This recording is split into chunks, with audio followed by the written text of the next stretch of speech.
The Project Gutenberg ebook of the Valley of the Moon. This ebook is for the use of anyone anywhere in the United States and most other parts of the world at no cost and with almost no restrictions whatsoever. You may copy it, give it away or reuse it under the terms of the Project Gutenberg license included with this ebook or online at www.gutenberg.org. If you are not located in the United States, you will have to check the laws of the country where you are located before using this ebook. Title: The Valley of the Moon. Author: Jack London. Release date: September 1, 1998. Ebook number 1449. Most recently updated, January 27, 2021. Language: English. Credits: produced by Jerry Wan, Diane Bean, and David Widger. Start of the Project Gutenberg ebook The Valley of the Moon. The Valley of the Moon by Jack London. Contents: Book I, Chapter 1, Chapter 2, Chapter 3, Chapter 4, Chapter V, Chapter 6, Chapter 7, Chapter 8, Chapter 9, Chapter X, Chapter 11, Chapter 12, Chapter 13, Chapter 14.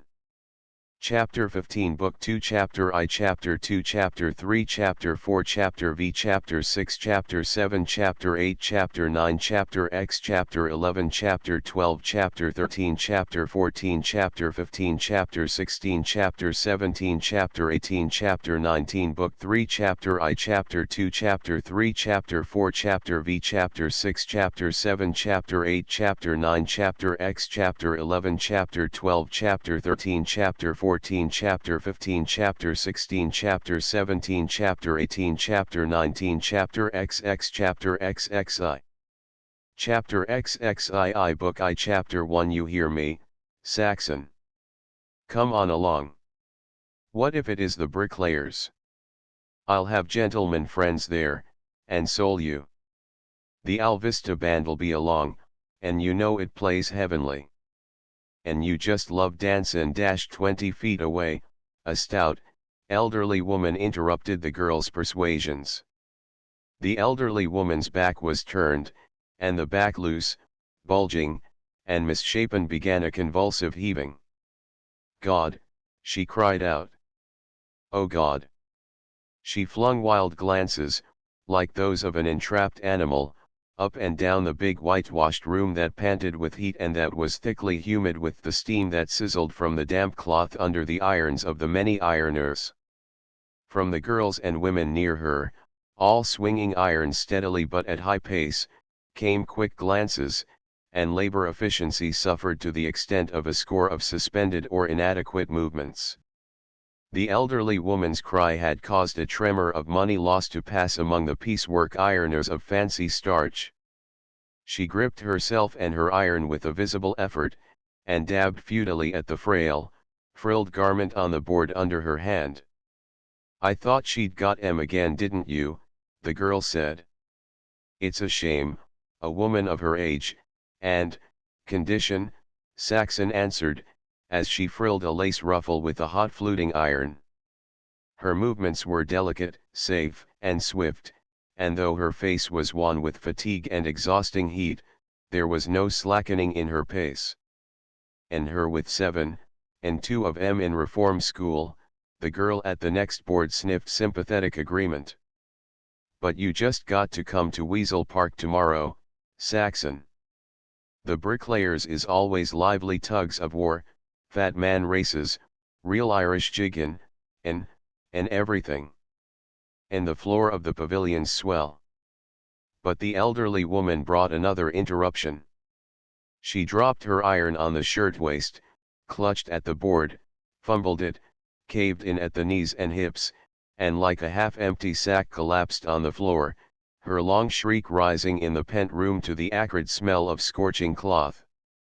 The women at the boards near to her scrambled, first, to the hot iron to save the cloth, and then to her, while the forewoman hurried belligerently down the aisle. The women farther away continued unsteadily at their work, losing movements to the extent of a minute's setback to the totality of the efficiency of the fancy starch room. Enough to kill a dog, the girl muttered, thumping her iron down on its rest with reckless determination. Workin' girl's life ain't what it's cracked up. Me to quit, that's what I'm comin' to. Mary. Saxon uttered the other's name with a reproach so profound that she was compelled to rest her own iron for emphasis and so lose a dozen movements. Mary flashed a half-frightened look across.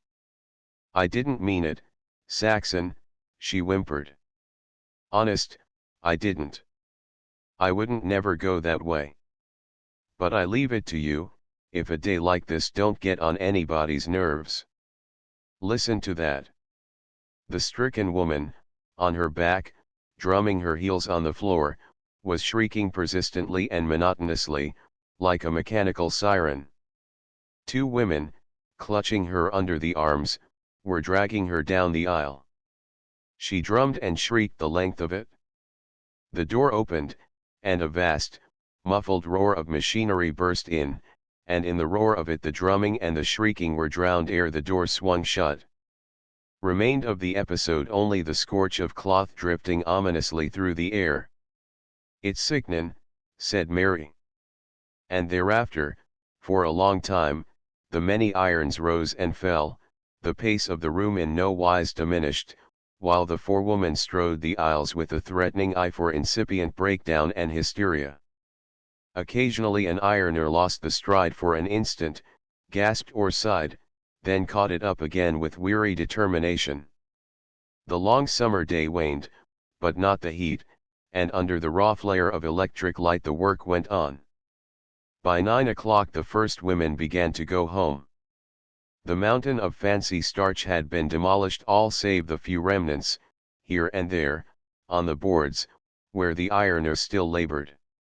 Saxon finished ahead of Mary, at whose board she paused on the way out. Saturday night and another week gone, Mary said mournfully, her young cheeks pallid and hollowed, her black eyes blue-shadowed and tired. What do you think you've made, Saxon? 12 and a quarter, was the answer, just touched with pride. And I'd made more if it wasn't for that fake bunch of starchers. My! I got to pass it to you, Mary congratulated. You're a sure fierce hustler, just eat it up. Me, I've only 10 and a half, and for a hard week. See you on the 9:40. Sure now. We can just fool around until the dancin' begins. A lot of my gentlemen friends'll be there in the afternoon. 2 blocks from the laundry, where an arc light showed a gang of toughs on the corner, Saxon quickened her pace. Unconsciously her face set and hardened as she passed. She did not catch the words of the muttered comment, but the rough laughter it raised made her guess and warmed her cheeks with resentful blood.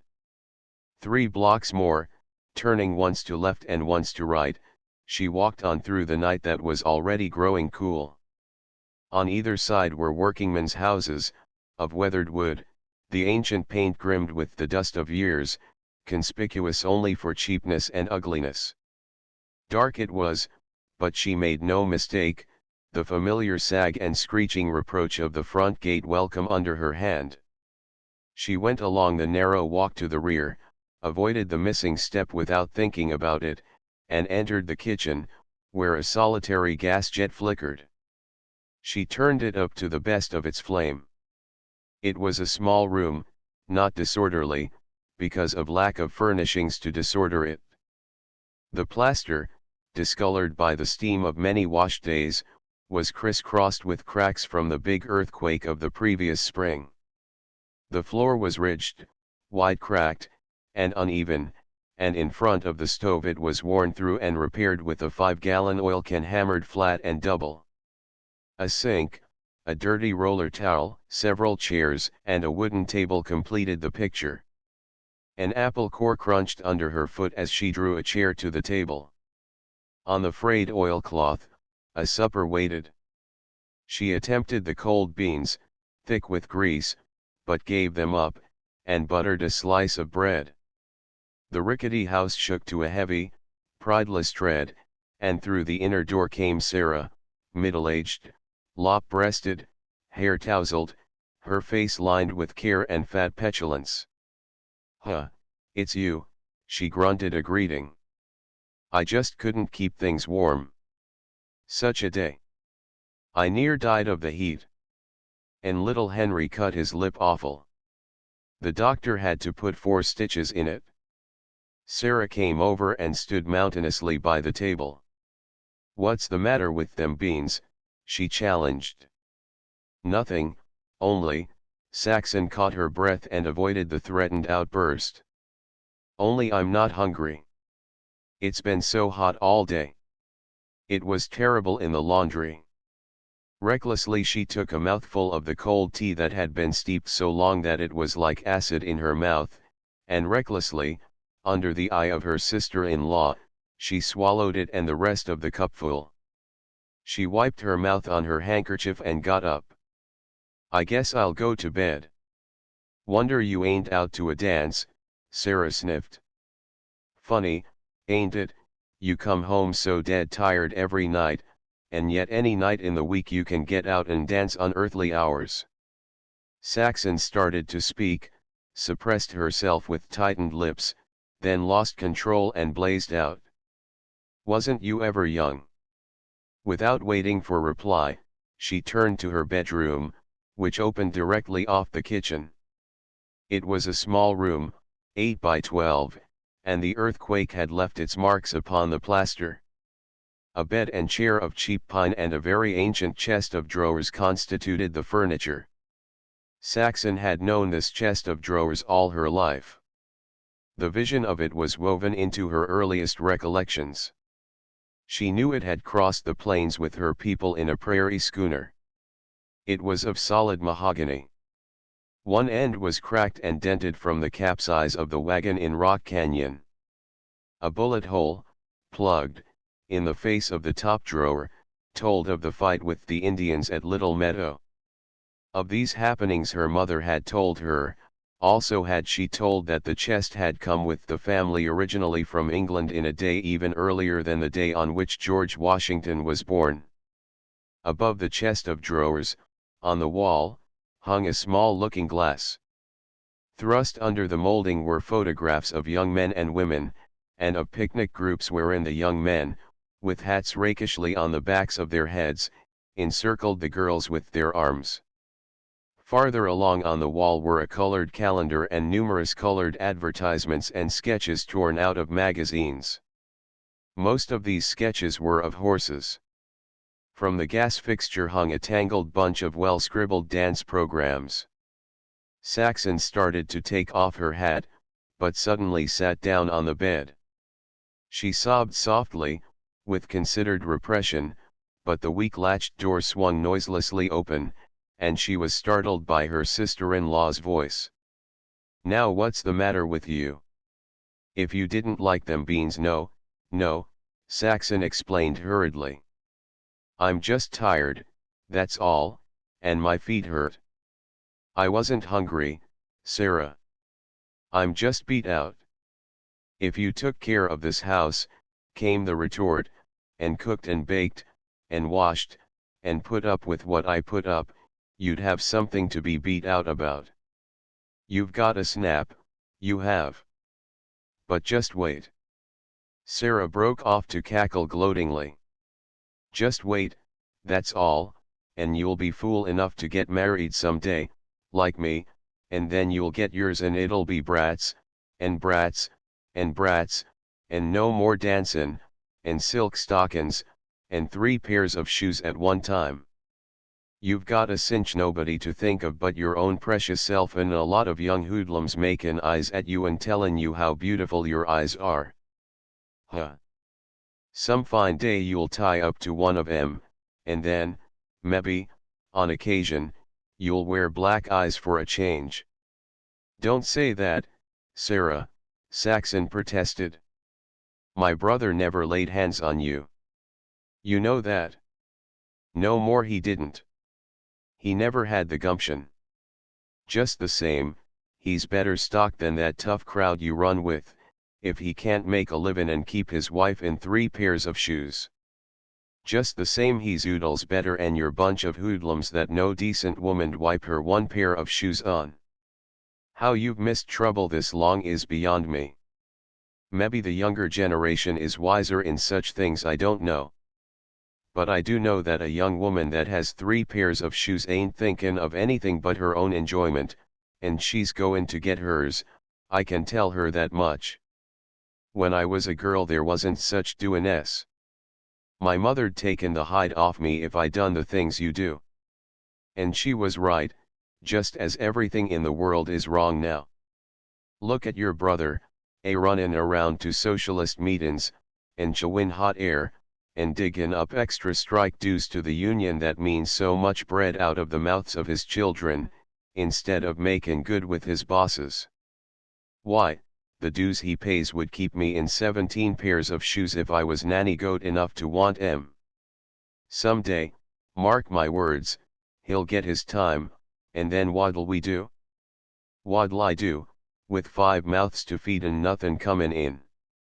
She stopped, out of breath but seething with the tirade yet to come. Oh, Sarah, please won't you shut the door? Saxon pleaded. The door slammed violently, and Saxon, ere she fell to crying again, could hear her sister-in-law lumbering about the kitchen and talking loudly to herself. Chapter 2. Each bought her own ticket at the entrance to Weasel Park. And each, as she laid her $50 down, was distinctly aware of how many pieces of fancy starch were represented by the coin. It was too early for the crowd, but bricklayers and their families, laden with huge lunch baskets and armfuls of babies, were already going in a healthy, husky race of workmen, well paid and robustly fed. And with them, here and there, undisguised by their decent American clothing, smaller in bulk and stature, weazened not alone by age but by the pinch of lean years and early hardship, were grandfathers and mothers who had patently first seen the light of day on old Irish soil. Their faces showed content and pride as they limped along with this lusty progeny of theirs that had fed on better food.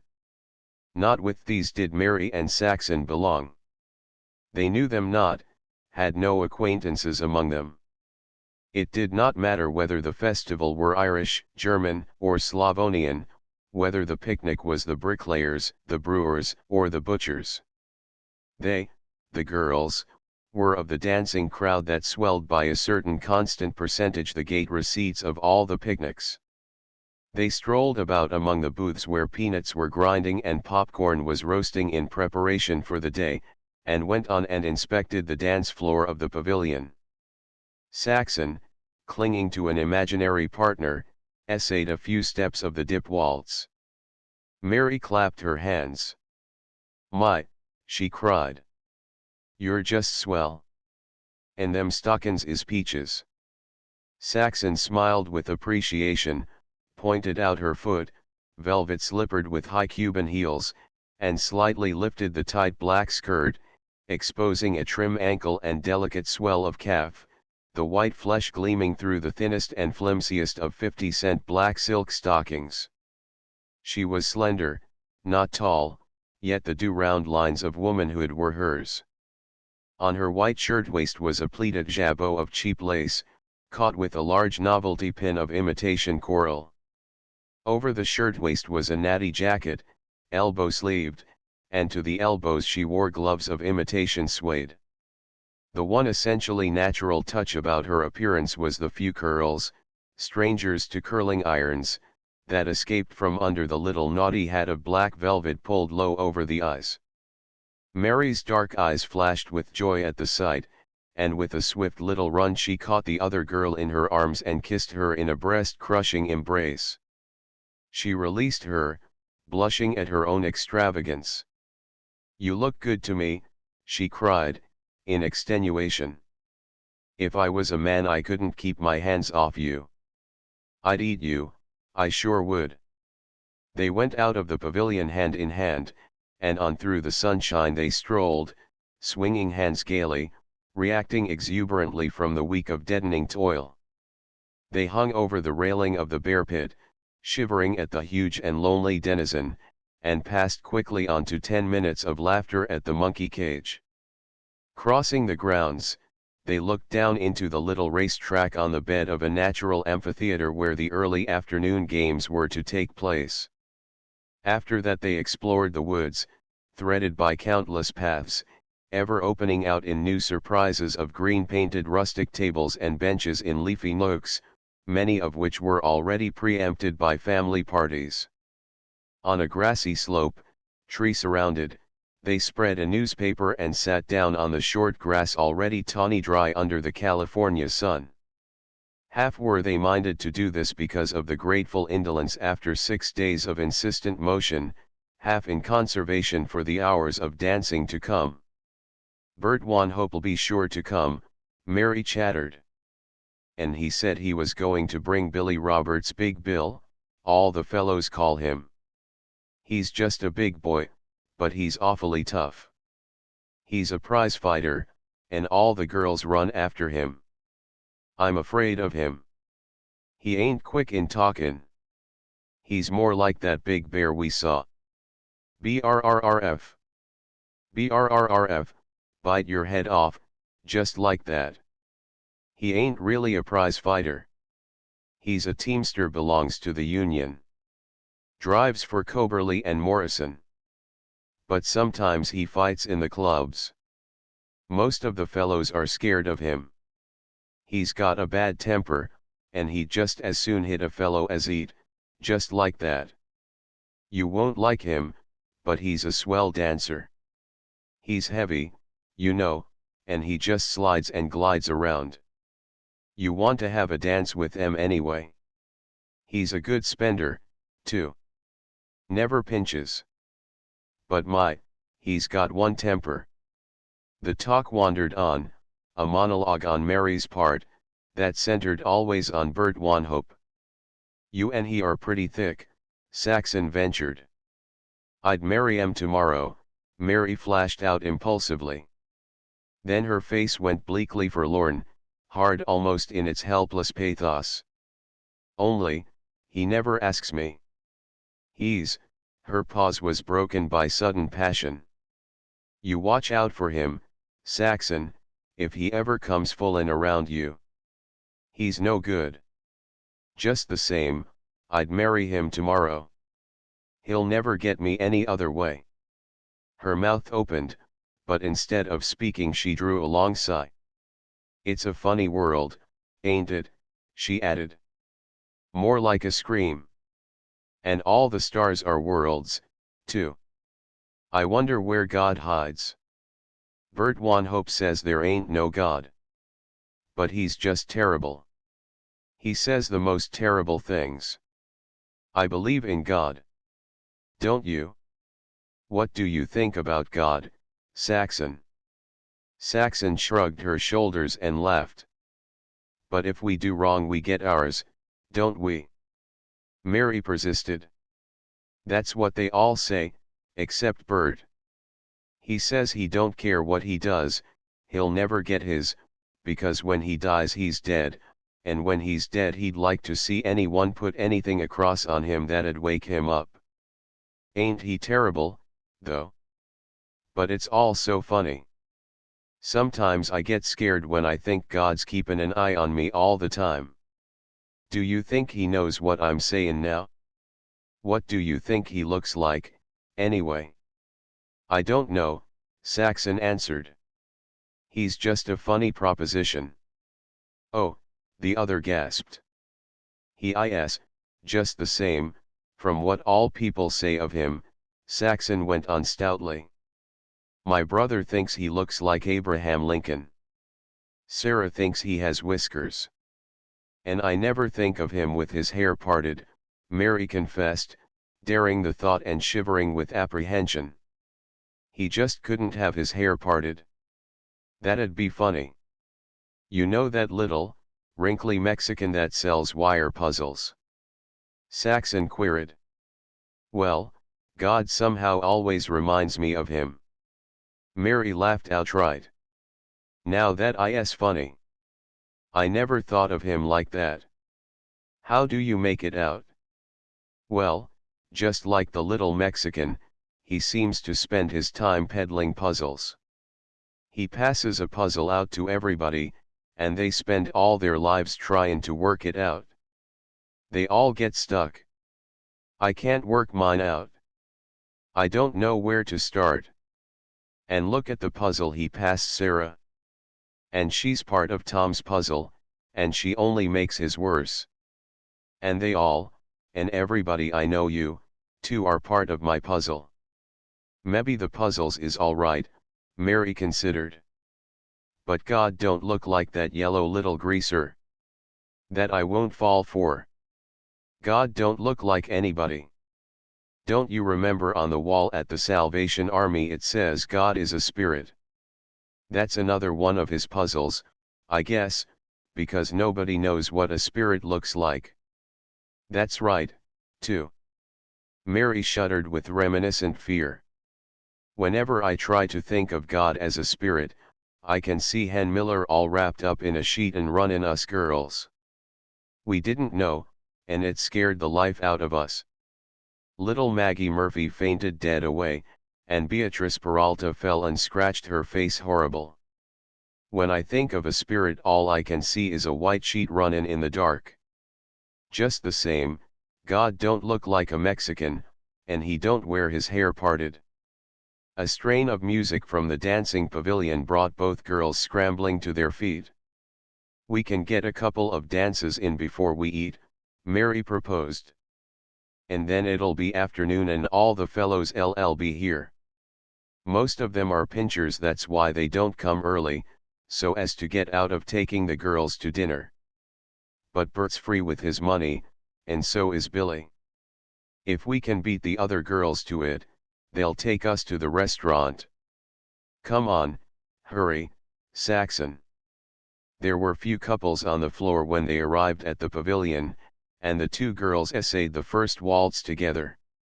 There's Bert now, Saxon whispered, as they came around the second time. Don't take any notice of them, Mary whispered back. We'll just keep on goin'. They needn't think we're chasin' after them. But Saxon noted the heightened color in the other's cheek, and felt her quicker breathing. Did you see that other one? Mary asked, as she backed Saxon in a long slide across the far end of the pavilion. That was Billy Roberts. Bert said he'd come. He'll take you to dinner, and Bert'll take me. It's goin' to be a swell day, you'll see. My! I only wish the music'll hold out till we can get back to the other end. Down the floor they danced, on man-trapping and dinner-getting intent, two fresh young things that undeniably danced well and that were delightfully surprised when the music stranded them perilously near to their desire. Bert and Mary addressed each other by their given names, but to Saxon Bert was Mr. Wanhope, though he called her by her first name. The only introduction was of Saxon and Billy Roberts. Mary carried it off with a flurry of nervous carelessness. Mr. Robert, Miss Brown. She's my best friend. Her first name's Saxon. Ain't it a scream of a name? Sounds good to me, Billy retorted, hat off and hand extended. Pleased to meet you, Miss Brown. As their hands clasped and she felt the teamster callus on his palm, her quick eyes saw a score of things.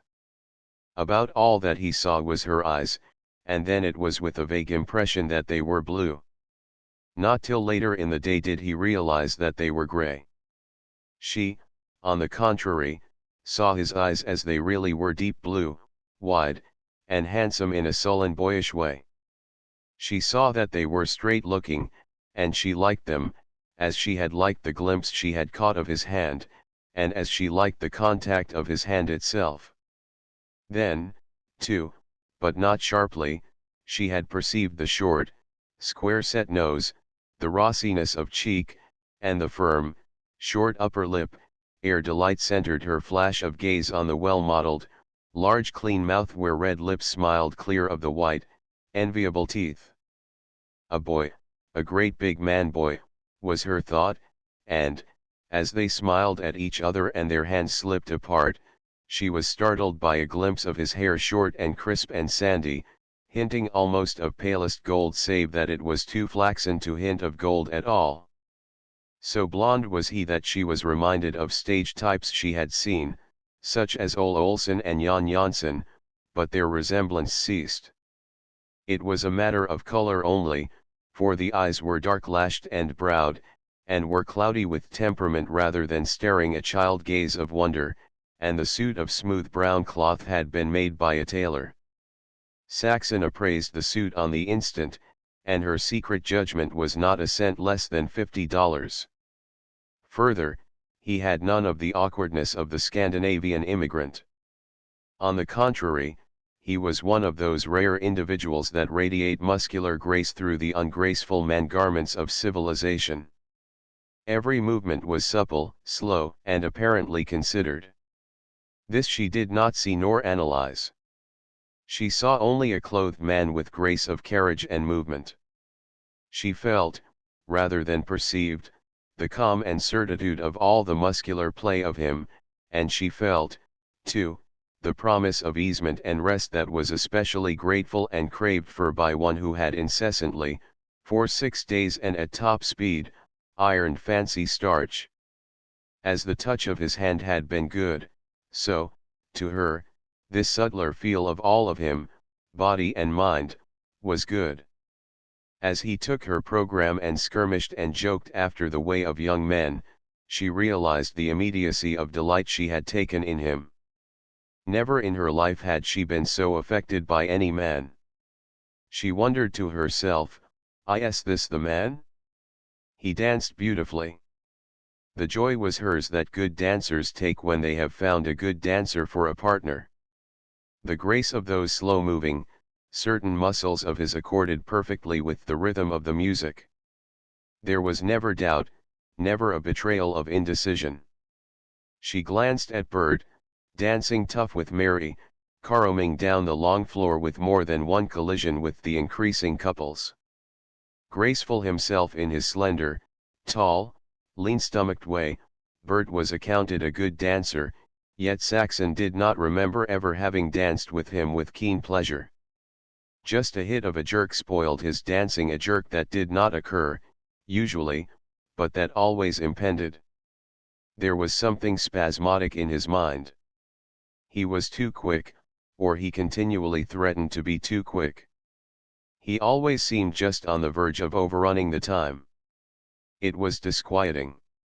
He made for unrest. "You're a dream of a dancer," Billy Roberts was saying. "I've heard lots of the fellows talk about your dancing." "I love it," she answered. But from the way she said it he sensed her reluctance to speak, and danced on in silence, while she warmed with the appreciation of a woman for gentle consideration. Gentle consideration was a thing rarely encountered in the life she lived. Is this the man? She remembered Mary's "I'd marry him tomorrow," and caught herself speculating on marrying Billy Roberts by the next day if he asked her. With eyes that dreamily desired to close, she moved on in the arms of this masterful, guiding pressure. A prize fighter. She experienced a thrill of wickedness as she thought of what Sarah would say could she see her now. Only he wasn't a prize fighter, but a teamster. Came an abrupt lengthening of step, the guiding pressure grew more compelling, and she was caught up and carried along, though her velvet-shod feet never left the floor. Then came the sudden control down to the shorter step again, and she felt herself being held slightly from him so that he might look into her face and laugh with her in joy at the exploit. At the end, as the band slowed in the last bars, they, too, slowed, their dance fading with the music in a lengthening glide that ceased with the last lingering tone. "We're sure cut out for each other when it comes to dancin'," he said, as they made their way to rejoin the other couple. "It was a dream," she replied.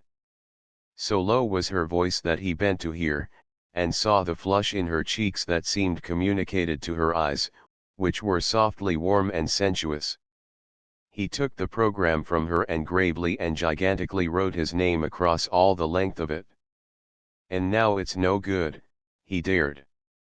"Ain't no need for it." He tore it across and tossed it aside. "Me for you, Saxon, for the next," was Bert's greeting, as they came up. "You take Mary for the next whirl, Bill." "Nothin' doin', Bo," was the retort. "Me and Saxon's framed up to last the day." "Watch out for him, Saxon," Mary warned facetiously. "He's liable to get a crush on you." "I guess I know a good thing when I see it," Billy responded gallantly. "And so do I," Saxon aided and abetted. "I'd 'a known you if I'd seen you in the dark," Billy added. Mary regarded them with mock alarm, and Bert said good-naturedly, "All I got to say is you ain't wastin' any time gettin' together. Just the same, if you can spare a few minutes from each other after a couple more whirls, Mary and me'd be complimented to have your presence at dinner." "Just like that," chimed Mary. "Quit your kiddin'," Billy laughed back, turning his head to look into Saxon's eyes. "Don't listen to 'em. They're grouched because they got to dance together. Bert's a rotten dancer, and Mary ain't so much. Come on, there she goes. See you after 2 more dances." Chapter 3 They had dinner in the open-air, tree-walled dining room, and Saxon noted that it was Billy who paid the reckoning for the 4.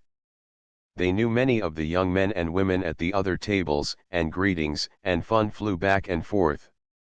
Bert was very possessive with Mary, almost roughly so, resting his hand on hers, catching and holding it, and, once, forcibly slipping off her 2 rings and refusing to return them for a long while. At times, when he put his arm around her waist, Mary promptly disengaged it, and at other times, with elaborate obliviousness that deceived no one, she allowed it to remain. And Saxon, talking little but studying Billy Roberts very intently, was satisfied that there would be an utter difference in the way he would do such things, if ever he would do them. Anyway, he'd never paw a girl as Bert and lots of the other fellows did. She measured the breadth of Billy's heavy shoulders. "Why do they call you Big Bill?" she asked. "You're not so very tall." "Nope," he agreed. "I'm only 5 feet 8 3/4. I guess it must be my weight." "He fights at 180, Bert interjected. "Oh, cut it," Billy said quickly, a cloud rift of displeasure showing in his eyes. "I ain't a fighter. I ain't fought in 6 months. I've quit it. It don't pay. Yon got 200 the night you put the Frisco slasher to the bad," Bert urged proudly. "Cut it? Cut it now say, Saxon, you ain't so big yourself, are you? But you're built just right if anybody should ask you. You're round and slender at the same time. I bet I can guess your weight." "Everybody guesses over it," she warned, while inwardly she was puzzled that she should at the same time be glad and regretful that he did not fight any more. "Not me," he was saying. "I'm a whiz at weight guessin'. Just you watch me." He regarded her critically, and it was patent that warm approval played its little rivalry with the judgment of his gaze. "Wait a minute." He reached over to her and felt her arm at the biceps. The pressure of the encircling fingers was firm and honest, and Saxon thrilled to it. There was magic in this man-boy. She would have known only irritation had Bert or any other man felt her arm. But this man? Is he the man? She was questioning, when he voiced his conclusion. "Your clothes don't weigh more ’n 7 pounds. And 7 from say 123 116 is your stripped weight." But at the penultimate word, Mary cried out with sharp reproof, "Why, Billy Roberts, people don't talk about such things." He looked at her with slow-growing, uncomprehending surprise. "What things?" he demanded finally. "There you go again. You ought to be ashamed of yourself. Look. You've got Saxon blushing." "I am not," Saxon denied indignantly. "And if you keep on, Mary, You'll have me blushing, Billy growled. I guess I know what's right and what ain't. It ain't what a guy says, but what he thinks. And I'm thinkin' right, and Saxon knows it. And she and I ain't thinkin' what you're thinkin' at all. Oh. Oh. Mary cried. You're gettin' worse and worse. I never think such things. Whoa, Mary. Back up. Bert checked her peremptorily. You're in the wrong stall. Billy never makes mistakes like that. But he needn't be so raw, she persisted. Come on, Mary, and be good, and cut that stuff, was Billy's dismissal of her, as he turned to Saxon. How near did I come to it?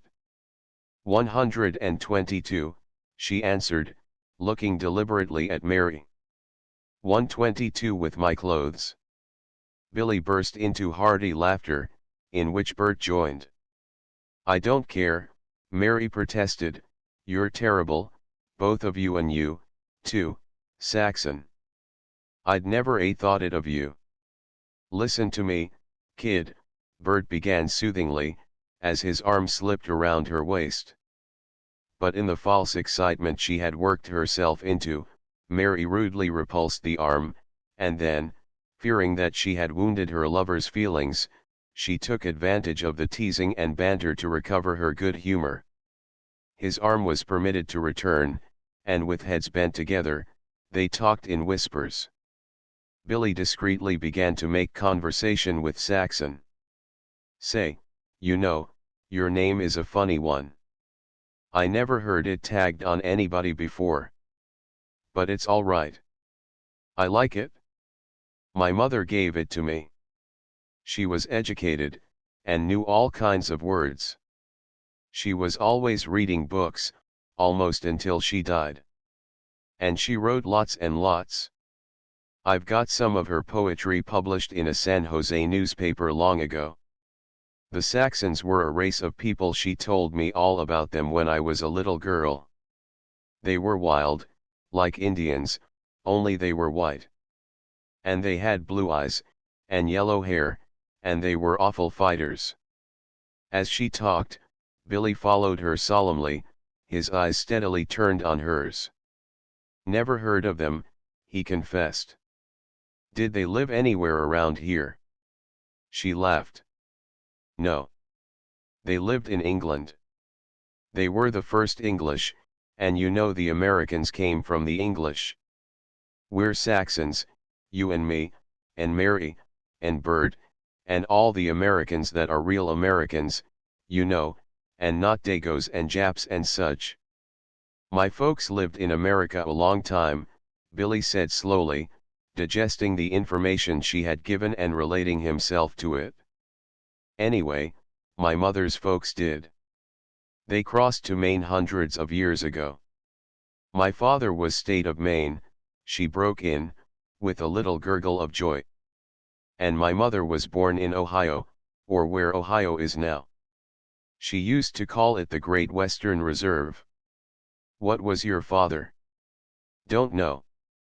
Billy shrugged his shoulders. He didn't know himself. Nobody ever knew, though he was American, all right, all right. His name's regular old American, Saxon suggested. There's a big English general right now whose name is Roberts. I've read it in the papers. But Roberts wasn't my father's name. He never knew what his name was. Roberts was the name of a gold miner who adopted him. You see, it was this way. When they was Indian fightin' up there with the Modoc Indians, a lot of the miners and settlers took a hand. Roberts was captain of one outfit, and once, after a fight, they took a lot of prisoners, squaws, and kids and babies. And one of the kids was my father. They figured he was about 5 years old. He didn't know nothin' but Indian. Saxon clapped her hands, and her eyes sparkled. He'd been captured on an Indian raid. That's the way they figured it, Billy nodded. They recollected a wagon train of Oregon settlers that had been killed by the Modocs 4 years before. Roberts adopted him, and that's why I don't know his real name. But you can bank on it, he crossed the plains just the same. So did my father, Saxon said proudly. And my mother, too, Billy added, pride touching his own voice. Anyway, she came pretty close to crossin' the plains, because she was born in a wagon on the River Platte on the way out. My mother, too, said Saxon. She was 8 years old, and she walked most of the way after the oxen began to give out. Billy thrust out his hand. Put her there, kid, he said. We're just like old friends, what with the same kind of folks behind us. With shining eyes, Saxon extended her hand to his, and gravely they shook. Isn't it wonderful, she murmured. We're both old American stock. And if you aren't a Saxon, there never was one. Your hair, your eyes, your skin, everything. And you're a fighter, too. I guess all our old folks was fighters when it comes to that. It come natural to 'em, and doggone it, they just had to fight or they'd never come through. What are you two talkin' about? Mary broke in upon them. They're thicker and mush in no time, Bert girded. You'd think they'd known each other a week already. Oh, we knew each other longer than that, Saxon returned. Before ever we were born our folks were walkin' across the plains together. When your folks was waitin' for the railroad to be built and all the Indians killed off before they dast to start for California, was Billy's way of proclaiming the new alliance. We're the real goods, Saxon and me, if anybody should ride up on a buzz wagon and ask you. Oh, I don't know, Mary boasted with quiet petulance. My father stayed behind to fight in the Civil War. He was a drummer boy. That's why he didn't come to California until afterward. And my father went back to fight in the Civil War, Saxon said. And mine, too, said Billy. They looked at each other gleefully. Again they had found a new contact. Well, they're all dead, ain't they, was Bert's saturnine comment. There ain't no difference dyin' in battle or in the poorhouse. The thing is they're dead-o. I wouldn't care a rap if my father'd been hanged. It's all the same in 1,000 years. This braggin' about folks makes me tired. Besides, my father couldn't have fought. He wasn't born till 2 years after the war. Just the same, 2 of my uncles were killed at Gettysburg. Guess we done our share. Just like that, Mary applauded. Bert's arm went around her waist again. We're here, ain't we, he said. And that's what counts. The dead are dead, and you can bet your sweet life they just keep on stayin' dead. Mary put her hand over his mouth and began to chide him for his awfulness, whereupon he kissed the palm of her hand and put his head closer to hers. The merry clatter of dishes was increasing as the dining room filled up. Here and there voices were raised in snatches of song. There were shrill squeals and screams and bursts of heavier male laughter as the everlasting skirmishing between the young men and girls played on. Among some of the men the signs of drink were already manifest. At a near table girls were calling out to Billy. And Saxon, the sense of temporary possession already strong on her, noted with jealous eyes that he was a favorite and desired object to them. Ain't they awful? Mary voiced her disapproval. They got a nerve. I know who they are. No respectable girl d have a thing to do with them. Listen to that. Oh, you Bill, you, one of them, a buxom young brunette, was calling. Hope you ain't forgotten me, Bill. Oh, you chicken, he called back gallantly. Saxon flattered herself that he showed vexation, and she conceived an immense dislike for the brunette. Goin' to dance, the latter called. Mebbe, he answered, and turned abruptly to Saxon. Say, we old Americans oughta stick together, don't you think? They ain't many of us left. The country's fillin' up with all kinds of foreigners. He talked unsteadily, in a low, confidential voice, head close to hers, as advertisement to the other girl that he was occupied. From the next table on the opposite side, a young man had singled out Saxon. His dress was tough. His companions, male and female, were tough. His face was inflamed, his eyes touched with wildness. Hey, you, he called. You with the velvet slippers. Me for you.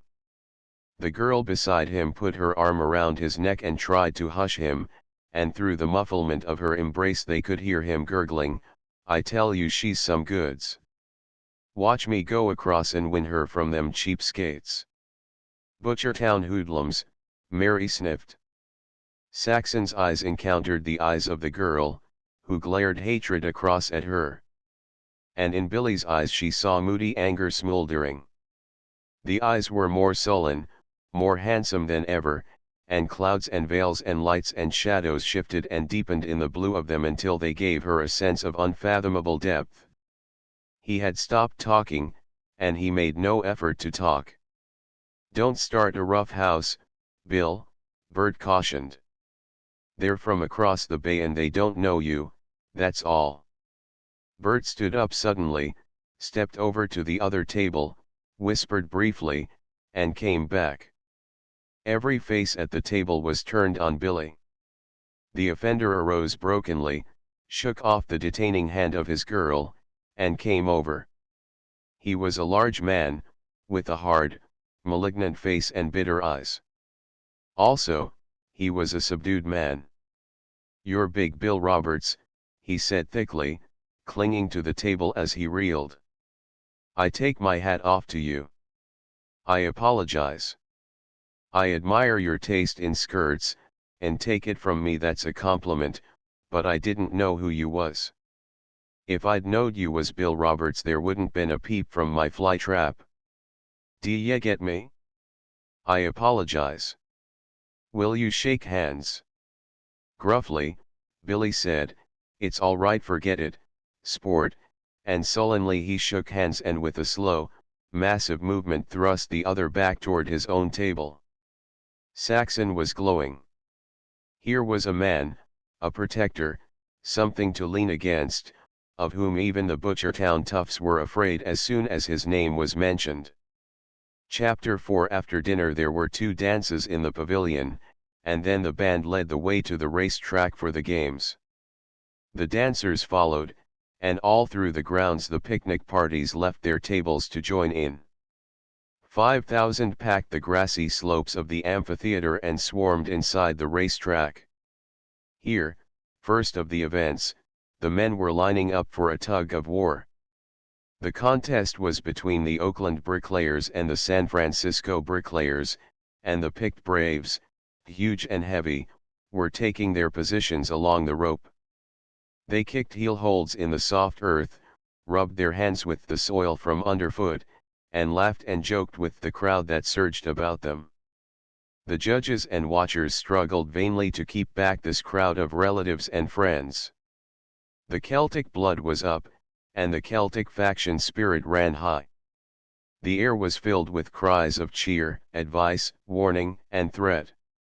Many elected to leave the side of their own team and go to the side of the other team with the intention of circumventing foul play. There were as many women as men among the jostling supporters. The dust from the trampling, scuffling feet rose in the air, and Mary gasped and coughed and begged Bert to take her away. But he, the imp in him elated with the prospect of trouble, insisted on urging in closer. Saxon clung to Billy, who slowly and methodically elbowed and shouldered a way for her. No place for a girl, he grumbled, looking down at her with a masked expression of absent-mindedness, while his elbow powerfully crushed on the ribs of a big Irishman who gave room. Things'll break loose when they start pullin'. They spend too much drink, and you know what the mix are for a rough house. Saxon was very much out of place among these large-bodied men and women. She seemed very small and childlike, delicate, and fragile, a creature from another race. Only Billy's skilled bulk and muscle saved her. He was continually glancing from face to face of the women and always returning to study her face, nor was she unaware of the contrast he was making. Some excitement occurred a score of feet away from them, and to the sound of exclamations and blows a surge ran through the crowd.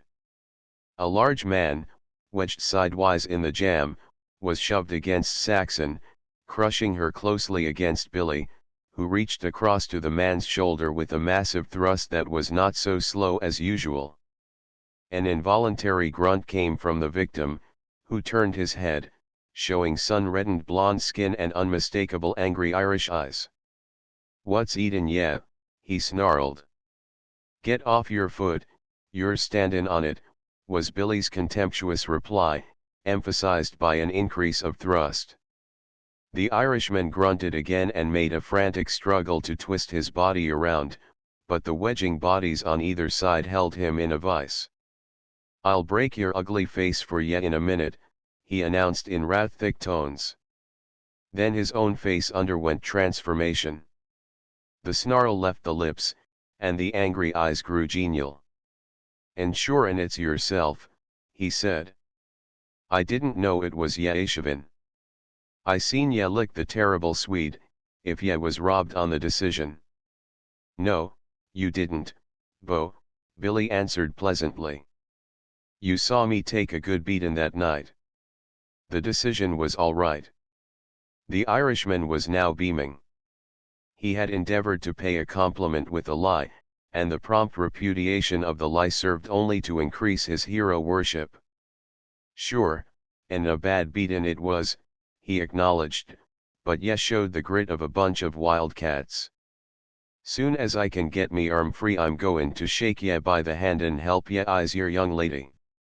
Frustrated in the struggle to get the crowd back, the referee fired his revolver in the air, and the tug of war was on.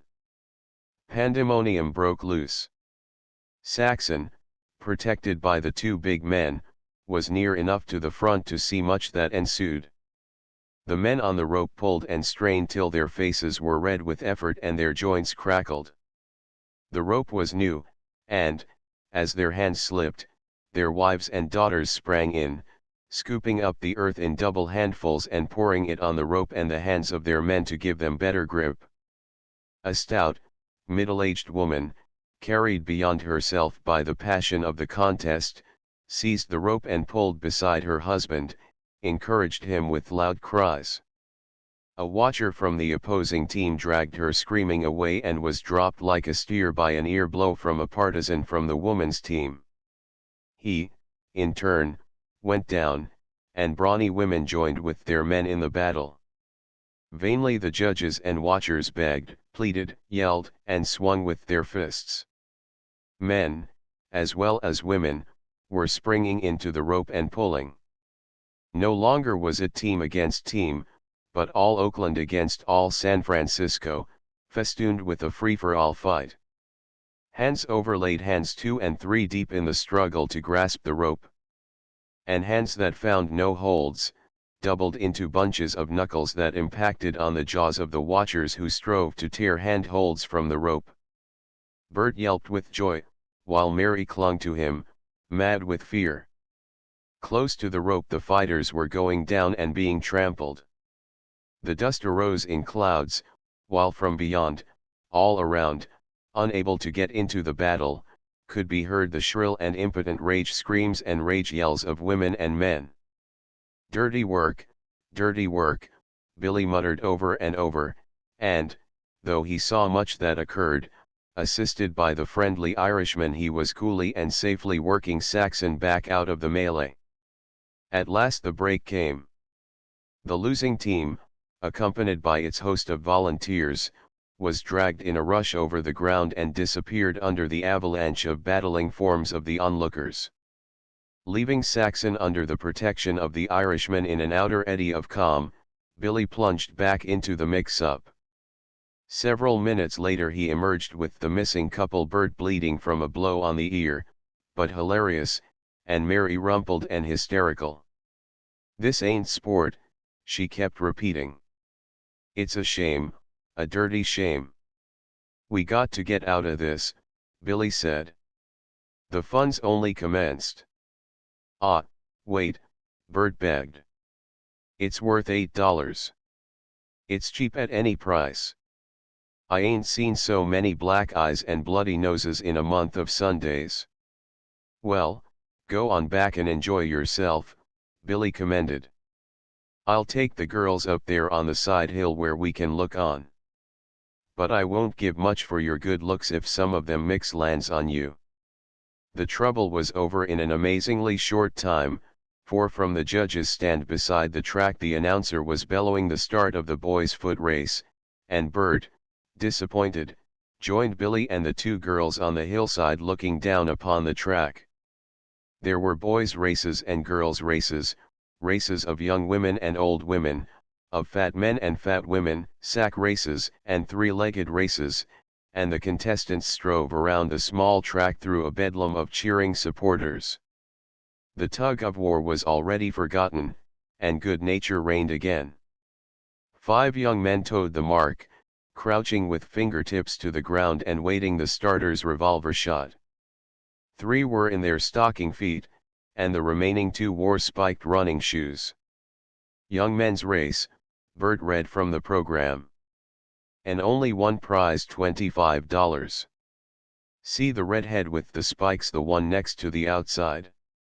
San Francisco's set on him winning. He's their crack, and there's a lot of bets up. Who's goin' to win?" Mary deferred to Billy's superior athletic knowledge. "How can I tell?" he answered. "I never saw any of 'em before. But they all look good to me. May the best one win, that's all." The revolver was fired, and the 5 runners were off and away. 3 were outdistanced at the start. Redhead led, with a black-haired young man at his shoulder, and it was plain that the race lay between these 2. Halfway around, the black-haired one took the lead in a spurt that was intended to last to the finish. 10 feet he gained, nor could Redhead cut it down an inch. "The boy's a streak," Billy commented. "He ain't tryin' his hardest, and Redhead's just bustin' himself." Still 10 feet in the lead, the black-haired one breasted the tape in a hubbub of cheers. Yet yells of disapproval could be distinguished. Bert hugged himself with joy. "MMMM," he gloated. "Ain't Frisco sore? Watch out for fireworks now. See. He's been challenged. The judges ain't payin' him the money. And he's got a gang behind him. Oh. Oh. Oh. Ain't had so much fun since my old woman broke her leg." "Why don't they pay him, Billy?" Saxon asked. "He won. The Frisco bunch is challenging him for a professional," Billy elucidated. "That's what they're all beefin' about. But it ain't right. They all ran for that money, so they're all professional." The crowd surged and argued and roared in front of the judges' stand. The stand was a rickety, 2-story affair, the second story open at the front, and here the judges could be seen debating as heatedly as the crowd beneath them. "There she starts!" Bert cried. "Oh, you roughhouse!" The black-haired racer, backed by a dozen supporters, was climbing the outside stairs to the judges. "The purse holder's his friend," Billy said.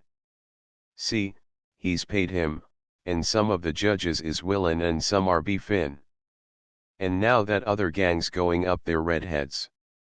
He turned to Saxon with a reassuring smile. "We're well out of it this time.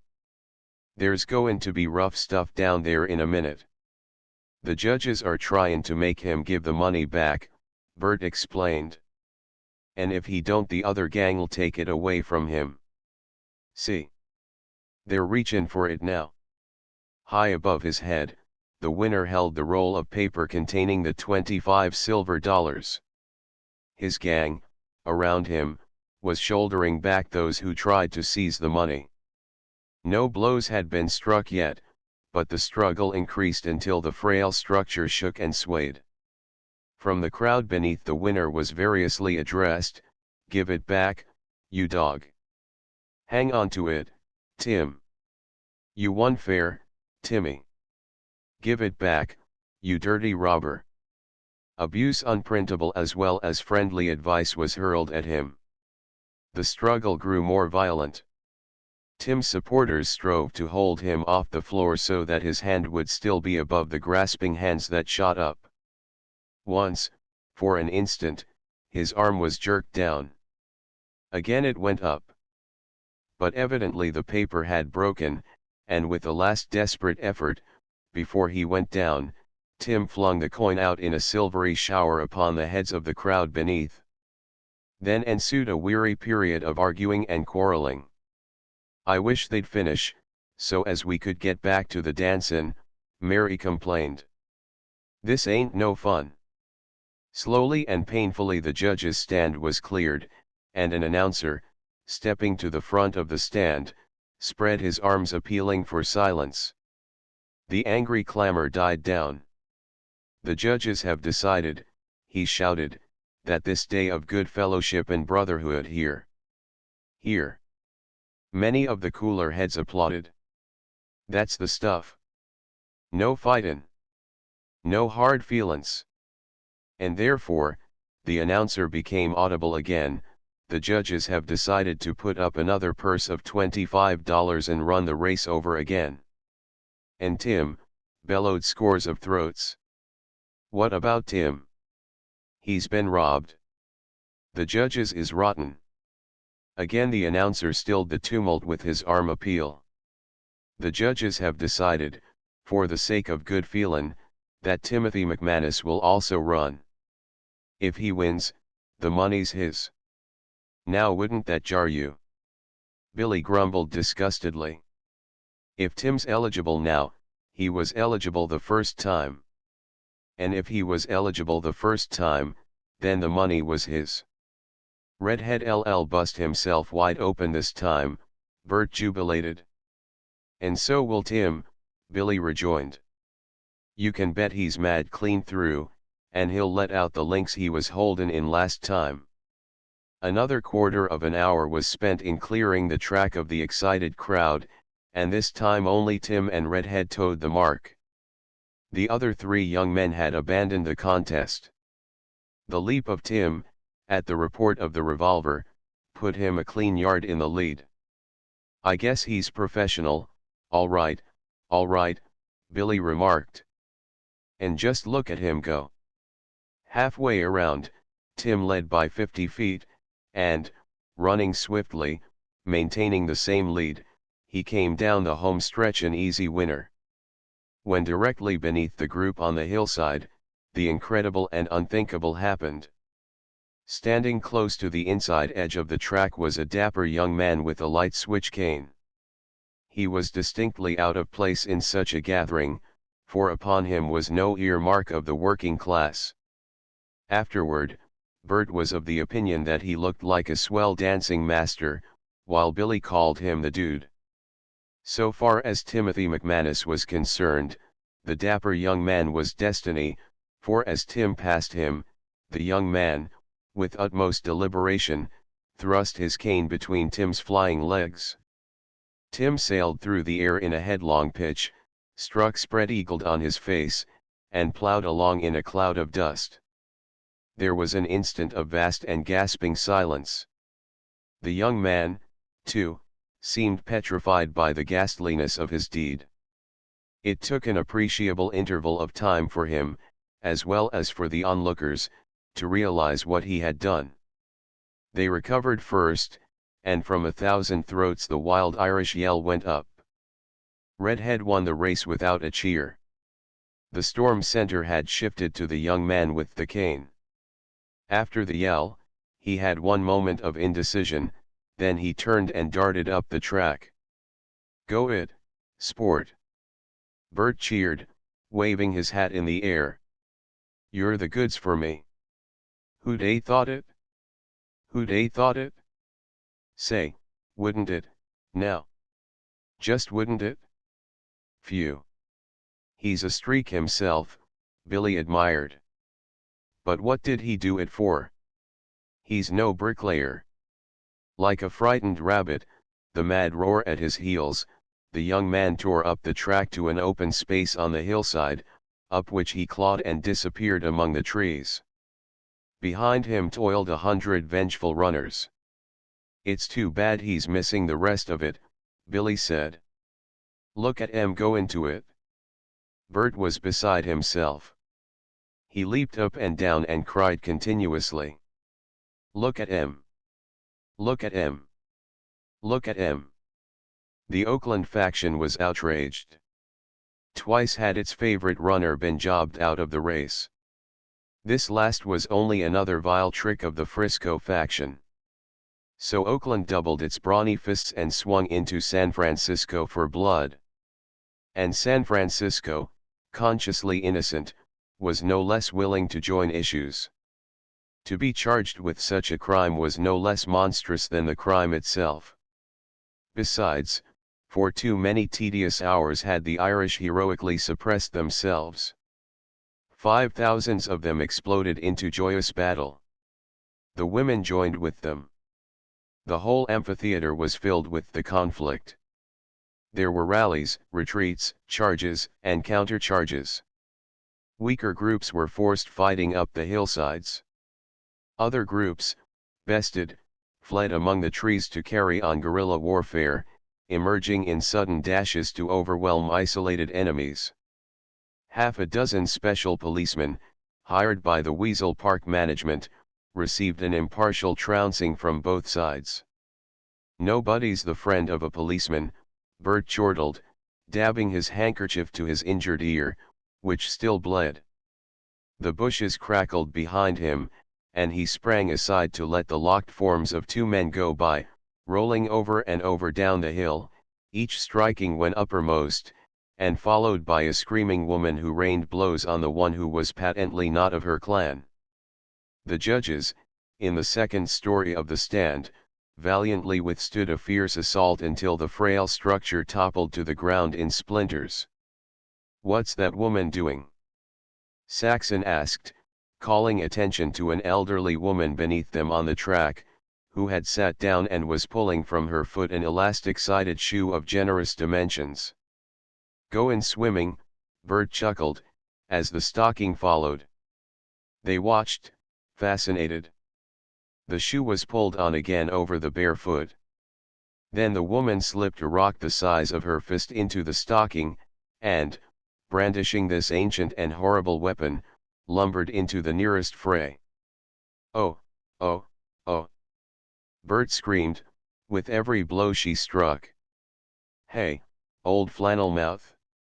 Watch out! You'll get yours in a second." "Oh! Oh! A peach! Did you see it? Hooray for the old lady! Look at her tearin' into 'em! Watch out, old girl! Ahh!" His voice died away regretfully, as the one with the stocking, whose hair had been clutched from behind by another Amazon, was whirled about in a dizzy semicircle. Vainly Mary clung to his arm, shaking him back and forth and remonstrating. "Can't you be sensible?" she cried. "It's awful. I tell you it's awful." But Bert was irrepressible. "Go it, old girl," he encouraged. "You win. Me for you every time. Now's your chance. Swat. Oh. My. A peach. A peach. It's the biggest roughhouse I ever saw," Billy confided to Saxon. "It sure takes the mix to mix it. But what did that dude want to do it for? That's what gets me. He wasn't a bricklayer, not even a working man, just a regular sissy dude that didn't know a livin' soul in the grounds. But if he wanted to raise a roughhouse, he certainly done it. Look at 'em. They're fightin' everywhere. He broke into sudden laughter, so hearty that the tears came into his eyes. What is it? Saxon asked, anxious not to miss anything. It's that dude, Billy explained between gusts. What did he want to do it for? That's what gets my goat. What'd he want to do it for? There was more crashing in the brush, and two women erupted upon the scene, one in flight, the other pursuing.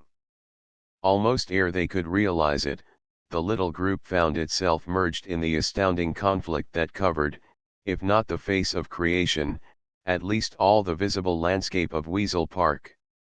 The fleeing woman stumbled in rounding the end of a picnic bench, and would have been caught had she not seized Mary's arm to recover balance, and then flung Mary full into the arms of the woman who pursued. This woman, largely built, middle-aged, and too irate to comprehend, clutched Mary's hair by one hand and lifted the other to smack her. Before the blow could fall, Billy had seized both the woman's wrists. Come on, old girl, cut it out, he said appeasingly. You're in wrong. She ain't done nothin'. Then the woman did a strange thing. Making no resistance, but maintaining her hold on the girl's hair, she stood still and calmly began to scream. The scream was hideously compounded of fright and fear. Yet in her face was neither fright nor fear. She regarded Billy coolly and appraisingly, as if to see how he took it, her scream merely the cry to the clan for help. Ah, shut up, you battle-axe! Bert vociferated, trying to drag her off by the shoulders. The result was that the four rocked back and forth, while the woman calmly went on screaming. The scream became touched with triumph as more crashing was heard in the brush. Saxon saw Billy's slow eyes glint suddenly to the hardness of steel, and at the same time she saw him put pressure on his wrist holds. The woman released her grip on Mary and was shoved back and free. Then the first man of the rescue was upon them. He did not pause to inquire into the merits of the affair. It was sufficient that he saw the woman reeling away from Billy and screaming with pain that was largely feigned. It's all a mistake, Billy cried hurriedly. We apologize, sport. The Irishman swung ponderously. Billy ducked, cutting his apology short, and as the sledge-like fist passed over his head, he drove his left to the other's jaw. The big Irishman toppled over sidewise and sprawled on the edge of the slope. Half scrambled back to his feet and out of balance, he was caught by Bert's fist, and this time went clawing down the slope that was slippery with short, dry grass. Bert was redoubtable. That for you, old girl, my compliments, was his cry, as he shoved the woman over the edge onto the treacherous slope. 3 more men were emerging from the brush. In the meantime, Billy had put Saxon in behind the protection of the picnic table. Mary, who was hysterical, had evinced a desire to cling to him, and he had sent her sliding across the top of the table to Saxon. Come on, you flannel mouths! Bert yelled at the newcomers, himself swept away by passion, his black eyes flashing wildly, his dark face inflamed by the too ready blood. Come on, you cheapskates! Talk about Gettysburg! We'll show you all the Americans ain't dead yet. Shut your trap, we don't want a scrap with the girls here, Billy growled harshly, holding his position in front of the table. He turned to the 3 rescuers, who were bewildered by the lack of anything visible to rescue. Go on, sports. We don't want a row. You're in wrong. They ain't nothin' doin' in the fight line. We don't want to fight, do ya get me? They still hesitated, and Billy might have succeeded in avoiding trouble had not the man who had gone down the bank chosen that unfortunate moment to reappear, crawling groggily on hands and knees and showing a bleeding face. Again Bert reached him and sent him downslope, and the other 3, with wild yells, sprang in on Billy, who punched, shifted position, ducked and punched, and shifted again ere he struck the third time. His blows were clean and hard, scientifically delivered, with the weight of his body behind. Saxon, looking on, saw his eyes and learned more about him. She was frightened, but clear-seeing, and she was startled by the disappearance of all depth of light and shadow in his eyes. They showed surface only a hard, bright surface, almost glazed, devoid of all expression save deadly seriousness. Bert's eyes showed madness. The eyes of the Irishman were angry and serious, and yet not all serious. There was a wayward gleam in them, as if they enjoyed the fracas. But in Billy's eyes was no enjoyment. It was as if he had certain work to do and had doggedly settled down to do it. Scarcely more expression did she note in the face, though there was nothing in common between it and the one she had seen all day. The boyishness had vanished. This face was mature in a terrifying, ageless way. There was no anger in it, nor was it even pitiless. It seemed to have glazed as hard and passionlessly as his eyes. Something came to her of her wonderful mother's tales of the ancient Saxons, and he seemed to her one of those Saxons, and she caught a glimpse, on the well of her consciousness, of a long, dark boat, with a prow like the beak of a bird of prey, and of huge, half-naked men, wing-helmeted, and one of their faces, it seemed to her, was his face. She did not reason this. She felt it, and visioned it as by an unthinkable clairvoyance, and gasped, for the flurry of war was over. It had lasted only seconds. Bert was dancing on the edge of the slippery slope and mocking the vanquished who had slid impotently to the bottom. But Billy took charge. "Come on, you girls," he commanded. "Get onto yourself, Bert. We got to get out of this. We can't fight an army."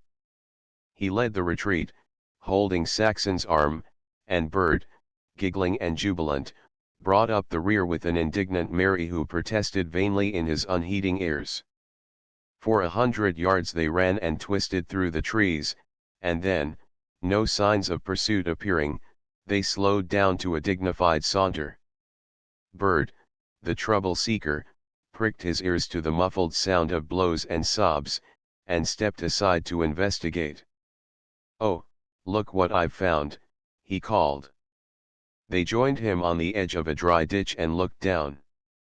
In the bottom were 2 men, strays from the fight, grappled together and still fighting. They were weeping out of sheer fatigue and helplessness, and the blows they only occasionally struck were open-handed and ineffectual. "Hey, you, sport, throw sand in his eyes," Bert counseled. "That's it, blind him and he's your N." "Stop that!" Billy shouted at the man, who was following instructions, "or I'll come down there and beat you up myself. It's all over, do ya get me? It's all over and everybody's friends. Shake and make up. The drinks are on both of you. That's right, here, gimme your hand and I'll pull you out."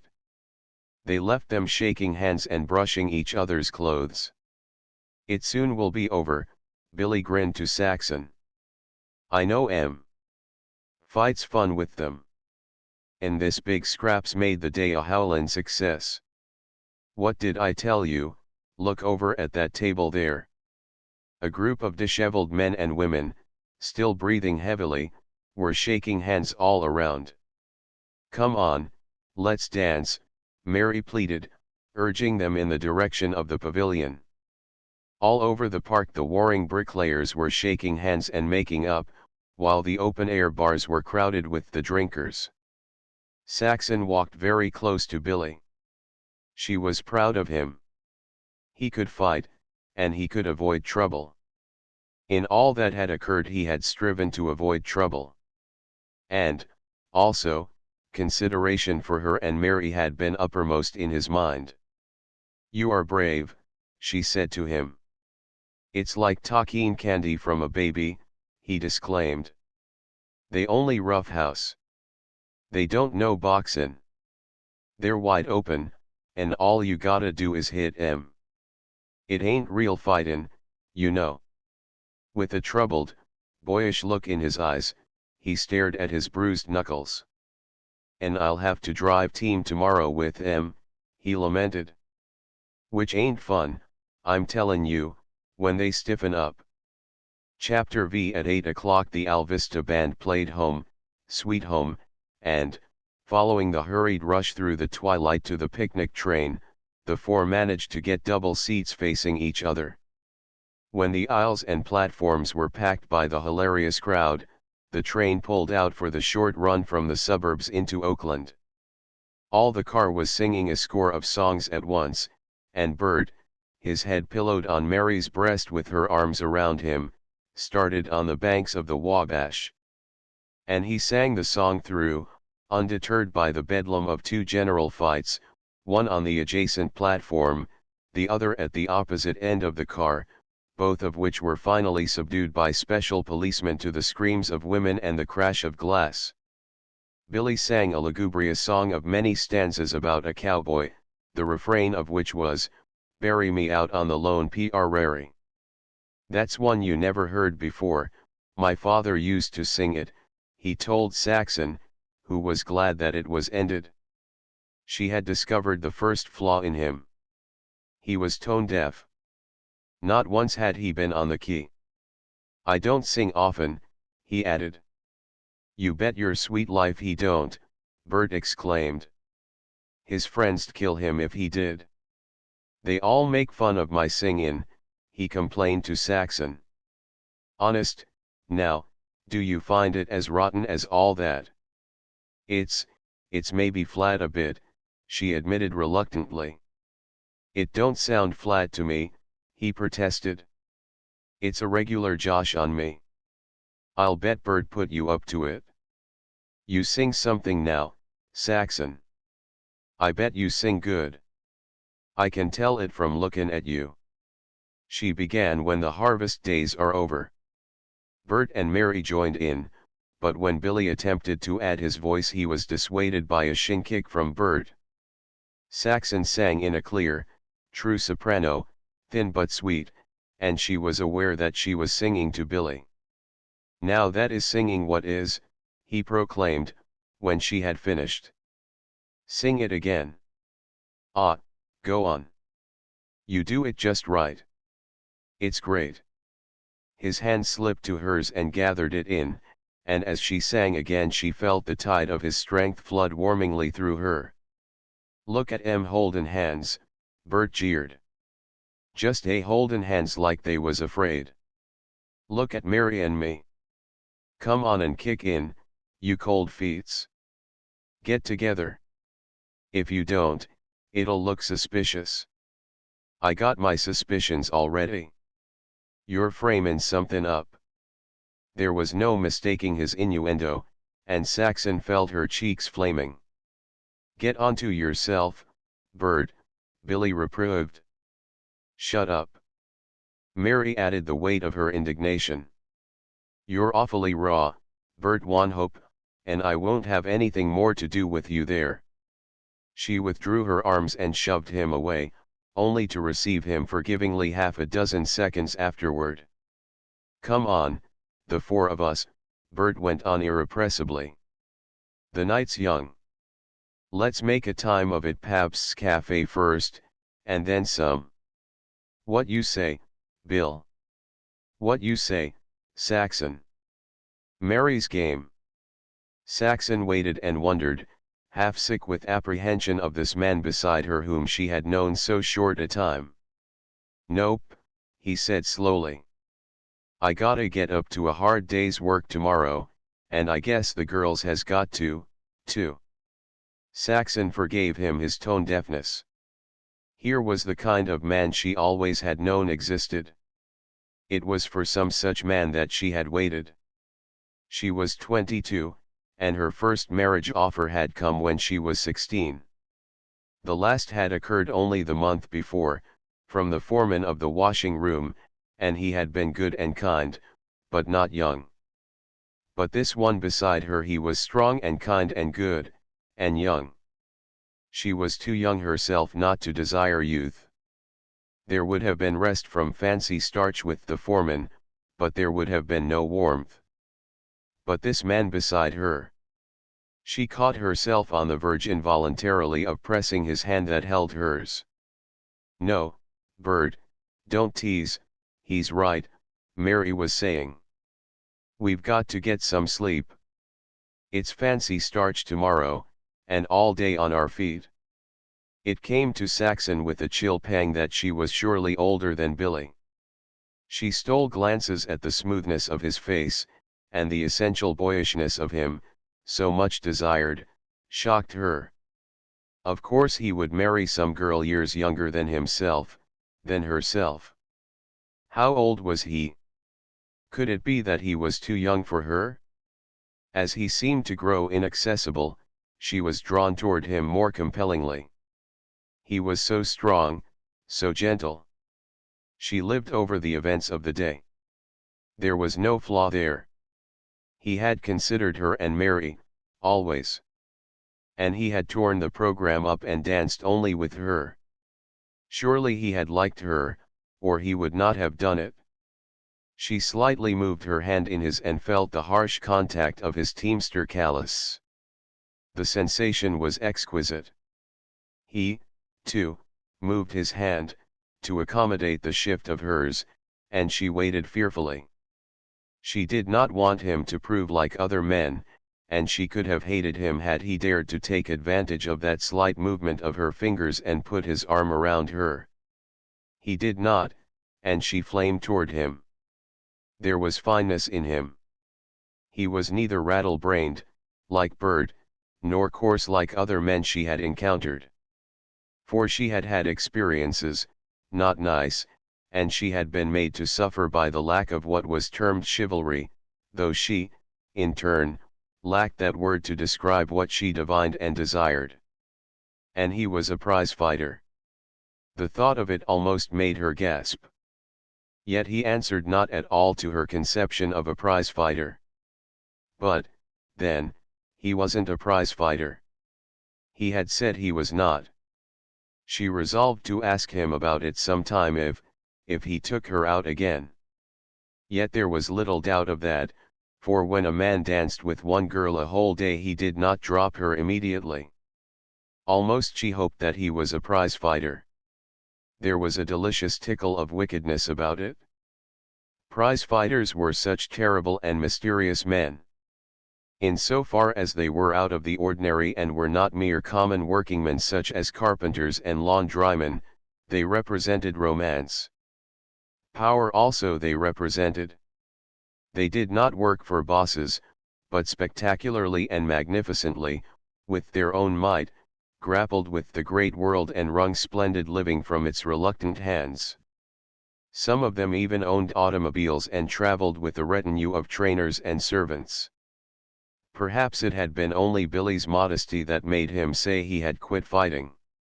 And yet, there were the callus on his hands. That showed he had quit. Chapter 6. They said goodbye at the gate. Billy betrayed awkwardness that was sweet to Saxon. He was not one of the take-it-for-granted young men.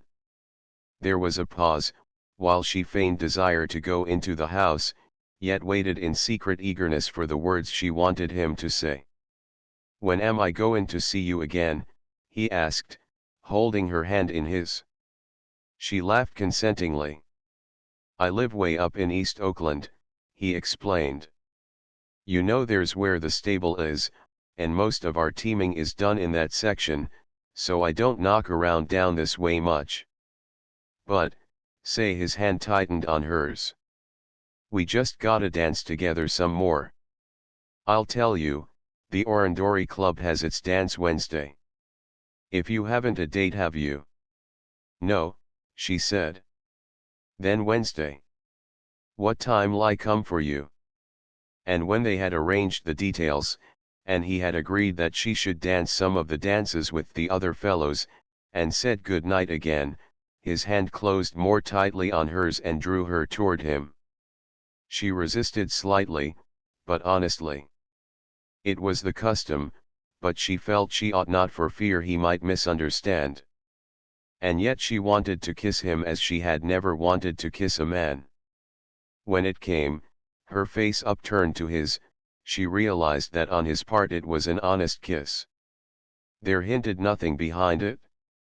Rugged and kind as himself, it was virginal almost, and betrayed no long practice in the art of saying goodbye. All men were not brutes after all, was her thought. "Good night," she murmured. The gate screeched under her hand, and she hurried along the narrow walk that led around to the corner of the house. "Wednesday," he called softly. "Wednesday," she answered. But in the shadow of the narrow alley between the two houses she stood still and pleasured in the ring of his footfalls down the cement sidewalk. Not until they had quite died away did she go on. She crept up the back stairs and across the kitchen to her room, registering her thanksgiving that Sarah was asleep. She lighted the gas, and, as she removed the little velvet hat, she felt her lips still tingling with the kiss. Yet it had meant nothing. It was the way of the young men. They all did it. But their good-night kisses had never tingled, while this one tingled in her brain as well as on her lip. What was it? What did it mean? With a sudden impulse she looked at herself in the glass. The eyes were happy and bright. The color that tinted her cheeks so easily was in them and glowing. It was a pretty reflection, and she smiled, partly in joy, partly in appreciation, and the smile grew at sight of the even rows of strong white teeth. Why shouldn't Billy like that face? Was her unvoiced query. Other men had liked it. Other men did like it. Even the other girls admitted she was a good looker. Charlie Long certainly liked it from the way he made life miserable for her. She glanced aside to the rim of the looking glass where his photograph was wedged, shuddered, and made a moue of distaste. There was cruelty in those eyes, and brutishness. He was a brute. For a year, now, he had bullied her. Other fellows were afraid to go with her. He warned them off. She had been forced into almost slavery to his attentions.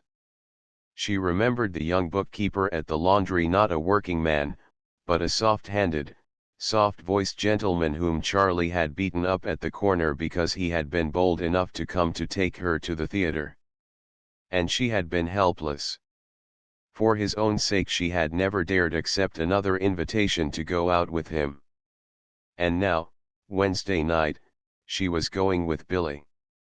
Billy. Her heart leaped. There would be trouble, but Billy would save her from him. She'd like to see him try and beat Billy up. With a quick movement, she jerked the photograph from its niche and threw it face down upon the chest of drawers. It fell beside a small square case of dark and tarnished leather. With a feeling as of profanation she again seized the offending photograph and flung it across the room into a corner. At the same time she picked up the leather case.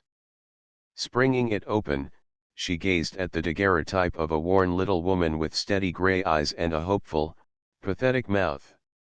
Opposite, on the velvet lining, done in gold lettering, was, "Carlton from Daisy." She read it reverently, for it represented the father she had never known, and the mother she had so little known, though she could never forget that those wise sad eyes were gray. Despite lack of conventional religion, Saxon's nature was deeply religious. Her thoughts of God were vague and nebulous, and there she was frankly puzzled. She could not vision God. Here, in the daguerreotype, was the concrete, much she had grasped from it, and always there seemed an infinite more to grasp. She did not go to church. This was her high altar and holy of holies. She came to it in trouble, in loneliness, for counsel, divination, and comfort. In so far as she found herself different from the girls of her acquaintance, she quested here to try to identify her characteristics in the pictured face. Her mother had been different from other women, too. This, forsooth, meant to her what God meant to others. To this she strove to be true, and not to hurt nor vex. And how little she really knew of her mother, and of how much was conjecture and surmise, she was unaware, for it was through many years she had erected this mother myth. Yet was it all myth? She resented the doubt with quick jealousy, and, opening the bottom drawer of the chest, drew forth a battered portfolio. Out rolled manuscripts, faded and worn, and arose a faint far scent of sweet-kept age. The writing was delicate and curled, with the quaint fineness of half a century before. She read a stanza to herself, sweet as a wind lute's airy strains your gentle muse has learned to sing, and California's boundless plains prolong the soft notes echoing. She wondered, for the thousandth time, what a wind lute was, yet much of beauty, much of beyondness, she sensed of this dimly remembered beautiful mother of hers. She communed a while, then unrolled a second manuscript. To C.B., it read. To Carlton Brown, she knew, to her father, a love poem from her mother. Saxon pondered the opening lines, I have stolen away from the crowd in the groves, where the nude statues stand, and the leaves point and shiver at ivy-crowned Bacchus, the queen of the loves, Pandora and Psyche, struck voiceless forever. This, too, was beyond her. But she breathed the beauty of it. Bacchus and Pandora and Psyche talismans to conjure with. But alas! The necromancy was her mother's. Strange, meaningless words that meant so much. Her marvelous mother had known their meaning. Saxon spelled the 3 words aloud, letter by letter, for she did not dare their pronunciation, and in her consciousness glimmered august connotations, profound and unthinkable. Her mind stumbled and halted on the star-bright and dazzling boundaries of a world beyond her world in which her mother had roamed at will. Again and again, solemnly, she went over the 4 lines. They were radiance and light to the world, haunted with phantoms of pain and unrest, in which she had her being. There, hidden among those cryptic singing lines, was the clue. If she could only grasp it, all would be made clear. Of this she was sublimely confident. She would understand Sarah's sharp tongue, her unhappy brother, the cruelty of Charlie Long, the justness of the bookkeeper's beating, the day-long, month-long, year-long toil at the ironing board. She skipped a stanza that she knew was hopelessly beyond her, and tried again. The dusk of the greenhouse is luminous yet with quivers of opal and tremors of gold, for the sun is at rest, and the light from the west, like delicate wine that is mellow and old, flushes faintly the brow of a naiad that stands in the spray of a fountain, whose sea amethysts tremble lightly a moment on bosom and hands, then dip in their basin from bosom and wrists. It's beautiful, just beautiful, she sighed. And then, appalled at the length of all the poem, at the volume of the mystery, she rolled the manuscript and put it away. Again she dipped in the drawer, seeking the clue among the cherished fragments of her mother's hidden soul. This time it was a small package, wrapped in tissue paper and tied with ribbon. She opened it carefully, with the deep gravity and circumstance of a priest before an altar. Appeared a little red satin Spanish girdle, whaleboned like a tiny corset, pointed, the pioneer finery of a frontier woman who had crossed the plains. It was handmade after the California Spanish model of forgotten days. The very whalebone had been home-shaped of the raw material from the whale ships traded for in hides and tallow. The black lace trimming her mother had made. The triple edging of black velvet strips her mother's hands had sewn the stitches. Saxon dreamed over it in a maze of incoherent thought. This was concrete. This she understood. This she worshipped as man-created gods have been worshipped on less tangible evidence of their sojourn on earth. 22 inches it measured around. She knew it out of many verifications. She stood up and put it about her waist. This was part of the ritual. It almost met. In places it did meet. Without her dress it would meet everywhere as it had met on her mother. Closest of all, this survival of old California Ventura days brought Saxon in touch. Hers was her mother's form. Physically, she was like her mother. Her grit, her ability to turn off work that was such an amazement to others, were her mother's. Just so had her mother been an amazement to her generation. Her mother, the toy-like creature, the smallest and the youngest of the strapping pioneer brood, who nevertheless had mothered the brood. Always it had been her wisdom that was sought, even by the brothers and sisters a dozen years her senior. Daisy, it was, who had put her tiny foot down and commanded the removal from the fever flatlands of Calusa to the healthy mountains of Ventura, who had backed the savage old Indian fighter of a father into a corner and fought the entire family that Vila might marry the man of her choice, who had flown in the face of the family and of community morality and demanded the divorce of Laura from her criminally weak husband, and who on the other hand, had held the branches of the family together when only misunderstanding and weak humanness threatened to drive them apart. The peacemaker and the warrior. All the old tales trooped before Saxon's eyes. They were sharp with detail, for she had visioned them many times, though their content was of things she had never seen.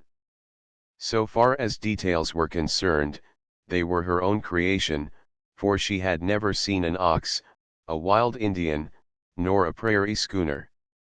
Yet, palpitating and real, shimmering in the sun-flashed dust of 10,000 hoofs, she saw pass, from east to west, across a continent, the great Hegira of the land-hungry Anglo-Saxon. It was part and fiber of her.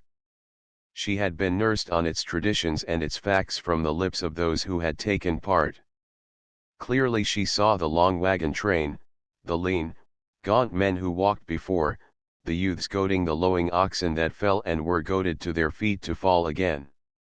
And through it all, a flying shuttle, weaving the golden dazzling thread of personality, moved the form of her little, indomitable mother, 8 years old, and 9 ere the great traverse was ended, a necromancer and a lawgiver, willing her way, and the willing always good and right.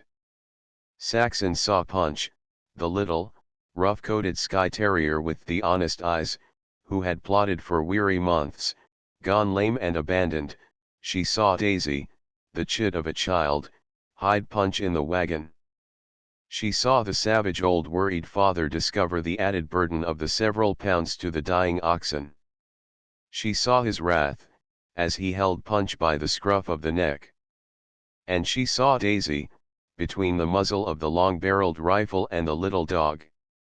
And she saw Daisy thereafter, through days of alkali and heat, walking, stumbling, in the dust of the wagons, the little sick dog, like a baby, in her arms.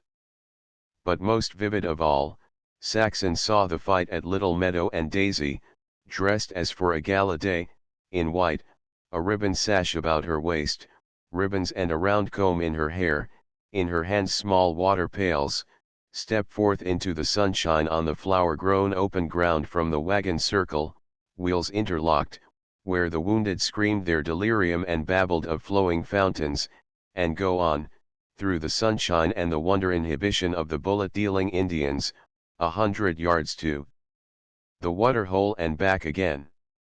Saxon kissed the little, red satin Spanish girdle passionately, and wrapped it up in haste, with dewy eyes, abandoning the mystery and godhead of mother and all the strange enigma of living. In bed, she projected against her closed eyelids the few rich scenes of her mother that her child memory retained. It was her favorite way of wooing sleep. She had done it all her life, sunk into the death blackness of sleep with her mother limned to the last on her fading consciousness. But this mother was not the Daisy of the plains nor of the daguerreotype. They had been before Saxon's time. This that she saw nightly was an older mother, broken with insomnia and brave with sorrow, who crept, always crept, a pale, frail creature, gentle and unfaltering, dying from lack of sleep, living by will, and by will refraining from going mad, who, nevertheless, could not will sleep, and whom not even the whole tribe of doctors could make sleep. Crept always she crept, about the house, from weary bed to weary chair and back again through long days and weeks of torment, never complaining, though her unfailing smile was twisted with pain, and the wise grey eyes, still wise and grey, were grown unutterably larger and profoundly deep. But on this night Saxon did not win to sleep quickly. The little creeping mother came and went, and in the intervals the face of Billy, with the cloud drifted, sullen, handsome eyes, burned against her eyelids. And once again, as sleep welled up to smother her, she put to herself the question, is this the man? Chapter 7. The work in the ironing room slipped off, but the 3 days until Wednesday night were very long. She hummed over the fancy starch that flew under the iron at an astounding rate. "I can't see how you do it," Mary admired. "You'll make 13 or 14 this week at that rate." Saxon laughed, and in the steam from the iron she saw dancing golden letters that spelled Wednesday. "What do you think of Billy?" Mary asked. "I like him," was the frank answer. "Well, don't let it go farther than that." "I will if I want to," Saxon retorted gaily. "Better not," came the warning. "You'll only make trouble for yourself. He ain't marryin'. Many a girl's found that out. They just throw themselves at his head, too. I'm not going to throw myself at him, or any other man. Just thought I'd tell you," Mary concluded. "A word to the wise." Saxon had become grave. "He's not," she began, then looked the significance of the question she could not complete. "Oh, nothin' like that, though there's nothin' to stop him. He's straight, all right. But he just won't fall for anything in skirts. He dances, and runs around, and has a good time, and beyond that nitsky. A lot of 'em's got fooled on him. I bet you there's a dozen girls in love with him right now. And he just goes on turnin' 'em down. There was Lily Sanderson, you know her. You seen her at that Slavonic picnic last summer at Shellmound, that tall, nice-lookin' blonde that was with Butch Willows." "Yes, I remember her," Saxon said. "What about her?" "Well, she'd been runnin' with Butch Willows pretty steady, and just because she could dance, Billy dances a lot with her. Butch ain't afraid of nothin'. He wades right in for a showdown, and nails Billy outside, before everybody, and reads the riot act. And Billy listens in that slow, sleepy way of his, and Butch gets hotter and hotter, and everybody expects a scrap. And then Billy says to Butch, 'Are you done?' 'Yes,' Butch says, 'I've said my say, and what are you goin' to do about it?'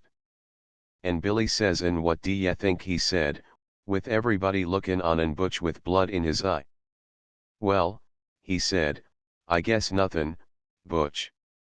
Just like that. Butch was that surprised you could knocked him over with a feather. 'And never dance with her no more,' he says. 'Not if you say I can't, Butch,' Billy says. Just like that. Well, you know, any other man to take water the way he did from Butch, why, everybody'd despise him. But not Billy. You see, he can afford to. He's got a rep as a fighter, and when he just stood back and let Butch have his way, everybody knew he wasn't scared, or backing down, or anything. He didn't care a rap for Lily Sanderson, that was all, and anybody could see she was just crazy after him." The telling of this episode caused Saxon no little worry. Hers was the average woman's pride, but in the matter of man-conquering prowess she was not unduly conceited. Billy had enjoyed her dancing, and she wondered if that were all. If Charlie Long bullied up to him, would he let her go as he had let Lily Sanderson go? He was not a marrying man, nor could Saxon blind her eyes to the fact that he was eminently marriageable. No wonder the girls ran after him. And he was a man subduer as well as a woman subduer. Men liked him. Bert Wanhope seemed actually to love him. She remembered the Butchertown tough in the dining room at Weasel Park who had come over to the table to apologize, and the Irishman at the tug-of-war who had abandoned all thought of fighting with him the moment he learned his identity.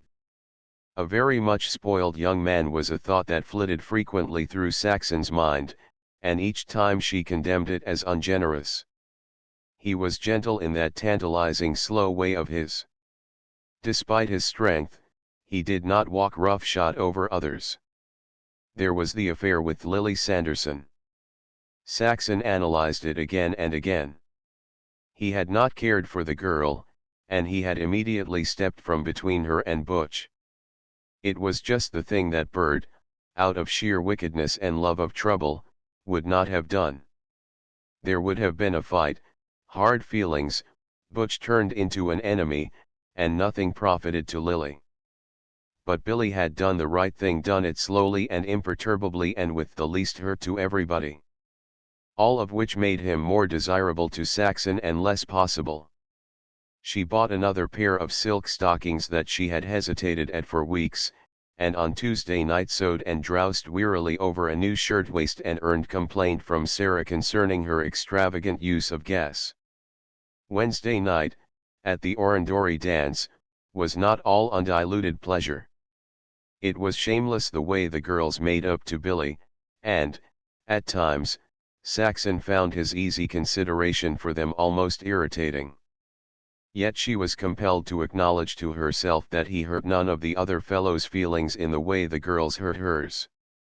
They all but asked him out, tried to dance with them, and little of their open pursuit of him escaped her eyes. She resolved that she would not be guilty of throwing herself at him, and withheld dance after dance, and yet was secretly and thrillingly aware that she was pursuing the right tactics. She deliberately demonstrated that she was desirable to other men, as he involuntarily demonstrated his own desirableness to the women. Her happiness came when he coolly overrode her objections and insisted on 2 dances more than she had allotted him. And she was pleased, as well as angered, when she chanced to overhear 2 of the strapping young cannery girls. "The way that little sawed-off is monopolizing him," said one. And the other, "You'd think she might have the good taste to run after somebody of her own age." "Cradle snatcher," was the final sting that sent the angry blood into Saxon's cheeks as the 2 girls moved away, unaware that they had been overheard. Billy saw her home, kissed her at the gate, and got her consent to go with him to the dance at Germania Hall on Friday night. "I wasn't thinkin' of goin'," he said. "But if you'll say the word, Bert's goin' to be there." Next day, at the ironing boards, Mary told her that she and Bert were dated for Germania Hall. "Are you goin'?" Mary asked. Saxon nodded. "Billy Roberts." The nod was repeated, and Mary, with suspended iron, gave her a long and curious look. "Say, and what if Charlie Long butts in?" Saxon shrugged her shoulders. They ironed swiftly and silently for a quarter of an hour. "Well," Mary decided, "if he does butt in, maybe he'll get his. I'd like to see him get it, the big stiff." "It all depends how Billy feels about you, I mean." "I'm no Lily Sanderson," Saxon answered indignantly. "I'll never give Billy Roberts a chance to turn me down." "You will, if Charlie Long butts in. Take it from me, Saxon, he ain't no gentleman. Look what he done to Mr. Moody. That was a awful beatin'. And Mr. Moody only a quiet little man that wouldn't harm a fly. Well, He won't find Billy Roberts a sissy by a long shot. That night, outside the laundry entrance, Saxon found Charlie Long waiting. As he stepped forward to greet her and walk alongside, she felt the sickening palpitation that he had so thoroughly taught her to know. The blood ebbed from her face with the apprehension and fear his appearance caused. She was afraid of the rough bulk of the man, of the heavy brown eyes, dominant and confident, of the big blacksmith hands and the thick strong fingers with the hair pads on the back to every first joint. He was unlovely to the eye, and he was unlovely to all her finer sensibilities. It was not his strength itself, but the quality of it and the misuse of it, that affronted her. The beating he had given the gentle Mr. Moody had meant half hours of horror to her afterward. Always did the memory of it come to her accompanied by a shudder. And yet, without shock, she had seen Billy fight at Weasel Park in the same primitive man-animal way. But it had been different. She recognized, but could not analyze, the difference. She was aware only of the brutishness of this man's hands and mind. "You're lookin' white and all beat to a frazzle," he was saying. "Why don't you cut the work? You got to some time, anyway. You can't lose me, kid." "I wish I could," she replied. He laughed with harsh joviality. "Nothin' to it, Saxon. You're just cut out to be Mrs. Long, and you're sure goin' to be. I wish I was as certain about all things as you are," she said with mild sarcasm that missed. "Take it from me," he went on, "there's just one thing you can be certain of, and that is that I am certain." He was pleased with the cleverness of his idea and laughed approvingly. "When I go after anything I get it, and if anything gets in between it gets hurt. D'ye get that? It's me for you, and that's all there is to it, so you might as well make up your mind and go to workin' in my home instead of the laundry. Why, it's a snap. There wouldn't be much to do. I make good money, and you wouldn't want for anything. You know, I just washed up from work and skinned over here to tell it to you once more, so you wouldn't forget. I ain't ate yet, and that shows how much I think of you. You'd better go and eat then," she advised, though she knew the futility of attempting to get rid of him. She scarcely heard what he said. It had come upon her suddenly that she was very tired and very small and very weak alongside this colossus of a man. Would he dog her always? She asked despairingly, and seemed to glimpse a vision of all her future life stretched out before her, with always the form and face of the burly blacksmith pursuing her. "Come on, kid, and kick in," he continued. "It's the good old summer time, and that's the time to get married." "But I'm not going to marry you," she protested. "I've told you 1,000 times already." "Ah, forget it. You want to get them ideas out of your think box. Of course, you're goin' to marry me. It's a pipe. And I'll tell you another pipe. You and me's goin' across to Frisco Friday night. There's goin' to be big doiness with the horse shores." "Only I'm not," she contradicted. "Oh, yes you are," he asserted with absolute assurance. "We'll catch the last boat back, and you'll have one fine time. And I'll put you next to some of the good dancers.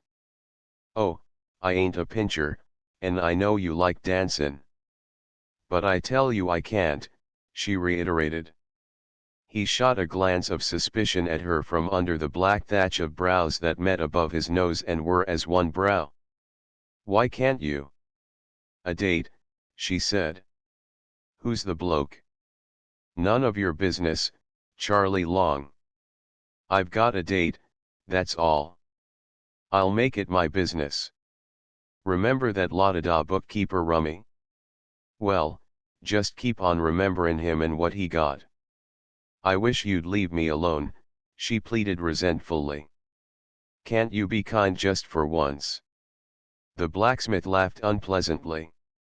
If any rummy thinks he can butt in on you and me, he'll learn different, and I'm the little boy that'll learn Friday night, eh? Where? I won't tell you. Where? He repeated. Her lips were drawn in tight silence, and in her cheeks were little angry spots of blood. Huh, as if I couldn't guess. Germania Hall. Well, I'll be there, and I'll take you home afterward. D'ye get that? And you'd better tell the rummy to beat it unless you want to see get his face hurt. Saxon, hurt as a prideful woman can be hurt by cavalier treatment, was tempted to cry out the name and prowess of her newfound protector. And then came fear. This was a big man, and Billy was only a boy. That was the way he affected her. She remembered her first impression of his hands and glanced quickly at the hands of the man beside her. They seemed twice as large as Billy's, and the mats of hair seemed to advertise a terrible strength. No, Billy could not fight this big brute. He must not. And then to Saxon came a wicked little hope that by the mysterious and unthinkable ability that prize fighters possessed, Billy might be able to whip this bully and rid her of him. With the next glance doubt came again, for her eye dwelt on the blacksmith's broad shoulders, the cloth of the coat muscle wrinkled and the sleeves bulging above the biceps. If you lay a hand on anybody I'm going with again, she began. Why, they'll get hurt, of course, Long grinned. And they'll deserve it, too. Any rummy that comes between a fellow and his girl ought to get hurt. But I'm not your girl, and all you're saying so doesn't make it so. That's right, get mad, he approved. I like you for that, too. You've got spunk and fight. I like to see it. It's what a man needs in his wife and not these fat cows of women. They're the dead ones. Now you're a live one, all wool, a yard long and a yard wide. She stopped before the house and put her hand on the gate. Goodbye, she said. I'm going in. Come on out afterward for a run to Idora Park, he suggested. No, I'm not feeling good, and I'm going straight to bed as soon as I eat supper. Huh, he sneered. Gettin' in shape for the fling tomorrow night, eh? With an impatient movement she opened the gate and stepped inside. I've given it to you straight, he went on. If you don't go with me tomorrow night somebody'll get hurt. I hope it will be you, she cried vindictively. He laughed as he threw his head back, stretched his big chest, and half lifted his heavy arms. The action reminded her disgustingly of a great ape she had once seen in a circus. Well, goodbye, he said. See you tomorrow night at Germania Hall. I haven't told you it was Germania Hall. And you haven't told me it wasn't. All the same, I'll be there. And I'll take you home, too. Be sure and keep plenty of round dances open for me. That's right. Get mad. It makes you look fine. Chapter 8. The music stopped at the end of the waltz, leaving Billy and Saxon at the big entrance doorway of the ballroom.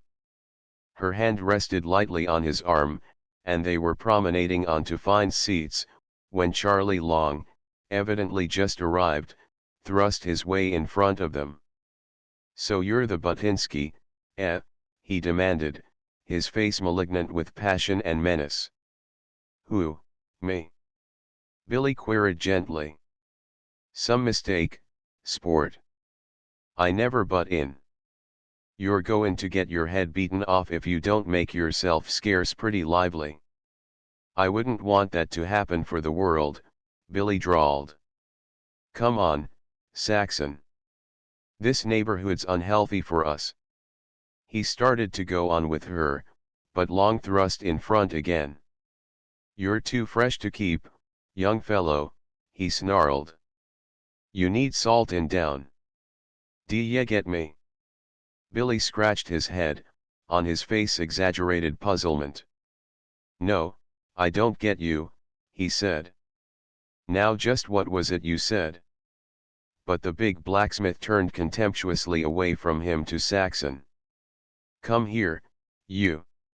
Let's see your program. Do you want to dance with him?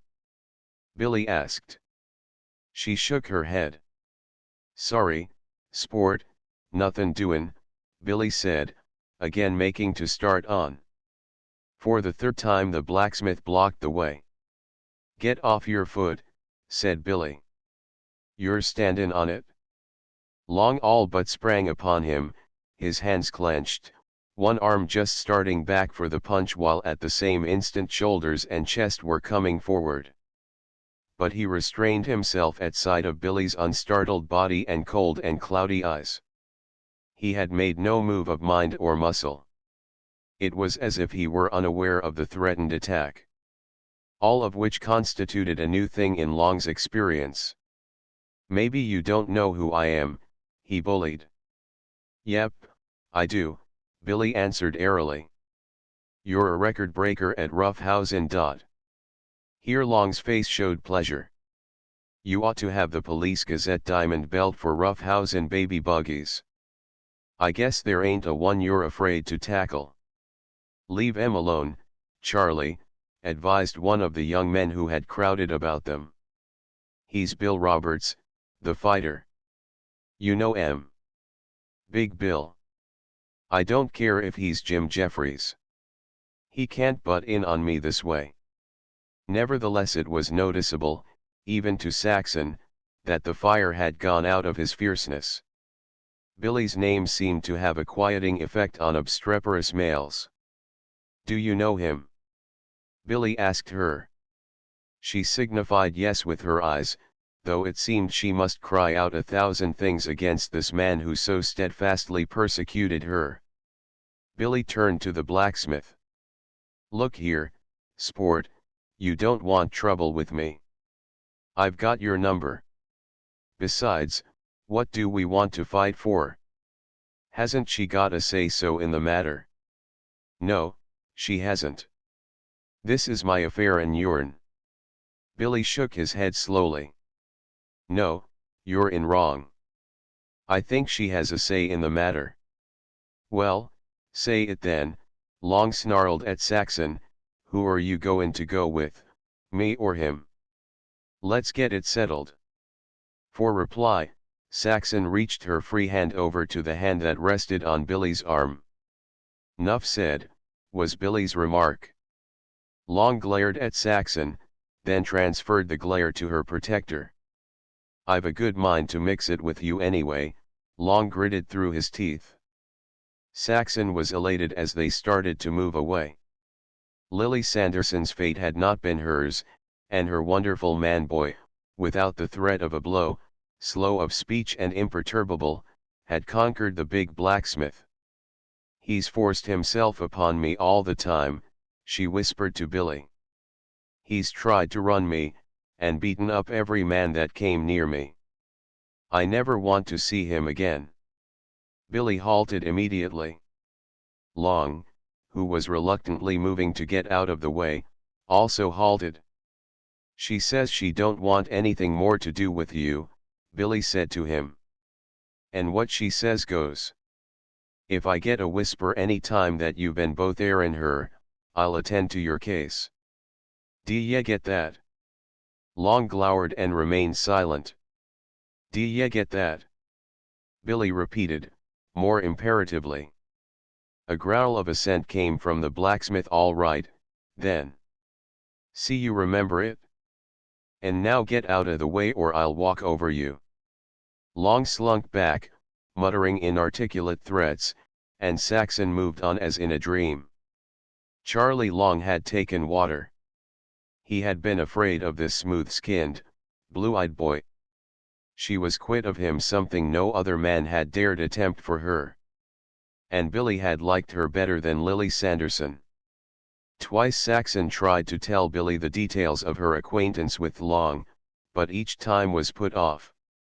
I don't care a rap about it, Billy said the second time.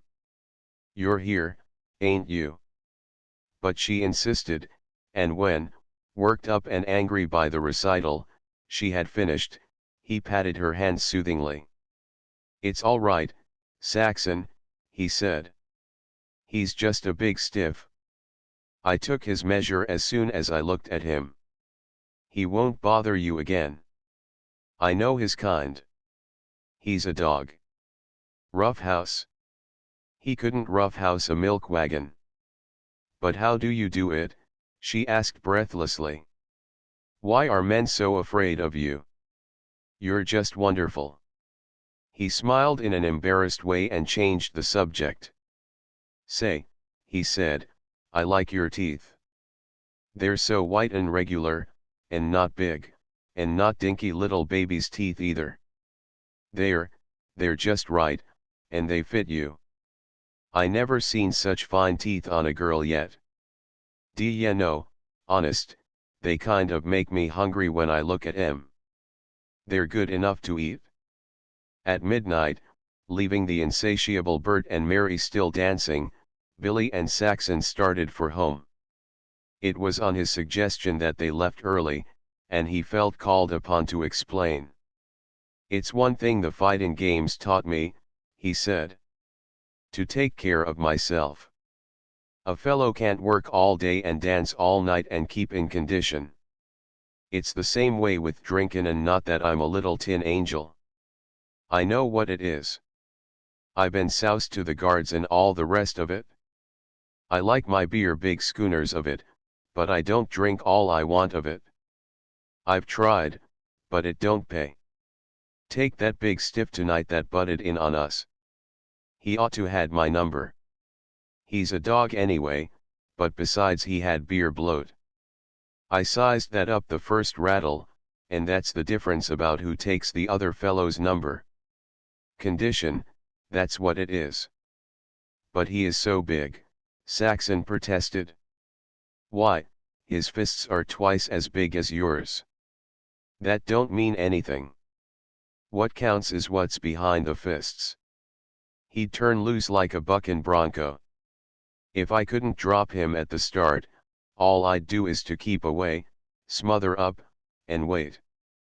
And all of a sudden he'd blow up, go all to pieces, you know, wind, heart, everything, and then I'd have him where I wanted him. And the point is he knows it, too." "You're the first prize fighter I ever knew," Saxon said, after a pause. "I'm not anymore," he disclaimed hastily. "That's one thing the fighting game taught me, to leave it alone. It don't pay. A fellow trains as fine as silk till he's all silk, his skin, everything, and he's fit to live for 100 years, and then he climbs through the ropes for a hard 20 rounds with some tough customer that's just as good as he is, and in those 20 rounds he frazzles out all his silken blows in a year of his life. Yes, sometimes he blows in 5 years of it, or cuts it in half, or uses up all of it. I've watched 'em. I've seen fellows strong as bulls fight a hard battle and die inside the year of consumption, or kidney disease, or anything else. Now what's the good of it? Money can't buy what they throw away. That's why I quit the game and went back to drivin' team. I got my silk, and I'm goin' to keep it, that's all. It must make you feel proud to know you are the master of other men," she said softly, aware herself of pride in the strength and skill of him. "It does," he admitted frankly. "I'm glad I went into the game, just as glad as I am that I pulled out of it. Yep, it's taught me a lot to keep my eyes open and my head cool. Oh, I've got a temper, a peach of a temper. I get scared of myself sometimes. I used to be always breakin' loose. But the fightin' taught me to keep down the steam and not do things I'd be sorry for afterward." "Why, you're the sweetest, easiest tempered man I know," she interjected. "Don't you believe it? Just watch me, and sometime you'll see me break out that bad that I won't know what I'm doin' myself. Oh, I'm a holy terror when I get started." This tacit promise of continued acquaintance gave Saxon a little joy thrill. "Say," he said, as they neared her neighborhood, "what are you doing next Sunday?" "Nothing." "No plans at all?" "Well, suppose you and me go buggy riding all day out in the hills." She did not answer immediately, and for the moment she was seeing the nightmare vision of her last buggy ride, of her fear and her leap from the buggy, and of the long miles and the stumbling through the darkness in thin-soled shoes that bruised her feet on every rock. And then it came to her with a great swell of joy that this man beside her was not such a man. "I love horses," she said. "I almost love them better than I do dancing, only I don't know anything about them. My father rode a great roan war horse. He was a captain of cavalry, you know. I never saw him, but somehow I always can see him on that big horse, with the sash around his waist and his sword at his side. My brother George has the sword now, but Tom, he's the brother I live with, says it is mine because it wasn't his father's. You see, they're only my half-brothers. I was the only child by my mother's second marriage. That was her real marriage, her love marriage, I mean." Saxon ceased abruptly, embarrassed by her own garrulity, and yet the impulse was strong to tell this young man all about herself, and it seemed to her that these far memories were a large part of her. "Go on and tell me about it," Billy urged. "I like to hear about the old people of the old days. My people was along in there, too, and somehow I think it was a better world to live in than now. Things was more sensible and natural. I don't exactly say what I mean. But it's like this, I don't understand life today. There's the labor unions and employers associations, and strikes, and hard times, and huntin' for jobs, and all the rest. Things wasn't like that in the old days. Everybody farmed, and shot their meat, and got enough to eat, and took care of their old folks. But now it's all a mix-up that I can't understand. Maybe I'm a fool, I don't know. But, anyway, go ahead and tell us about your mother." "Well, you see, when she was only a young woman she and Captain Brown fell in love. He was a soldier then, before the war. And he was ordered east for the war when she was away nursing her sister Laura. And then came the news that he was killed at Shiloh. And she married a man who had loved her for years and years. He was a boy in the same wagon train coming across the plains. She liked him, but she didn't love him. And afterward came the news that my father wasn't killed after all. So it made her very sad, but it did not spoil her life. She was a good mother and a good wife and all that, but she was always sad and sweet and gentle, and I think her voice was the most beautiful in the world. She was game, all right," Billy approved. "And my father never married. He loved her all the time. I've got a lovely poem home that she wrote to him. It's just wonderful, and it sings like music. Well, long afterward her husband died, and then she and my father made their love marriage. They didn't get married until 1882, and she was pretty well along. More she told him, as they stood by the gate, and Saxon tried to think that the goodbye kiss was a trifle longer than just ordinary. "How about 9 o'clock, he queried across the gate. "Don't bother about lunch or anything. I'll fix all that up. You just be ready at 9. Chapter 9 Sunday morning Saxon was beforehand in getting ready, and on her return to the kitchen from her second journey to peep through the front windows, Sarah began her customary attack. "It's a shame and a disgrace the way some people can afford silk stockings," she began. "Look at me, a toilin' and a stewin' day and night, and I never get silk stockings nor shoes, 3 pairs of them all at one time. But there's a just God in heaven, and there'll be some mighty big surprises for some when the end comes and folks get passed out what's comin' to them. Tom, smoking his pipe and cuddling his youngest born on his knees, dropped an eyelid surreptitiously on his cheek in token that Sarah was in a tantrum. Saxon devoted herself to tying a ribbon in the hair of one of the little girls. Sarah lumbered heavily about the kitchen, washing and putting away the breakfast dishes. She straightened her back from the sink with a groan and glared at Saxon with fresh hostility. "You ain't sayin' anything, eh? And why don't you?" "Because I guess you still got some natural shame in you, a runnin' with a prize fighter." "Oh, I've heard about your goings on with Bill Roberts. A nice specimen he is. But just you wait till Charlie Long gets his hands on him, that's all." "Oh, I don't know," Tom intervened. "Bill Roberts is a pretty good boy from what I hear." Saxon smiled with superior knowledge, and Sarah, catching her, was infuriated. "Why don't you marry Charlie Long? He's crazy for you, and he ain't a drinkin' man." "I guess he gets outside his share of beer," Saxon retorted. "That's right," her brother supplemented. "And I know for a fact that he keeps a keg in the house all the time as well." "Maybe you've been guzzling from it," Sarah snapped. "Maybe I have," Tom said, wiping his mouth reminiscently with the back of his hand. "Well, he can afford to keep a keg in the house if he wants to," she returned to the attack, which now was directed at her husband as well. "He pays his bills, and he certainly makes good money, better than most men, anyway. And he hasn't a wife and children to watch out for," Tom said. "Nor everlastin' dues to unions that don't do him no good." "Oh, yes, he has," Tom urged genially. "Blamed little he'd work in that shop, or any other shop in Oakland, if he didn't keep in good standing with the blacksmiths. You don't understand labor conditions, Sarah. The unions have got to stick, if the men aren't to starve to death." "Oh, of course not," Sarah sniffed. "I don't understand anything. I ain't got a mind.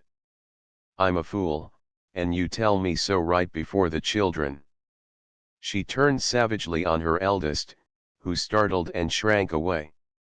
"Willie, your mother is a fool. Do you get that? Your father says she's a fool, says it right before her face and yourn.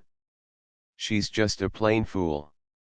Next he'll be sayin' she's crazy and puttin' her away in the asylum. And how will you like that, Willie? How will you like to see your mother in a straitjacket and a padded cell, shut out from the light of the sun and beaten like a nigger before the war, Willie, beaten and clubbed like a regular black nigger? That's the kind of a father you've got, Willie. Think of it, Willie, in a padded cell, the mother that bore you, with the lunatics screechin' and screamin' all around, and the quicklime eatin' into the dead bodies of them that's beaten to death by the cruel wardens," she continued tirelessly, painting with pessimistic strokes the growing black future her husband was meditating for her, while the boy, fearful of some vague, incomprehensible catastrophe, began to weep silently, with a pendulous, trembling underlip. Saxon, for the moment, lost control of herself. "Oh, for heaven's sake, can't we be together 5 minutes without quarreling?" she blazed. Sarah broke off from asylum conjurations and turned upon her sister-in-law. "Who's quarreling? Can't I open my head without being jumped on by the two of you?" Saxon shrugged her shoulders despairingly, and Sarah swung about on her husband.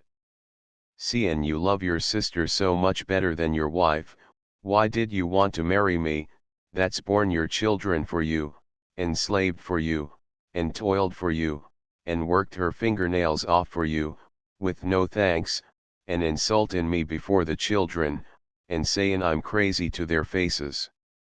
And what have you ever did for me? That's what I want to know, me, that's cooked for you, and washed your stinkin' clothes, and fixed your socks, and sat up nights with your brats when they was ailin'. Look at that. She thrust out a shapeless, swollen foot, encased in a monstrous, untended shoe, the dry, raw leather of which showed white on the edges of bulging cracks. "Look at that. That's what I say. Look at that." Her voice was persistently rising and at the same time growing throaty. "The only shoes I got. Me. Your wife. Ain't you ashamed? Where are my 3 pairs? Look at that stockin'." Speech failed her, and she sat down suddenly on a chair at the table, glaring unutterable malevolence and misery. She arose with the abrupt stiffness of an automaton, poured herself a cup of cold coffee, and in the same jerky way sat down again. As if too hot for her lips, she filled her saucer with the greasy-looking, nondescript fluid, and continued her set glare, her breast rising and falling with staccato, mechanical movement. "Now, Sarah, BCM, BCM," Tom pleaded anxiously. In response, slowly, with utmost deliberation, as if the destiny of empires rested on the certitude of her act, she turned the saucer of coffee upside down on the table. She lifted her right hand, slowly, hugely, and in the same slow, huge way landed the open palm with a sounding slap on Tom's astounded cheek. Immediately thereafter she raised her voice in the shrill, hoarse, monotonous madness of hysteria, sat down on the floor, and rocked back and forth in the throes of an abysmal grief. Willie's silent weeping turned to noise, and the 2 little girls, with the fresh ribbons in their hair, joined him. Tom's face was drawn and white, though the smitten cheek still blazed, and Saxon wanted to put her arms comfortingly around him, yet dared not. He bent over his wife. "Sarah, you ain't feelin' well. Let me put you to bed, and I'll finish tidying up." "Don't touch me, don't touch me," she screamed, jerking violently away from him. "Take the children out in the yard, Tom, for a walk, anything get them away," Saxon said. She was sick and white and trembling. "Go, Tom, please, please. There's your hat. I'll take care of her. I know just how." Left to herself, Saxon worked with frantic haste, assuming the calm she did not possess, but which she must impart to the screaming bedlamite upon the floor. The light frame house leaked the noise hideously, and Saxon knew that the houses on either side were hearing, and the street itself and the houses across the street. Her fear was that Billy should arrive in the midst of it. Further, she was incensed, violated. Every fiber rebelled, almost in a nausea, yet she maintained cool control and stroked Sarah's forehead and hair with slow, soothing movements. Soon, with one arm around her, she managed to win the first diminution in the strident, atrocious, unceasing scream. A few minutes later, sobbing heavily, the elder woman lay in bed, across her forehead and eyes a wet pack of towel for easement of the headache she and Saxon tacitly accepted as substitute for the brainstorm. When a clatter of hoofs came down the street and stopped, Saxon was able to slip to the front door and wave her hand to Billy. In the kitchen she found Tom waiting in sad anxiousness. "It's all right," she said. "Billy Roberts has come, and I've got to go. You go in and sit beside her for a while, and maybe she'll go to sleep. But don't rush her. Let her have her own way. If she'll let you take her hand, why do it? Try it, anyway. But first of all, as an opener and just as a matter of course, start wetting the towel over her eyes." He was a kindly, easy-going man, but, after the way of a large percentage of the Western stock, he was undemonstrative. He nodded, turned toward the door to obey, and paused irresolutely. The look he gave back to Saxon was almost dog-like in gratitude and all brotherly in love. She felt it, and in spirit leapt toward it. It's all right, everything's all right, she cried hastily. Tom shook his head. No, it ain't. It's a shame, a blamed shame, that's what it is. He shrugged his shoulders. Oh, I don't care for myself. But it's for you. You got your life before you yet, little kid sister. You'll get old, and all that means, fast enough. But it's a bad start for a day off. The thing for you to do is to forget all this, and skin out with your fellow, and have a good time. In the open door, his hand on the knob to close it after him, he halted a second time. A spasm contracted his brow. Hell! Think of it! Sarah and I used to go buggy riding once on a time. And I guess she had her 3 pairs of shoes, too. Can you beat it? In her bedroom, Saxon completed her dressing, for an instant stepping upon a chair so as to glimpse critically in the small wall mirror the hang of her ready-made linen skirt. This, and the jacket, she had altered to fit, and she had double-stitched the seams to achieve the coveted tailored effect. Still on the chair, all in the moment of quick clear seeing, she drew the skirt tightly back and raised it. The sight was good to her, nor did she underappraise the lines of the slender ankle above the low tan tie, nor did she underappraise the delicate yet mature swell of calf outlined in the fresh brown of a new cotton stocking. Down from the chair, she pinned on a firm sailor hat of white straw with a brown ribbon around the crown that matched her ribbon belt. She rubbed her cheeks quickly and fiercely to bring back the color Sarah had driven out of them, and delayed a moment longer to put on her tan lisle thread gloves.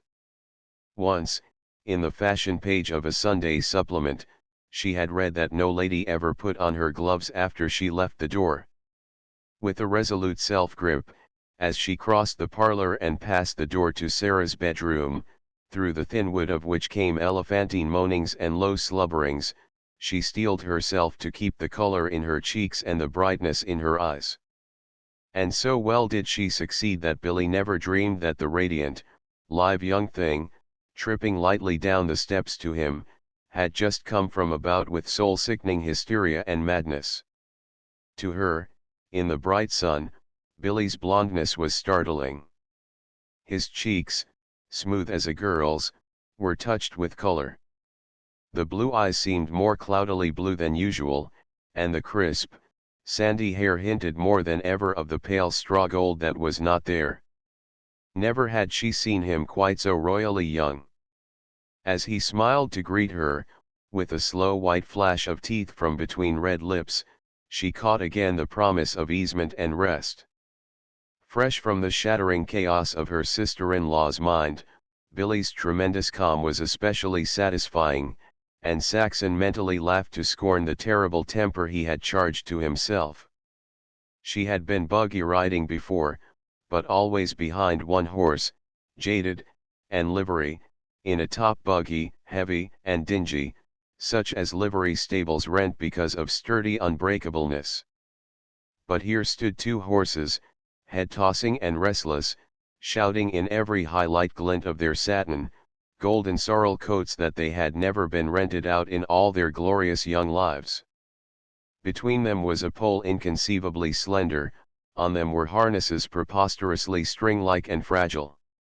And Billy belonged here, by elemental right, a part of them and of it, a master part and a component, along with the spidery delicate, narrow-boxed, wide and yellow-wheeled, rubber-tired rig, efficient and capable, as different as he was different from the other man who had taken her out behind stolid, lumbering horses.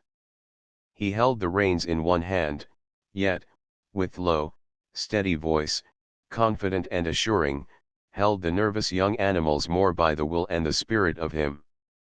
It was no time for lingering. With the quick glance and foreknowledge of a woman, Saxon saw, not merely the curious children clustering about, but the peering of adult faces from open doors and windows, and past window shades lifted up or held aside. With his free hand, Billy drew back the linen robe and helped her to a place beside him. The high-backed, luxuriously upholstered seat of brown leather gave her a sense of great comfort, yet even greater, it seemed to her, was the nearness and comfort of the man himself and of his body. "How do ye like 'em?" he asked, changing the reins to both hands and chirruping the horses, which went out with a jerk in an immediacy of action that was new to her. "They're the bosses, you know. Couldn't rent animals like them. He lets me take them out for exercise sometimes. If they ain't exercised regular they're a handful. Look at King, there, prancin'. Some style, eh? Some style. The other one's the real goods, though. Prince is his name. Got to have some bit on him to hold 'em ah. Did you see 'em, Saxon? Some horse. Some horse." From behind came the admiring cheer of the neighborhood children, and Saxon, with a sigh of content, knew that the happy day had at last begun. Chapter X. "I don't know horses," Saxon said. "I've never been on one's back, and the only ones I've tried to drive were single and lame or almost falling down, or something. But I'm not afraid of horses. I just love them. I was born loving them, I guess." Billy threw an admiring, appreciative glance at her. "That's the stuff. That's what I like in a woman, Grit.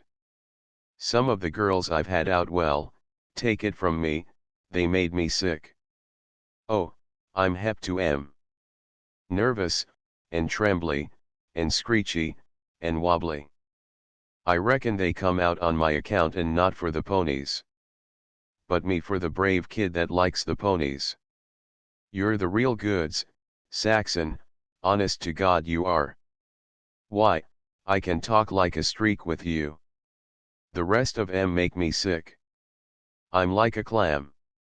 They don't know nothin', and they're that scared all the time. Well, I guess you get me.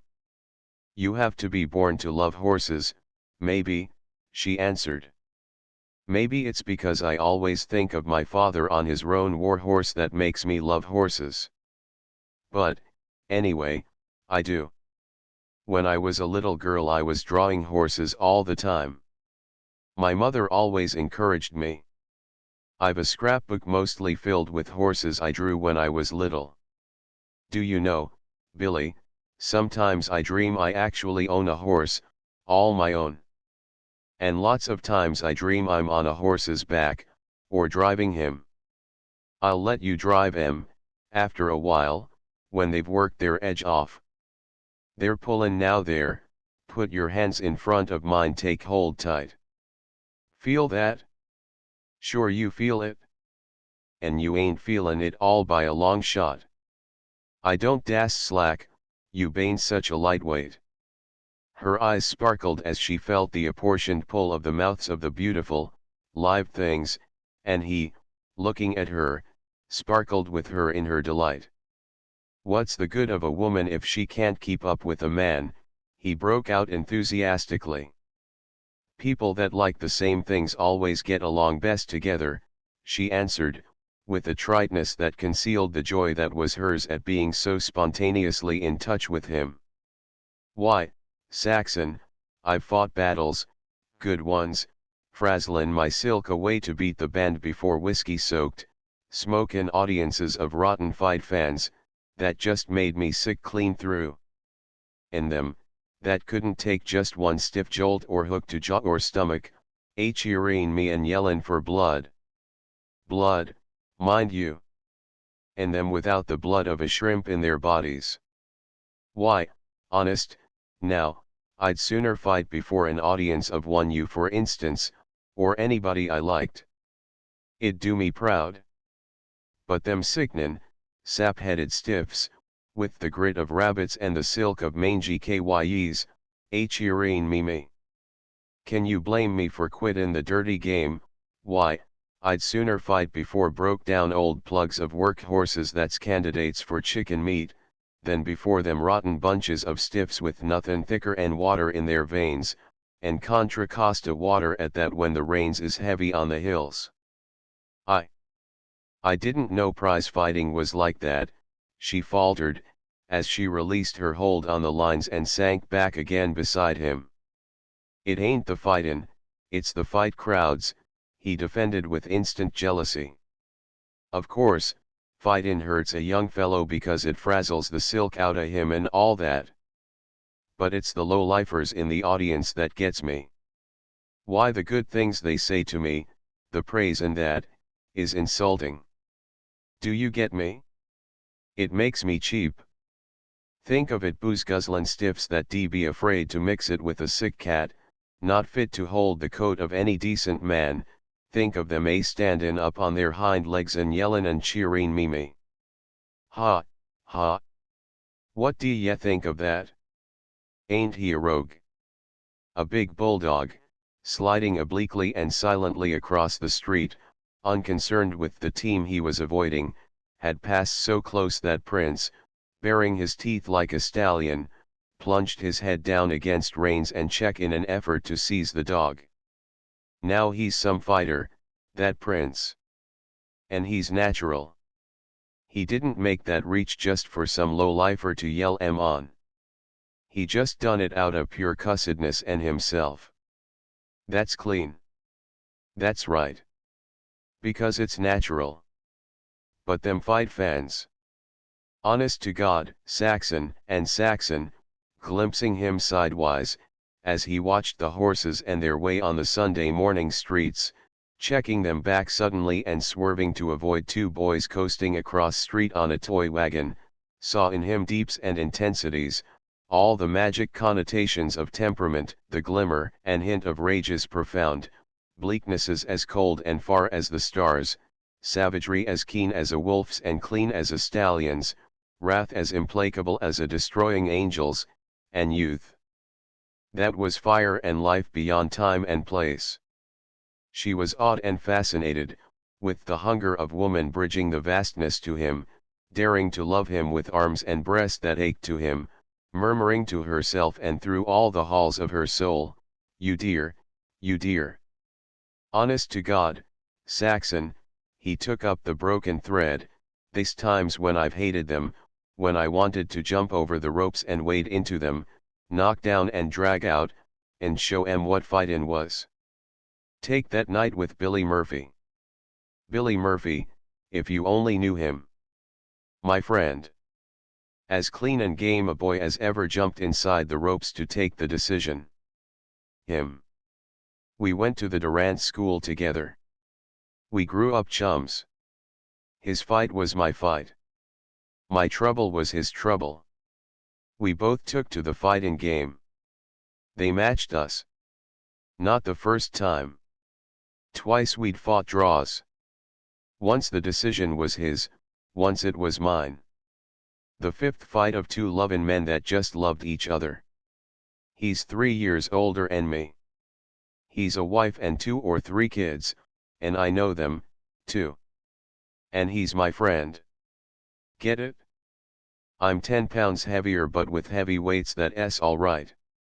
He can't time and distance as good as me, and I can keep set better, too. But he's cleverer and quicker. I never was quick like him. We both can take punishment, and we're both two-handed, a wallop in all our fists. I know the kick of his, and he knows my kick, and we're both real respectful. And we're even matched.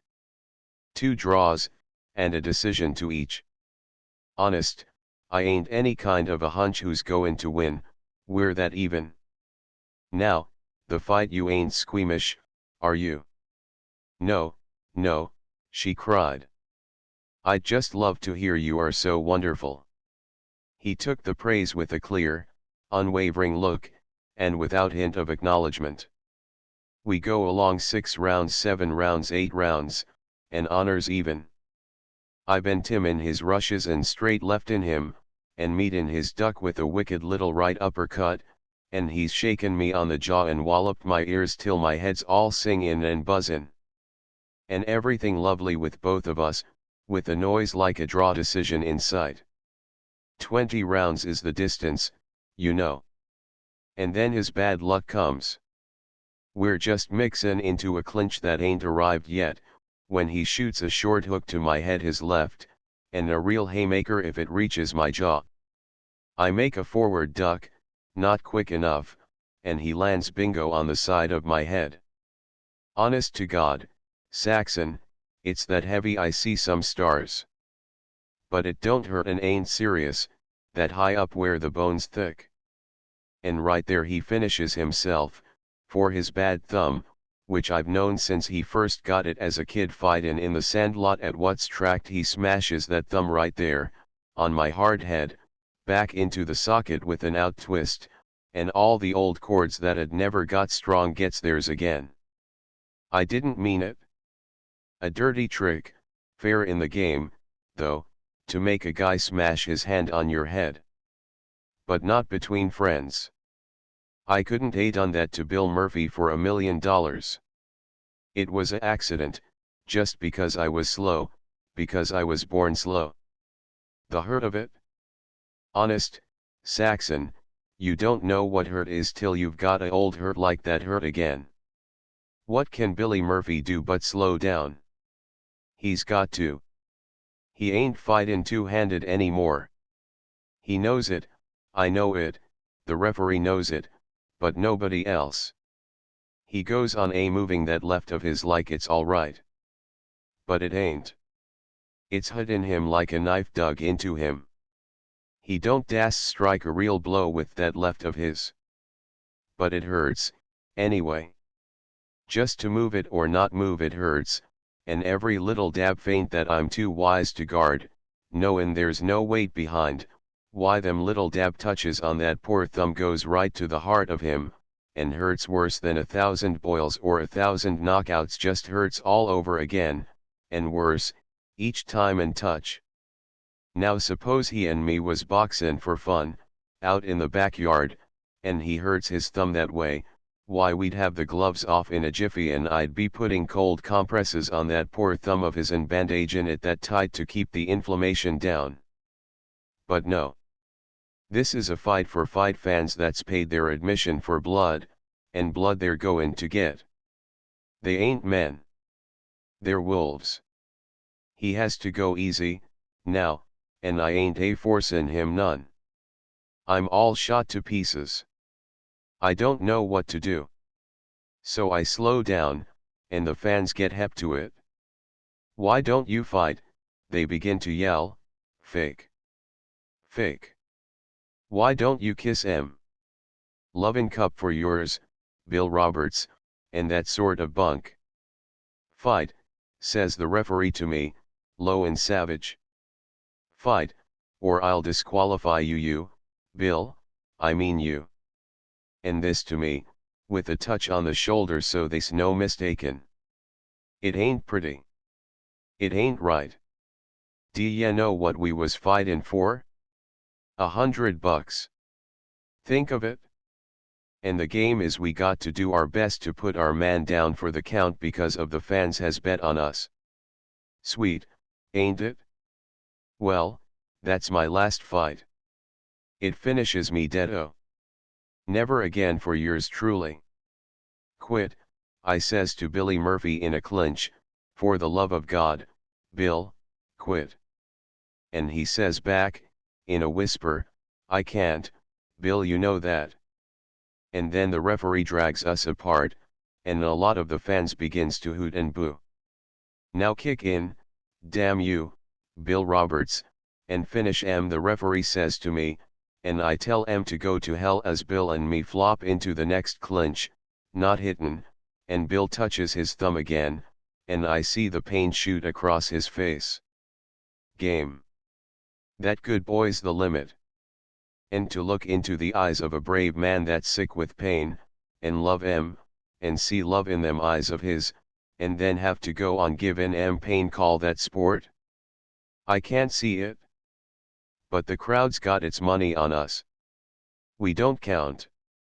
We've sold ourselves for $100, and we gotta deliver the goods.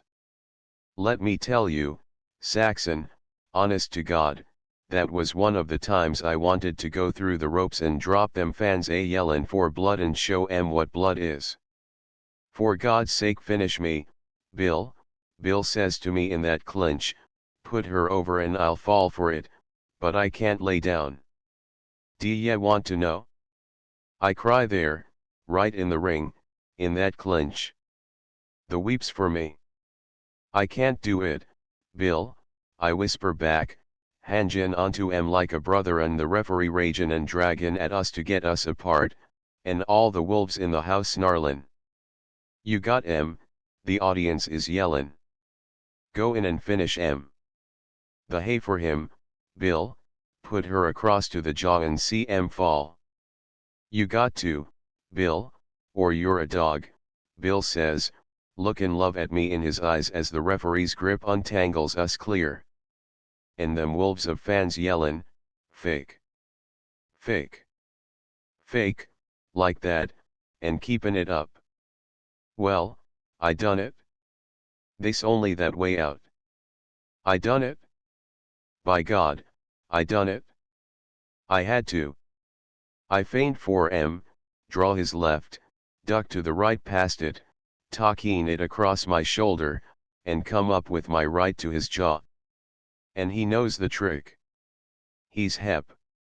He's beaten me to it and blocked it with his shoulder 1,000 times. But this time he don't. He keeps himself wide open on purpose. Blim. It lands. He's dead in the air, and he goes down sideways, strikin' his face first on the rosin canvas and then layin' dead, his head twisted under em till you'd a thought his neck was broke. Me, I did that for $100 and a bunch of stiffs I'd be ashamed to wipe my feet on. And then I pick Bill up in my arms and carry em to his corner, and help bring em around. Well, they ain't no kick comin'. They pay their money and they get their blood, and a knockout. And a better man than them, that I love, layin' there dead to the world with a skinned face on the mat. For a moment he was still, gazing straight before him at the horses, his face hard and angry. He sighed, looked at Saxon, and smiled. And I quit the game right there. And Billy Murphy's laughed at me for it. He still follows it. A sideline, you know, because he works at a good trade. But once in a while, when the house needs paintin', or the doctor bills are up, or his oldest kid wants a bicycle, he jumps out and makes $50 or $100 before some of the clubs. I want you to meet him when it comes handy. He's some boy, I'm tellin' you. But it did make me sick that night. Again the harshness and anger were in his face, and Saxon amazed herself by doing unconsciously what women higher in the social scale have done with deliberate sincerity. Her hand went out impulsively to his, holding the lines, resting on top of it for a moment with quick, firm pressure. Her reward was a smile from lips and eyes, as his face turned toward her. "Gee," he exclaimed. "I never talk a streak like this to anybody. I just hold my hush and keep my thinks to myself. But, somehow, I guess it's funny, I kind of have a feelin' I want to make good with you. And that's why I'm tellin' you my thanks. Anybody can dance." The way led uptown, past the City Hall and the 14th Street skyscrapers, and out Broadway to Mountain View. Turning to the right at the cemetery, they climbed the Piedmont Heights to Blair Park and plunged into the green coolness of Jack Hayes Canyon. Saxon could not suppress her surprise and joy at the quickness with which they covered the ground. "They are beautiful," she said. "I never dreamed I'd ever ride behind horses like them. I'm afraid I'll wake up now and find it's a dream. You know, I dream horses all the time. I'd give anything to own one sometime." "It's funny, ain't it?" Billy answered. "I like horses that way. The boss says I'm a wuss at horses. And I know he's a dub. He don't know the first thing. And yet he owns 200 big heavy drafts besides this light drive-in pair, and I don't own one. Yet God makes the horses," Saxon said. It's a sure thing the boss don't. Then how does he have so many, 200 of 'em, I'm tellin' you. He thinks he likes horses. Honest to God, Saxon, he don't like all his horses as much as I like the last hair on the last tail of the scrubbiest of the bunch. Yet they're his. Wouldn't it jar you? Wouldn't it? Saxon laughed appreciatively. I just love fancy shirtwaists, and I spent my life ironing some of the beautifulest I've ever seen. It's funny, and it isn't fair. Billy gritted his teeth in another of his rages. And the way some of them women gets their shirtwaists. It makes me sick, thinkin' of you ironing 'em. You know what I mean, Saxon. They ain't no use wastin' words over it. You know. I know. Everybody knows. And it's a hell of a world if men and women sometimes can't talk to each other about such things. His manner was almost apologetic, yet it was defiantly and assertively right. I never talk this way to other girls. They'd think I'm workin' up to designs on 'em. They make me sick the way they're always lookin' for them designs. But you're different. I can talk to you that way. I know I've got to. It's the square thing. You're like Billy Murphy, or any other man a man can talk to. She sighed with a great happiness, and looked at him with unconscious, love-shining eyes. It's the same way with me, she said. The fellows I've run with I've never dared let talk about such things, because I knew they'd take advantage of it. Why, all the time, with them, I've a feeling that we're cheating and lying to each other, playing a game like at a masquerade ball. She paused for a moment, hesitant and debating, then went on in a queer low voice. I haven't been asleep. I've seen, and heard. I've had my chances. When I was that tired of the laundry I'd have done almost anything. I could have got those fancy shirtwaists, and all the rest, and maybe a horse to ride. There was a bank cashier, married, too, if you please. He talked to me straight out. I didn't count, you know. I wasn't a girl, with a girl's feelings, or anything. I was nobody. It was just like a business talk. I learned about men from him. He told me what he'd do. Her voice died away in sadness, and in the silence she could hear Billy grit his teeth. You can't tell me, he cried. I know. It's a dirty world, an unfair, lousy world. I can't make it out. There's no squareness in it. Women, with the best that's in 'em, bought and sold like horses. I don't understand women that way. I don't understand men that way. I can't see how a man gets anything but cheated when he buys such things. It's funny, ain't it? Take my boss and his horses.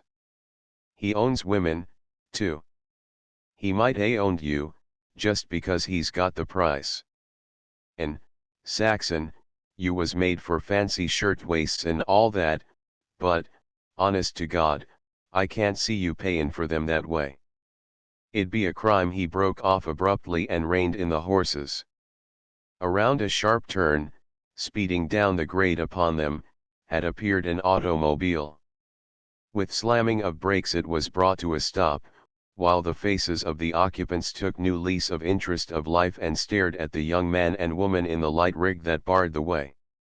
Billy held up his hand. Take the outside, sport, he said to the chauffeur. Nothin' doin', kiddo, came the answer, as the chauffeur measured with hard, wise eyes the crumbling edge of the road and the downfall of the outside bank. Then we camp, Billy announced cheerfully. I know the rules of the road. These animals ain't automobile broke altogether, and if you think I'm goin' to have 'em shy off the grade, you got another guess comin'. A confusion of injured protestation arose from those that sat in the car. You needn't be a road hog because you're a rube, said the chauffeur. We ain't a goin' to hurt your horses. Pull out so we can pass. If you don't, that'll do you, sport, was Billy's retort. You can't talk that way to yours truly. I got your number and your tag, my son. You're standin' on your foot. Back up the grade and get off of it. Stop on the outside at the first sin place and we'll pass you. You've got the juice. Throw on the reverse.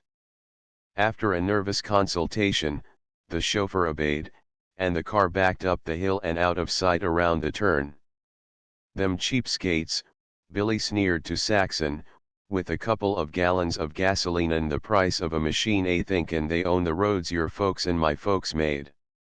Talkin' all night about it, came the chauffeur's voice from around the bend. Get a move on. You can pass. Get off your foot, Billy retorted contemptuously. I may come in when I'm ready to come, and if you ain't given room enough I'll go clean over you and your load of chicken meat. He slightly slacked the reins on the restless, head-tossing animals, and without need of chirrup they took the weight of the light vehicle and passed up the hill and apprehensively on the inside of the purring machine. Where was we? Billy queried, as the clear road showed in front. Yep, take my boss. Why should he own 200 horses, and women, and the rest, and you and me own nothin'? You own your silk, Billy, she said softly. And you yours. Yet we sell it to 'em like it was cloth across the counter at so much a yard. I guess you're hep to what a few more years in the laundry'll do to you. Take me. I'm sellin' my silk slow every day I work. See that little finger? He shifted the reins to one hand for a moment and held up the free hand for inspection. I can't straighten it like the others, and it's growin'. I never put it out fightin'. The teaman's done it. That silk gone across the counter, that's all. Ever see a old four-horse teamster's hands? They look like claws there that crippled and twisted. Things weren't like that in the old days when our folks crossed the plains, she answered. They might a got their fingers twisted, but they owned the best goin' in the way of horses and such. Sure. They worked for themselves. They twisted their fingers for themselves. But I'm twistin' my fingers for my boss. Why, d'ye know, Saxon, his hands is soft as a woman's that's never done any work. Yet he owns the horses in the stables, and never does a tap of work, and I manage to scratch my meal ticket and my clothes. It's got my goat the way things is run. And who runs 'em that way? That's what I want to know. Times has changed. Who changed 'em? God didn't. You bet your life he didn't. And that's another thing that gets me. Who's God anyway? If he's runnin' things, and what good is he if he ain't, then why does he let my boss, and men like that cashier you mentioned, why does he let them own the horses, and buy the women, the nice little girls that oughta be lovin' their own husbands, and havin' children they're not ashamed of, and just bein' happy accordin' to their nature? Chapter 11. The horses, resting frequently and lathered by the work, had climbed the steep grade of the old road to Moraga Valley, and on the divide of the Contra Costa Hills the way descended sharply through the green and sunny stillness of Redwood Canyon. Say, ain't it swell? Billy queried, with a wave of his hand indicating the circled tree groups, the trickle of unseen water, and the summer hum of bees. I love it, Saxon affirmed. It makes me want to live in the country, and I never have.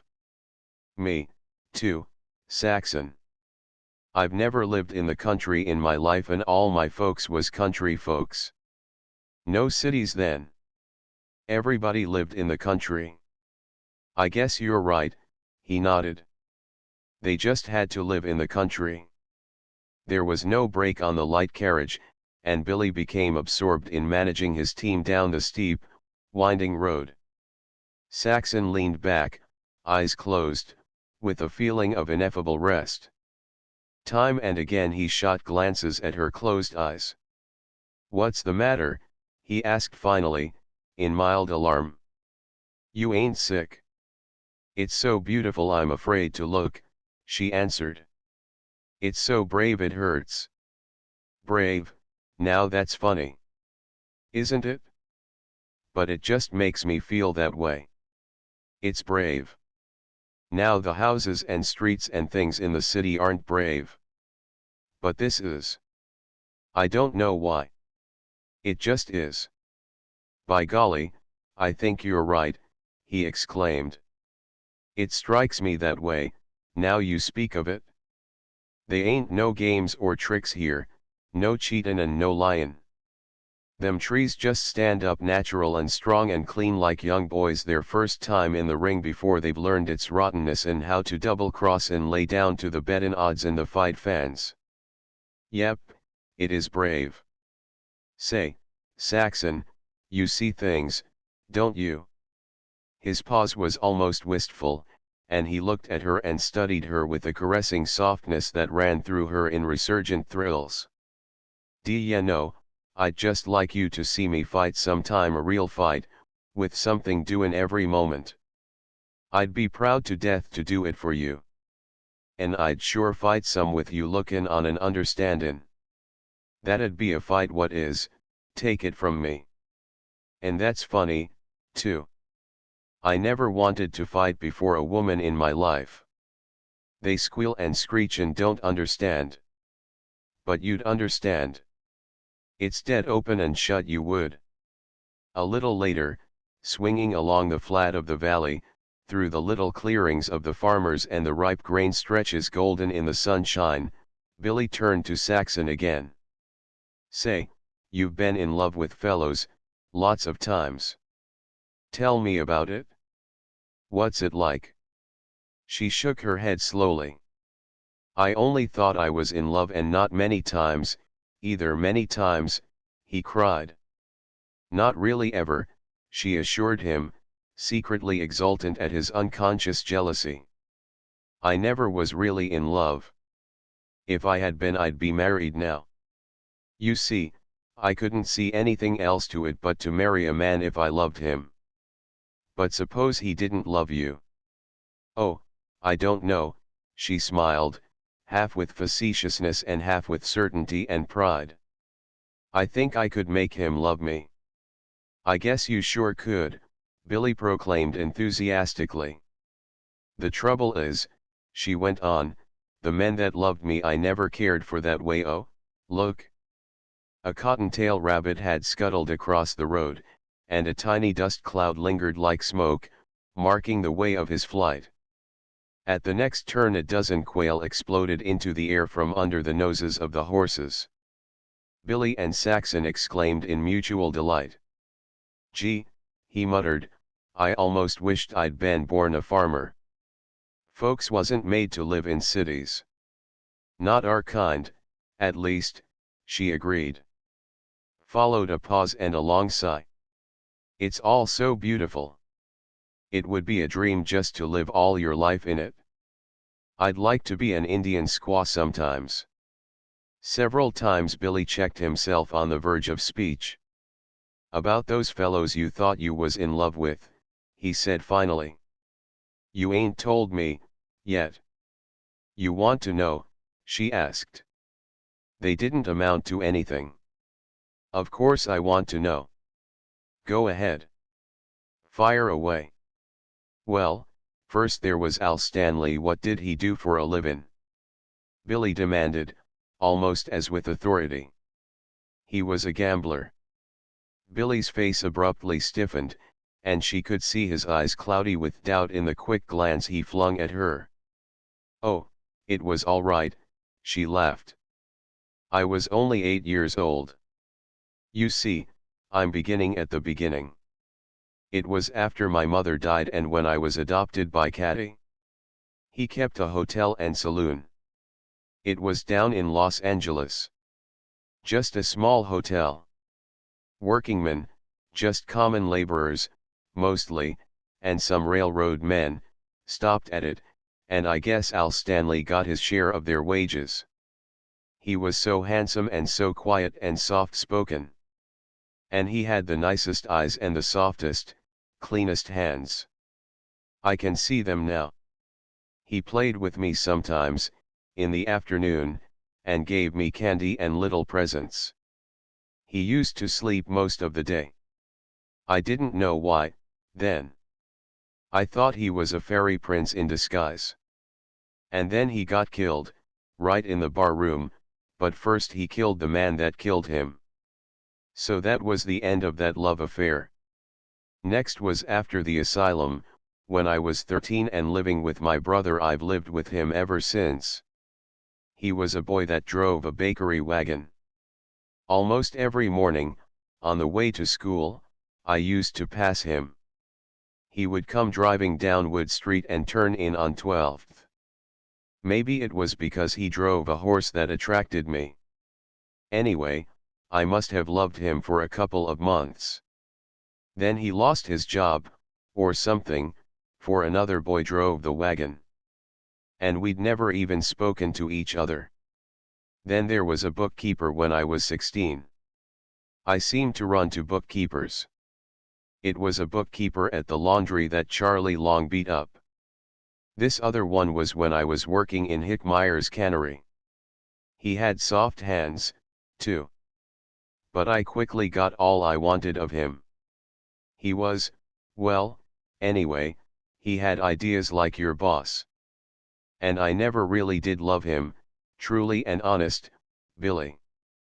I felt from the first that he wasn't just right. And when I was working in the paper box factory, I thought I loved a clerk in Kahn's Emporium, you know, on 11th and Washington. He was all right. That was the trouble with him. He was too much all right. He didn't have any life in him, any go. He wanted to marry me, though. But somehow I couldn't see it. That shows I didn't love him. He was narrow-chested and skinny, and his hands were always cold and fishy.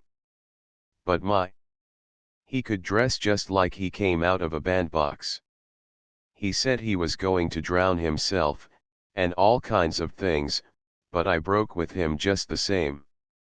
And after that, well, there isn't any after that. I must have got particular, I guess, but I didn't see anybody I could love. It seemed more like a game with the men I met, or a fight. And we never fought fair on either side. Seemed as if we always had cards up our sleeves. We weren't honest or outspoken, but instead it seemed as if we were trying to take advantage of each other. Charlie Long was honest, though. And so was that bank cashier. And even they made me have the fight feeling harder than ever. All of them always made me feel I had to take care of myself. They wouldn't. That was sure. She stopped and looked with interest at the clean profile of his face as he watched and guided the horses. He looked at her inquiringly, and her eyes laughed lazily into his as she stretched her arms. That's all, she concluded. I've told you everything, which I've never done before to anyone. And it's your turn now. Not much of a turn, Saxon. I've never cared for girls, that is, not enough to want to marry 'em. I always liked men better, fellows like Billy Murphy. Besides, I guess I was too interested in trainin' and fightin' to bother with women much. Why, Saxon, honest, while I ain't been altogether good, you understand what I mean, just the same I ain't never talked love to a girl in my life. They was no call to. The girls have loved you just the same, she teased, while in her heart was a curious elation at his virginal confession. He devoted himself to the horses. Lots of them, she urged.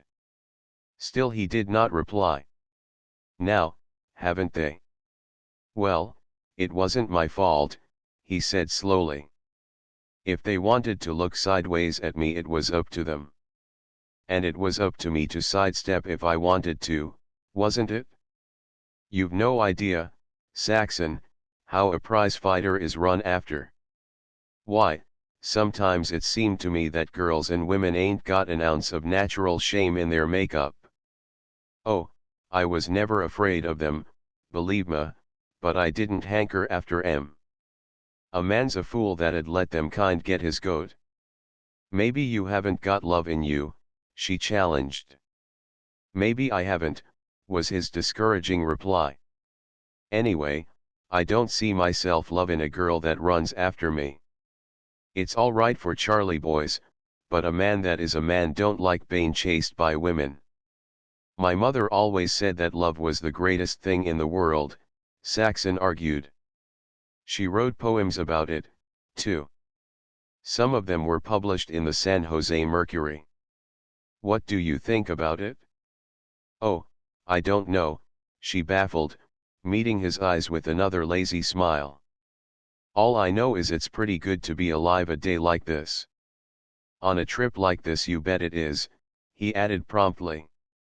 At 1 o'clock Billy turned off the road and drove into an open space among the trees. Here's where we eat, he announced. I thought it'd be better to have a lunch by ourselves than stop at one of these roadside dinner counters. And now, just to make everything safe and comfortable, I'm going to unharness the horses. We got lots of time. You can get the lunch basket out and spread it on the lap robe. As Saxon unpacked the basket she was appalled at his extravagance. She spread an amazing array of ham and chicken sandwiches, crab salad, hard-boiled eggs, pickled pig's feet, ripe olives and dill pickles, Swiss cheese, salted almonds, oranges and bananas, and several pint bottles of beer. It was the quantity as well as the variety that bothered her. It had the appearance of a reckless attempt to buy out a whole delicatessen shop. You oughtn't to blow yourself that way, she reproved him as he sat down beside her. Why, it's enough for half a dozen bricklayers. It's all right, isn't it? Yes, she acknowledged. But that's the trouble. It's too much so. Then it's all right, he concluded. I always believe in having plenty. Have some beer to wash the dust away before we begin? Watch out for the glasses. I gotta return them. Later, the meal finished, he lay on his back, smoking a cigarette, and questioned her about her earlier history. She had been telling him of her life in her brother's house, where she paid $4.50 a week board. At 15 she had graduated from grammar school and gone to work in the jute mills for $4 a week, 3 of which she had paid to Sarah. How about that saloon keeper? Billy asked. How come he adopted you? She shrugged her shoulders. I don't know, except that all my relatives were hard up. It seemed they just couldn't get on. They managed to scratch a lean living for themselves, and that was all. Caddy, he was the saloon keeper, had been a soldier in my father's company, and he always swore by Captain Kidd, which was their nickname for him. My father had kept the surgeons from amputating his leg in the war, and he never forgot it. He was making money in the hotel and saloon, and I found out afterward he helped out a lot to pay the doctors and to bury my mother alongside of father. I was to go to Uncle Will, that was my mother's wish, but there had been fighting up in the Ventura Mountains where his ranch was, and men had been killed. It was about fences and cattlemen or something, and anyway he was in jail a long time, and when he got his freedom the lawyers had got his ranch. He was an old man, then, and broken, and his wife took sick, and he got a job as night watchman for $40 a month. So he couldn't do anything for me, and Caddy adopted me. Caddy was a good man, if he did run a saloon. His wife was a big, handsome-looking woman. I don't think she was all right, and I've heard so since. But she was good to me. I don't care what they say about her, or what she was. She was awful good to me. After he died, she went altogether bad, and so I went into the orphan asylum. It wasn't any too good there, and I had 3 years of it. And then Tom had married and settled down to steady work, and he took me out to live with him. And well, I've been working pretty steady ever since." She gazed sadly away across the fields until her eyes came to rest on a fence bright splashed with poppies at its base. Billy, who from his supine position had been looking up at her, studying and pleasuring in the pointed oval of her woman's face, reached his hand out slowly as he murmured, "You poor little kid." His hand closed sympathetically on her bare forearm, and as she looked down to greet his eyes she saw in them surprise and delight. "Say, ain't your skin cool though," he said. "Now me, I'm always warm. Feel my hand." It was warmly moist, and she noted microscopic beads of sweat on his forehead and clean-shaven upper lip. "My, but you are sweaty." She bent to him and with her handkerchief dabbed his lip and forehead dry, then dried his palms. "I breathe through my skin, I guess," he explained. "The wise guys in the trainin' camps and gyms say it's a good sign for health. But somehow I'm sweatin' more than usual now. Funny, ain't it?" She had been forced to unclasp his hand from her arm in order to dry it, and when she finished, it returned to its old position. "But, say, ain't your skin cool?" he repeated with renewed wonder. "Soft as velvet, too, and smooth as silk. It feels great." Gently explorative, he slid his hand from wrist to elbow and came to rest halfway back. Tired and languid from the morning in the sun, she found herself thrilling to his touch and half dreamily deciding that here was a man she could love, hands and all. "Now I've taken the cool all out of that spot." He did not look up to her, and she could see the roguish smile that curled on his lips. "So I guess I'll try another." He shifted his hand along her arm with soft sensuousness, and she, looking down at his lips, remembered the long tingling they had given hers the first time they had met. "Go on and talk," he urged, after a delicious 5 minutes of silence. "I like to watch your lips talking. It's funny, but every move they make looks like a tickly kiss." Greatly she wanted to stay where she was. "Instead," she said, "if I talk, you won't like what I say." "Go on," he insisted. "You can't say anything I won't like." "Well, there's some poppies over there by the fence I want to pick. And then it's time for us to be going." "I lose," he laughed. "But you made 25 tickle kisses just the same." "I counted 'em. I'll tell you what, you sing when the harvest days are over, and let me have your other cool arm while you're doin' it, and then we'll go." She sang looking down into his eyes, which were centered, not on hers, but on her lips. When she finished, she slipped his hands from her arms and got up. He was about to start for the horses, when she held her jacket out to him. Despite the independence natural to a girl who earned her own living, she had an innate love of the little services and finenesses, and, also, she remembered from her childhood the talk by the pioneer women of the courtesy and attendance of the caballeros of the Spanish California days. Sunset greeted them when, after a wide circle to the east and south, they cleared the divide of the Contra Costa Hills and began dropping down the long grade that led past Redwood Peak to Fruitvale. Beneath them stretched the flatlands to the bay, checkerboarded into fields and broken by the towns of Elmhurst, San Leandro, and Haywoods. The smoke of Oakland filled the western sky with haze and murk, while beyond, across the bay, they could see the first winking lights of San Francisco. Darkness was on them, and Billy had become curiously silent. For half an hour he had given no recognition of her existence save once, when the chill evening wind caused him to tuck the robe tightly about her and himself. Half a dozen times Saxon found herself on the verge of the remark, "What's on your mind, but each time let it remain unuttered. She sat very close to him. The warmth of their bodies intermingled, and she was aware of a great restfulness and content. "Say, Saxon," he began abruptly. "It's no use my holdin' it in any longer.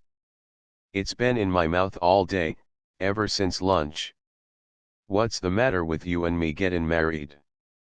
She knew, very quietly and very gladly, that he meant it.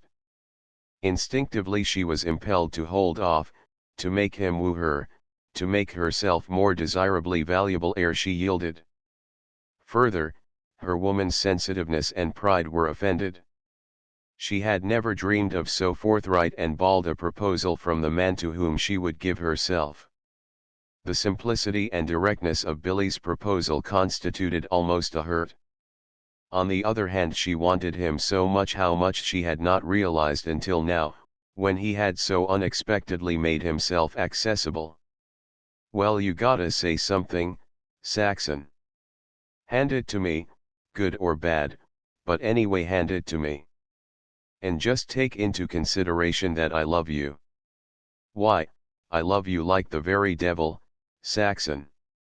I must, because I'm asking you to marry me, and I never asked any girl that before." Another silence fell, and Saxon found herself dwelling on the warmth, tingling now, under the lap robe. When she realized whither her thoughts led, she blushed guiltily in the darkness. "How old are you, Billy?" she questioned, with a suddenness and irrelevance as disconcerting as his first words had been. 22, he answered. "I am 24. As if I didn't know. When you left the orphan asylum and how old you were, how long you worked in the jute mills, the cannery, the paper box factory, the laundry. Maybe you think I can't do addition. I knew how old you was, even to your birthday. That doesn't change the fact that I'm 2 years older. What of it? If it counted for anything, I wouldn't be lovin' you, would I? Your mother was dead right. Love's the big stuff. It's what counts. Don't you see? I just love you, and I gotta have you. It's natural, I guess, and I've always found with horses, dogs, and other folks, that what's natural is right. There's no gettin' away from it, Saxon. I gotta have you, and I'm just hopin' hard you gotta have me. Maybe my hands ain't soft like bookkeepers and clerks, but they can work for you, and fight like Sam Hill for you, and, Saxon, they can love you." The old sex antagonism which she had always experienced with men seemed to have vanished. She had no sense of being on the defensive. This was no game. It was what she had been looking for and dreaming about.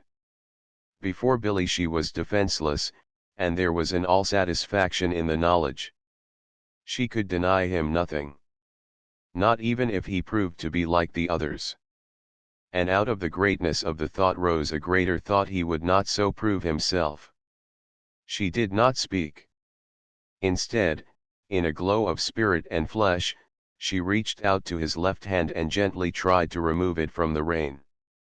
He did not understand, but when she persisted he shifted the rein to his right and let her have her will with the other hand. Her head bent over it, and she kissed the teamster callous. For the moment he was stunned. "You mean it?" he stammered. For reply, she kissed the hand again and murmured, "I love your hands, Billy. To me they are the most beautiful hands in the world, and it would take hours of talking to tell you all they mean to me." "Whoa," he called to the horses. He pulled them into a standstill, soothed them with his voice, and made the reins fast around the whip. Then he turned to her with arms around her and lips to lips.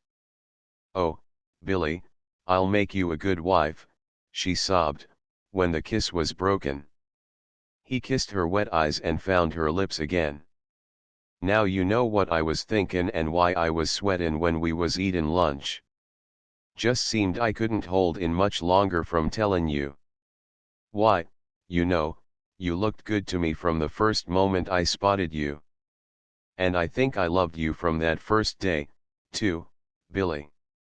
And I was so proud of you all that day, you were so kind and gentle, and so strong, and the way the men all respected you and the girls all wanted you, and the way you fought those 3 Irishmen when I was behind the picnic table.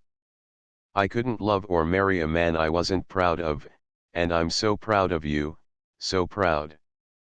Not half as much as I am right now of myself, he answered, for having won you. It's too good to be true. Maybe the alarm clock'll go off and wake me up in a couple of minutes.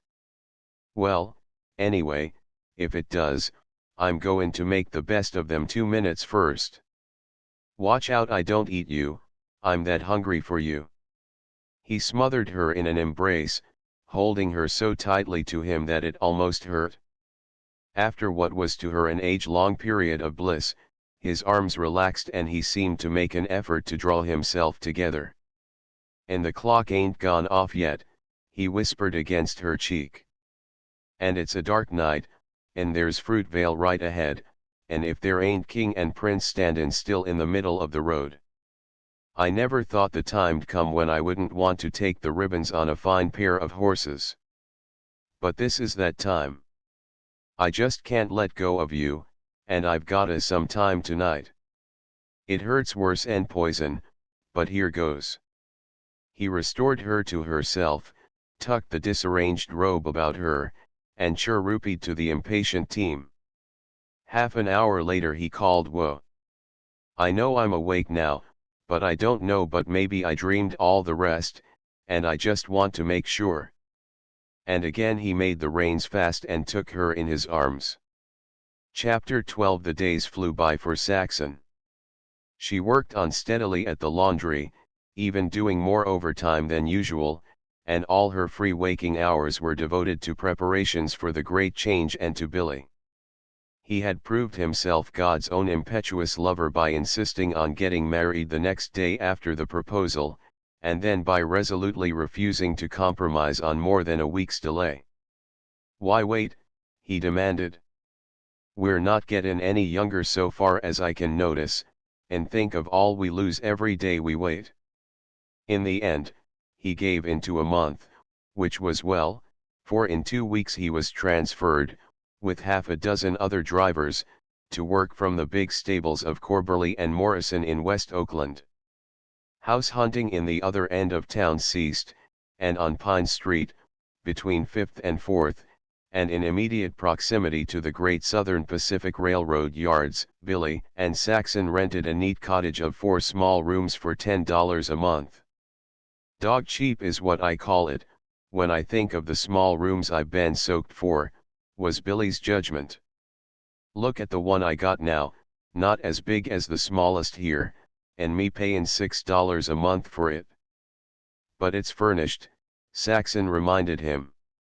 "You see, that makes a difference." But Billy didn't see. "I ain't much of a scholar, Saxon, but I know simple arithmetic. I've soaked my watch when I was hard up, and I can calculate interest.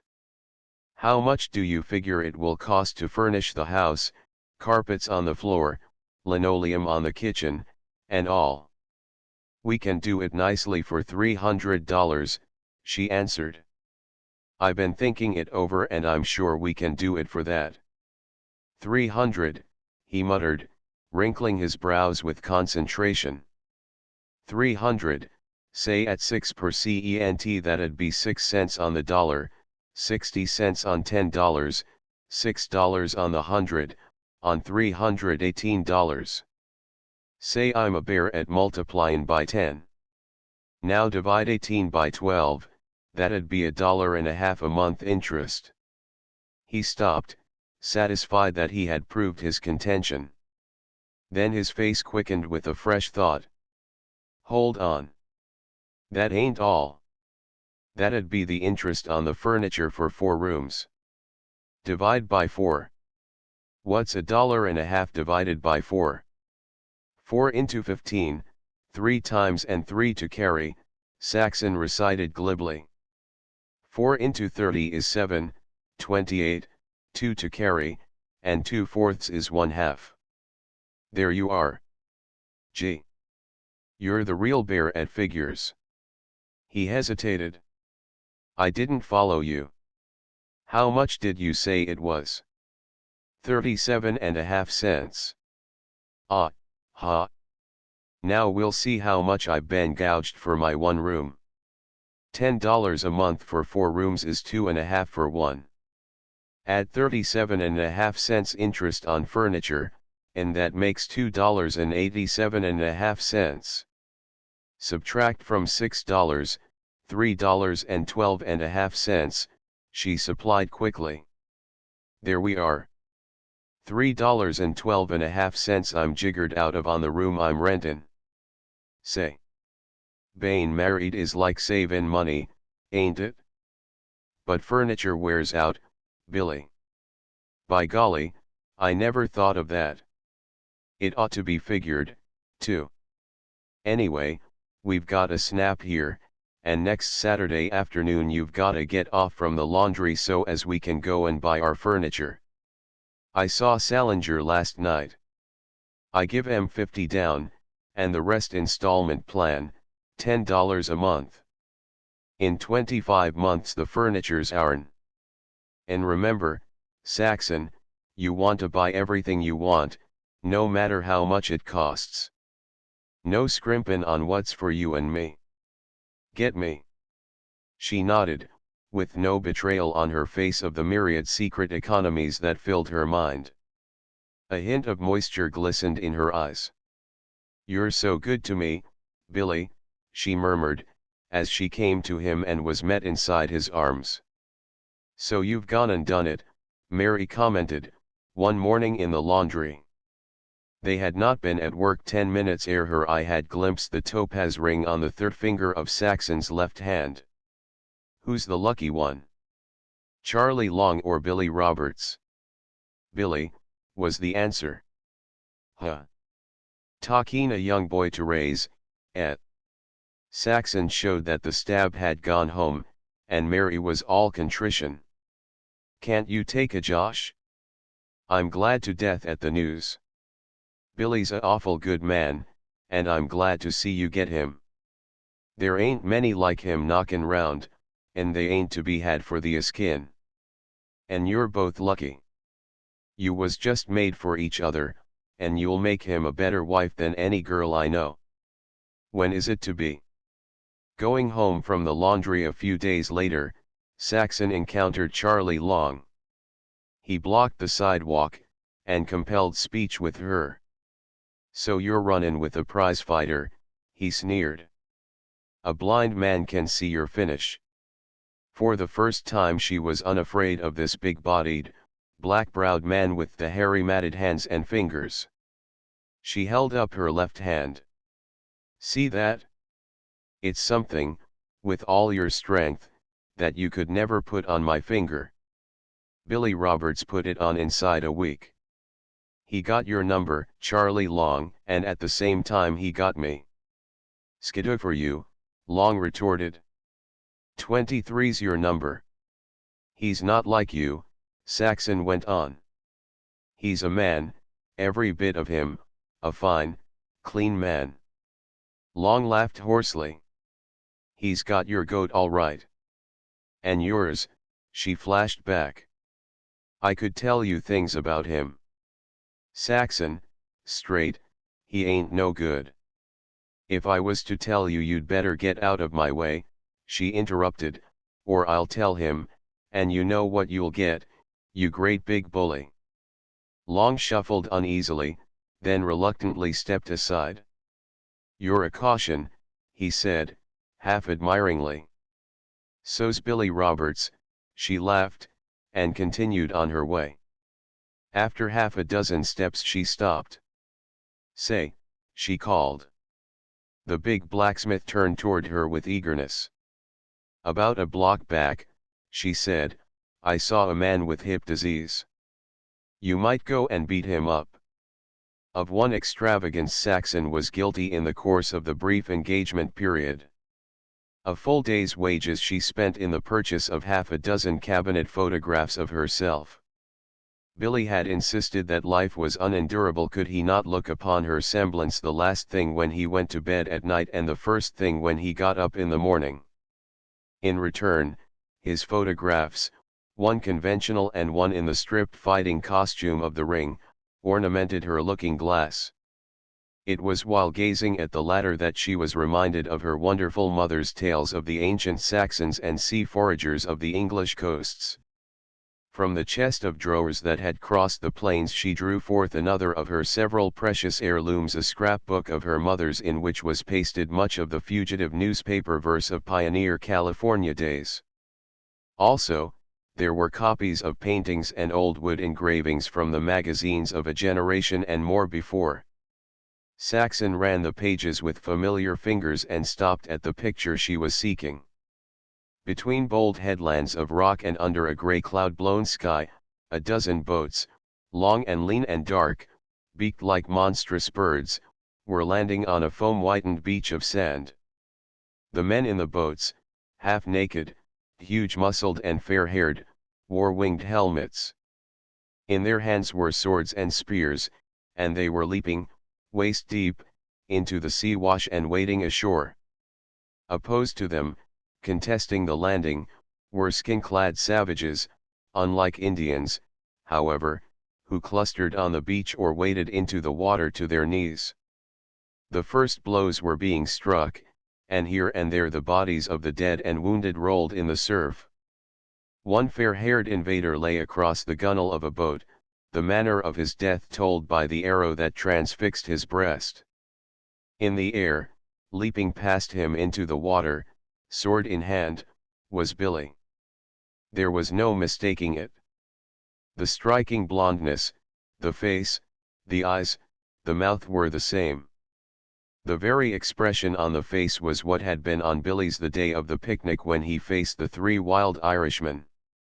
Somewhere out of the ruck of those warring races had emerged Billy's ancestors, and hers was her afterthought, as she closed the book and put it back in the drawer.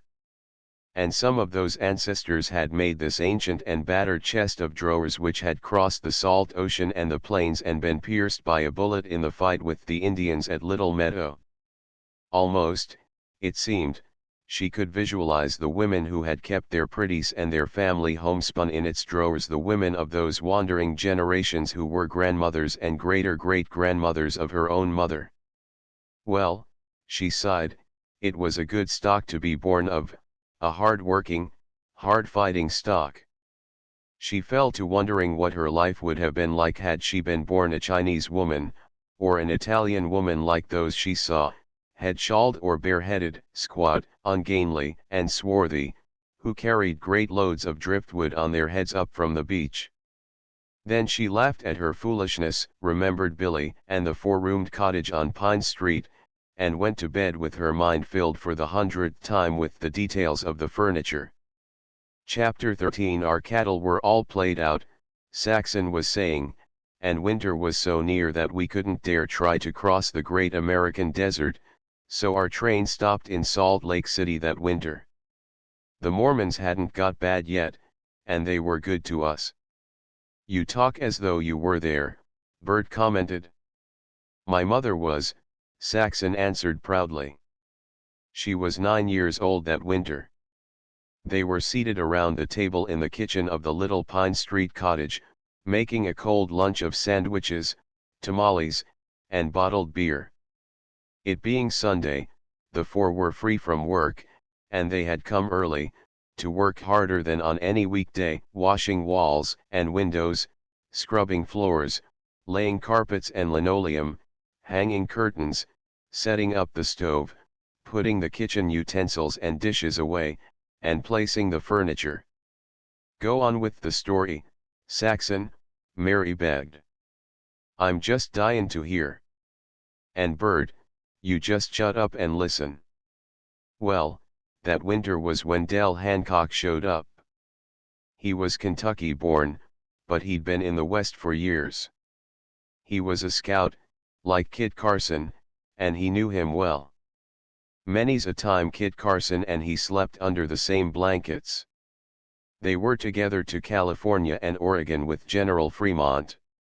Well, Del Hancock was passing on his way through Salt Lake, going I don't know where to raise a company of Rocky Mountain trappers to go after beaver, some new place he knew about. He was a handsome man.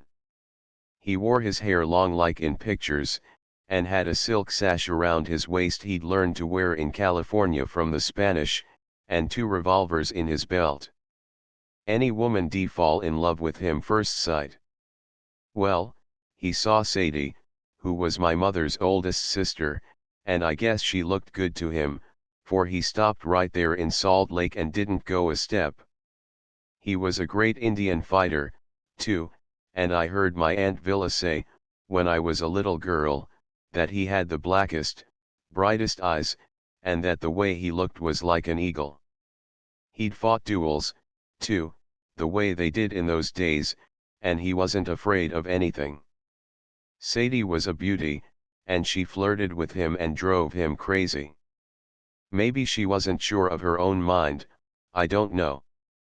But I do know that she didn't give in as easy as I did to Billy. Finally, he couldn't stand it any more. He rode up that night on horseback, wild as could be. Sadie, he said, if you don't promise to marry me tomorrow, I'll shoot myself tonight right back of the corral. And he'd have done it, too, and Sadie knew it, and said she would.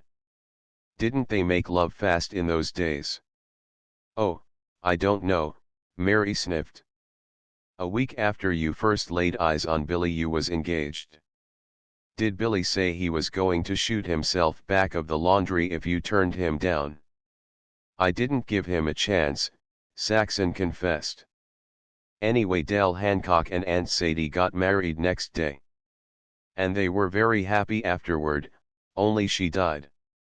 And after that he was killed, with General Custer and all the rest, by the Indians. He was an old man by then, but I guess he got his share of Indians before they got him. Men like him always died fighting, and they took their dead with them.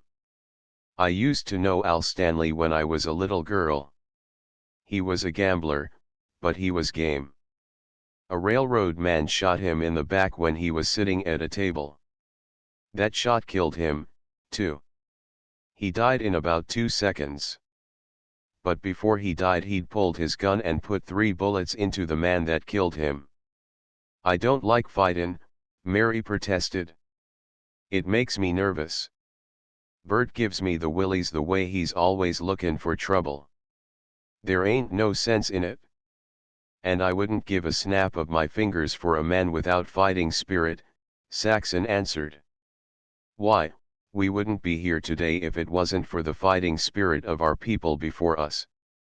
You've got the real goods of a fighter in Billy, Bert assured her, a yard long and a yard wide and genuine A1, long fleeced wool. Billy's a Mohegan with a scalp lock, that's what he is. And when he gets his mad up it's a case of get out from under or something will fall on you hard. Just like that, Mary added. Billy, who had taken no part in the conversation, got up, glanced into the bedroom off the kitchen, went into the parlor and the bedroom off the parlor, then returned and stood gazing with puzzled brows into the kitchen bedroom. What's eatin' you, old man? Bert queried. You look as though you'd lost something or was markin' a 3-way ticket. What you got on your chest? Cough it up. Why, I'm just thinkin' where in Sam Hill's the bed and stuff for the back bedroom. There isn't any, Saxon explained. We didn't order any. Then I'll see about it tomorrow.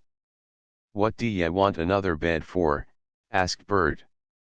Ain't one bed enough for the 2 of you? You shut up, Bert. Mary cried. Don't get raw. Whoa, Mary. Bert grinned. Back up. You're in the wrong stall as usual. We don't need that room, Saxon was saying to Billy. And so I didn't plan any furniture. That money went to buy better carpets and a better stove. Billy came over to her, lifted her from the chair, and seated himself with her on his knees. "That's right, little girl. I'm glad you did. The best for us every time. And tomorrow night I want you to run up with me to Salinger and pick out a good bedroom set and carpet for that room. And it must be good. Nothin' snide." "It will cost $50, she objected. "That's right," he nodded. "Make it cost $50 and not a cent less. We're goin' to have the best. And what's the good of an empty room? It make the house look cheap. Why, I go around now, seein' this little nest just as it grows and softens, day by day, from the day we paid the cash money down and nailed the keys. Why, almost every moment I'm drivin' the horses, all day long, I just keep on seein' this nest. And when we're married, I'll go on seein' it. And I want to see it complete. If that room'd be bare floored and empty, I'd see nothin' but it and its bare floor all day long. I'd be cheated. The house'd be a lie. Look at them curtains you put up in it, Saxon. That's to make believe to the neighbors that it's furnished. Saxon, them curtains are lyin' about that room, makin' a noise for everyone to hear that that room's furnished. Nitsky for us. I'm goin' to see that them curtains tell the truth." "You might rent it," Bert suggested. "You're close to the railroad yards, and it's only 2 blocks to a restaurant." "Not on your life. I ain't marryin' Saxon to take in lodgers. If I can't take care of her, d'ye know what I'll do? Go down to Long Wharf, say here goes nothin', and jump into the bay with a stone tied to my neck. Ain't I right, Saxon?" It was contrary to her prudent judgment, but it fanned her pride. She threw her arms around her lover's neck, and said, ere she kissed him, "You're the boss, Billy. What you say goes, and always will go. Listen to that." Bert jibed to Mary. "That's the stuff.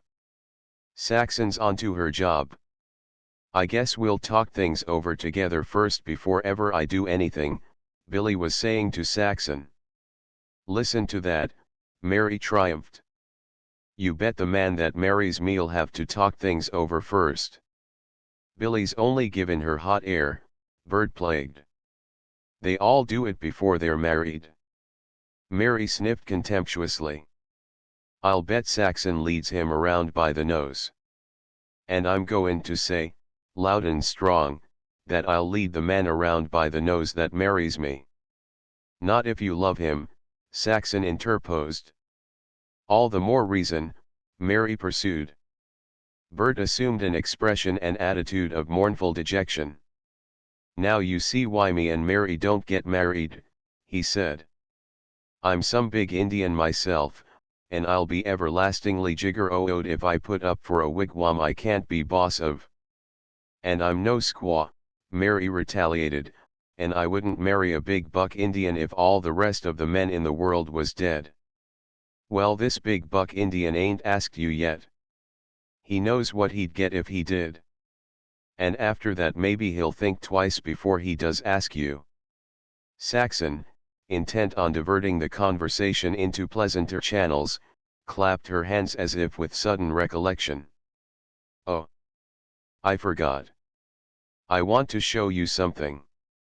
From her purse she drew a slender ring of plain gold and passed it around. "My mother's wedding ring. I've worn it around my neck always, like a locket. I cried for it so in the orphan asylum that the matron gave it back for me to wear. And now, just to think, after next Tuesday I'll be wearing it on my finger. Look, Billy, see the engraving on the inside." "C to D, 1879, he read. "Carlton to Daisy Carlton was my father's first name. And now, Billy, you've got to get it engraved for you and me." Mary was all eagerness and delight. "Oh, It's fine, she cried. W to S, 1907. Billy considered a moment. No, that wouldn't be right, because I'm not giving it to Saxon. I'll tell you what, Saxon said. W and S. Nope. Billy shook his head. S and W, because you come first with me. If I come first with you, you come first with us. Billy, dear, I insist on W and S. You see, Mary said to Bert. Having her own way and leading him by the nose already. Saxon acknowledged the sting. Any way you want, Billy, she surrendered. His arms tightened about her. We'll talk it over first, I guess. Chapter 14. Sarah was conservative. Worse, she had crystallized at the end of her love time with the coming of her first child. After that she was as set in her ways as plaster in a mold. Her mold was the prejudices and notions of her girlhood and the house she lived in. So habitual was she that any change in the customary round assumed the proportions of a revolution. Tom had gone through many of these revolutions, 3 of them when he moved house. Then his stamina broke, and he never moved house again. So it was that Saxon had held back the announcement of her approaching marriage until it was unavoidable. She expected a scene, and she got it. A prize fighter, a hoodlum, a plug ugly, Sarah sneered, after she had exhausted herself of all calamitous forecasts of her own future and the future of her children in the absence of Saxon's weekly $4.50. I don't know what your mother thought if she lived to see the day when you took up with a tough like Bill Roberts. Bill? Why, your mother was too refined to associate with a man that was called Bill. And all I can say is you can say goodbye to silk stockings and your 3 pair of shoes. It won't be long before you'll think yourself lucky to go sloppin' around in Congress gaiters and cotton stockings 2 pair for a quarter. Oh, I'm not afraid of Billy not being able to keep me in all kinds of shoes, Saxon retorted with a proud toss of her head. You don't know what you're talkin' about. Sarah paused to laugh in mirthless discordance. Watch for the babies to come. They come faster than wages raise these days. But we're not going to have any babies, that is, at first. Not until after the furniture is all paid for anyway. Wise in your generation, eh? In my days girls were more modest than to know anything about disgraceful subjects. As babies? Saxon queried, with a touch of gentle malice. Yes, as babies. The first I knew that babies were disgraceful. Why, Sarah, you, with your 5, how disgraceful you have been. Billy and I have decided not to be half as disgraceful. We're only going to have 2, a boy and a girl. Tom chuckled, but held the peace by hiding his face in his coffee cup. Sarah, though checked by this flank attack, was herself an old hand in the art. So temporary was the setback that she scarcely paused ere hurling her assault from a new angle. And Marion so quick, all of a sudden, eh? If that ain't suspicious, nothin' is. I don't know what young women's come into. They ain't decent, I tell you. They ain't decent. That's what comes of Sunday dancin' and all the rest. Young women nowadays are like a lot of animals. Such fast and looseness I never saw. Saxon was white with anger, but while Sarah wandered on in her diatribe, Tom managed to wink privily and prodigiously at his sister and to implore her to help in keeping the peace. It's all right, kid sister, he comforted Saxon when they were alone. There's no use talkin' to Sarah. Bill Roberts is a good boy. I know a lot about him. It does you proud to get him for a husband. You're bound to be happy with him. His voice sank, and his face seemed suddenly to be very old and tired as he went on anxiously. Take warning from Sarah. Don't nag. Whatever you do, don't nag. Don't give him a perpetual motion line of chin. Kind of let him talk once in a while. Men have some horse sense, though Sarah don't know it. Why, Sarah actually loves me, though she don't make a noise like it. The thing for you is to love your husband, and, by thunder, to make a noise of lovin' him, too. And then you can kid him into doing most anything you want. Let him have his way once in a while, and he'll let you have yourn. But you just go on lovin' him, and leanin' on his judgment he's no fool, and you'll be all hunky-dory. I'm scared from goin' wrong, what of Sarah? But I'd sooner be loved into not going wrong. Oh, I'll do it, Tom, Saxon nodded, smiling through the tears his sympathy had brought into her eyes. And on top of it, I'm going to do something else. I'm going to make Billy love me and just keep on loving me. And then I won't have to kid him into doing some of the things I want. He'll do them because he loves me, you see. You got the right idea, Saxon.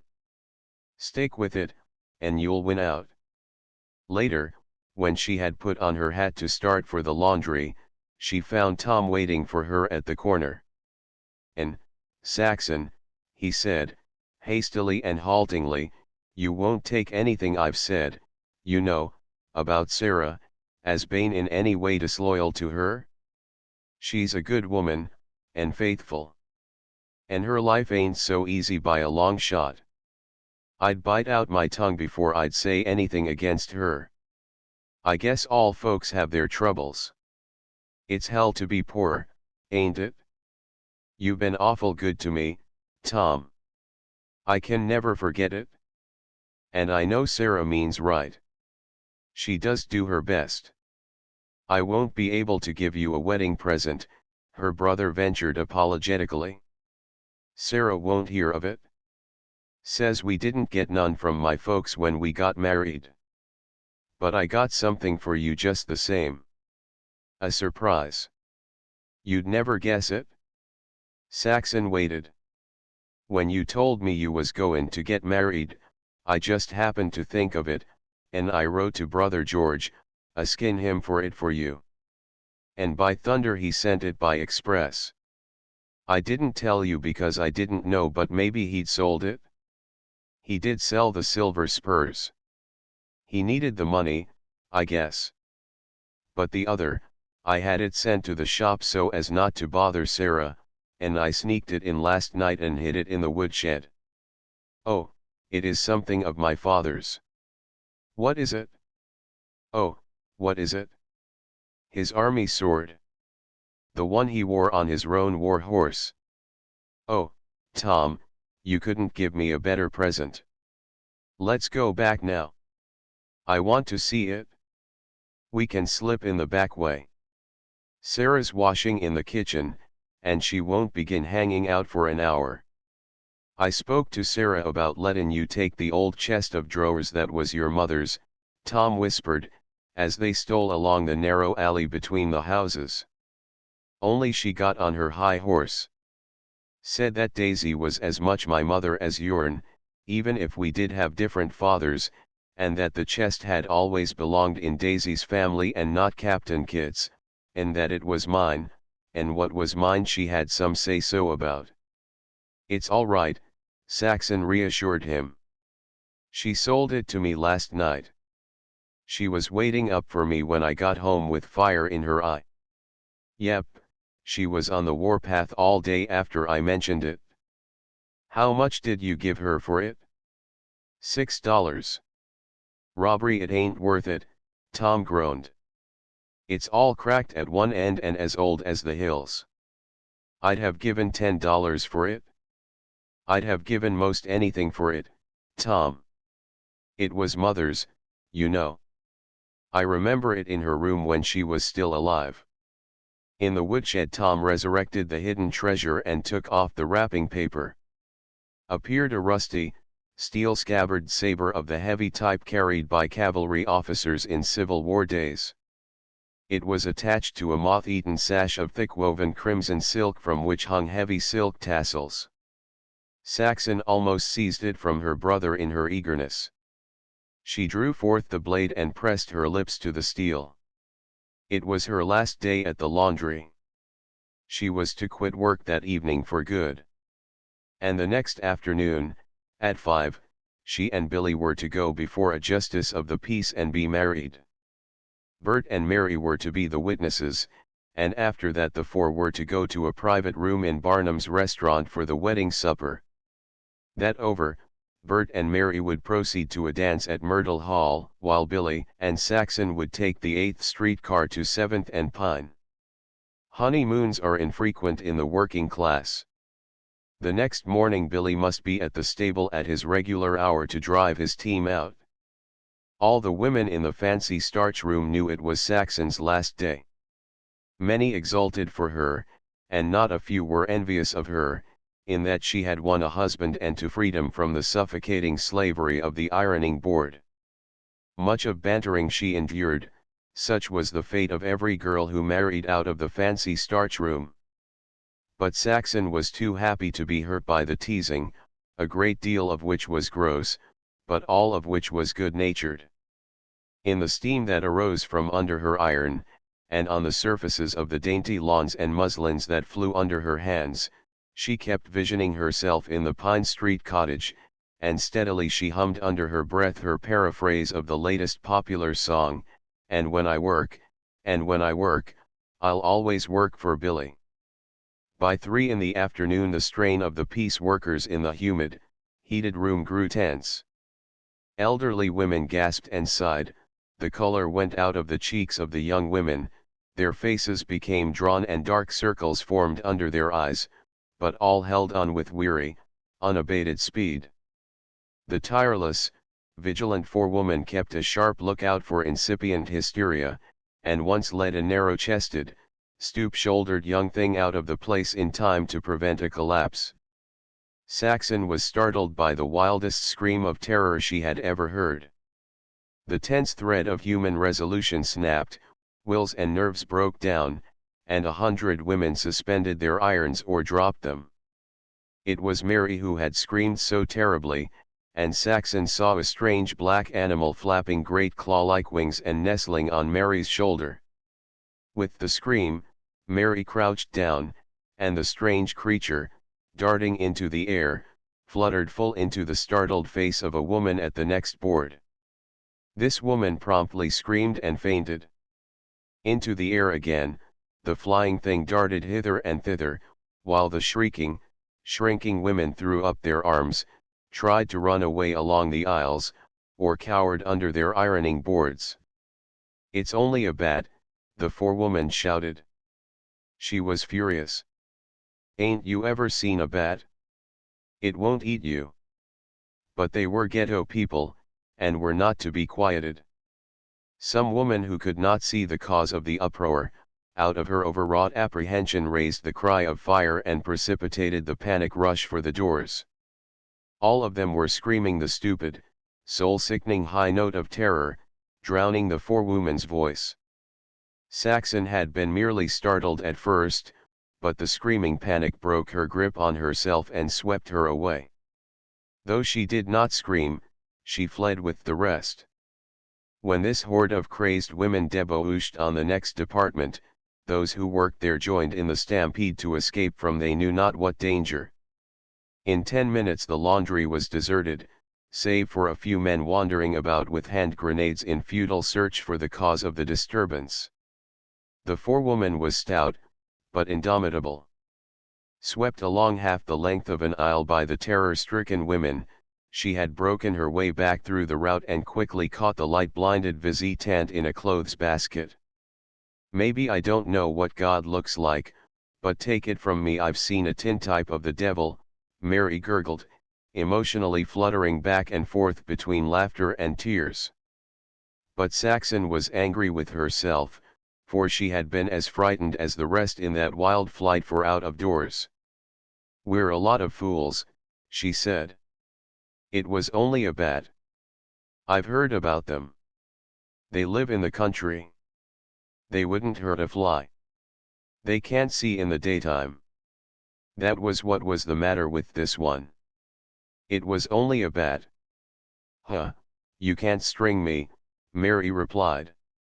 It was the devil. She sobbed a moment, and then laughed hysterically again. Did you see Mrs. Bergstrom faint? And it only touched her in the face. Why, it was on my shoulder and touching my bare neck like the hand of a corpse. And I didn't faint. She laughed again. I guess, maybe, I was too scared to faint. Come on back, Saxon urged. We've lost half an hour. Not me. I'm goin' home after that, if they fire me. I couldn't iron for sour apples now, I'm that shaky. One woman had broken a leg, another an arm, and a number nursed milder bruises and bruises. No bullying nor entreating of the forewoman could persuade the women to return to work. They were too upset and nervous, and only here and there could one be found brave enough to re-enter the building for the hats and lunch baskets of the others. Saxon was one of the handful that returned and worked till 6 o'clock. Chapter 15. Why, Bird, you're squiffed. Mary cried reproachfully. The four were at the table in the private room at Barnum's. The wedding supper, simple enough, but seemingly too expensive to Saxon, had been eaten. Bird, in his hand a glass of California red wine, which the management supplied for 50 cents a bottle, was on his feet endeavoring a speech. His face was flushed, his black eyes were feverishly bright. You've been drinkin' before you met me, Mary continued. I can see it stickin' out all over you. Consult an oculist, my dear, he replied. Bertram is himself tonight. And he is here, arisin' to his feet to give the glad hand to his old pal. Bill, old man, here's to you. It's how'da do and goodbye, I guess. You're a married man now, Bill, and you got to keep regular hours. No more runnin' around with the boys. You gotta take care of yourself, and get your life insured, and take out an accident policy, and join a buildin' and loan society, and a buryin' association. Now you shut up, Bird, Mary broke in.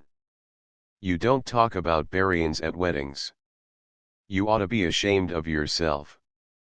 Whoa, Mary. Back up. I said what I said because I meant it. I ain't thinkin' what Mary thinks. What I was thinkin'. Let me tell you what I was thinkin'. I said buryin' association, didn't I? Well, it was not with the idea of casting gloom over this Mary Gatharin. Far be it, he was so evidently seeking a way out of his predicament, that Mary tossed her head triumphantly. This acted as a spur to his reeling wits. Let me tell you why, he went on. Because, Bill, you got such an all-fired pretty wife, that's why. All the fellows is crazy over her, and when they get to runnin' after her, what'll you be doin'? You'll be gettin' busy. And then won't you need a buryin' association to bury 'em? I just guess yes. That was the compliment to your good taste in skirts I was tryin' to come across with when Mary butted in. His glittering eyes rested for a moment in bantering triumph on Mary. Who says I'm squiffed? Me. Not on your life. I'm seein' all things in a clear white light. And I see Bill there, my old friend Bill. And I don't see two Bills. I see only one. Bill was never two-faced in his life. Bill, old man, when I look at you there in the married harness, I'm sorry. He ceased abruptly and turned on Mary. Now don't go up in the air, old girl. I'm on to my job. My grandfather was a state senator, and he could spiel graceful and pleasin' till the cows come home. So can I, Bill. When I look at you, I'm sorry. I repeat, I'm sorry. He glared challengingly at Mary. For myself, when I look at you and know all the happiness you got a hammerlock on. Take it from me, you're a wise guy, bless the women. You've started well. Keep it up. Marry 'em all, bless 'em. Bill, here's to you. You're a Mohegan with a scalp lock. And you got a squaw that is some squaw, take it from me. Minnehaha, here's to you, to the two of you, and to the papooses, too, gosh dang them. He drained the glass suddenly and collapsed in his chair, blinking his eyes across at the wedded couple while tears trickled unheeded down his cheeks. Mary's hand went out soothingly to his, completing his breakdown. By God, I got a right to cry, he sobbed. I'm losing my best friend, ain't I? It'll never be the same again, never. When I think of the fun, and scrapes, and good times Bill and me has had together, I could darn near hate you, Saxon, sittin' there with your hand in his. Cheer up, Bert, she laughed gently. Look at whose hand you are holding. Ah, it's only one of his cryin' jags, Mary said, with a harshness that her free hand belied as it caressed his hair with soothing strokes. Buck up, Bert. Everything's all right. And now it's up to Bill to say something after your dandy spiel. Bert recovered himself quickly with another glass of wine. Kick in, Bill, he cried. It's your turn now. I'm no hotire artist, Billy grumbled. What'll I say, Saxon? They ain't no use tellin' 'em how happy we are. They know that. Tell them we're always going to be happy, she said. And thank them for all their good wishes, and we both wish them the same. And we're always going to be together, like old times, the four of us. And tell them they're invited down to 507 Pine Street next Sunday for Sunday dinner, and, Mary, if you want to come Saturday night you can sleep in the spare bedroom. You've told 'em yourself, better'n I could. Billy clapped his hands. You did yourself proud, and I guess they ain't much to add to it, but just the same I'm goin' to pass them a hot one. He stood up, his hand on his glass. His clear blue eyes under the dark brows and framed by the dark lashes, seemed a deeper blue, and accentuated the blondness of hair and skin. The smooth cheeks were rosy not with wine, for it was only his second glass, but with health and joy. Saxon, looking up at him, thrilled with pride in him, he was so well dressed, so strong, so handsome, so clean-looking, her man-boy. And she was aware of pride in herself, in her woman's desirableness that had won for her so wonderful a lover. Well, Bert and Mary, here you are at Saxon's and my wedding supper. We're just goin' to take all your good wishes to heart, we wish you the same back, and when we say it we mean more than you think we mean. Saxon and I believe in tit for tat. So we're wishin' for the day when the table is turned clear around and we're sittin' as guests at your weddin' supper. And then, when you come to Sunday dinner, you can both stop Saturday night in the spare bedroom. I guess I was wised up when I furnished it, eh? I never thought it of you, Billy. Mary exclaimed. You're every bit as raw as Bert. But just the same, there was a rush of moisture to her eyes. Her voice faltered and broke.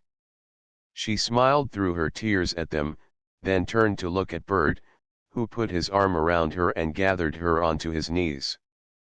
When they left the restaurant, the four walked to 8th and Broadway, where they stopped beside the electric car. Bert and Billy were awkward and silent, oppressed by a strange aloofness.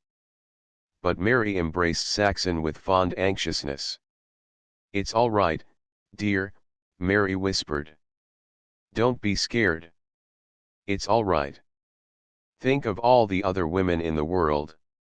The conductor clanged the gong, and the two couples separated in a sudden hubbub of farewell. Oh, you Mohegan! Bert called after, as the car got underway. "Oh, you mini haha. Remember what I said," was Mary's parting to Saxon. The car stopped at 7th and Pine, the terminus of the line. It was only a little over 2 blocks to the cottage. On the front steps Billy took the key from his pocket. "Funny, isn't it," he said, as the key turned in the lock. "You and me. Just you and me." While he lighted the lamp in the parlor, Saxon was taking off her hat. He went into the bedroom and lighted the lamp there, then turned back and stood in the doorway. Saxon, still unaccountably fumbling with her hatpins, stole a glance at him. He held out his arms. "Now," he said. She came to him, and in his arms he could feel her trembling. Book 2 Chapter I The first evening after the marriage night, Saxon met Billy at the door as he came up the front steps. After their embrace, and as they crossed the parlor hand in hand toward the kitchen, he filled his lungs through his nostrils with audible satisfaction. "My, but this house smells good, Saxon. It ain't the coffee, I can smell that, too. It's the whole house. It smells, well, it just smells good to me, that's all." He washed and dried himself at the sink, while she heated the frying pan on the front hole of the stove with the lid off. As he wiped his hands he watched her keenly, and cried out with approbation as she dropped the steak in the frying pan. "Where'd you learn to cook steak on a dry, hot pan? It's the only way, but darn few women seem to know about it." As she took the cover off a second frying pan and stirred the savory contents with a kitchen knife, he came behind her, passed his arms under her armpits with down-drooping hands upon her breasts, and bent his head over her shoulder till cheek touched cheek. Fried potatoes with onions like mother used to make. Me for them. Don't they smell good, though? The pressure of his hands relaxed, and his cheek slid caressingly past hers as he started to release her. Then his hands closed down again. She felt his lips on her hair and heard his advertised inhalation of delight. Don't you smell good yourself, though? I never understood what they meant when they said a girl was sweet. I know, now. And you're the sweetest I ever knew." His joy was boundless. When he returned from combing his hair in the bedroom and sat down at the small table opposite her, he paused with knife and fork in hand. "Say, being married is a whole lot more than it's cracked up to be by most married folks. Honest to God, Saxon, we can show 'em a few. We can give 'em cards and spades and little casino and win out on big casino and the aces. I've got but one kick comin'." The instant apprehension in her eyes provoked a chuckle from him. "And that is that we didn't get married quick enough. Just think. I've lost a whole week of this." Her eyes shone with gratitude and happiness, and in her heart she solemnly pledged herself that never in all their married life would it be otherwise. Supper finished, she cleared the table and began washing the dishes at the sink. When he evinced the intention of wiping them, she caught him by the lapels of the coat and backed him into a chair. "You'll sit right there, if you know what's good for you. Now be good and mind what I say. Also, you will smoke a cigarette. No, you're not going to watch me. There's the morning paper beside you. And if you don't hurry to read it, I'll be through these dishes before you've started." As he smoked and read, she continually glanced across at him from her work. One thing more, she thought, slippers, and then the picture of comfort and content would be complete. Several minutes later Billy put the paper aside with a sigh. "It's no use," he complained. "I can't read." "What's the matter?" she teased. "Eyes weak." "Nope. They're sore, and there's only one thing to do 'em any good, and that's lookin' at you." All right, then, baby Billy, I'll be through in a jiffy.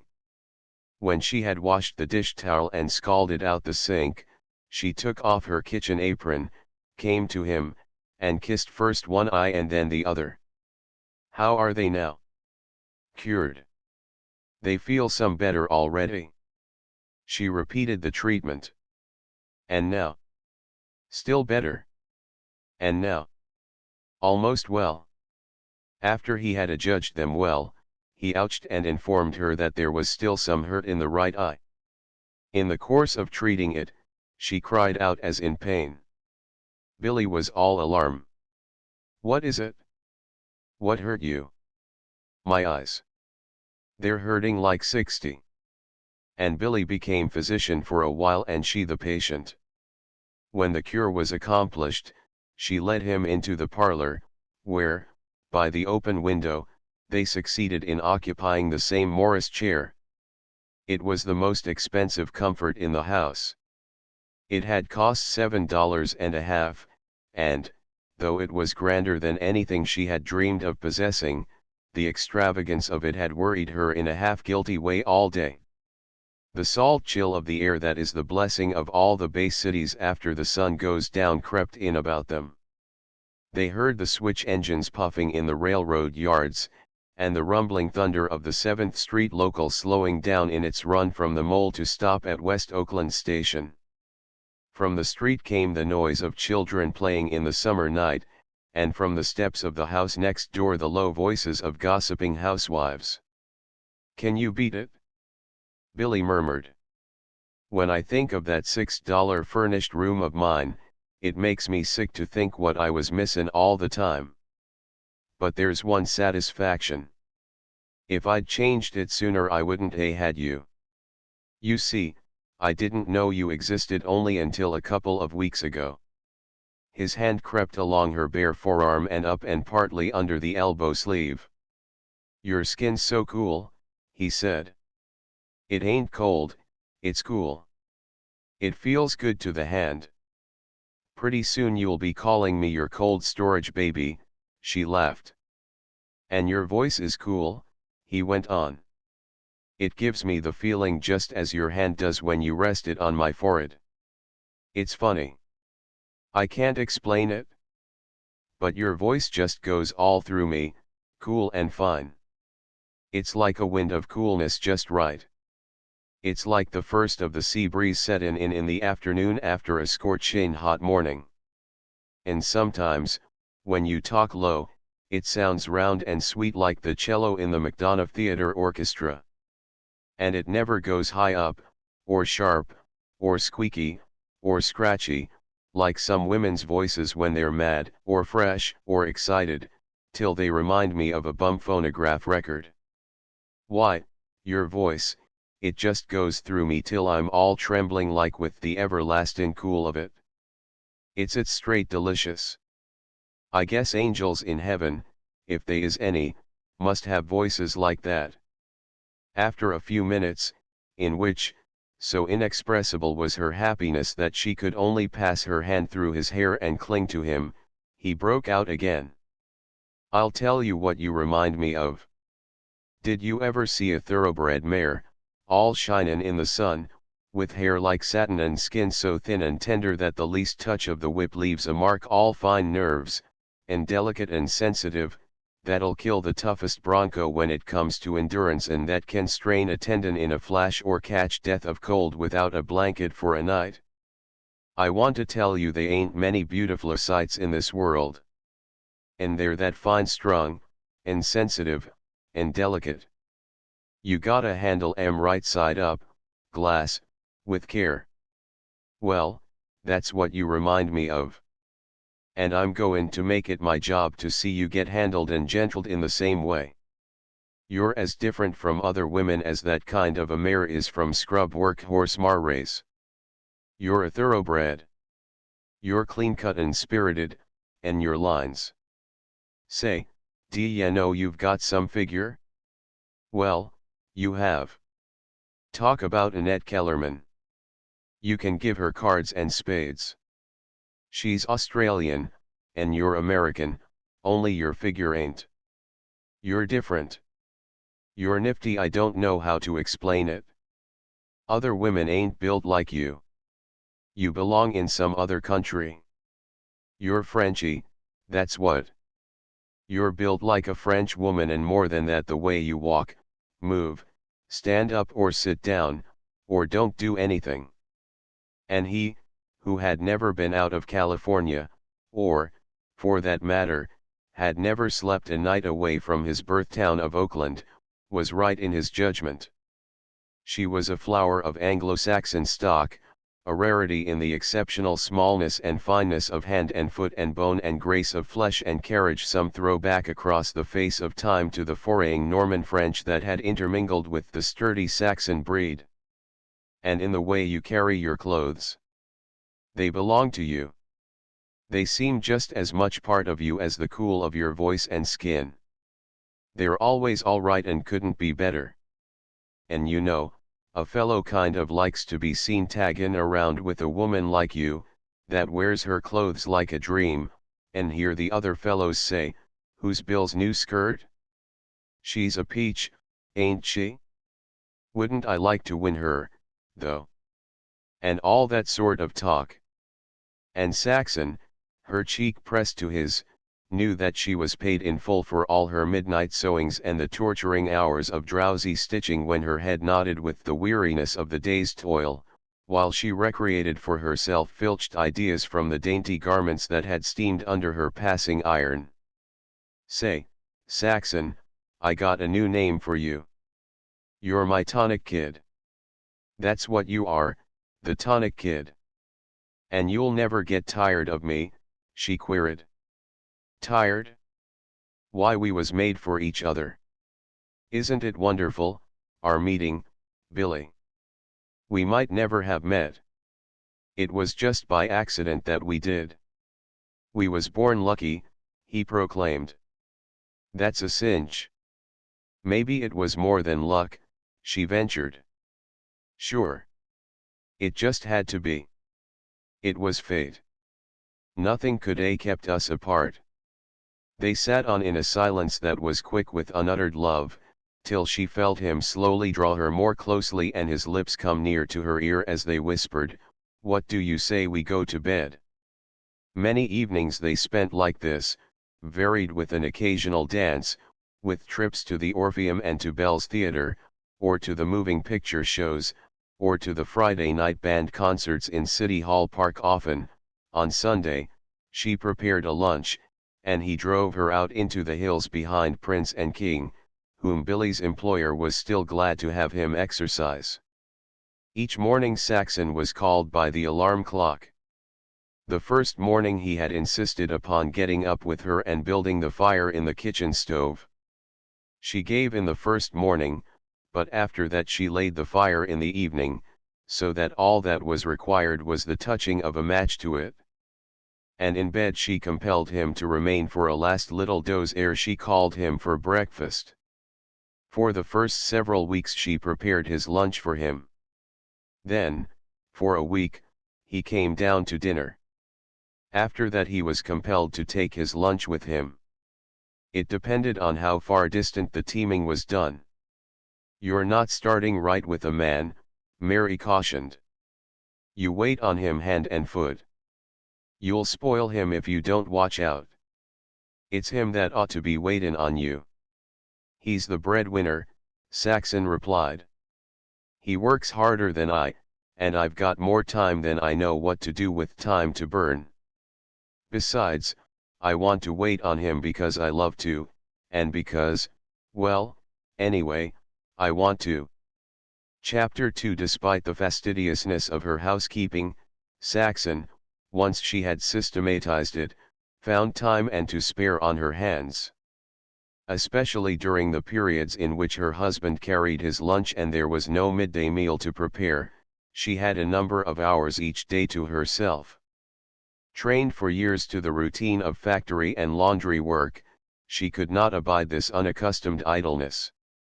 She could not bear to sit and do nothing, while she could not pay calls on her girlhood friends, for they still worked in factory and laundry.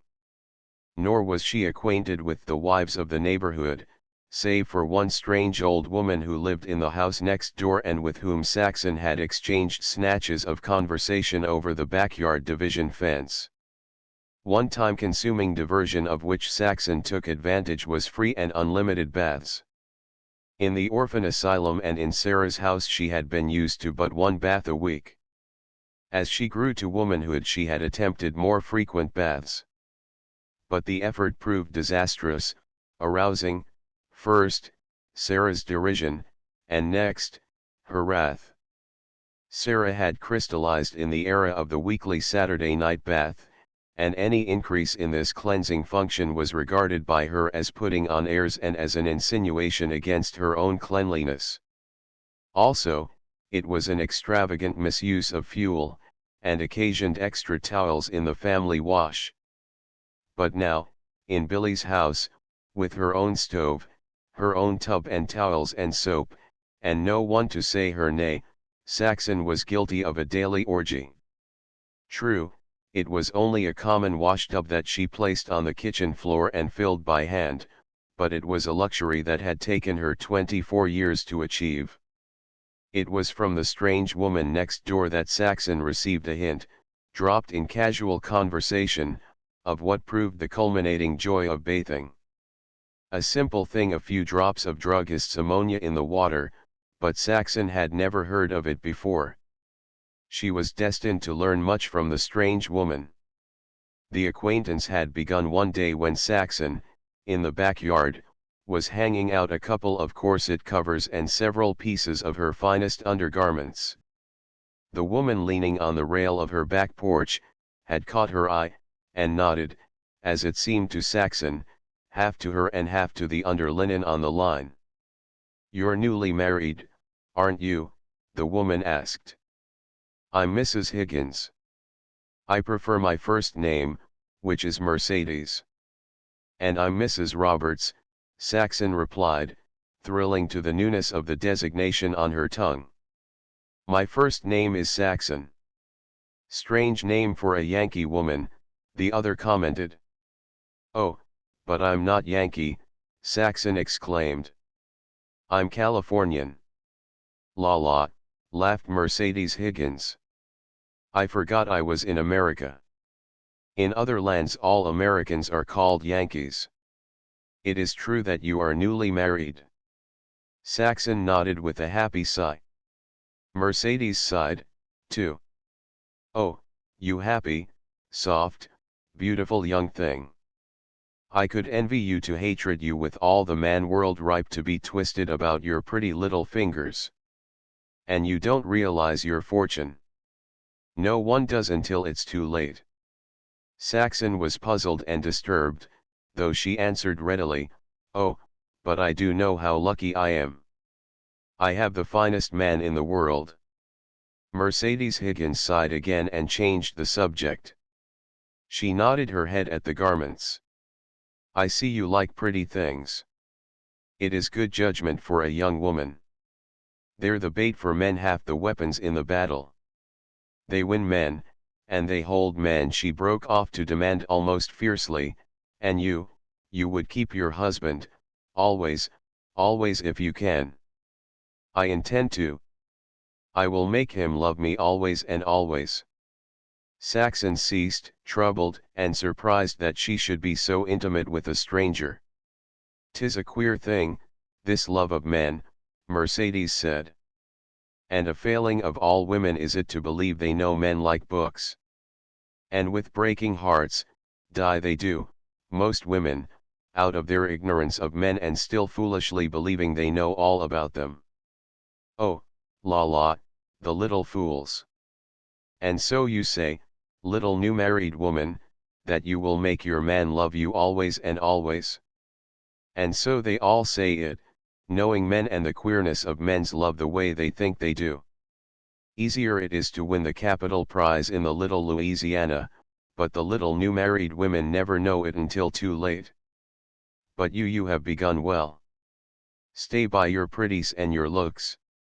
'Twas so you won your man, 'tis so you'll hold him. But that is not all.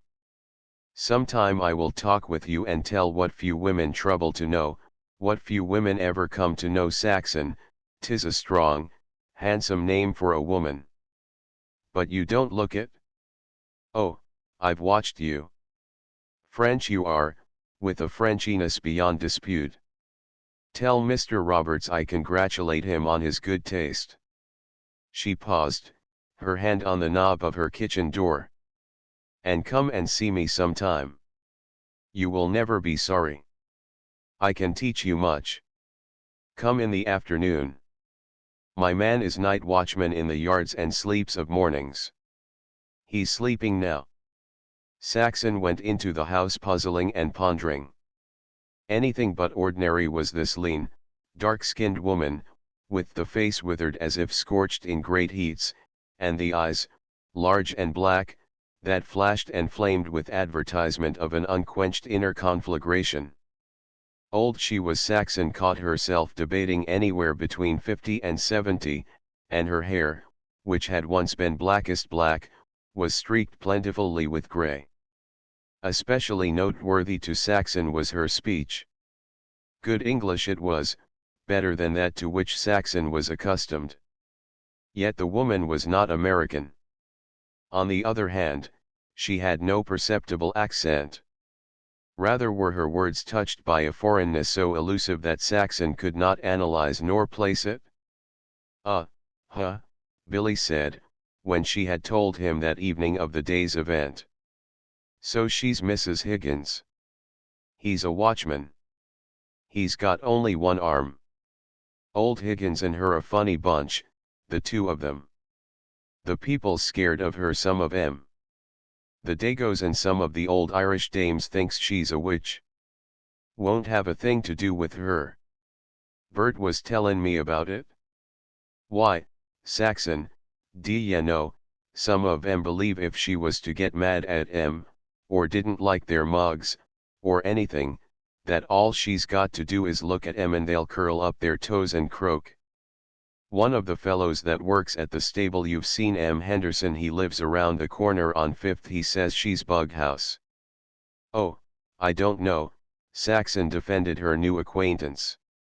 She may be crazy, but she says the same thing you're always saying. She says my form is not American but French. Then I take my hat off to her, Billy responded. No wheels in her head if she says that. Take it from me, she's a wise gazebo.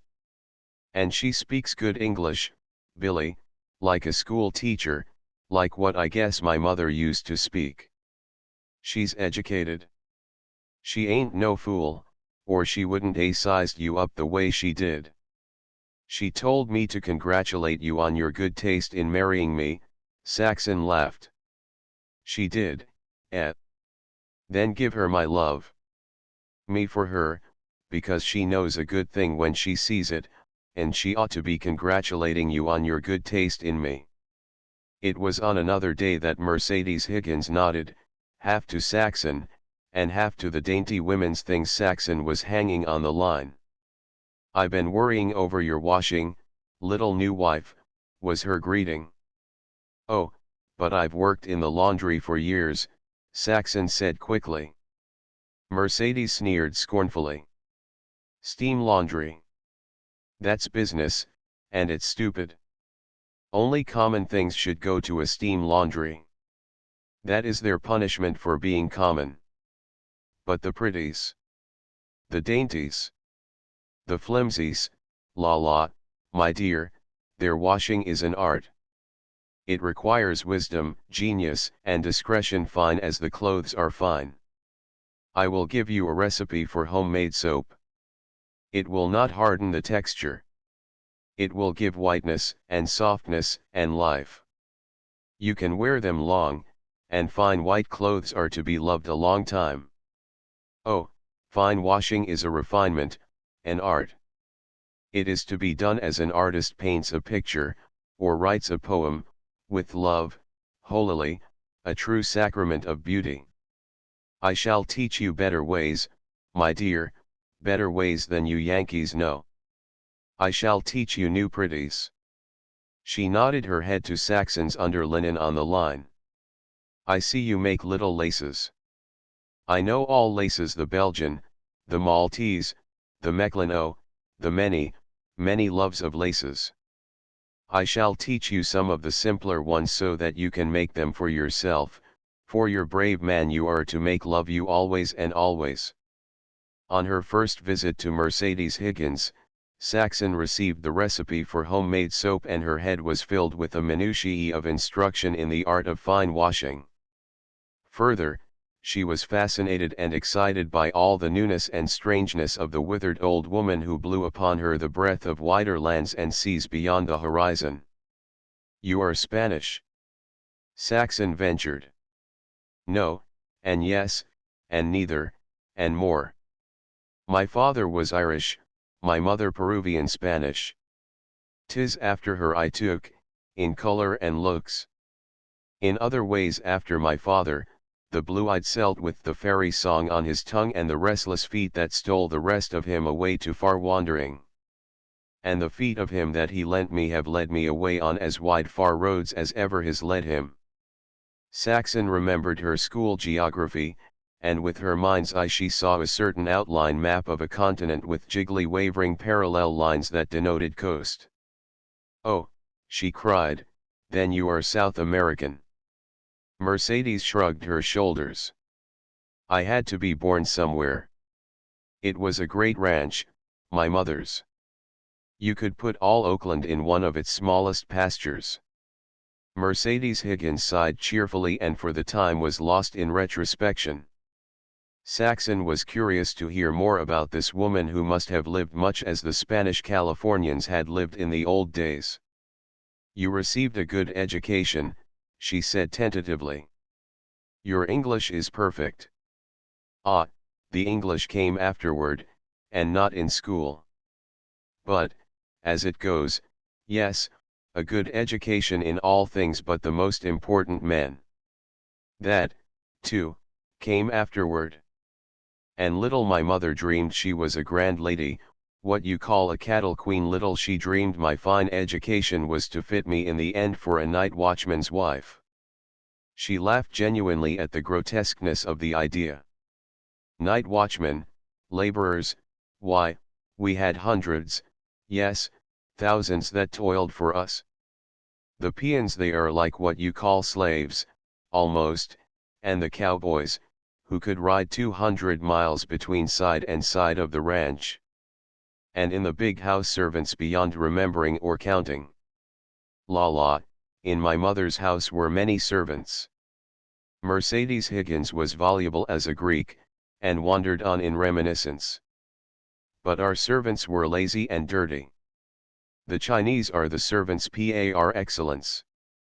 So are the Japanese, when you find a good one, but not so good as the Chinese. The Japanese maidservants are pretty and merry, but you never know the moment they'll leave you. The Hindus are not strong, but very obedient. They look upon sahibs and memsahibs as gods. I was a memsahib, which means woman. I once had a Russian cook who always spat in the soup for luck. It was very funny. But we put up with it. It was the custom. How you must have traveled to have such strange servants." Saxon encouraged. The old woman laughed corroboration. "And the strangest of all, down in the South Seas, black slaves, little kinky-haired cannibals with bones through their noses. When they did not mind, or when they stole, they were tied up to a coconut palm behind the compound and lashed with whips of rhinoceros hide. They were from an island of cannibals and head hunters, and they never cried out. It was their pride. There was little Vibe, only 12 years old. He waited on me, and when his back was cut in shreds and I wept over him, he would only laugh and say, 'Short time little bit I take head belong big fellow white marster.' That was Bruce Anstey, the Englishman who whipped him. But little Vibe never got the head. He ran away and the Bushman cut off his own head and ate every bit of him." Saxon chilled, and her face was grave, but Mercedes Higgins rattled on. "Ah, those were wild, gay, savage days. Would you believe it, my dear, in 3 years those Englishmen of the plantation drank up oceans of champagne and Scotch whiskey and dropped £30,000 on the adventure. Not dollars, pounds, which means $150,000. They were princes while it lasted. It was splendid, glorious. It was mad, mad. I sold half my beautiful jewels in New Zealand before I got started again. Bruce Anstey blew out his brains at the end. Roger went mate on a trader with a black crew, for £8 a month.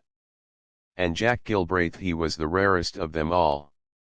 His people were wealthy and titled, and he went home to England and sold cat's meat, sat around their big house till they gave him more money to start a rubber plantation in the East Indies somewhere, on Sumatra, I think, or was it New Guinea?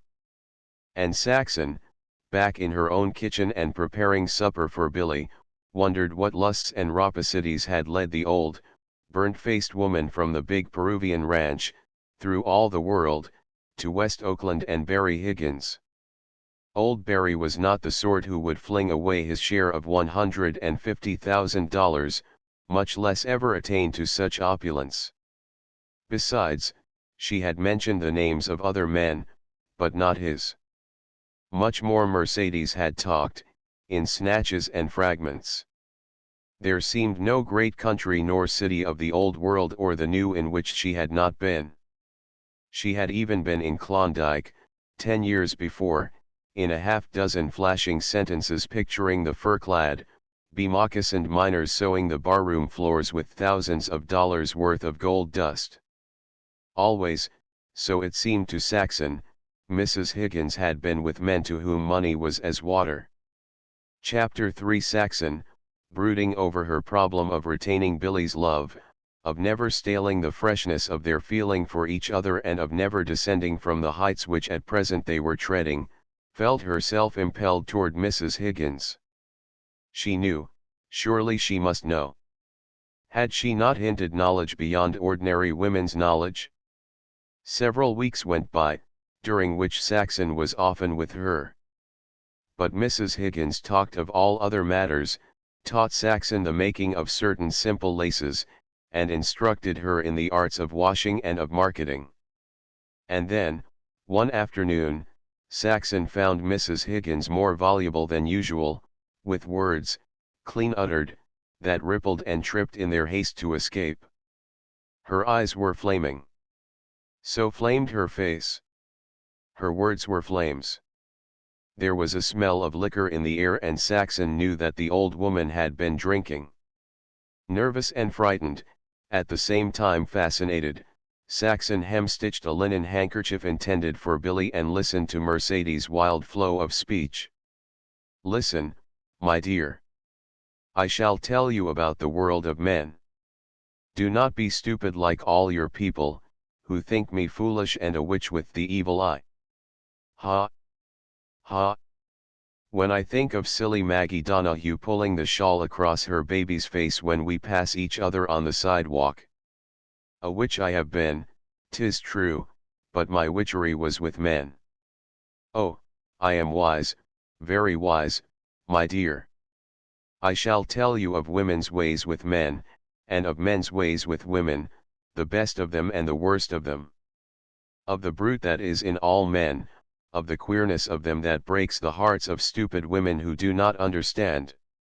And all women are stupid. I am not stupid. La la, listen. I am an old woman. And like a woman, I'll not tell you how old I am. Yet can I hold men. Yet would I hold men, toothless and 100, my nose touching my chin. Not the young men. They were mine in my young days. But the old men, as befits my years. And well for me the power is mine. In all this world I am without kin or cash. Only have I wisdom and memories that are ashes, but royal ashes, jeweled ashes. Old women, such as I, starve and shiver, or accept the pauper's dole and the pauper's shroud. Not I. I hold my man. True, 'Tis only Barry Higgins, old Barry, heavy, an ox, but a male man, my dear, and queer as all men are queer. 'Tis true, he has one arm. She shrugged her shoulders. A compensation. He cannot beat me, and old bones are tender when the round flesh thins to strings. But when I think of my wild young lovers, princes, mad with the madness of youth, I have lived. It is enough. I regret nothing. And with old Barry I have my surety of a bite to eat and a place by the fire. And why? Because I know men, and shall never lose my cunning to hold them. 'Tis bitter sweet, the knowledge of them, more sweet than bitter men and men and men. Not stupid dolts, nor fat bourgeois swine of business men, but men of temperament, of flame and fire, madmen, maybe, but a lawless, royal race of madmen. Little wife woman, you must learn. Variety. There lies the magic. 'Tis the golden key. 'Tis the toy that amuses. Without it in the wife, the man is a Turk, with it, he is her slave, and faithful. A wife must be many wives. If you would have your husband's love you must be all women to him. You must be ever new, with the dew of newness ever sparkling, a flower that never blooms to the fullness that fades. You must be a garden of flowers, ever new, ever fresh, ever different. And in your garden the man must never pluck the last of your posies. Listen, little wife woman. In the garden of love is a snake. It is the commonplace. Stamp on its head, or it will destroy the garden. Remember the name. Commonplace. Never be too intimate. Men only seem gross. Women are more gross than men know, do not argue, little new wife. You are an infant woman. Women are less delicate than men. Do I not know? Of their own husbands they will relate the most intimate love secrets to other women. Men never do this of their wives. Explain it? There is only one way. In all things of love women are less delicate. It is their mistake. It is the father and the mother of the commonplace, and it is the commonplace, like a loathsome slug, that beslimes and destroys love. Be delicate, little wife woman. Never be without your veil, without many veils. Veil yourself in 1,000 veils, all shimmering and glittering with costly textures and precious jewels. Never let the last veil be drawn. Against the morrow array yourself with more veils, ever more veils, veils without end. Yet the many veils must not seem many. Each veil must seem the only one between you and your hungry lover who will have nothing less than all of you. Each time he must seem to get all, to tear aside the last veil that hides you. He must think so. It must not be so. Then there will be no satiety, for on the morrow he will find another last veil that has escaped him. Remember, each veil must seem the last and only one. Always you must seem to abandon all to his arms, always you must reserve more that on the morrow and on all the morrows you may abandon.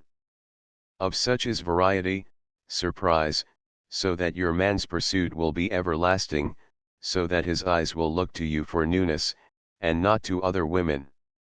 It was the freshness and the newness of your beauty and you, the mystery of you, that won your man. When a man has plucked and smelled all the sweetness of a flower, he looks for other flowers. It is his queerness.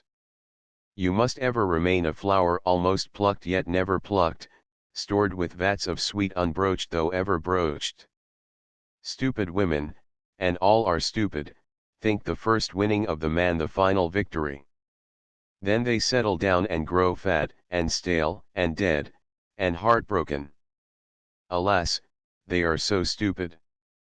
But you, little infant woman with your first victory, you must make your love life an unending chain of victories. Each day you must win your man again. And when you have won the last victory, when you can find no more to win, then ends love. Finesse is written, and your man wanders in strange gardens. Remember, love must be kept insatiable. It must have an appetite knife-edged and never satisfied. You must feed your lover well, very well, most well, give, yet send him away hungry to come back to you for more. Mrs. Higgins stood up suddenly and crossed out of the room.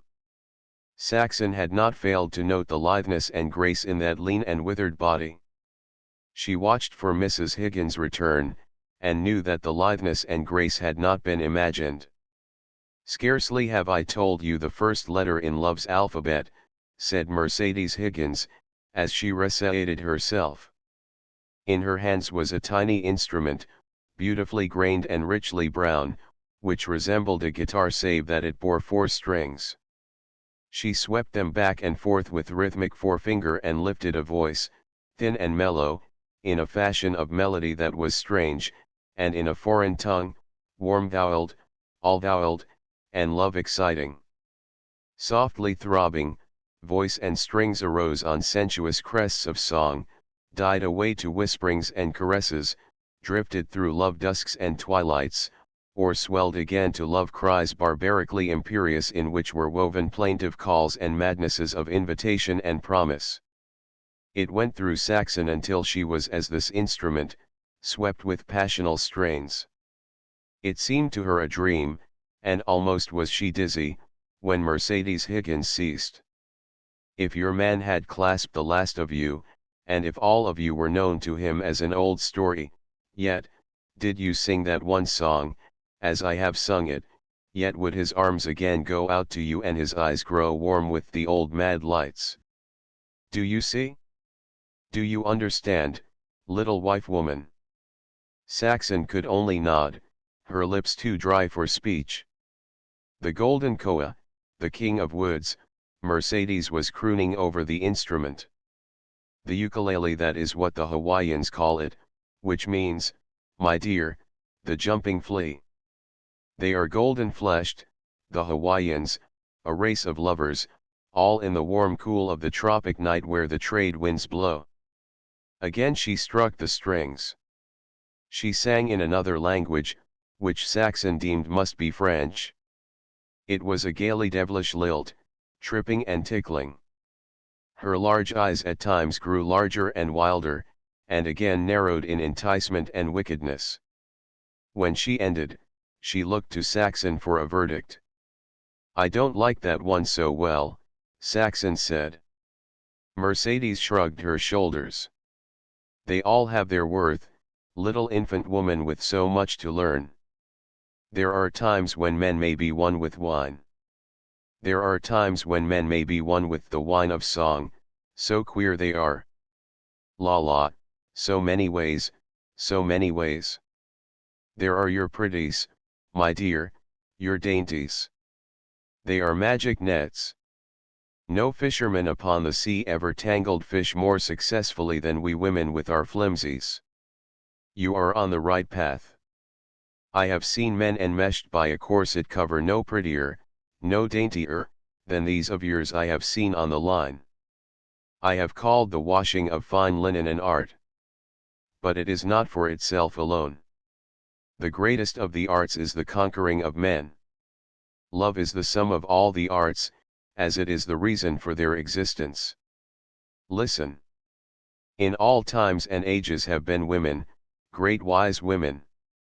They did not need to be beautiful. Greater than all woman's beauty was their wisdom. Princes and potentates bowed down before them. Nations battled over them. Empires crashed because of them. Religions were founded on them. Aphrodite, Astarte, the worships of the night. Listen, infant woman, of the great women who conquered worlds of men. And thereafter Saxon listened, in amaze, to what almost seemed a wild farrago, save that the strange meaningless phrases were fraught with dim, mysterious significance. She caught glimmerings of profounds inexpressible and unthinkable that hinted connotations lawless and terrible. The woman's speech was a lava rush, scorching and searing, and Saxon's cheeks and forehead and neck burned with a blush that continuously increased. She trembled with fear, suffered qualms of nausea, thought sometimes that she would faint, so madly reeled her brain, yet she could not tear herself away, and sat on, her sewing forgotten on her lap, staring with inward sight upon a nightmare vision beyond all imagining. At last, when it seemed she could endure no more, and while she was wetting her dry lips to cry out in protest, Mercedes ceased. "And here endeth the first lesson," she said quite calmly, then laughed with a laughter that was tantalizing and tormenting. "What is the matter? You are not shocked?" "I am frightened," Saxon quavered huskily, with a half-sob of nervousness. "You frighten me. I am very foolish, and I know so little, that I had never dreamed that." Mercedes nodded her head comprehendingly. "It is indeed to be frightened at," she said. "It is solemn, it is terrible, it is magnificent." Chapter 4 Saxon had been clear-eyed all her days, though her field of vision had been restricted. Clear-eyed, from her childhood days with the saloon-keeper Caddy and Katie's good-natured but unmoral spouse, she had observed, and, later, generalized much upon sex. She knew the post-nuptial problem of retaining a husband's love, as few wives of any class knew it, just as she knew the prenuptial problem of selecting a husband, as few girls of the working class knew it. She had of herself developed an eminently rational philosophy of love. Instinctively, and consciously, too, she had made toward delicacy, and shunned the perils of the habitual and commonplace. Thoroughly aware she was that as she cheapened herself so did she cheapen love. Never, in the weeks of their married life, had Billy found her dowdy, or harshly irritable, or lethargic. And she had deliberately permeated her house with her personal atmosphere of coolness and freshness and equableness. Nor had she been ignorant of such assets as surprise and charm. Her imagination had not been asleep, and she had been born with wisdom. In Billy she had won a prize, and she knew it. She appreciated his lover's ardor and was proud. His open-handed liberality, his desire for everything of the best, his own personal cleanliness and care of himself she recognized as far beyond the average. He was never coarse. He met delicacy with delicacy, though it was obvious to her that the initiative in all such matters lay with her and must lie with her always. He was largely unconscious of what he did and why. But she knew in all full clarity of judgment. And he was such a prize among men.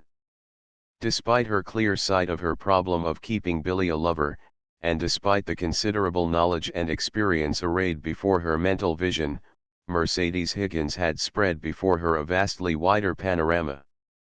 The old woman had verified her own conclusions, given her new ideas, clinched old ones, and even savagely emphasized the tragic importance of the whole problem. Much Saxon remembered of that mad preachment, much she guessed and felt, and much had been beyond her experience and understanding.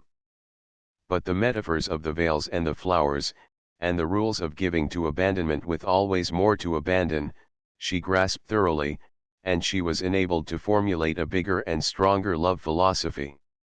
In the light of the revelation she re-examined the married lives of all she had ever known, and, with sharp definiteness as never before, she saw where and why so many of them had failed. With renewed ardor Saxon devoted herself to her household, to her pretties, and to her charms. She marketed with a keener desire for the best, though never ignoring the need for economy. From the women's pages of the Sunday supplements, and from the women's magazines in the free reading room 2 blocks away, she gleaned many ideas for the preservation of her looks. In a systematic way she exercised the various parts of her body, and a certain period of time each day she employed in facial exercises and massage for the purpose of retaining the roundness and freshness and firmness and color. Billy did not know. These intimacies of the toilette were not for him. The results, only, were his. She drew books from the Carnegie Library and studied physiology and hygiene, and learned a myriad of things about herself and the ways of woman's health that she had never been taught by Sarah, the women of the orphan asylum, nor by Mrs. Caddy. After long debate she subscribed to a woman's magazine, the patterns and lessons of which she decided were the best suited to her taste and purse. The other woman's magazines she had access to in the free reading room, and more than one pattern of lace and embroidery she copied by means of tracing paper. Before the lingerie windows of the uptown shops she often stood and studied, nor was she above taking advantage, when small purchases were made, of looking over the goods at the hand-embroidered underwear counters. Once, she even considered taking up with hand-painted china, but gave over the idea when she learned its expensiveness. She slowly replaced all her simple maiden underlinen with garments which, while still simple, were wrought with beautiful French embroidery, tucks, and drawn work. She crocheted fine edgings on the inexpensive knitted underwear she wore in winter. She made little corset covers and chemises of fine but fairly inexpensive lawns, and, with simple flowered designs and perfect laundering, her nightgowns were always sweetly fresh and dainty. In some publication she ran across a brief printed note to the effect that French women were just beginning to wear fascinating beruffled caps at the breakfast table. It meant nothing to her that in her case she must first prepare the breakfast. Promptly appeared in the house a yard of dotted Swiss muslin, and Saxon was deep in experimenting on patterns for herself, and in sorting her bits of laces for suitable trimmings. The resultant dainty creation won Mercedes Higgins' enthusiastic approval. Saxon made for herself simple house slips of pretty gingham, with neat low collars turned back from her fresh round throat. She crocheted yards of laces for her underwear, and made Battenberg in abundance for her table and for the bureau. A great achievement, that aroused Billy's applause, was an Afghan for the bed. She even ventured a rag carpet, which, the women's magazines informed her, had newly returned into fashion. As a matter of course she hemstitched the best table linen and bed linen they could afford. As the happy months went by she was never idle. Nor was Billy forgotten. When the cold weather came on she knitted him wristlets, which he always religiously wore from the house and pocketed immediately thereafter. The 2 sweaters she made for him, however, received a better fate, as did the slippers which she insisted on his slipping into, on the evenings they remained at home. The hard practical wisdom of Mercedes Higgins proved of immense help, for Saxon strove with a fervor almost religious to have everything of the best and at the same time to be saving. Here she faced the financial and economic problem of keeping house in a society where the cost of living rose faster than the wages of industry. And here the old woman taught her the science of marketing so thoroughly that she made $1 of Billy's go half as far again as the wives of the neighborhood made the dollars of their men go. Invariably, on Saturday night, Billy poured his total wages into her lap. He never asked for an accounting of what she did with it, though he continually reiterated that he had never fed so well in his life. And always, the wages still untouched in her lap, she had him take out what he estimated he would need for spending money for the week to come. Not only did she bid him take plenty, but she insisted on his taking any amount extra that he might desire at any time through the week. And, further, she insisted he should not tell her what it was for. "You've always had money in your pocket," she reminded him, "and there's no reason marriage should change that. If it did, I'd wish I'd never married you. Oh, I know about men when they get together. First one treats and then another, and it takes money. Now if you can't treat just as freely as the rest of them, why I know you so well that I know you'd stay away from them. And that wouldn't be right, to you, I mean. I want you to be together with men. It's good for a man. And Billy buried her in his arms and swore she was the greatest little bit of woman that ever came down the pike. Why, he jubilated, not only do I feed better, and live more comfortable, and hold up my end with the fellows, but I'm actually saving money or you are for me. Here I am, with furniture being paid for regular every month, and a little woman I'm mad over, and on top of it money in the bank.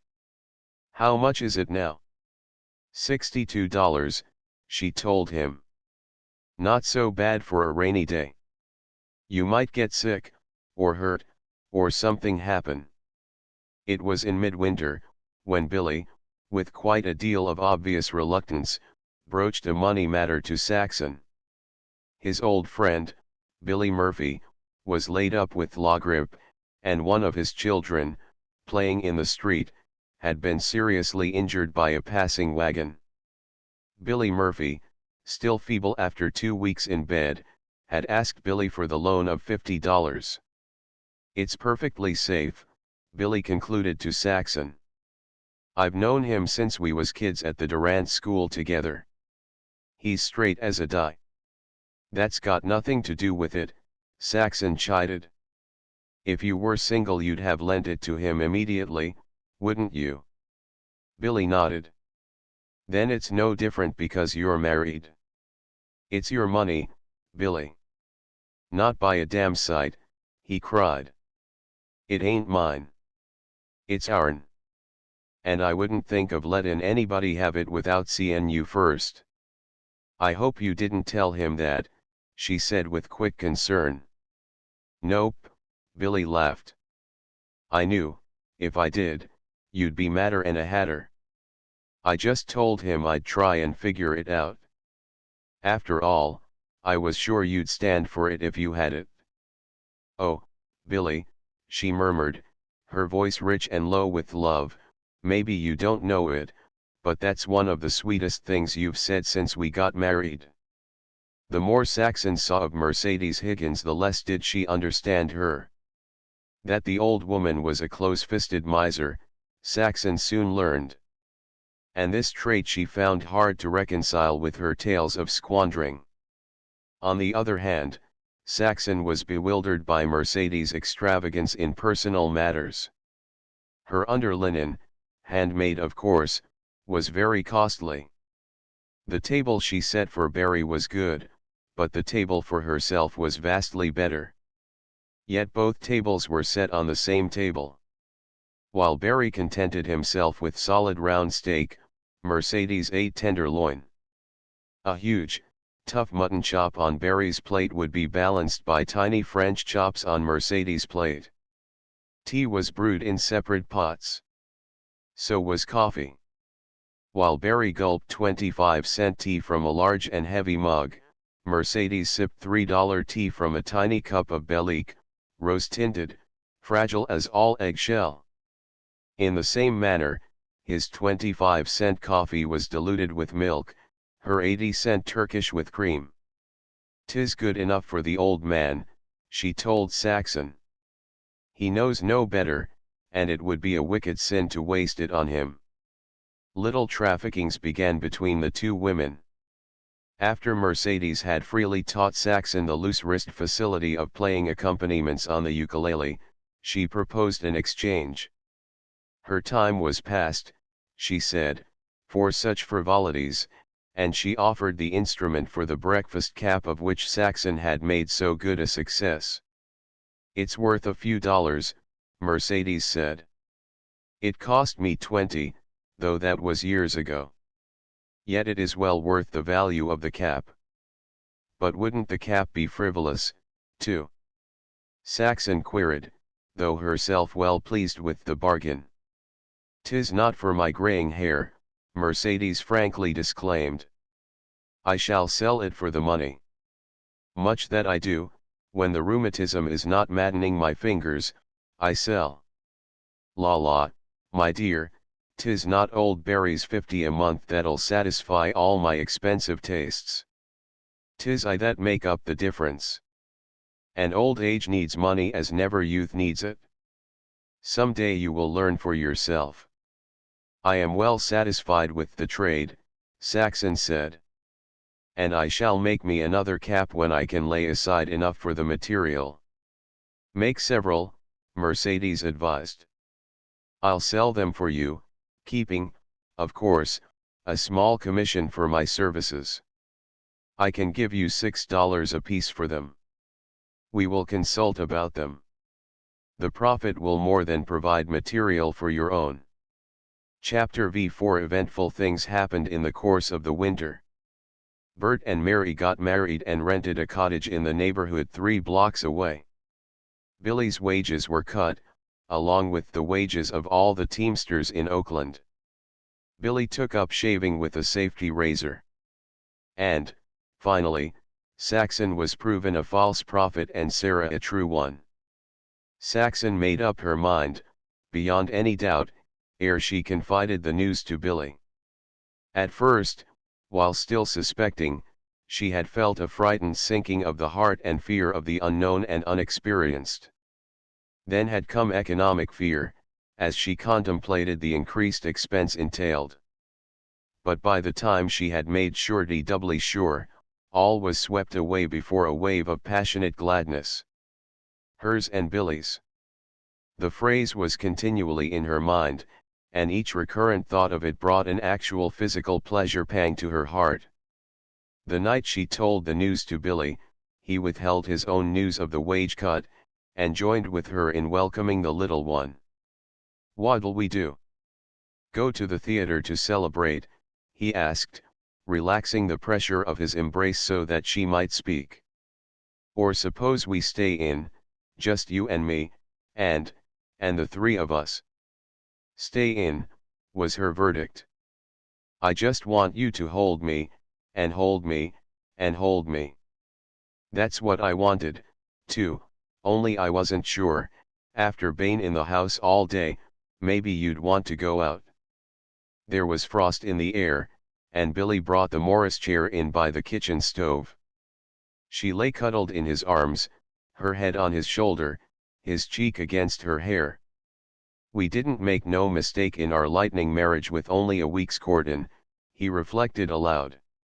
"Why, Saxon, we been courtin' ever since just the same. And now, my God, Saxon, it's too wonderful to be true. Think of it. Our'n. The 3 of us. The little rascal. I bet he's goin' to be a boy. And won't I learn 'em to put up his fists and take care of himself. And swimmin' too. If he don't know how to swim by the time he's 6, and if he's a girl." "She's goin' to be a boy," Billy retorted, joining in the playful misuse of pronouns. And both laughed and kissed, and sighed with content. "I'm goin' to turn pincher, now," he announced, after quite an interval of meditation. "No more drinks with the boys. It's me for the water wagon. And I'm goin' to ease down on smokes. Huh.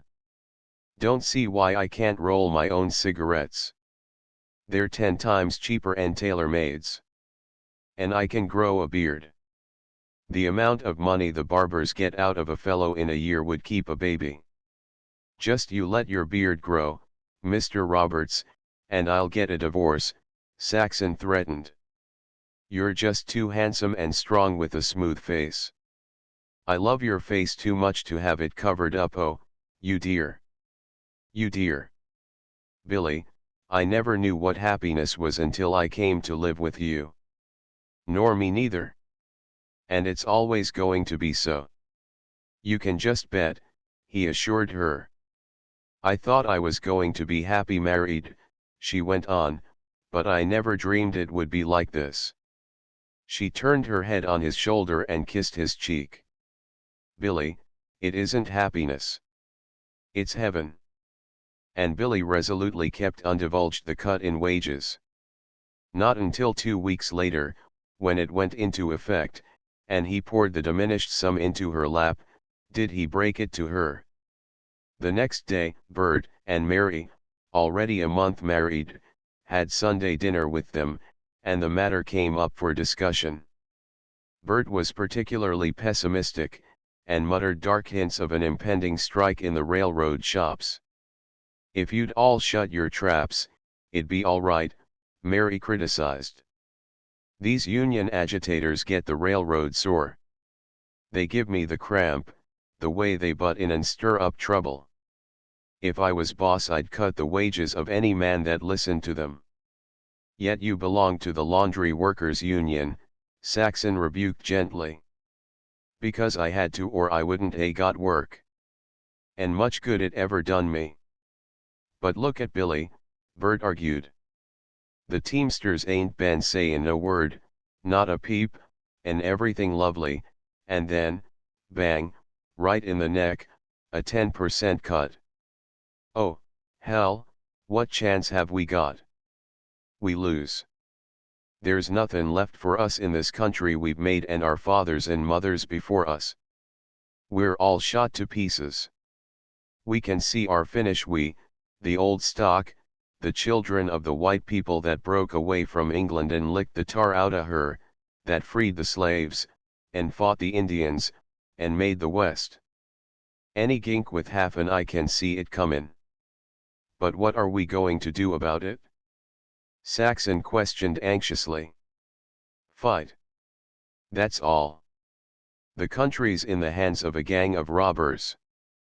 Look at the Southern Pacific. It runs California." "Ah, rats, Bert," Billy interrupted. "You're talkin' through your lid. No railroad can ran the government of California." "You're a bonehead," Bert sneered. "And someday, when it's too late, you and all the other boneheads'll realize the fact. Rotten. I tell you it stinks. Why, there ain't a man who wants to go to state legislature but has to make a trip to San Francisco, and go into the SP offices, and take his hat off, and humbly ask permission. Why, the governors of California has been railroad governors since before you and I was born. Huh. You can't tell me. We're finished. We're licked to a frazzle. But it'd do my heart good to help string up some of the dirty thieves before I passed out. D'ye know what we are, we old white stock that fought in the wars, and broke the land, and made all this? I'll tell you. We're the last of the Mohegans." "He scares me to death, he's so violent," Mary said with unconcealed hostility. "If he don't quit shootin' off his mouth he'll get fired from the shops. And then what'll we do? He don't consider me. But I can tell you one thing, all right, all right. I'll not go back to the laundry." She held her right hand up and spoke with the solemnity of an oath. "Not so's you can see it? Never again for yours truly." "Oh, I know what you're drivin' at," Bert said with asperity. "And all I can tell you is, livin' or dead, in a job or out, no matter what happens to me, if you will lead that way, you will, and there's nothin' else to it. I guess I kept straight before I met you," she came back with a toss of the head. "And I kept straight after I met you, which is going some if anybody should ask you." Hot words were on Bert's tongue, but Saxon intervened and brought about peace. She was concerned over the outcome of their marriage. Both were high-strung, both were quick and irritable, and their continual clashes did not augur well for their future. The safety razor was a great achievement for Saxon. Privily she conferred with a clerk she knew in Pierce's hardware store and made the purchase. On Sunday morning, after breakfast, when Billy was starting to go to the barber shop, she led him into the bedroom, whisked a towel aside, and revealed the razor box, shaving mug, soap, brush, and lather all ready. Billy recoiled, then came back to make curious investigation. He gazed pityingly at the safety razor. "Huh. Call that a man's tool?" "It'll do the work," she said. "It does it for thousands of men every day." But Billy shook his head and backed away. "You shave 3 times a week," she urged. That's 45 cents. Call it half a dollar, and there are 52 weeks in the year. $26 a year just for shaving. Come on, dear, and try it. Lots of men swear by it. He shook his head mutinously, and the cloudy deeps of his eyes grew more cloudy. She loved that sullen handsomeness that made him look so boyish, and, laughing and kissing him, she forced him into a chair, got off his coat, and unbuttoned shirt and undershirt and turned them in. Threatening him with, "If you open your mouth to kick I'll shove it in," she coated his face with lather. "Wait a minute," she checked him, as he reached desperately for the razor. "I been watching the barbers from the sidewalk. This is what they do after the lather is on." And thereupon she proceeded to rub the lather in with her fingers. "There," she said, when she had coated his face a second time. "You're ready to begin. Only remember, I'm not always going to do this for you. I'm just breaking you in, you see." With great outward show of rebellion, half genuine, half facetious, he made several tentative scrapes with the razor. He winced violently, and violently exclaimed, "Holy jumping Jehoshaphat!" He examined his face in the glass, and a streak of blood showed in the midst of the lather. Cut, by a safety razor, by God. Sure, men swear by it. Can't blame 'em. Cut, by a safety. But wait a second, Saxon pleaded. They have to be regulated. The clerk told me. See those little screws? There. That's it, turn them around. Again Billy applied the blade to his face. After a couple of scrapes, he looked at himself closely in the mirror, grinned, and went on shaving. With swiftness and dexterity he scraped his face clean of lather. Saxon clapped her hands. "Fine," Billy approved. "Great. Here. Give me your hand. See what a good job it made." He started to rub her hand against his cheek. Saxon jerked away with a little cry of disappointment, then examined him closely. "It hasn't shaved at all," she said. "It's a fake, that's what it is. It cuts the hide, but not the hair. Me for the barber." But Saxon was persistent. "You haven't given it a fair trial yet. It was regulated too much. Let me try my hand at it. There, that's it, betwixt and between. Now, lather again, and try it." This time the unmistakable sandpapery sound of hair severing could be heard. "How is it?" she fluttered anxiously. "It gets the ouch, hair," Billy grunted, frowning and making faces. "But it say, ouch, pulls like Sam Hill." "Stay with it," she encouraged. "Don't give up the ship, big engine with a scalp lock. Remember what Bert says and be the last of the Mohegans." At the end of 15 minutes he rinsed his face and dried it, sighing with relief. "It's a shave, in a fashion, Saxon, but I can't say I'm stuck on it. It takes out the nerve. I'm as weak as a cat." He groaned with sudden discovery of fresh misfortune. "What's the matter now?" she asked. "The back of my neck. How can I shave the back of my neck? I'll have to pay a barber to do it." Saxon's consternation was tragic, but it only lasted a moment. She took the brush in her hand. "Sit down, Billy." "What, you?" he demanded indignantly. "Yes, me. If any barber is good enough to shave your neck, and then I am, too." Billy moaned and groaned in the abjectness of humility and surrender, and let her have her way. "There, and a good job," she informed him when she had finished. "As easy as falling off a log. And besides, it means $26 a year. And you'll buy the crib, the baby buggy, the pinning blankets, and lots of things with it. Now sit still a minute longer. She rinsed and dried the back of his neck and dusted it with talcum powder. You're as sweet as a clean little baby, Billy boy. The unexpected and lingering impact of her lips on the back of his neck made him writhe with mingled feelings not all unpleasant. 2 days later, though vowing in the intervening time to have nothing further to do with the instrument of the devil, he permitted Saxon to assist him to a second shave. This time it went easier. "It ain't so bad," he admitted. "I'm gettin' the hang of it. It's all in the regulating. You can shave as close as you want and no more close than you want. Barbers can't do that. Every once in a while they get my face sore." The third shave was an unqualified success, and the culminating bliss was reached when Saxon presented him with a bottle of witch hazel. After that he began active proselyting. He could not wait a visit from Bird, but carried the paraphernalia to the latter's house to demonstrate.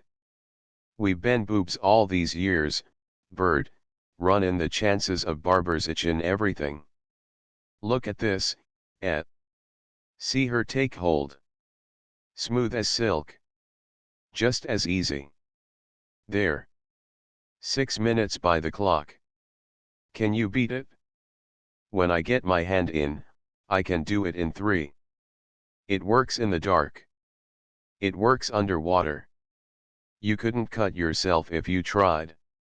And it saves $26 a year. Saxon figured it out, and she's a wonder, I tell you." Chapter 6 The trafficking between Saxon and Mercedes increased. The latter commanded a ready market for all the fine work Saxon could supply, while Saxon was eager and happy in the work. The expected babe and the cut in Billy's wages had caused her to regard the economic phase of existence more seriously than ever. Too little money was being laid away in the bank, and her conscience pricked her as she considered how much she was laying out on the pretty necessaries for the household and herself. Also, for the first time in her life she was spending another's earnings.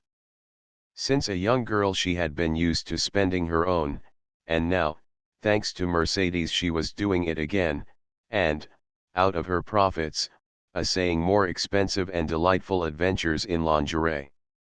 Mercedes suggested, and Saxon carried out and even bettered, the dainty things of thread and texture. She made ruffled chemises of sheer linen, with her own fine edgings and French embroidery on breast and shoulders, linen handmade combination undersuits, and nightgowns, fairy and cobwebby, embroidered, trimmed with Irish lace. On Mercedes' instigation she executed an ambitious and wonderful breakfast cap for which the old woman returned her $12 after deducting commission. She was happy and busy every waking moment, nor was preparation for the little one neglected. The only ready-made garments she bought were 3 fine little knit shirts. As for the rest, every bit was made by her own hands: feather-stitched pinning blankets, a crocheted jacket and cap, knitted mittens, embroidered bonnets, slim little princess slips of sensible length, underskirts on absurd Lilliputian yokes, silk-embroidered white flannel petticoats, stockings and crocheted boots, seeming to burgeon before her eyes with wriggly pink toes and plump little calves, and last, but not least, many deliciously soft squares of bird's-eye linen. A little later, as a crowning masterpiece, she was guilty of a dress coat of white silk, embroidered. And into all the tiny garments, with every stitch, she sewed love. Yet this love, so unceasingly sown, she knew when she came to consider and marvel, was more of Billy than of the nebulous, ungraspable new bit of life that eluded her fondest attempts at visioning. "Huh," was Billy's comment, as he went over the mite's wardrobe and came back to center on the little knit shirts, "they look more like a real kid than the whole kit and caboodle. Why, I can see him in them regular man's hurts." Saxon, with a sudden rush of happy, unshed tears, held one of the little shirts up to his lips. He kissed it solemnly, his eyes resting on Saxon's. "That's some for the boy," he said, "but a whole lot for you." But Saxon's money earning was doomed to cease ignominiously and tragically. One day, to take advantage of a department store bargain sale, she crossed the bay to San Francisco. Passing along Sutter Street, her eye was attracted by a display in the small window of a small shop. At first she could not believe it, yet there, in the honored place of the window, was the wonderful breakfast cap for which she had received $12 from Mercedes. It was marked $28. Saxon went in and interviewed the shopkeeper, an emaciated, shrewd-eyed and middle-aged woman of foreign extraction. "Oh, I don't want to buy anything," Saxon said. "I make nice things like you have here, and I wanted to know what you pay for them, for that breakfast cap in the window, for instance." The woman darted a keen glance to Saxon's left hand, noted the innumerable tiny punctures in the ends of the first and second fingers, then appraised her clothing and her face. "Can you do work like that?" Saxon nodded. "I paid $20 to the woman that made that." Saxon repressed an almost spasmodic gasp, and thought coolly for a space. Mercedes had given her 12. Then Mercedes had pocketed 8, while she, Saxon, had furnished the material and labor. "Would you please show me other handmade things, nightgowns, chemises, and such things, and tell me the prices you pay? Can you do such work?" "Yes." "And will you sell to me?" "Certainly," Saxon answered. "That is why I am here." "We add only a small amount when we sell," the woman went on, "you see, light and rent and such things, as well as a profit, or else we could not be here." "It's only fair," Saxon agreed. Amongst the beautiful stuff Saxon went over, she found a nightgown and a combination undersuit of her own manufacture. For the former she had received $8 from Mercedes, it was marked 18, and the woman had paid 14, for the latter Saxon received 6, it was marked 15, and the woman had paid 11. "Thank you," Saxon said, as she drew on her gloves. "I should like to bring you some of my work at those prices. And I shall be glad to buy it, if it is up to the mark." The woman looked at her severely. "Mind you, it must be as good as this.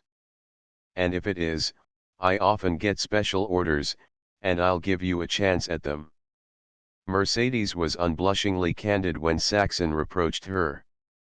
"You told me you took only a commission," was Saxon's accusation. "So I did, and so I have. But I did all the work and bought all the materials, yet you actually cleared more out of it than I did. You got the lion's share. And why shouldn't I, my dear? I was the middleman. It's the way of the world.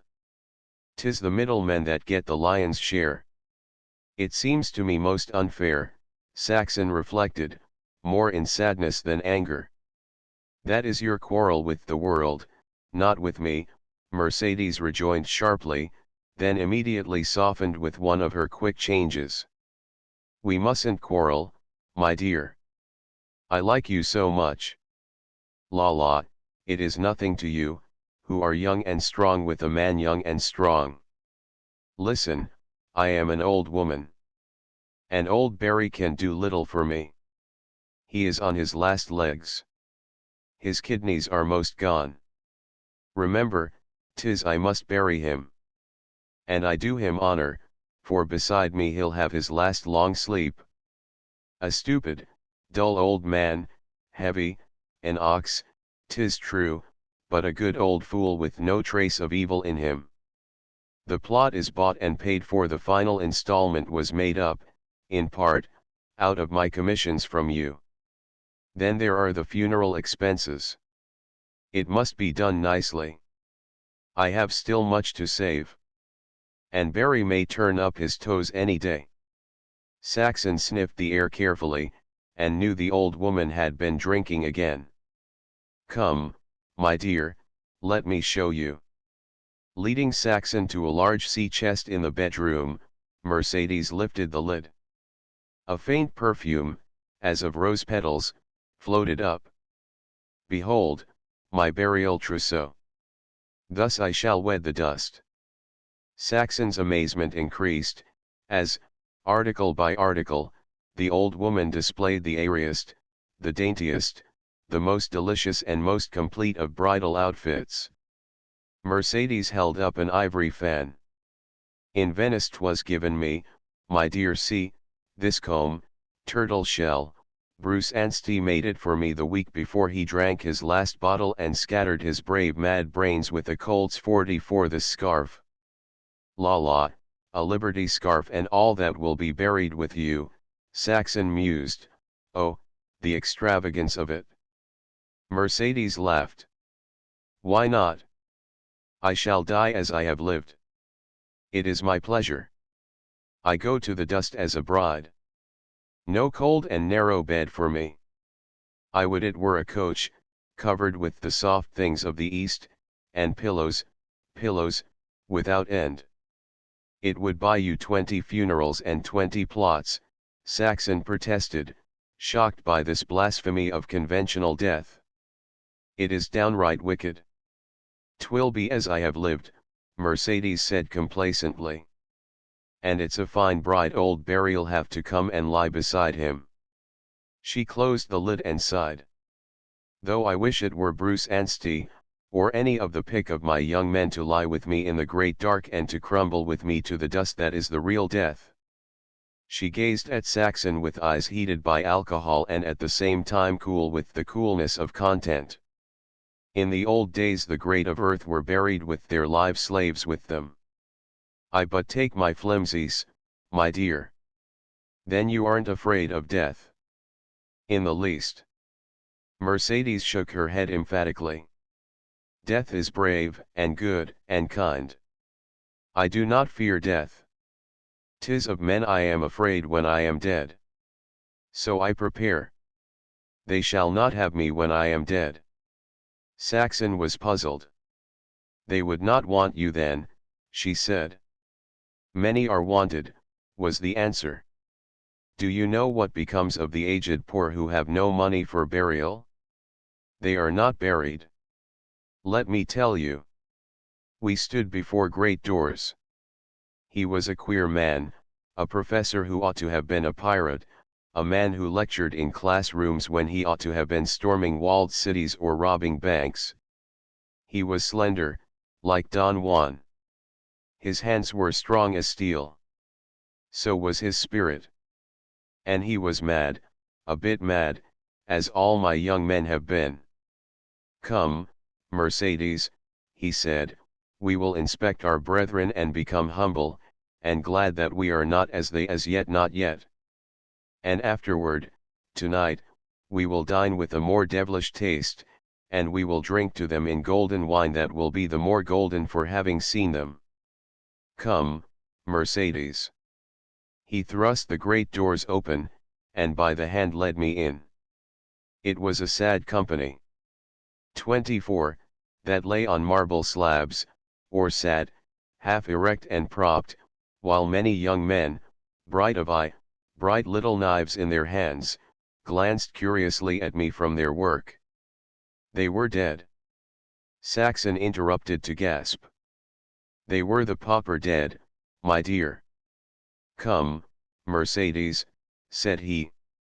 "There is more to show you that will make us glad we are alive." And he took me down to the vats. The salt vats, my dear. I was not afraid. But it was in my mind, then, as I looked, how it would be with me when I was dead. And there they were, so many lumps of pork. And the order came, a woman, an old woman. And the man who worked there fished in the vats. The first was a man he drew to see. Again he fished and stirred. Again a man. He was impatient, and grumbled at his luck. And then, up through the brine, he drew a woman, and by the face of her she was old, and he was satisfied. It is not true. Saxon cried out. I have seen, my dear, I know. And I tell you, fear not the wrath of God when you are dead. Fear only the salt vats. And as I stood and looked, and as he who led me there looked at me and smiled and questioned and bedeviled me with those mad, black, tired scholar's eyes of his, I knew that that was no way for my dear clay. Dear it is, my clay to me, dear it has been to others. La la, the salt vat is no place for my kissed lips and love-lavished body. Mercedes lifted the lid of the chest and gazed fondly at her burial pretties. So I have made my bed. So I shall lie in it. Some old philosopher said we know we must die, we do not believe it. But the old do believe. I believe. My dear, remember the salt vats, and do not be angry with me because my commissions have been heavy. To escape the vats I would stop at nothing, steal the widow's mite, the orphan's crust, and pennies from a dead man's eyes. Do you believe in God? Saxon asked abruptly, holding herself together despite cold horror. Mercedes dropped the lid and shrugged her shoulders. Who knows? I shall rest well. And punishment? Saxon probed, remembering the unthinkable tale of the other's life. Impossible, my dear. As some old poet said, God's a good fellow. Sometime I shall talk to you about God. Never be afraid of him. Be afraid only of the salt vats and the things men may do with your pretty flesh after you are dead. Chapter 7. Billy quarreled with good fortune. He suspected he was too prosperous on the wages he received. What with the accumulating savings account, the paying of the monthly furniture installment and the house rent, the spending money in pocket, and the good fare he was eating, he was puzzled as to how Saxon managed to pay for the goods used in her fancy work. Several times he had suggested his inability to see how she did it, and been baffled each time by Saxon's mysterious laugh. I can't see how you do it on the money, he was contending one evening. He opened his mouth to speak further, then closed it and for 5 minutes thought with knitted brows. Say, he said, what's become of that frilly breakfast cap you was workin' on so hard? I ain't never seen you wear it, and it was sure too big for the kid. Saxon hesitated, with pursed lips and teasing eyes. With her, untruthfulness had always been a difficult matter. To Billy it was impossible. She could see the cloud drift in his eyes deepening and his face hardening in the way she knew so well when he was vexed. Say, Saxon, you ain't sellin' your work. And thereat she related everything, not omitting Mercedes Higgins' part in the transaction, nor Mercedes Higgins' remarkable burial trousseau. But Billy was not to be led aside by the latter. In terms anything but uncertain he told Saxon that she was not to work for money. But I have so much spare time, Billy, dear, she pleaded. He shook his head. Nothing doing. I won't listen to it. I married you, and I'll take care of you. Nobody can say Bill Roberts' wife has to work. And I don't want to think it myself. Besides, it ain't necessary. But Billy, she began again. Nope. That's one thing I won't stand for, Saxon. Not that I don't like fancy work. I do. I like it like hell, every bit you make, but I like it on you. Go ahead and make all you want of it, for yourself, and I'll put up for the goods. Why, I'm just whistlin' and happy all day long, thinkin' of the boy and seein' you at home here workin' away on all them nice things. Because I know how happy you are doin' it. But honest to God, Saxon, it'd all be spoiled if I knew you was doin' it to sell. You see, Bill Roberts' wife don't have to work. That's my brag to myself, mind you. And besides, it ain't right. You're a dear, she whispered, happy despite her disappointment. I want you to have all you want, he continued. And you're goin' to get it as long as I got two hands stickin' on the ends of my arms. I guess I know how good the things are you wear good to me, I mean, too. I'm dry behind the ears, and maybe I've learned a few things I oughtn't to before I knew you. But I know what I'm talkin' about, and I want to say that outside the clothes down underneath, and the clothes down underneath the outside ones, I never saw a woman like you.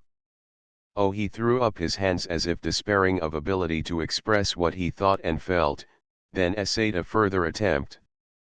It's not a matter of being only clean, though that's a whole lot. Lots of women are clean. It ain't that. It's something more, and different. Well, it's the look of it, so white, and pretty, and tasty. It gets on the imagination. It's something I can't get out of my thoughts of you. I want to tell you lots of men can't strip to advantage, and lots of women, too. But you, well, you're a wonder, that's all, and you can't get too many of them nice things to suit me, and you can't get them too nice. For that matter, Saxon, you can just blow yourself. There's lots of easy money layin' around. I'm in great condition. Billy Murphy pulled down 75 round iron dollars only last week for puttin' away the pride of North Beach. That's what Ha paid us the 50 back out of. But this time it was Saxon who rebelled. There's Carl Hansen, Billy argued. The second Sharky, the alfalfa sportin' writers are callin' him. And he calls himself champion of the United States Navy. Well, I got his number. He's just a big stiff. I've seen him fight, and I can pass him the sleep medicine just as easy. The secretary of the Sportin' Life Club offered to match me. And $100 iron in it for the winner. And it'll all be yours to blow in any way you want. What do ye say? If I can't work for money, you can't fight, was Saxon's ultimatum, immediately withdrawn. But you and I don't drive bargains. Even if you'd let me work for money, I wouldn't let you fight. I've never forgotten what you told me about how prize fighters lose their silk. Well, you're not going to lose yours. It's half my silk, you know. And if you won't fight, I won't work there. And more, I'll never do anything you don't want me to, Billy. Same here, Billy agreed. Though just the same I'd like most to death to have just one go at that squarehead Hansen. He smiled with pleasure at the thought. Say, let's forget it all now, and you sing me Harvest Days on that dinky what you may call it. When she had complied, accompanying herself on the ukulele, she suggested his weird cowboy's lament. In some inexplicable way of love, she had come to like her husband's one song. Because he sang it, she liked its inanity and monotonousness, and most of all, it seemed to her, she loved his hopeless and adorable flatting of every note. She could even sing with him, flatting as accurately and deliciously as he.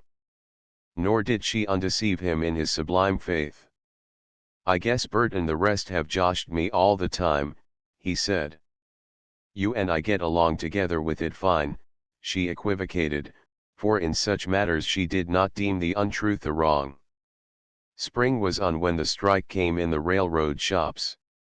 The Sunday before it was called, Saxon and Billy had dinner at Bert's house. Saxon's brother came, though he had found it impossible to bring Sarah, who refused to budge from her household rut. Bert was blackly pessimistic, and they found him singing with sardonic glee, "Nobody loves a millionaire. Nobody likes his looks. Nobody'll share his slightest care, he classes with thugs and crooks. Thriftiness has become a crime, so spend everything you earn, we're living now in a funny time, when money is made to burn. Mary went about the dinner preparation, flaunting unmistakable signals of rebellion, and Saxon, rolling up her sleeves and tying on an apron, washed the breakfast dishes. Bert fetched a pitcher of steaming beer from the corner saloon, and the three men smoked and talked about the coming strike. "It oughta come years ago," was Bert's dictum. "It can't come any too quick now to suit me, but it's too late. We're beaten thumbs down. Here's where the last of the Mohegans gets theirs, in the neck, kerwop." "Oh, I don't know," Tom, who had been smoking his pipe gravely, began to counsel. "Organized labor's gettin' stronger every day. Why, I can remember when there wasn't any unions in California. Look at us now, wages, and hours, and everything." "You talk like an organizer," Bert sneered, shoving the bullcon on the boneheads. "But we know different. Organized wages won't buy as much now as unorganized wages used to buy. They've got us whipsawed. Look at Frisco, the labor leaders doin' dirtier politics than the old parties, pawin' and squabblin' over graft, and goin' to San Quintin, while what are the Frisco carpenters doin'? Let me tell you one thing, Tom Brown, if you listen to all you hear, you'll hear that every Frisco carpenter is union and gettin' full union wages. Do you believe it? It's a damn lie. There ain't a carpenter that don't rebate his wages Saturday night to the contractor. And that's your buildin' trades in San Francisco, while the leaders are makin' trips to Europe on the earnings of the tenderloin when they ain't coughing it up to the lawyers to get out of we're stripes." "That's all right," Tom concurred. "Nobody's denyin' it. The trouble is labor ain't quite got its eyes open. It ought to play politics, but the politics ought to be the right kind. Socialism, eh?" Bert caught him up with scorn. "Wouldn't they sell us out just as the Roofs and Schmidts have? Get men that are honest," Billy said. "That's the whole trouble. Not that I stand for socialism. I don't. All our folks was a long time in America, and I for one won't stand for a lot of fat Germans and greasy Russian Jews tellin' me how to run my country when they can't speak English yet." "Your country?" Bert cried. "Why, you bonehead, you ain't got a country. That's a fairy story the grafters shove at you every time they want to rob you some more." "But don't vote for the grafters," Billy contended. "If we selected honest men, we'd get honest treatment." "I wish you'd come to some of our meetings, Billy," Tom said wistfully. "If you would, you'd get your eyes open and vote the socialist ticket next election." "Not on your life," Billy declined. "When you catch me in a socialist meeting'll be when they can talk like white men." Bert was humming, "We're living now in a funny time, when money is made to burn." Mary was too angry with her husband, because of the impending strike and his incendiary utterances, to hold conversation with Saxon, and the latter, bepuzzled, listened to the conflicting opinions of the men. "Where are we at?" she asked them, with a merriness that concealed her anxiety at heart. "We ain't at," Bert snarled. "We're gone." "But meat and oil have gone up again," she chafed. "And Billy's wages have been cut, and the shopmen's were cut last year. Something must be done." "The only thing to do is fight like hell," Bert answered. "Fight, and go down fightin'. That's all. We're licked anyhow, but we can have a last run for our money." "That's no way to talk," Tom rebuked. "The time for talkin's past, old cock. The time for fightin's come. A hell of a chance you'd have against regular troops and machine guns," Billy retorted. "Oh, not that way. There's such things as greasy sticks that go up with a loud noise and leave holes. There's such things as emery powder. Oh, ho." Mary burst out upon him, arms akimbo. So that's what it means. That's what the emery in your vest pocket meant. Her husband ignored her. Tom smoked with a troubled air. Billy was hurt. It showed plainly in his face. "You ain't been doin' that, Bert?" he asked, his manner showing his expectancy of his friend's denial. "Sure thing, if you want to know. I'd see 'em all in hell if I could, before I go." "He's a bloody-minded anarchist," Mary complained. "Men like him killed McKinley, and Garfield, and all the rest. He'll be hung. You'll see. Mark my words. I'm glad there's no children in sight, that's all." "It's hot air," Billy comforted her. "He's just teasing you," Saxon soothed. "He always was a josher." But Mary shook her head. "I know. I hear him talkin' in his sleep. He swears and curses something awful, and grits his teeth. Listen to him now." Bert, his handsome face bitter and devil-may-care, had tilted his chair back against the wall and was singing "Nobody loves a millionaire, nobody likes his looks, nobody'll share his slightest care, he classes with thugs and crooks." Tom was saying something about reasonableness and justice, and Bert ceased from singing to catch him up. "Justice, eh? Another pipe dream. I'll show you where the working class gets justice. You remember Forbes? J. Alliston Forbes wrecked the Alta California Trust Company and salted down 2 cold millions. I saw him yesterday, in a big hell-bent automobile. What'd he get? 8 years sentence. How long did he serve? Less'n 2 years. Pardoned out on account of ill health. Ill hell. Will be dead and rotten before he kicks the bucket. Here. Look out this window. You see the back of that house with the broken porch rail? Mrs. Danaker lives there. She takes in wash-in. Her old man was killed on the railroad. Nitsky on damages contributory negligence, or fellow servant something or other flim-flam. That's what the courts handed her. Her boy, Archie, was 16. He was on the road, a regular road kid. He blew into Fresno and rolled a drunk. Do you want to know how much he got? $2.80. Get that, $2.80. And what did the alfalfa judge hand him? 50 years. He's served 8 of it already in San Quentin. And he'll go on serving it till he croaks. Mrs. Danaker says he's bad with consumption, caught it inside, but she ain't got the pull to get him pardoned. Archie the kid steals $2.80 from a drunk and gets 50 years. J. Alliston Forbes sticks up the Alta Trust for $2 million and gets less'n 2 years. Whose country is this anyway? Yourn and Archie the kids. Guess again. It's J. Alliston Forbes. Oh, nobody likes a millionaire, nobody likes his looks, nobody'll share his slightest care, he classes with thugs and crooks. Mary, at the sink, where Saxon was just finishing the last dish, untied Saxon's apron and kissed her with the sympathy that women alone feel for each other under the shadow of maternity. "Now you sit down, dear. You mustn't tire yourself, and it's a long way to go yet. I'll get your sewing for you, and you can listen to the men talk. But don't listen to Bert. He's crazy."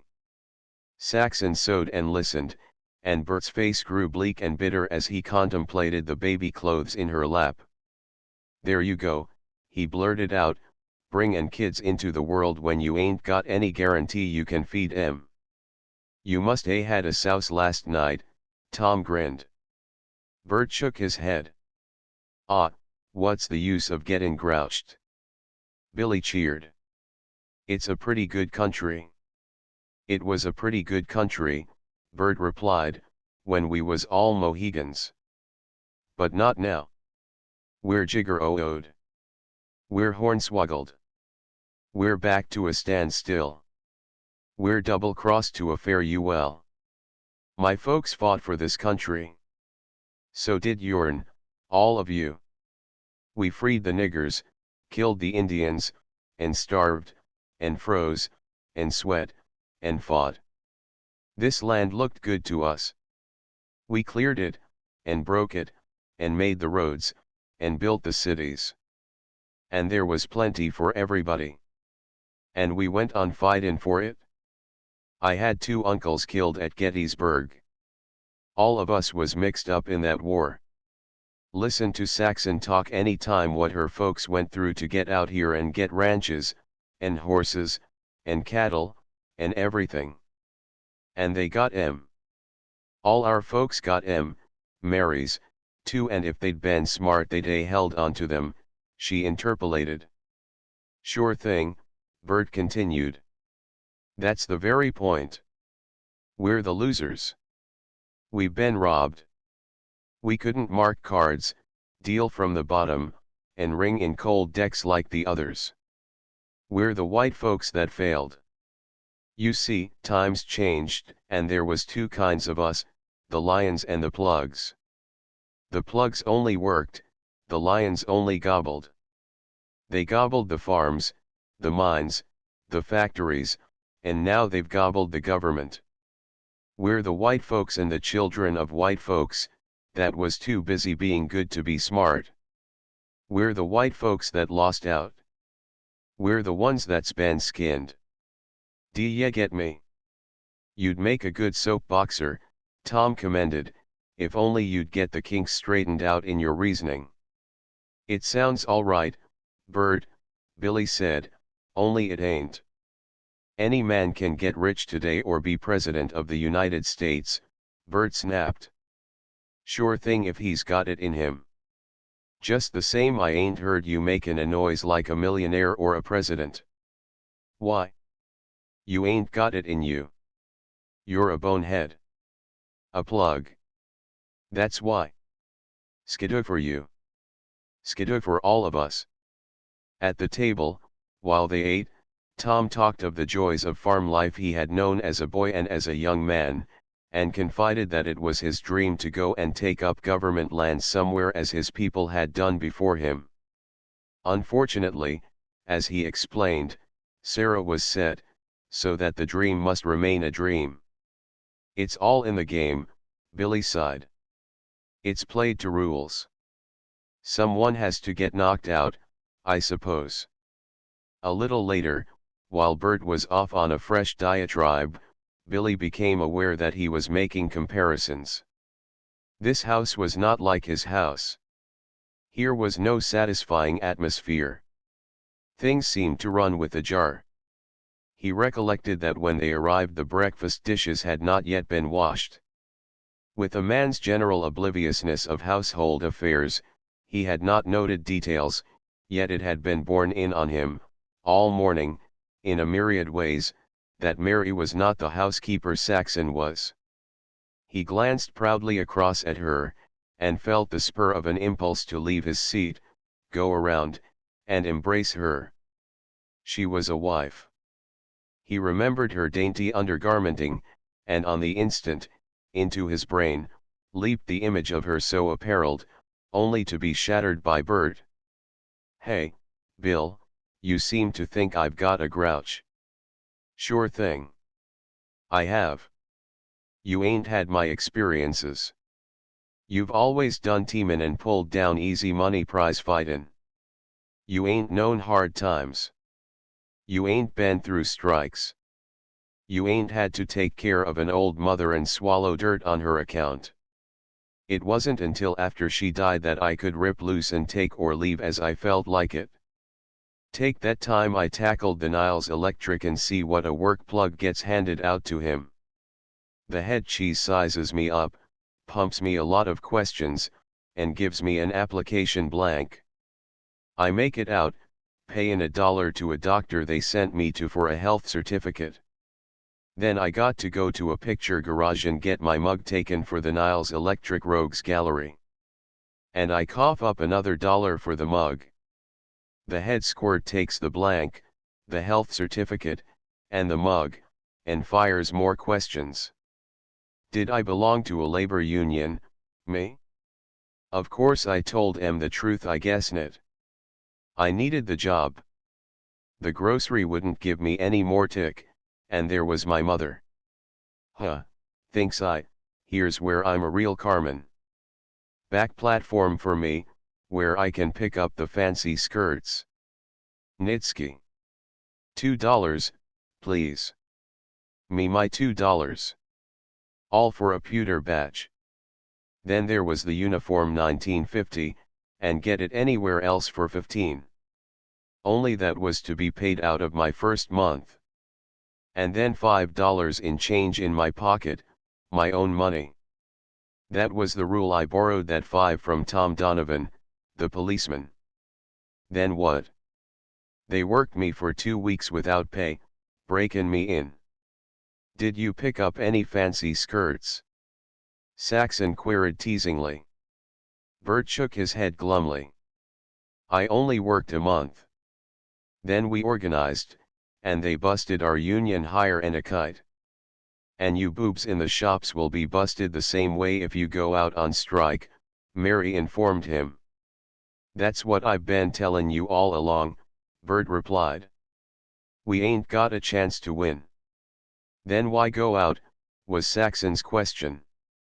He looked at her with lackluster eyes for a moment, then answered, why did my 2 uncles get killed at Gettysburg?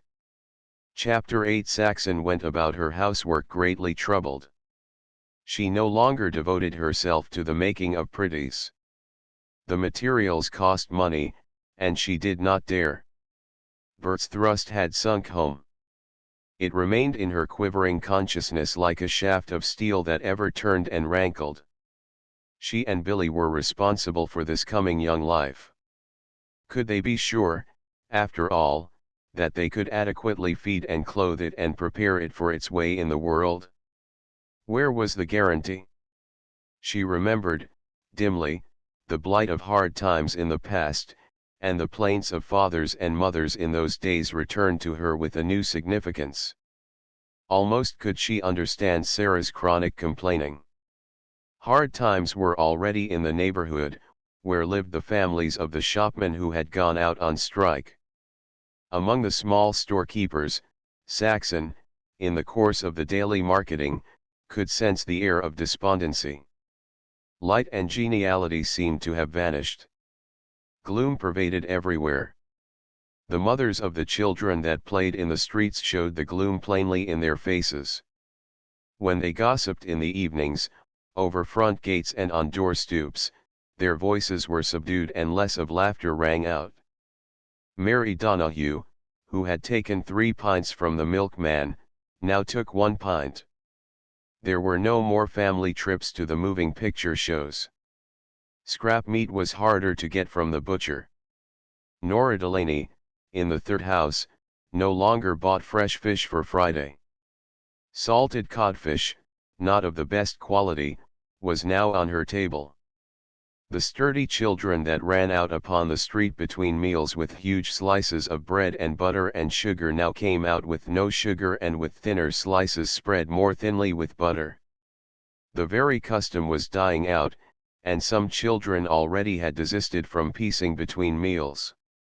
Everywhere was manifest a pinching and scraping, a tightening and shortening down of expenditure. And everywhere was more irritation. Women became angered with one another, and with the children, more quickly than of yore, and Saxon knew that Bert and Mary bickered incessantly. If she'd only realize I've got troubles of my own, Bert complained to Saxon. She looked at him closely, and felt fear for him in a vague, numb way. His black eyes seemed to burn with a continuous madness. The brown face was leaner, the skin drawn tightly across the cheekbones. A slight twist had come to the mouth, which seemed frozen into bitterness. The very carriage of his body and the way he wore his hat advertised a recklessness more intense than had been his in the past. Sometimes, in the long afternoons, sitting by the window with idle hands, she caught herself reconstructing in her vision that folk migration of her people across the plains and mountains and deserts to the sunset land by the western sea. And often she found herself dreaming of the Arcadian days of her people, when they had not lived in cities nor been vexed with labor unions and employers' associations. She would remember the old people's tales of self-sufficingness, when they shot or raised their own meat, grew their own vegetables, were their own blacksmiths and carpenters, made their own shoes, yes, and spun the cloth of the clothes they wore. And something of the wistfulness in Tom's face she could see as she recollected it when he talked of his dream of taking up government land. A farmer's life must be fine, she thought. Why was it that people had to live in cities? Why had times changed? If there had been enough in the old days, why was there not enough now? Why was it necessary for men to quarrel and jangle and strike and fight, all about the matter of getting work? Why wasn't there work for all? Only that morning, and she shuddered with the recollection, she had seen two scabs, on their way to work, beaten up by the strikers, by men she knew by sight, and some by name, who lived in the neighborhood. It had happened directly across the street. It had been cruel, terrible, a dozen men on two. The children had begun it by throwing rocks at the scabs and cursing them in ways children should not know. Policemen had run upon the scene with drawn revolvers, and the strikers had retreated into the houses and through the narrow alleys between the houses.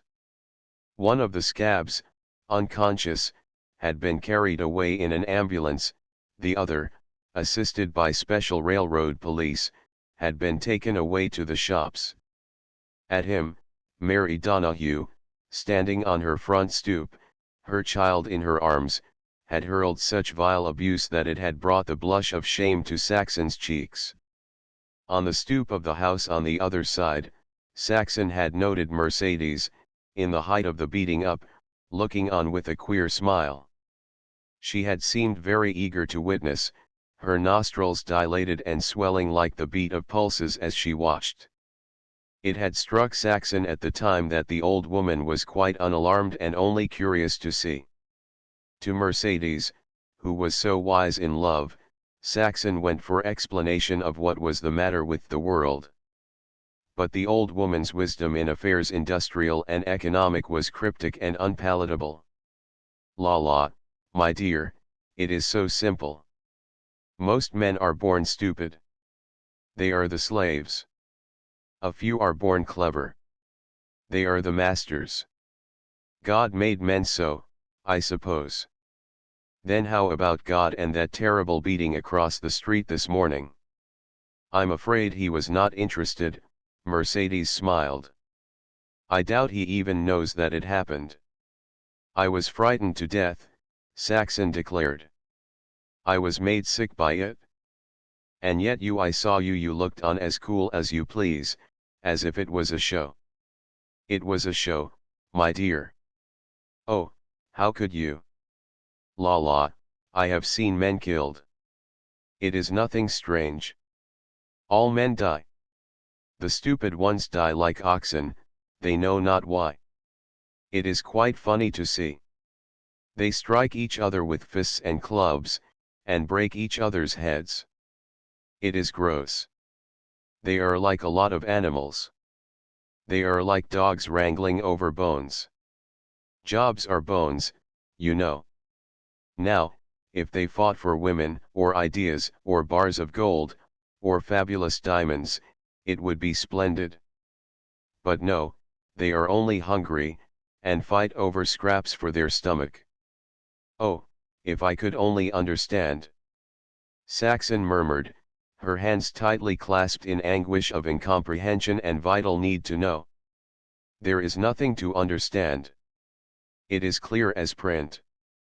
There have always been the stupid and the clever, the slave and the master, the peasant and the prince. There always will be. But why? Why is a peasant, my dear? Because he is a peasant. Why is a flea a flea? Saxon tossed her head fretfully. Oh, but my dear, I have answered. The philosophies of the world can give no better answer. Why do you like your man for a husband rather than any other man? Because you like him that way, that is all. Why do you like? Because you like. Why does fire burn and frost bite? Why are there clever men and stupid men? Masters and slaves? Employers and workingmen? Why is black black? Answer that and you answer everything. But it is not right that men should go hungry and without work when they want to work if only they can get a square deal, Saxon protested. Oh, but it is right, just as it is right that stone won't burn like wood, that sea sand isn't sugar, that thorns prick, that water is wet, that smoke rises, that things fall down and not up. But such doctrine of reality made no impression on Saxon. Frankly, she could not comprehend. It seemed like so much nonsense. Then we have no liberty and independence, she cried passionately. One man is not as good as another. My child has not the right to live that a rich mother's child has. Certainly not, Mercedes answered. Yet all my people fought for these things, Saxon urged, remembering her school history and the sword of her father. Democracy, the dream of the stupid peoples. Oh, la la, my dear, democracy is a lie, an enchantment to keep the work brutes content, just as religion used to keep them content. When they groaned in their misery and toil, they were persuaded to keep on in their misery and toil by pretty tales of a land beyond the skies where they would live famously and fat while the clever ones roasted in everlasting fire. Ah, how the clever ones must have chuckled. And when that lie wore out, and democracy was dreamed, the clever ones saw to it that it should be in truth a dream, nothing but a dream. The world belongs to the great and clever. But you are of the working people, Saxon charged. The old woman drew herself up, and almost was angry. I? Of the working people? My dear, because I had misfortune with moneys invested, because I am old and can no longer win the brave young men, because I have outlived the men of my youth and there is no one to go to, because I live here in the ghetto with Barry Higgins and prepare to die. Why, my dear, I was born with the masters, and have trod all my days on the necks of the stupid. I have drunk rare wines and sat at feasts that would have supported this neighborhood for a lifetime. Dick Golden and I, it was Dickie's money, but I could have had it. Dick Golden and I dropped 400,000 francs in a week's play at Monte Carlo. He was a Jew, but he was a spender. In India I have worn jewels that could have saved the lives of 10,000 families dying before my eyes. You saw them die. And did nothing? Saxon asked aghast. I kept my jewels, la la, and was robbed of them by a brute of a Russian officer within the year. And you let them die, Saxon reiterated. They were cheap spawn. They fester and multiply like maggots. They meant nothing, my dear, nothing. No more than your work people mean here, whose crowning stupidity is their continuing to beget more stupid spawn for the slavery of the masters. So it was that while Saxon could get little glimmering of common sense from others, from the terrible old woman she got none at all. Nor could Saxon bring herself to believe much of what she considered Mercedes romancing. As the weeks passed, the strike in the railroad shops grew bitter and deadly. Billy shook his head and confessed his inability to make head or tail of the troubles that were looming on the labor horizon. I don't get the hang of it, he told Saxon. It's a mix-up. It's like a rough house with the lights out. Look at us Teamsters. Here we are, the talk just starting of going out on sympathetic strike for the mill workers. They've been out a week, most of their places is filled, and if us Teamsters keep on haulin' the mill work the strike's lost. Yet you didn't consider striking for yourselves when your wages were cut, Saxon said with a frown. Oh, we wasn't in position then. But now the Frisco Teamsters and the whole Frisco Waterfront Confederation is liable to back us up. Anyway, we're just talking about it, that's all. But if we do go out, we'll try to get back that 10% cut. It's rotten politics, he said another time. Everybody's rotten. If we'd only wise up and agree to pick out honest men, but if you, and Bert, and Tom can't agree, how do you expect all the rest to agree? Saxon asked. It gets me, he admitted. It's enough to give a guy the willies thinking about it. And yet it's plain as the nose on your face. Get honest men for politics, and the whole thing's straightened out. Honest men make honest laws, and then honest men get their dues. But Bert wants to smash things, and Tom smokes his pipe and dreams pipe dreams about by and by when everybody votes the way he thinks. But this by and by ain't the point. We want things now. Tom says we can't get them now, and Bert says we ain't never goin' to get them. What can a fellow do when everybody's of different minds? Look at the socialists themselves. They're always disagreeing, splittin' up, and firin' each other out of the party. The whole thing's bughouse, that's what, and I almost get dippy myself thinkin' about it. The point I can't get out of my mind is that we want things now. He broke off abruptly and stared at Saxon. What is it? He asked, his voice husky with anxiety. You ain't sick, or anything. One hand she had pressed to her heart, but the startle and fright in her eyes was changing into a pleased intentness, while on her mouth was a little mysterious smile. She seemed oblivious to her husband, as if listening to some message from afar and not for his ears. Then wonder and joy transfused her face, and she looked at Billy, and her hand went out to his. It's life, she whispered. I felt life. I am so glad, so glad.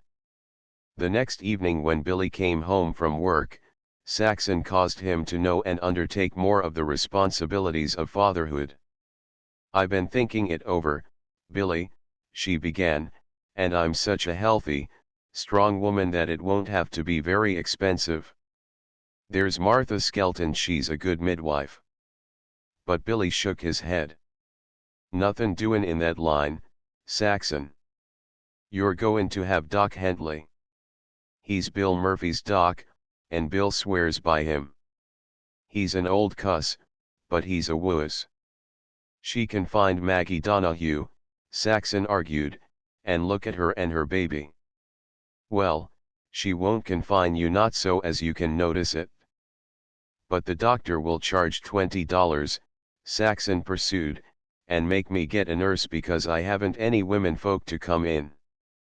But Martha Skelton would do everything, and it would be so much cheaper. But Billy gathered her tenderly in his arms and laid down the law. Listen to me, little wife. The Roberts family ain't on the cheap. Never forget that. You've gotta have the baby. That's your business, and it's enough for you. My business is to get the money and take care of you. And the best ain't none too good for you. Why, I wouldn't run the chance of the teeniest accident happenin' to you for $1 million. It's you that counts. And dollars is dirt. Maybe you think I like that kid some. I do. Why, I can't get him out of my head. I'm thinkin' about him all day long. If I get fired, it'll be his fault. I'm clean dotty over him. But just the same, Saxon, honest to God, before I'd have anything happen to you, break your little finger, even, I'd see him dead and buried first. That'll give you something of an idea what you mean to me. Why, Saxon, I had the idea that when folks got married they just settled down, and after a while their business was to get along with each other. Maybe it's the way it is with other people, but it ain't that way with you and me. I love you more and more every day. Right now I love you more and when I began talking to you 5 minutes ago. And you won't have to get a nurse. Doc Hentley'll come every day, and Mary'll come in and do the housework, and take care of you and all that, just as you'll do for her if she ever needs it. As the days and weeks passed, Saxon was possessed by a conscious feeling of proud motherhood in her swelling breasts. So essentially a normal woman was she, that motherhood was a satisfying and passionate happiness. It was true that she had her moments of apprehension, but they were so momentary and faint that they tended, if anything, to give zest to her happiness. Only one thing troubled her, and that was the puzzling and perilous situation of labor which no one seemed to understand, herself least of all. They're always talking about how much more is made by machinery than by the old ways, she told her brother Tom. Then, with all the machinery we've got now, why don't we get more? Now you're talkin', he answered. It wouldn't take you long to understand socialism. But Saxon had a mind to the immediate need of things. Tom, how long have you been a socialist? 8 years. And you haven't got anything by it? But we will, in time. At that rate you'll be dead first, she challenged. Tom sighed. I'm afraid so. Things move so slow. Again he sighed. She noted the weary, patient look in his face, the bent shoulders, the labor-gnarled hands, and it all seemed to symbolize the futility of his social creed. Chapter 9. It began quietly, as the fateful unexpected so often begins. Children, of all ages and sizes, were playing in the street, and Saxon, by the open front window, was watching them and dreaming daydreams of her child soon-to-be. The sunshine mellowed peacefully down, and a light wind from the bay cooled the air and gave to it a tang of salt. One of the children pointed up Pine Street toward 7th. All the children ceased playing, and stared, and pointed. They formed into groups, the larger boys, of from 10 to 12, by themselves, the older girls anxiously clutching the small children by the hands or gathering them into their arms. Saxon could not see the cause of all this, but she could guess when she saw the larger boys rush to the gutter, pick up stones, and sneak into the alleys between the houses. Smaller boys tried to imitate them.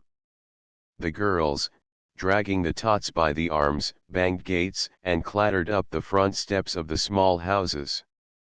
The doors slammed behind them, and the street was deserted, though here and there front shades were drawn aside so that anxious-faced women might peer forth. Saxon heard the uptown train puffing and snorting as it pulled out from Center Street. Then, from the direction of 7th, came a hoarse, throaty man roar. Still, she could see nothing, and she remembered Mercedes Higgins' words, "They are like dogs wrangling over bones. Jobs are bones, you know." The roar came closer, and Saxon, leaning out, saw a dozen scabs, conveyed by as many special police and Pinkertons, coming down the sidewalk on her side of the street. They came compactly, as if with discipline, while behind, disorderly, yelling confusedly, stooping to pick up rocks, were 75 or 100 of the striking shopmen. Saxon discovered herself trembling with apprehension, knew that she must not, and controlled herself. She was helped in this by the conduct of Mercedes Higgins. The old woman came out of her front door, dragging a chair, on which she coolly seated herself on the tiny stoop at the top of the steps. In the hands of the special police were clubs. The Pinkertons carried no visible weapons. The strikers, urging on from behind, seemed content with yelling their rage and threats, and it remained for the children to precipitate the conflict. From across the street, between the Olsen and the Isham houses, came a shower of stones. Most of these fell short, though one struck a scab on the head. The man was no more than 20 feet away from Saxon. He reeled toward her front picket fence, drawing a revolver. With one hand he brushed the blood from his eyes and with the other he discharged the revolver into the Isham house. A Pinkerton seized his arm to prevent a second shot, and dragged him along. At the same instant a wilder roar went up from the strikers, while a volley of stones came from between Saxon's house and Maggie Donahue's. The scabs and their protectors made a stand, drawing revolvers. From their hard, determined faces, fighting men by profession, Saxon could augur nothing but bloodshed and death. An elderly man, evidently the leader, lifted a soft felt hat and mopped the perspiration from the bald top of his head. He was a large man, very rotund of belly and helpless looking. His grey beard was stained with streaks of tobacco juice, and he was smoking a cigar. He was stoop-shouldered, and Saxon noted the dandruff on the collar of his coat. One of the men pointed into the street, and several of his companions laughed. The cause of it was the little Olsen boy, barely 4 years old, escaped somehow from his mother and toddling toward his economic enemies. In his right he bore a rock so heavy that he could scarcely lift it. With this he feebly threatened them. His rosy little face was convulsed with rage, and he was screaming over and over, "Damn scabs! Damn scabs! Damn scabs!" The laughter with which they greeted him only increased his fury. He toddled closer, and with a mighty exertion threw the rock. It fell a scant 6 feet beyond his hand. This much Saxon saw, and also Mrs. Olsen rushing into the street for her child. A rattling of revolver shots from the strikers drew Saxon's attention to the men beneath her. One of them cursed sharply and examined the biceps of his left arm, which hung limply by his side. Down the hand she saw the blood beginning to drip. She knew she ought not remain and watch, but the memory of her fighting forefathers was with her, while she possessed no more than normal human fear, if anything, less. She forgot her child in the eruption of battle that had broken upon her quiet street. And she forgot the strikers, and everything else, in amazement at what had happened to the round-bellied, cigar-smoking leader. In some strange way, she knew not how, his head had become wedged at the neck between the tops of the pickets of her fence. His body hung down outside, the knees not quite touching the ground. His hat had fallen off, and the sun was making an astounding high light on his bald spot. The cigar, too, was gone. She saw he was looking at her. One hand, between the pickets, seemed waving at her, and almost he seemed to wink at her jocosely, though she knew it to be the contortion of deadly pain. Possibly a second, or, at most, 2 seconds, she gazed at this, when she was aroused by Bert's voice. He was running along the sidewalk, in front of her house, and behind him charged several more strikers, while he shouted, "Come on, you Mohegans! We got 'em nailed to the cross." In his left hand he carried a pick handle, in his right a revolver, already empty, for he clicked the cylinder vainly around as he ran. With an abrupt stop, dropping the pick handle, he whirled half about, facing Saxon's gate. He was sinking down, when he straightened himself to throw the revolver into the face of a scab who was jumping toward him. Then he began swaying, at the same time sagging at the knees and waist. Slowly, with infinite effort, he caught a gate picket in his right hand, and, still slowly, as if lowering himself, sank down, while past him leaped the crowd of strikers he had led. It was battle without quarter, a massacre. The scabs and their protectors, surrounded, backed against Saxon's fence, fought like cornered rats, but could not withstand the rush of 100 men. Clubs and pick handles were swinging, revolvers were exploding, and cobblestones were flung with crushing effect at arm's distance. Saxon saw young Frank Davis, a friend of Bert's and a father of several months' standing, press the muzzle of his revolver against a scab's stomach and fire. There were curses and snarls of rage, wild cries of terror and pain. Mercedes was right. These things were not men. They were beasts, fighting over bones, destroying one another for bones. Jobs are bones, jobs are bones. The phrase was an incessant iteration in Saxon's brain. Much as she might have wished it, she was powerless now to withdraw from the window. It was as if she were paralyzed. Her brain no longer worked. She sat numb, staring, incapable of anything save seeing the rapid horror before her eyes that flashed along like a moving picture film gone mad. She saw Pinkertons, special police, and strikers go down. One scab, terribly wounded, on his knees and begging for mercy, was kicked in the face. As he sprawled backward, another striker, standing over him, fired a revolver into his chest, quickly and deliberately, again and again, until the weapon was empty. Another scab, backed over the pickets by a hand clutching his throat, had his face pulped by a revolver butt. Again and again, continually, the revolver rose and fell, and Saxon knew the man who wielded it, Chester Johnson. She had met him at dances and danced with him in the days before she was married. He had always been kind and good-natured. She remembered the Friday night, after a City Hall band concert, when he had taken her and two other girls to Tony's Tamale Grotto on 13th Street. And after that they had all gone to Pabst's Cafe and drunk a glass of beer before they went home. It was impossible that this could be the same Chester Johnson. And as she looked, she saw the round-bellied leader, still wedged by the neck between the pickets, draw a revolver with his free hand, and, squinting horribly sidewise, press the muzzle against Chester's side. She tried to scream a warning. She did scream, and Chester looked up and saw her. At that moment the revolver went off, and he collapsed prone upon the body of the scab. And the bodies of three men hung on her picket fence. Anything could happen now. Quite without surprise, she saw the strikers leaping the fence, trampling her few little geraniums and pansies into the earth as they fled between Mercedes' house and hers.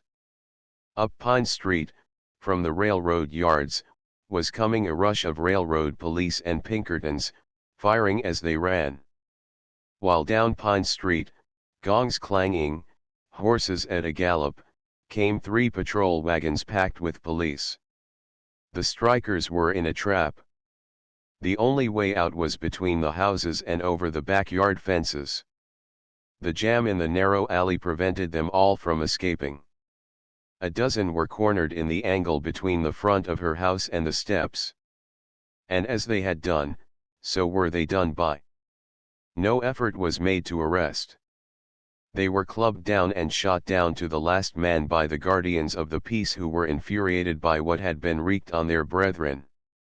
It was all over, and Saxon, moving as in a dream, clutching the banister tightly, came down the front steps.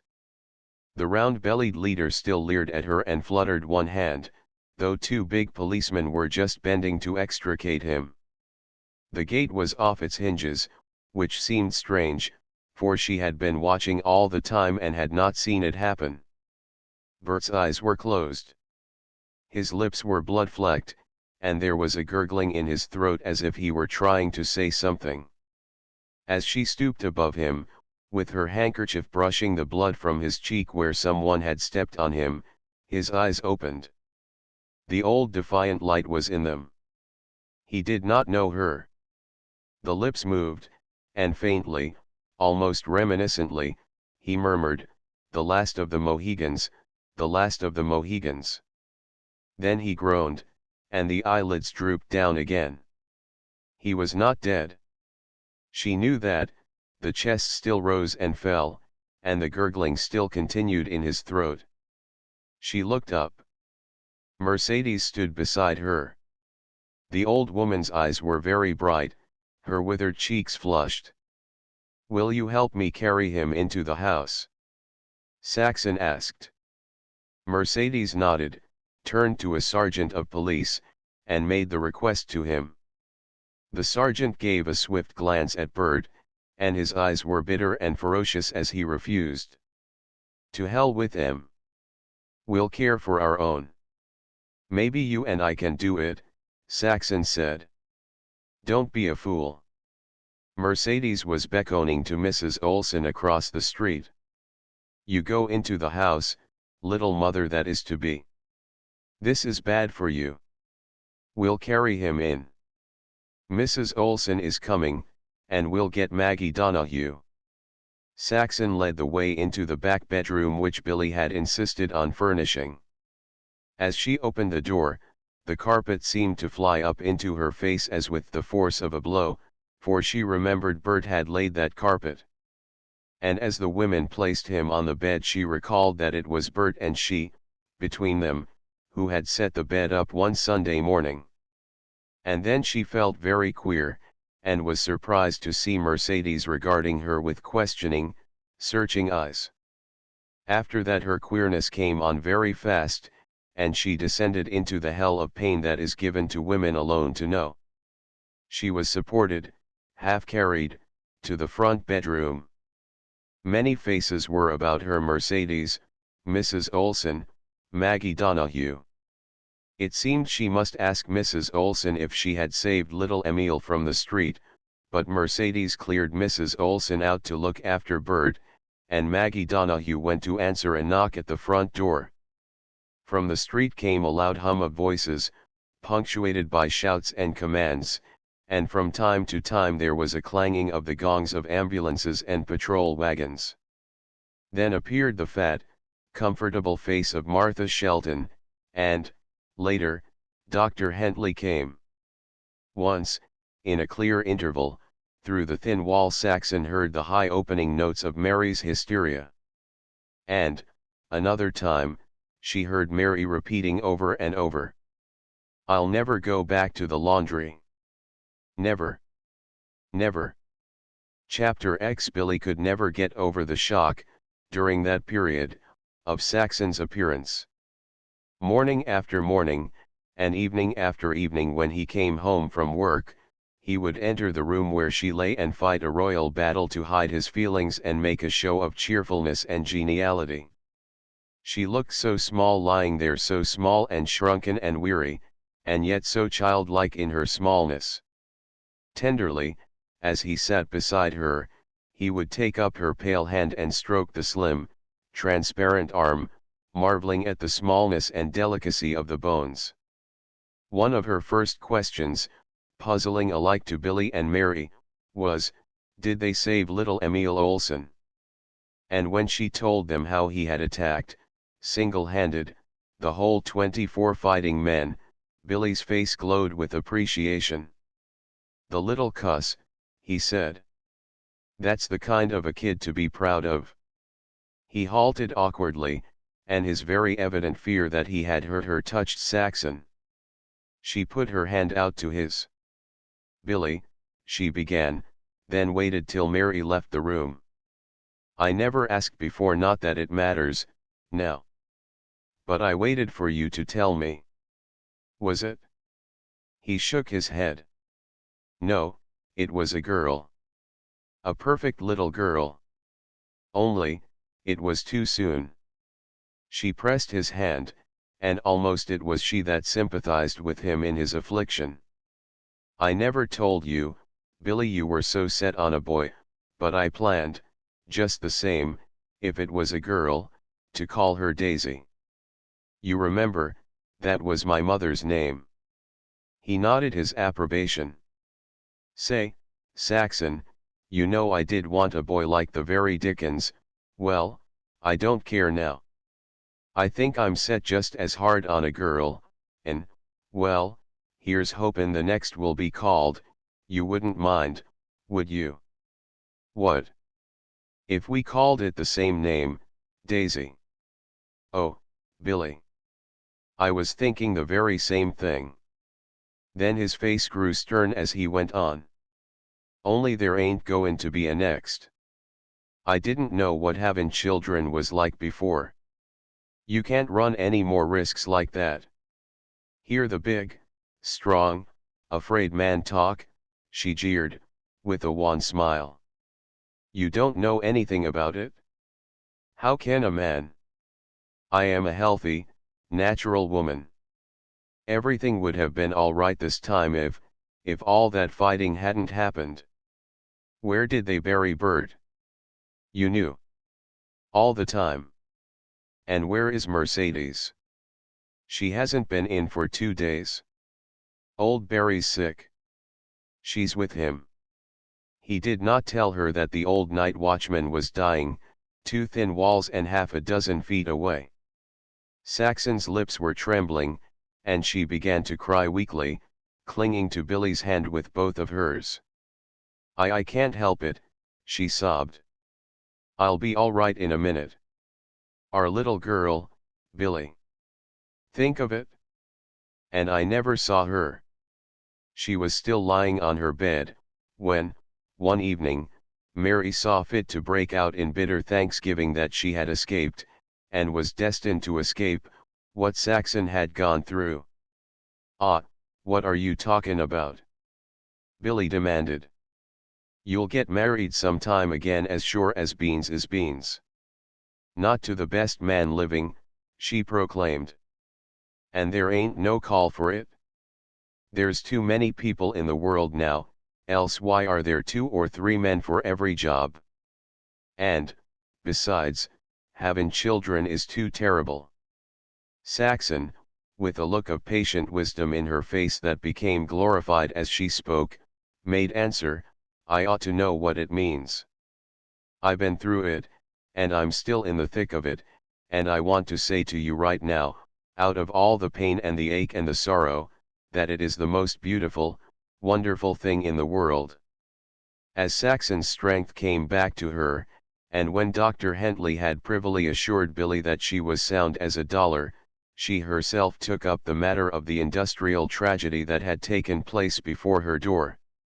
The militia had been called out immediately, Billy informed her, and was encamped then at the foot of Pine Street on the waste ground next to the railroad yards. As for the strikers, 15 of them were in jail. A house-to-house search had been made in the neighborhood by the police, and in this way nearly the whole 15, all wounded, had been captured. It would go hard with them, Billy foreboded gloomily. The newspapers were demanding blood for blood, and all the ministers in Oakland had preached fierce sermons against the strikers. The railroad had filled every place, and it was well known that the striking shopmen not only would never get their old jobs back but were blacklisted in every railroad in the United States. Already they were beginning to scatter. A number had gone to Panama, and 4 were talking of going to Ecuador to work in the shops of the railroad that ran over the Andes to Quito.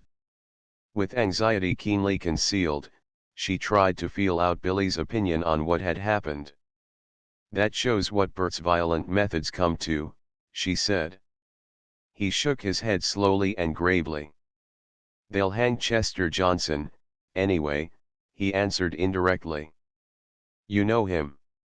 You told me you used to dance with him. He was caught red-handed, lying on the body of a scab he beat to death. Old Jelly Belly's got 3 bullet holes in him, but he ain't goin' to die, and he's got Chester's number.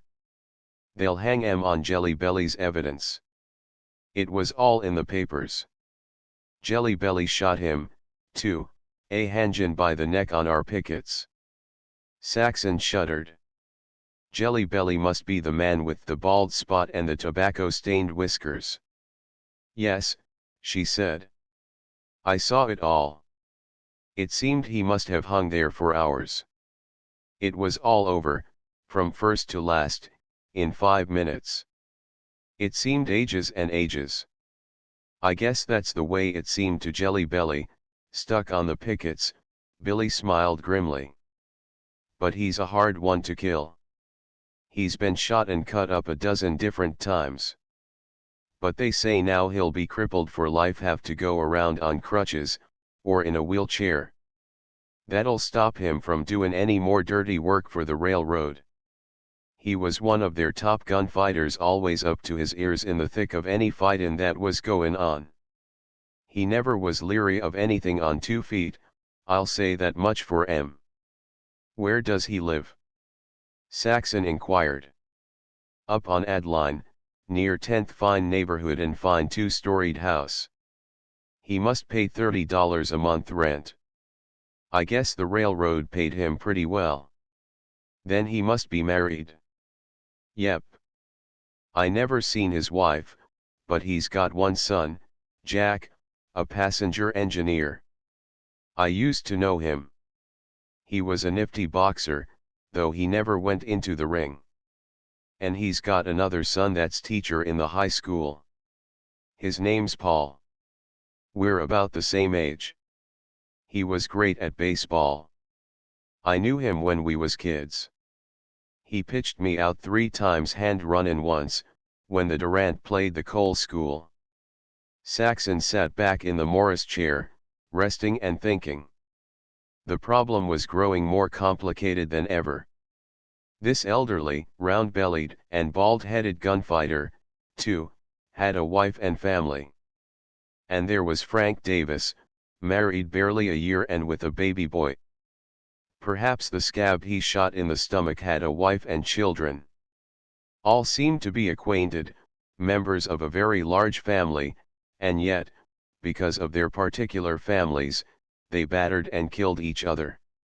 She had seen Chester Johnson kill a scab, and now they were going to hang Chester Johnson, who had married Kitty Brady out of the cannery, and she and Kitty Brady had worked together years before in the paper box factory. Vainly Saxon waited for Billy to say something that would show he did not countenance the killing of the scabs. It was wrong, she ventured finally. They killed Bird, he countered. And a lot of others. And Frank Davis. Did you know he was dead? Had his whole lower jaw shot away, died in the ambulance before they could get him to the receiving hospital. There was never so much killin' at one time in Oakland before. But it was their fault, she contended. They began it. It was murder. Billy did not reply, but she heard him mutter hoarsely.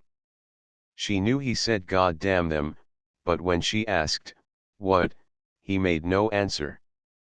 His eyes were deep with troubled clouds, while the mouth had hardened, and all his face was bleak. To her it was a heart stab. Was he, too, like the rest? Would he kill other men who had families, like Bird, and Frank Davis, and Chester Johnson had killed? Was he, too, a wild beast, a dog that would snarl over a bone? She sighed. Life was a strange puzzle. Perhaps Mercedes Higgins was right in her cruel statement of the terms of existence. What of it? Billy laughed harshly, as if in answer to her unuttered questions. It's dog eat dog, I guess, and it's always been that way. Take that scrap outside there. They killed each other just like the North and South did in the Civil War. But workingmen can't win that way, Billy. You say yourself that it spoiled their chance of winning. I suppose not, he admitted reluctantly. But what other chance they've got to win I don't see. Look at us. We'll be up against it next. Not the Teamsters, she cried. He nodded gloomily. The bosses are cuttin' loose all along the line for a high old time. Say they're goin' to beat us to our knees till we come crawlin' back beggin' for our jobs. They bucked up real high and mighty. What of all that killin' the other day? Havin' the troops out is half the fight, along with havin' the preachers and the papers and the public behind 'em. They're shootin' off their mouths already about what they're goin' to do. They're sure gunning for trouble. First, they're goin' to hang Chester Johnson and as many more of the 15 as they can. They say that flat. The Tribune, and the Inquirer and the Times keep sayin' it over and over every day. They're all union bustin' to beat the band. No more closed shop. To hell with organized labor. Why, the dirty little intelligencer come out this morning and said that every union official in Oakland ought to be run out of town or stretched up. Fine, eh? You bet it's fine. Look at us. It ain't a case anymore of sympathetic strike for the mill workers. We got our own troubles. They've fired our 4 best men, the ones that was always on the conference committees. Did it without cause. They're looking for trouble, as I told you, and they'll get it, too, if they don't watch out. We got our tip from the Frisco Waterfront Confederation. With them backing us, we'll go some. You mean you'll strike? Saxon asked. He bent his head. But isn't that what they want you to do, from the way they're acting? What's the difference? Billy shrugged his shoulders, then continued. It's better to strike than to get fired. We beat 'em to it, that's all, and we catch 'em before they're ready. Don't we know what they're doing? They're collecting grading camp drivers and mule skinners all up and down the state. They got 40 of 'em, feedin' 'em in a hotel in Stockton right now, and ready to rush 'em in on us and hundreds more like 'em. So this Saturday's the last wages I'll likely bring home for some time. Saxon closed her eyes and thought quietly for 5 minutes. It was not her way to take things excitedly. The coolness of poise that Billy so admired never deserted her in time of emergency.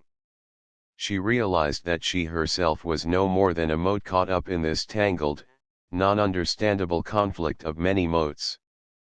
We'll have to draw from our savings to pay for this month's rent, she said brightly. Billy's face fell. We ain't got as much in the bank as you think, he confessed. Bert had to be buried, you know, and I coughed up what the others couldn't raise. How much was it? $40. I was goin' to stand off the butcher and the rest for a while. They knew I was good pay. But they put it to me straight. They'd been carryin' the shopman right along and was up against it themselves. And now with that strike smashed, they're pretty much smashed themselves. So I took it all out of the bank. I knew you wouldn't mind. You don't, do you? She smiled bravely, and bravely overcame the sinking feeling at her heart.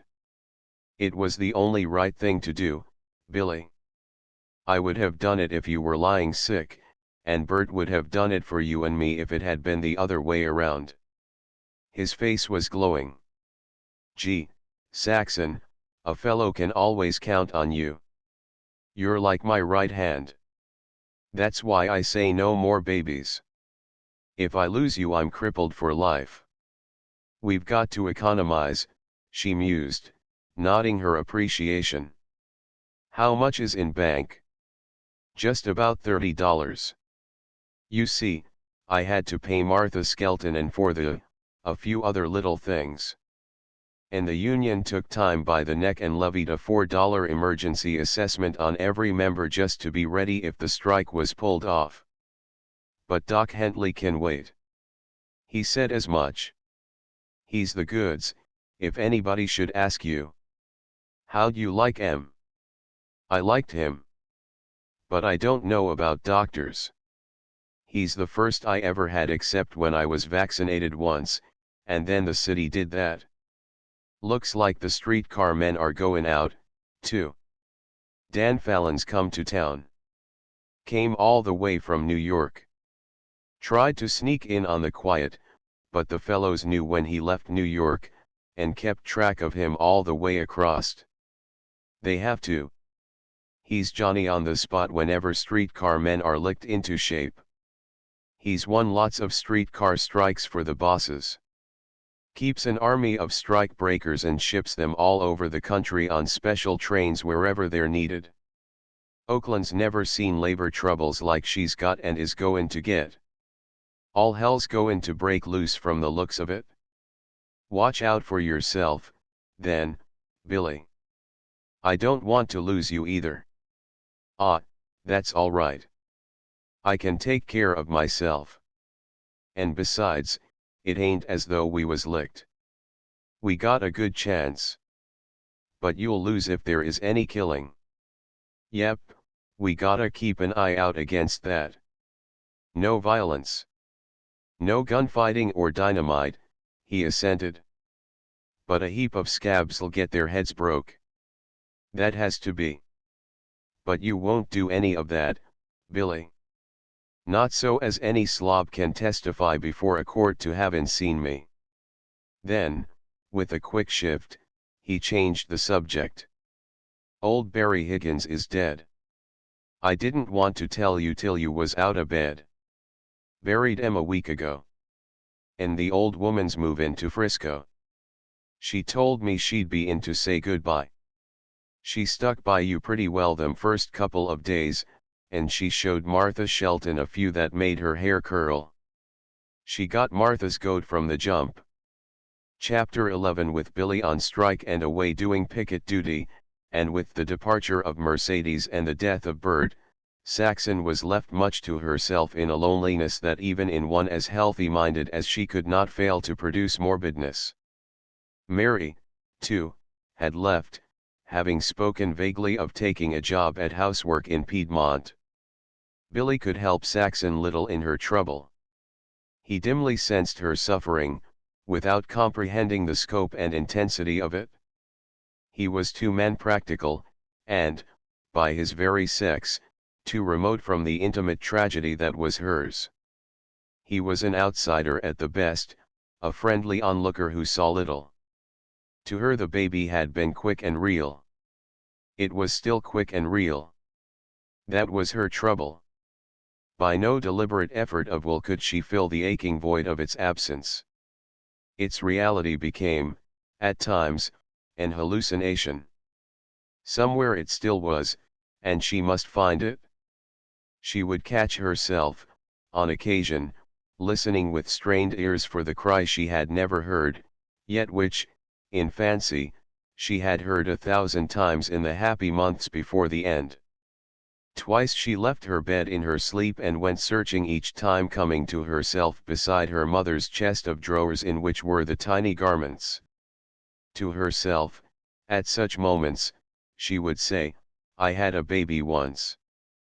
And she would say it, aloud, as she watched the children playing in the street. One day, on the 8th Street cars, a young mother sat beside her, a crowing infant in her arms. And Saxon said to her, "I had a baby once. It died." The mother looked at her, startled, half drew the baby tighter in her arms, jealously, or as if in fear, then she softened as she said, "You poor thing." "Yes," Saxon nodded. "It died." Tears welled into her eyes, and the telling of her grief seemed to have brought relief. But all the day she suffered from an almost overwhelming desire to recite her sorrow to the world, to the paying teller at the bank, to the elderly floor walker in Salinger, to the blind woman, guided by a little boy, who played on the concertina to everyone save the policeman. The police were new and terrible creatures to her now. She had seen them kill the strikers as mercilessly as the strikers had killed the scabs. And, unlike the strikers, the police were professional killers. They were not fighting for jobs. They did it as a business.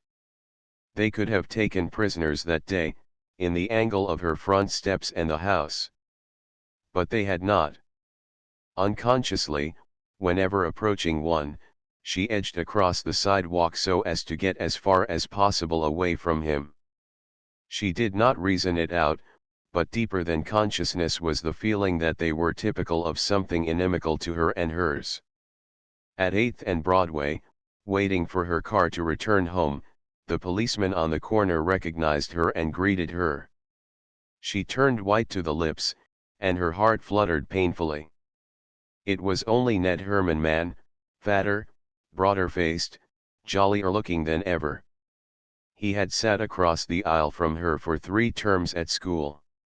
He and she had been monitors together of the composition books for 1 term. The day the powder works blew up at Pinole, breaking every window in the school, he and she had not joined in the panic rush for out of doors. Both had remained in the room, and the irate principal had exhibited them, from room, to the cowardly classes, and then rewarded them with a month's holiday from school. And after that Ned Herman Mann had become a policeman, and married Lena Hyland, and Saxon had heard they had 5 children. But, in spite of all that, he was now a policeman, and Billy was now a striker.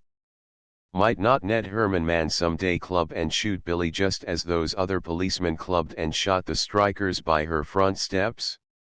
"What's the matter, Saxon?" he asked. "Sick." She nodded and choked, unable to speak, and started to move toward her car, which was coming to a stop. "I'll help you," he offered. She shrank away from his hand. "No, I'm all right," she gasped hurriedly. "I'm not going to take it. I've forgotten something." She turned away dizzily, up Broadway to 9th. 2 blocks along 9th, she turned down Clay and back to 8th Street, where she waited for another car. As the summer months dragged along, the industrial situation in Oakland grew steadily worse. Capital everywhere seemed to have selected the city for the battle with organized labor. So many men in Oakland were out on strike, or were locked out, or were unable to work because of the dependence of their trades on the other tied-up trades, that odd jobs at common labor were hard to obtain. Billy occasionally got a day's work to do, but did not earn enough to make both ends meet, despite the small strike wages received at first, and despite the rigid economy he and Saxon practiced. The table she set had scarcely anything in common with that of their first married year. Not alone was every item of cheaper quality, but many items had disappeared. Meat, and the poorest, was very seldom on the table. Cow's milk had given place to condensed milk, and even the sparing use of the latter had ceased. A roll of butter, when they had it, lasted half a dozen times as long as formerly. Where Billy had been used to drinking 3 cups of coffee for breakfast, he now drank 1. Saxon boiled this coffee an atrocious length of time, and she paid 20 cents a pound for it. The blight of hard times was on all the neighborhood. The families not involved in one strike were touched by some other strike or by the cessation of work in some dependent trade. Many single young men who were lodgers had drifted away, thus increasing the house rent of the families which had sheltered them. "God," said the butcher to Saxon. "We working class all suffer together. My wife, she cannot get her teeth fixed now. Pretty soon I go smash broke maybe." Once, when Billy was preparing to pawn his watch, Saxon suggested his borrowing the money from Billy Murphy. "I was plannin' that," Billy answered, "only I can't now. I didn't tell you what happened Tuesday night at the Sporting Life Club. You remember that squarehead champion of the United States Navy? Bill was matched with him, and it was sure easy money. Bill had goin' south by the end of the 6th round, and at the 7th went in to finish M. And then just his luck, for his trade's idle now, he snaps his right forearm. Of course the squarehead comes back at M on the jump, and it's good night for Bill. Gee. Us Mohegans are gettin' our bad luck handed to us in chunks these days." "Don't!" Saxon cried, shuddering involuntarily. "What?" Billy asked with open mouth of surprise. "Don't say that word again. Bert was always saying it." "Oh, Mohegans. All right, I won't. You ain't superstitious, are you?" "No, but just the same there's too much truth in the word for me to like it." Sometimes it seems as though he was right. Times have changed. They've changed even since I was a little girl. We crossed the plains and opened up this country, and now we're losing even the chance to work for a living in it. And it's not my fault, it's not your fault. We've got to live well or bad just by luck, it seems. There's no other way to explain it. It beats me, Billy concurred. Look at the way I worked last year. Never missed a day. I'd want to never miss a day this year, and here I haven't done a tap for weeks and weeks and weeks. Say. Who runs this country anyway? Saxon had stopped the morning paper, but frequently Maggie Donahue's boy, who served a Tribune route, tossed an extra on her steps. From its editorials Saxon gleaned that organized labor was trying to run the country and that it was making a mess of it. It was all the fault of domineering labor, so ran the editorials, column by column, day by day, and Saxon was convinced, yet remained unconvinced. The social puzzle of living was too intricate. The Teamsters strike, backed financially by the Teamsters of San Francisco and by the allied unions of the San Francisco Waterfront Confederation, promised to be long drawn, whether or not it was successful. The Oakland harness washers and stablemen, with few exceptions, had gone out with the Teamsters. The teaming firms were not half filling their contracts, but the Employers Association was helping them. In fact, half the employers' associations of the Pacific Coast were helping the Oakland Employers Association. Saxon was behind a month's rent, which, when it is considered that rent was paid in advance, was equivalent to 2 months. Likewise, she was 2 months behind in the installments on the furniture. Yet she was not pressed very hard by Salinger, the furniture dealers. "We're giving you all the rope we can," said their collector.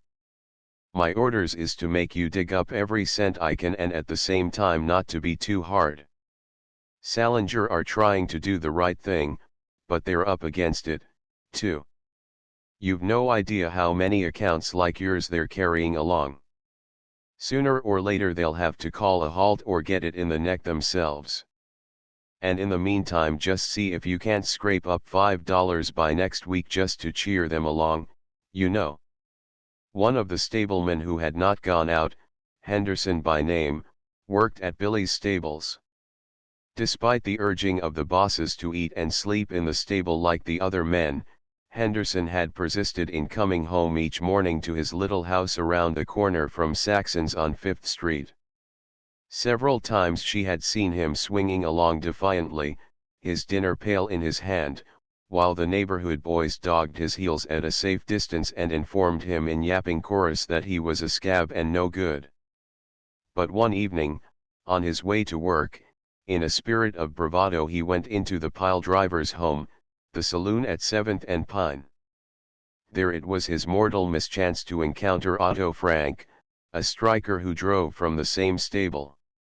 Not many minutes later an ambulance was hurrying Henderson to the receiving hospital with a fractured skull, while a patrol wagon was no less swiftly carrying Otto Frank to the city prison.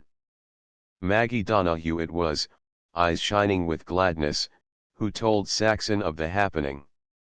"Served him right, too, the dirty scab," Maggie concluded. "But his poor wife," was Saxon's cry. "She's not strong. And then the children. She'll never be able to take care of them if her husband dies. And serve her right, the damned slut." Saxon was both shocked and hurt by the Irishwoman's brutality. But Maggie was implacable. "'Tis all she or any woman deserves that'll put up and live with a scab. What about her children? Let 'em starve, and her man a talking the food out of other children's mouths." Mrs. Olson's attitude was different. Beyond passive sentimental pity for Henderson's wife and children, she gave them no thought, her chief concern being for Otto Frank and Otto Frank's wife and children, herself and Mrs. Frank being full sisters. "If he dies, they will hang Otto," she said. "And then what will poor Hilda do?" She has varicose veins in both legs, and she never can stand on her feet all day and work for wages. And me, I cannot help. Ain't Carl out of work, too? Billy had still another point of view. It will give the strike a black eye, especially if Henderson croaks, he worried, when he came home. They'll hang Frank on record time. Besides, we'll have to put up a defense, and lawyers charge like Sam Hill. They'll eat a hole in our treasury you could drive every team in Oakland through. And if Frank hadn't been screwed up with whiskey he'd never a done it. He's the mildest, good-naturedest man sober you ever seen. Twice that evening Billy left the house to find out if Henderson was dead yet. In the morning the papers gave little hope, and the evening papers published his death. Otto Frank lay in jail without bail.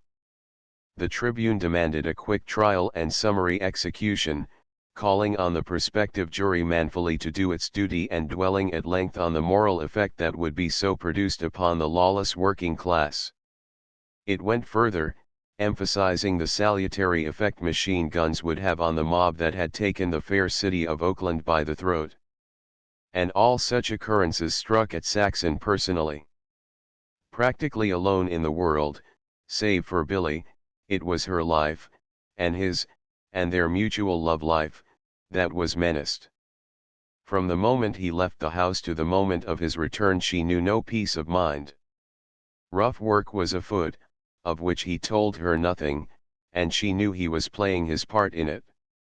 On more than one occasion she noticed fresh broken skin on his knuckles.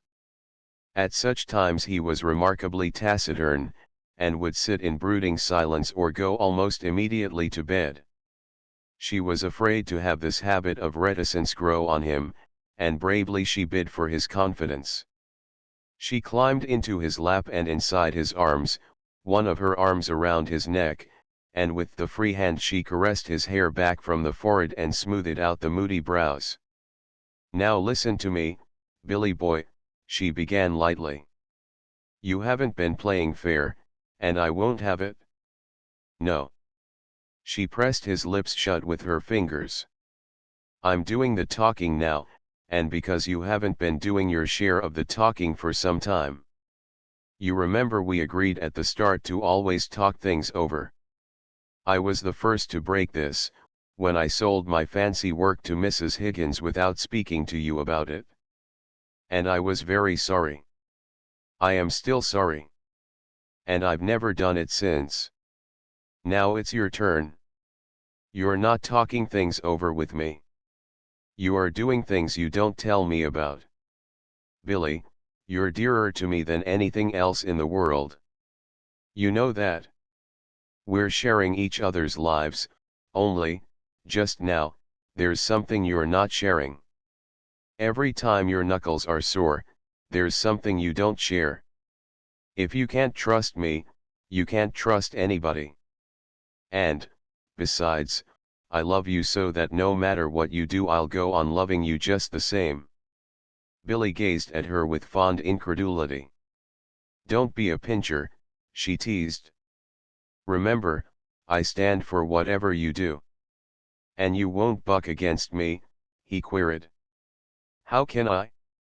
I'm not your boss, Billy. I wouldn't boss you for anything in the world. And if you'd let me boss you, I wouldn't love you half as much." He digested this slowly, and finally nodded. "And you won't be mad?" "With you? You've never seen me mad yet.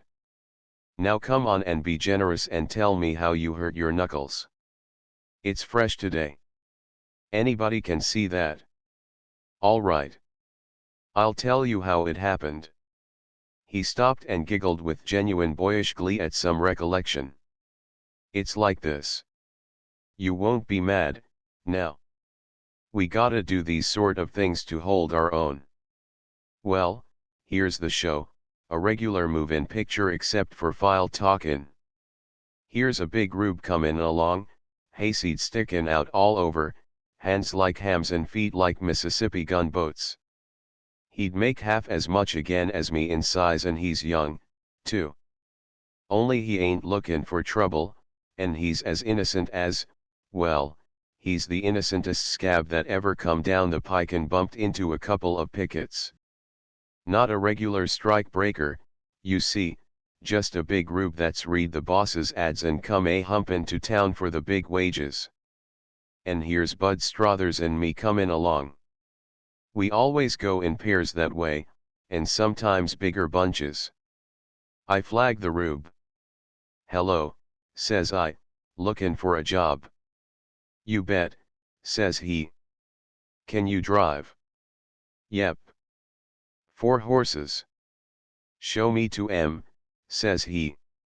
"No Josh, now," says I, "you're sure wantin' to drive?" "That's what I come to town for," he says. "You're the man we're lookin' for," says I, "come along, and we'll have you busy in no time. You see, Saxon, we can't pull it off there, because there's Tom Scanlon, you know, the red-headed cop only a couple of blocks away and pippin' us off though not recognizin' us. So away we go, the 3 of us, Bud and me leadin' that boob to take our jobs away from us, I guess'n it. We turn into the alley back of Campwell's grocery. Nobody in sight. Bud stops short, and the rube and me stop. "I don't think he wants to drive," Bud says, "considerin'." And the rube says quick, "You bet your life I do." "You're dead sure you want that job?" I says. "Yes, he's dead sure. Nothin's goin' to keep him away from that job." "Why, that job's what he come to town for, and we can't lead him to it too quick." "Well, my friend," says I, "it's my sad duty to inform you that you've made a mistake." "How's that?" he says. "Go on," I says, "you're standin' on your foot." And, honest to God, Saxon, that gink looks down at his feet to see. "I don't understand," says he. "We're goin' to show you," says I, and then biff. Bang. Bingo. Swat. Zooi. Kerslambango blam. Fireworks, 4th of July, Kingdom Come, blue lights, skyrockets, and hellfire just like that. It don't take long when you're scientific and trained to tandem work. Of course it's hard on the knuckles. But say, Saxon, if you'd seen that rube before and after, you'd thought he was a lightnin' change artist. Laugh.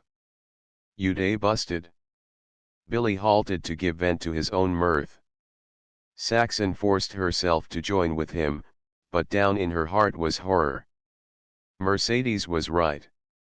The stupid workers wrangled and snarled over jobs. The clever masters rode in automobiles and did not wrangle and snarl. They hired other stupid ones to do the wrangling and snarling for them.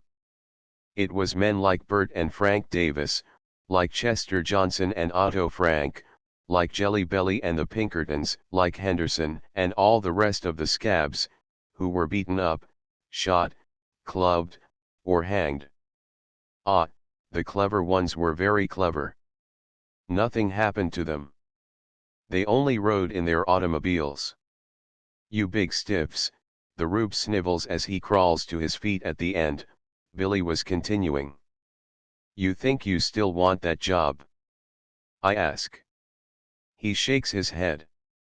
"Then I read 'em the riot act. There's only one thing for you to do, old hoss, and that's beat it. D'ye get me? Beat it. Back to the farm for you. And if you come monkeying around town again, we'll be real mad at you. We was only foolin' this time. But next time we catch you, your own mother won't know you when we get done with you. And say, you oughta seen 'em beat it. I bet he's goin' yet. Ah, when he gets back to Milpitas, or Sleepy Hollow, or wherever he hangs out, and tells how the boys does things in Oakland, it's dollars to donuts. They won't be a rube in his district that'd come to town to drive if they offered $10 an hour." "It was awful," Saxon said, then laughed well simulated appreciation. But that was nothin', Billy went on. A bunch of the boys caught another one this morning. They didn't do a thing to him. My goodness gracious, no. In less 'n 2 minutes he was the worst wreck they ever hauled to the receivin' hospital. The evenin' papers gave the score: nose broken, 3 bad scalp wounds, front teeth out, a broken collarbone, and 2 broken ribs. Gee. He certainly got all that was comin' to him. But that's nothin'. D'ye want to know what the Frisco Teamsters did in the big strike before the earthquake? They took every scab they caught and broke both his arms with a crowbar. That was so he couldn't drive, you see. Say, the hospitals was filled with them. And the Teamsters won that strike, too. But is it necessary, Billy, to be so terrible? I know they're scabs, and that they're taking the bread out of the strikers' children's mouths to put in their own children's mouths, and that it isn't fair and all that, but just the same is it necessary to be so terrible? Sure thing, Billy answered confidently. We just gotta throw the fear of God into them when we can do it without being caught. And if you're caught, then the union hires the lawyers to defend us, though that ain't much good now, for the judges are pretty hostile, and the papers keep hammerin' away at them to give stiffer and stiffer sentences. Just the same, before this strike's over there'll be a whole lot of guys wishin' they'd never gone scabbin'. Very cautiously, in the next half hour, Saxon tried to feel out her husband's attitude, to find if he doubted the rightness of the violence he and his brother Teamsters committed. But Billy's ethical sanction was rock-bedded and profound. It never entered his head that he was not absolutely right. It was the game. Caught in its tangled meshes, he could see no other way to play it than the way all men played it. He did not stand for dynamite and murder, however. But then the unions did not stand for such. Quite naive was his explanation that dynamite and murder did not pay, that such actions always brought down the condemnation of the public and broke the strikes. But the healthy beating up of a scab, he contended the throwing of the fear of God into a scab, as he expressed it, was the only right and proper thing to do. Our folks never had to do such things, Saxon said finally. They never had strikes nor scabs in those times. You bet they didn't, Billy agreed. Them was the good old days. I'd like to a lived then. He drew a long breath and sighed. But them times will never come again. Would you have liked living in the country? Saxon asked. Sure thing. There's lots of men living in the country now, she suggested. Just the same I notice them hikin' to town to get our jobs, was his reply. Chapter 12. A gleam of light came, when Billy got a job driving a grading team for the contractors of the big bridge then building at Niles. Before he went he made certain that it was a union job. And a union job it was for 2 days, when the concrete workers threw down their tools. The contractors, evidently prepared for such happening, immediately filled the places of the concrete men with non-union Italians. Whereupon the carpenters, structural iron workers, and teamsters walked out, and Billy, lacking train fare, spent the rest of the day in walking home. I couldn't work as a scab, he concluded his tale. No, Saxon said, you couldn't work as a scab. But she wondered why it was that when men wanted to work, and there was work to do, yet they were unable to work because their unions said no. Why were there unions? And, if unions had to be, why were not all workingmen in them? Then there would be no scabs, and Billy could work every day. Also, she wondered where she was to get a sack of flour, for she had long since ceased the extravagance of baker's bread. And so many other of the neighborhood women had done this, that the little Welsh baker had closed up shop and gone away, taking his wife and 2 little daughters with him. Look where she would, Everybody was being hurt by the industrial strife. One afternoon came a caller at her door, and that evening came Billy with dubious news. He had been approached that day. All he had to do, he told Saxon, was to say the word, and he could go into the stable as foreman at $100 a month. The nearness of such a sum, the possibility of it, was almost stunning to Saxon, sitting at a supper which consisted of boiled potatoes, warmed over beans, and a small dry onion which they were eating raw. There was neither bread, coffee, nor butter. The onion Billy had pulled from his pocket, having picked it up in the street. $100 a month. She moistened her lips and fought for control. What made them offer it to you? She questioned. That's easy, was his answer. They got a dozen reasons. The guy the boss has had exercise and Prince and King is a dub. King has gone lame in the shoulders. Then they're guessin' pretty strong that I'm the party that's put a lot of their scabs out of commission. Macklin's been their foreman for years and years. Why, I was in knee pants when he was foreman. Well, he's sickin' all in. They gotta have somebody to take his place. Then, too, I been with them a long time. And on top of that, I'm the man for the job. They know I know horses from the ground up. Hell, it's all I'm good for, except sluggin'. Think of it, Billy, she breathed. $100 a month. $100 a month. And throw the fellows down, he said. It was not a question. Nor was it a statement. It was anything Saxon chose to make of it. They looked at each other.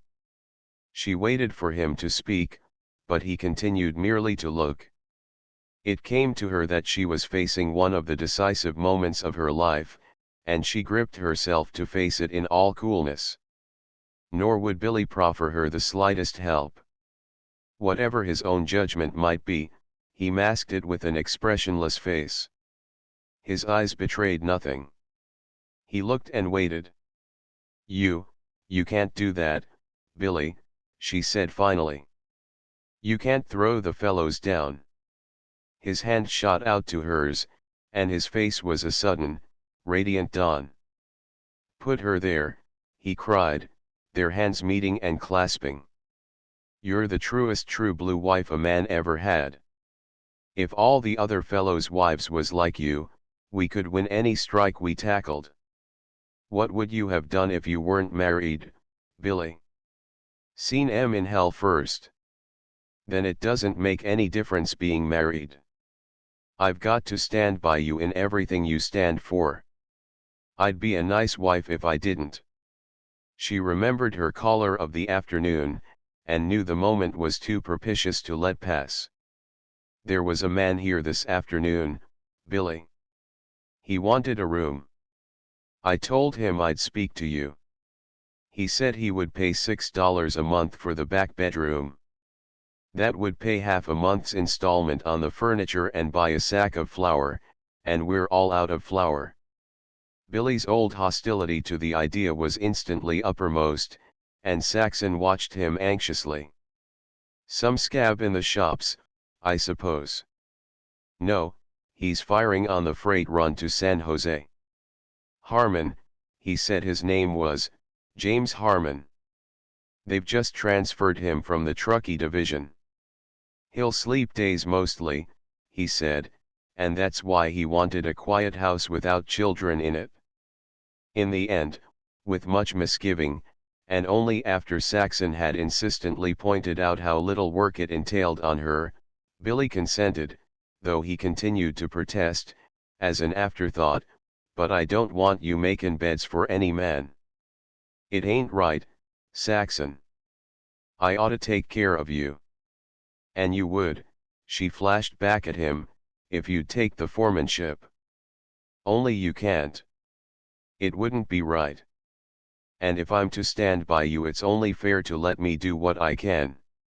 James Harmon proved even less a bother than Saxon had anticipated. For a fireman he was scrupulously clean, always washing up in the roundhouse before he came home.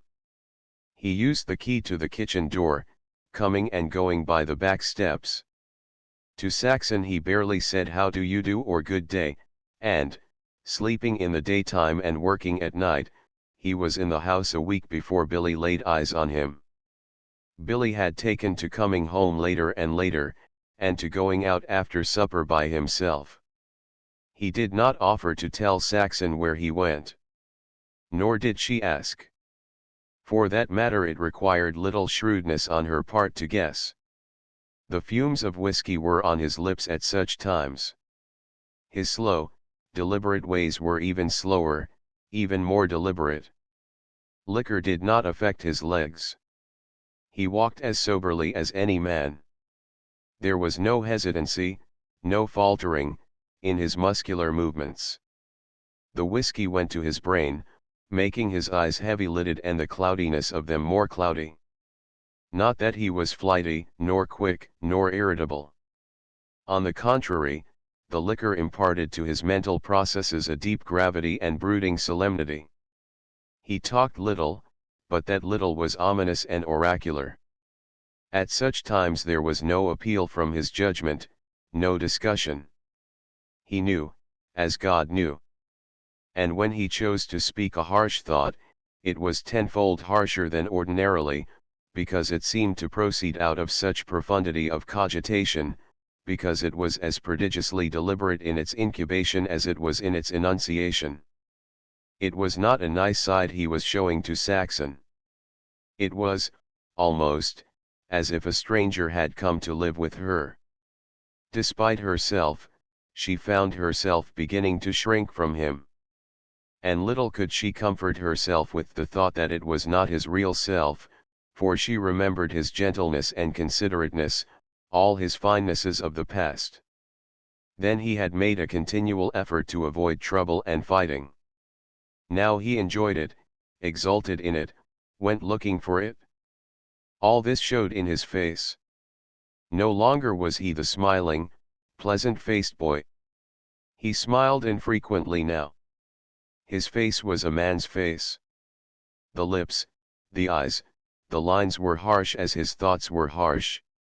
He was rarely unkind to Saxon, but, on the other hand, he was rarely kind. His attitude toward her was growing negative.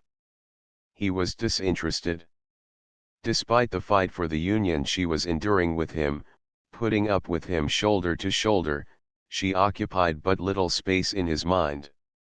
When he acted toward her gently, she could see that it was merely mechanical, just as she was well aware that the endearing terms he used, the endearing caresses he gave, were only habitual.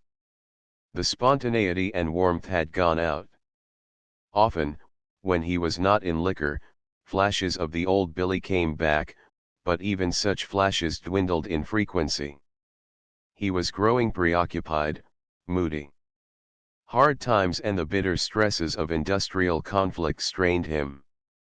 Especially was this apparent in his sleep, when he suffered paroxysms of lawless dreams, groaning and muttering, clenching his fists, grinding his teeth, twisting with muscular tensions, his face writhing with passions and violences, his throat guttering with terrible curses that rasped and aborted on his lips. And Saxon, lying beside him, afraid of this visitor to her bed whom she did not know, remembered what Mary had told her of Bert. He, too, had cursed and clenched his fists, in his nights fought out the battles of his days. One thing, however, Saxon saw clearly. By no deliberate act of Billy's was he becoming this other and unlovely Billy. Were there no strike, no snarling and wrangling over jobs, there would be only the old Billy she had loved in all absoluteness. This sleeping terror in him would have lain asleep. It was something that was being awakened in him, an image incarnate of outward conditions, as cruel, as ugly, as maleficent as were those outward conditions. But if the strike continued, then, she feared, with reason, would this other and grisly self of Billy strengthen to fuller and more forbidding stature. And this, she knew, would mean the wreck of their love life. Such a Billy she could not love, in its nature such a Billy was not lovable nor capable of love. And then, at the thought of offspring, she shuddered. It was too terrible.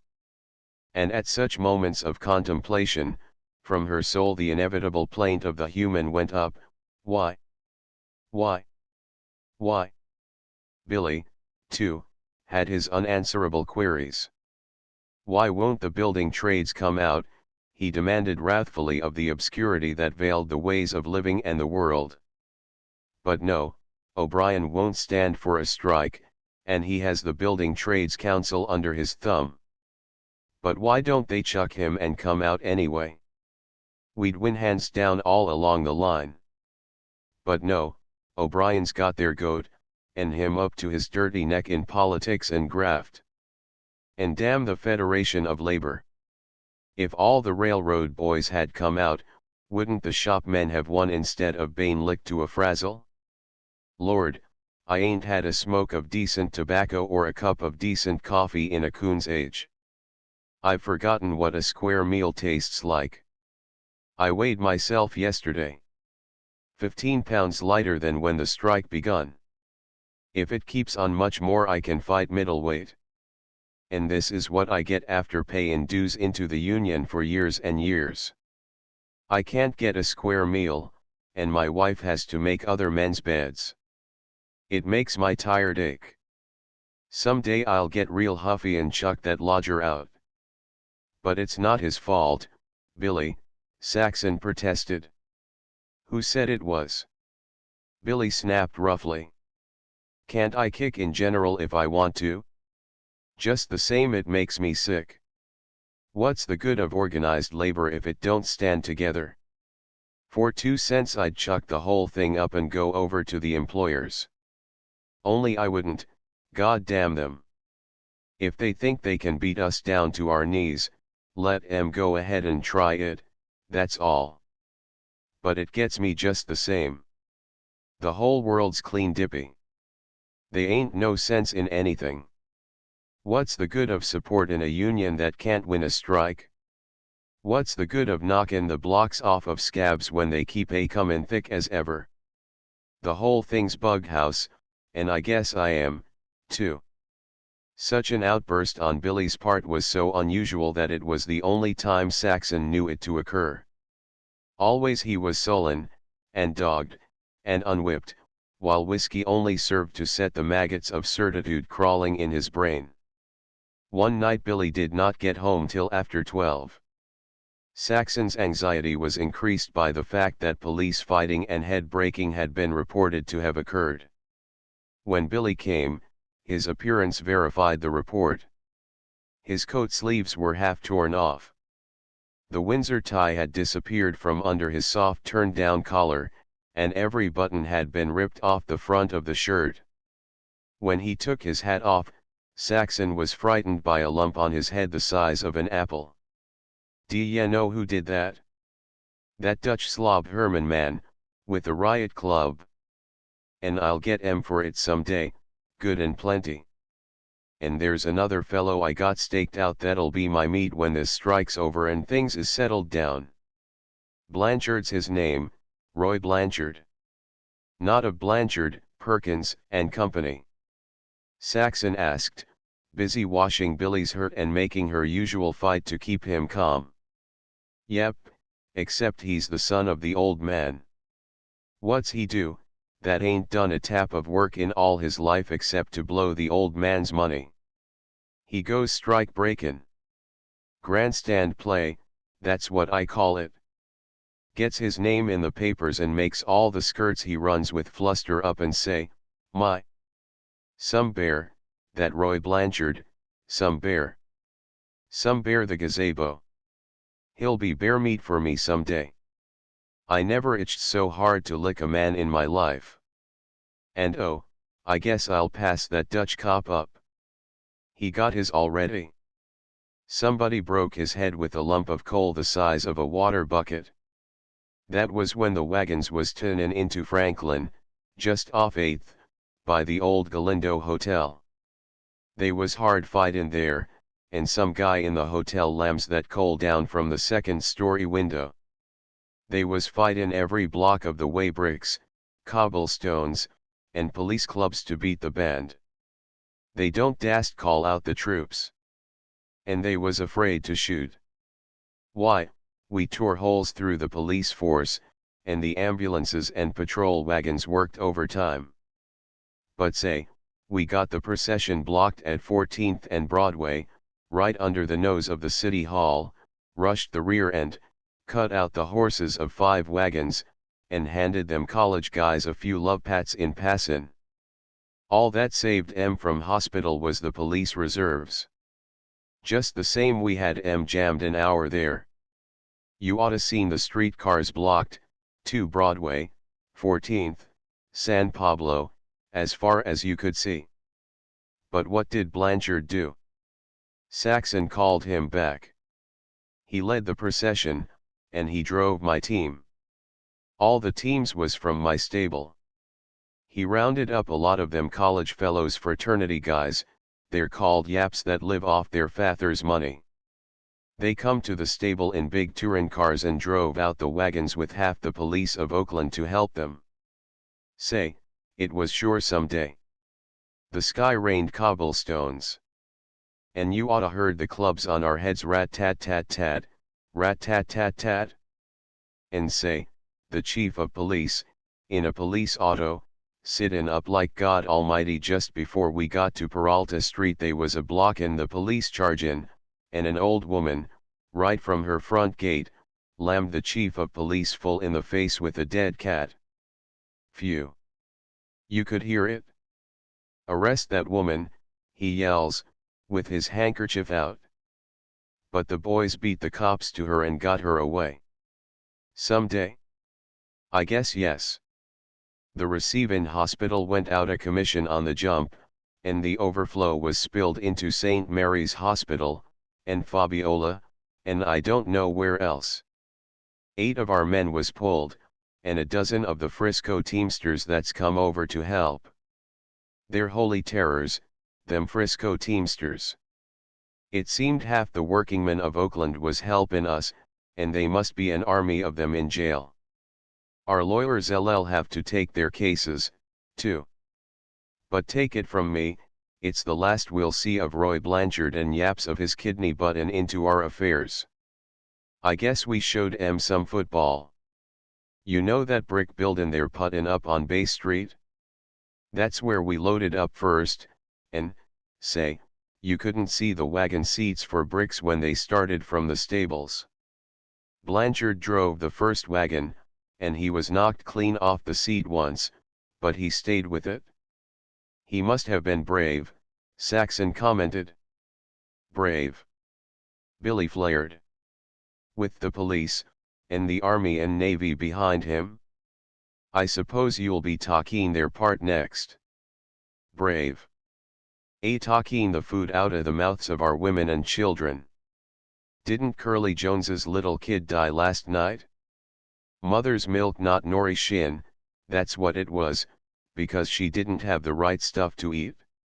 And I know, and you know, a dozen old aunts, and sister-in-laws, and such, that's had to hike to the poorhouse because their folks couldn't take care of 'em in these times. In the morning paper Saxon read the exciting account of the futile attempt to break the Teamsters' strike. Roy Blanchard was hailed a hero and held up as a model of wealthy citizenship.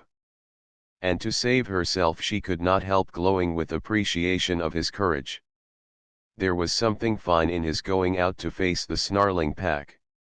A brigadier general of the regular army was quoted as lamenting the fact that the troops had not been called out to take the mob by the throat and shake law and order into it. This is the time for a little healthful bloodletting, was the conclusion of his remarks, after deploring the pacific methods of the police. For not until the mob has been thoroughly beaten and cowed will tranquil industrial conditions obtain. That evening Saxon and Billy went uptown. Returning home and finding nothing to eat, He had taken her on one arm, his overcoat on the other. The overcoat he had pawned at Uncle Sam's, and he and Saxon had eaten drearily at a Japanese restaurant which in some miraculous way managed to set a semi-satisfying meal for 10 cents.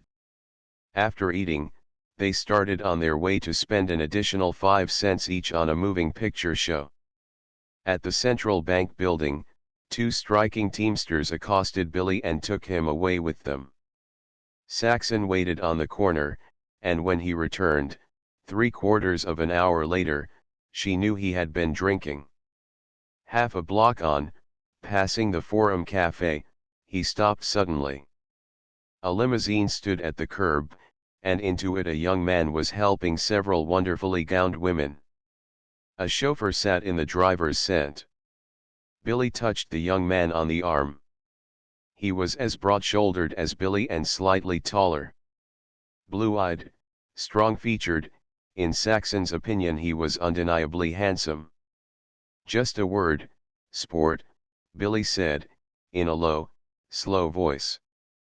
The young man glanced quickly at Billy and Saxon, and asked impatiently, "Well, what is it?" "You're Blanchard," Billy began. "I seen you yesterday lead out that bunch of teams. Didn't I do it all right?" Blanchard asked gaily, with a flash of glance to Saxon and back again. "Sure. But that ain't what I want to talk about." "Who are you?" the other demanded with sudden suspicion. "A striker. It just happens you drove my team, that's all." "No, don't move for a gun." As Blanchard half reached toward his hip pocket. "I ain't startin' anything here. But I just want to tell you something." "Be quick, then." Blanchard lifted one foot to step into the machine. "Sure," Billy went on without any diminution of his exasperating slowness. "What I want to tell you is that I'm after you. Not now, when the strike's on, but sometime later I'm goin' to get you and give you the beatin' of your life." Blanchard looked Billy over with new interest and measuring eyes that sparkled with appreciation. "You are a husky yourself," he said. "But do you think you can do it?" "Sure. You're my meat." "All right, then, my friend. Look me up after the strike is settled, and I'll give you a chance at me. Remember," Billy added, "I got you staked out." Blanchard nodded, smiled genially to both of them, raised his hat to Saxon, and stepped into the machine. Chapter 13. From now on, to Saxon, life seemed bereft of its last reason and rhyme. It had become senseless, nightmarish. Anything irrational was possible. There was nothing stable in the anarchic flux of affairs that swept her on she knew not to what catastrophic end. Had Billy been dependable, all would still have been well. With him to cling to she would have faced everything fearlessly. But he had been whirled away from her in the prevailing madness. So radical was the change in him that he seemed almost an intruder in the house. Spiritually he was such an intruder. Another man looked out of his eyes, a man whose thoughts were of violence and hatred, a man to whom there was no good in anything, and who had become an ardent protagonist of the evil that was rampant and universal. This man no longer condemned Bird, himself muttering vaguely of dynamite and sabotage and revolution. Saxon strove to maintain that sweetness and coolness of flesh and spirit that Billy had praised in the old days. Once, only, she lost control. He had been in a particularly ugly mood, and a final harshness and unfairness cut her to the quick. "Who are you speaking to?" she flamed out at him. He was speechless and abashed, and could only stare at her face, which was white with anger. "Don't you ever speak to me like that again, Billy," she commanded. "Ah, can't you put up with a piece of bad temper?" he muttered, half apologetically, yet half defiantly. "God knows I got enough to make me cranky." After he left the house she flung herself on the bed and cried heartbrokenly. For she, who knew so thoroughly the humility of love, was a proud woman. Only the proud can be truly humble, as only the strong may know the fullness of gentleness. But what was the use, she demanded, of being proud and game, when the only person in the world who mattered to her lost his own pride and gameness and fairness and gave her the worst share of their mutual trouble? And now, as she had faced alone the deeper, organic hurt of the loss of her baby, she faced alone another, and, in a way, an even greater personal trouble. Perhaps she loved Billy none the less, but her love was changing into something less proud, less confident, less trusting. It was becoming shot through with the pity that is parent to contempt. Her own loyalty was threatening to weaken, and she shuddered and shrank from the contempt she could see creeping in. She struggled to steel herself to face the situation. Forgiveness stole into her heart, and she knew relief until the thought came that in the truest, highest love forgiveness should have no place. And again she cried, and continued her battle. After all, one thing was incontestable: this Billy was not the Billy she had loved. This Billy was another man, a sick man, and no more to be held responsible than a fever patient in the ravings of delirium. She must be Billy's nurse, without pride, without contempt, with nothing to forgive. Besides, he was really bearing the brunt of the fight, was in the thick of it, dizzy with the striking of blows and the blows he received. If fault there was, it lay elsewhere, somewhere in the tangled scheme of things that made men snarl over jobs like dogs over bones. So Saxon arose and buckled on her armor again for the hardest fight of all in the world's arena, the woman's fight. She ejected from her thought all doubting and distrust. She forgave nothing, for there was nothing requiring forgiveness. She pledged herself to an absoluteness of belief that her love and Billy's was unsullied, unperturbed, severe as it had always been, as it would be when it came back again after the world settled down once more to rational ways. That night, when he came home, she proposed, as an emergency measure, that she should resume her needlework and help keep the pot boiling until the strike was over. But Billy would hear nothing of it. "It's all right," he assured her repeatedly. "They ain't no call for you to work. I'm goin' to get some money before the week is out. And I'll turn it over to you. And Saturday night we'll go to the show, a real show, no move-in pictures. Harvey's Nigger Minstrels is comin' to town. We'll go Saturday night. I'll have the money before that, as sure as beans is beans."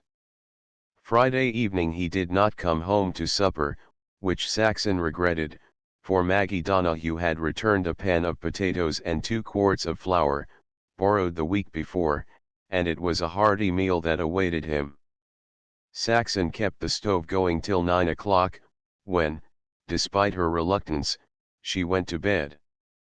Her preference would have been to wait up, but she did not dare, knowing full well what the effect would be on him did he come home in liquor. The clock had just struck 1, when she heard the click of the gate. Slowly, heavily, ominously, she heard him come up the steps and fumble with his key at the door. He entered the bedroom, and she heard him sigh as he sat down. She remained quiet, for she had learned the hypersensitiveness induced by drink and was fastidiously careful not to hurt him even with the knowledge that she had lain awake for him. It was not easy. Her hands were clenched till the nails dented the palms, and her body was rigid in her passionate effort for control. Never had he come home as bad as this. "Saxon," he called thickly. "Saxon." She stirred and yawned. "What is it?" she asked. "Won't you strike a light? My fingers is all thumbs." Without looking at him, she complied, but so violent was the nervous trembling of her hands that the glass chimney tinkled against the globe and the match went out. "I ain't drunk, Saxon," he said in the darkness, a hint of amusement in his thick voice. I've only had 2 or 3 jolts, of that sort.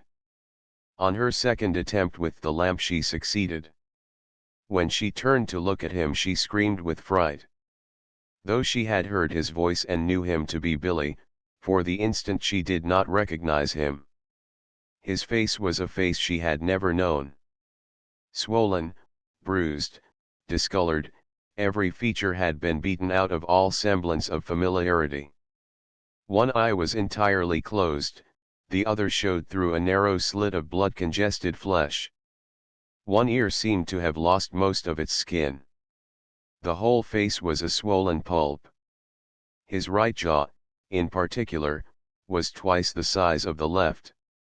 No wonder his speech had been thick, was her thought, as she regarded the fearfully cut and swollen lips that still bled. She was sickened by the sight, and her heart went out to him in a great wave of tenderness. She wanted to put her arms around him, and cuddle and soothe him, but her practical judgment bade otherwise. "You poor, poor boy," she cried. "Tell me what you want me to do first. I don't know about such things." "If you could help me get my clothes off," he suggested meekly and thickly. "I got 'em on before I stiffened up."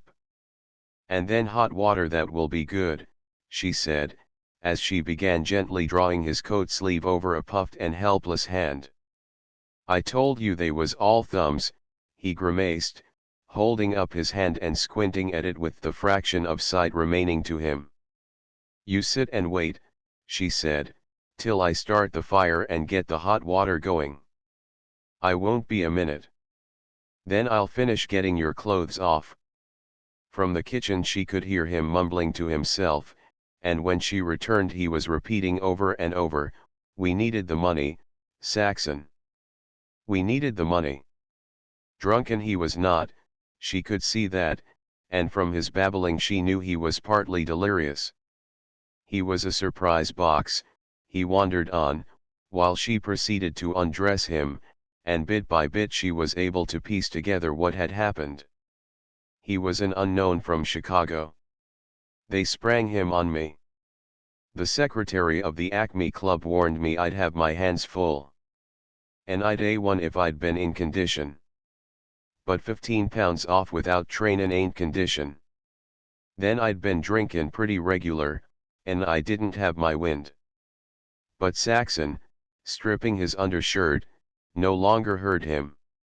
As with his face, she could not recognize his splendidly muscled back. The white sheath of silken skin was torn and bloody. The lacerations occurred oftenest in horizontal lines, though there were perpendicular lines as well. "How did you get all that?" she asked. "The ropes. I was up against 'em more times than I like to remember. Gee. He certainly gave me mine. But I fooled 'em. He couldn't put me out.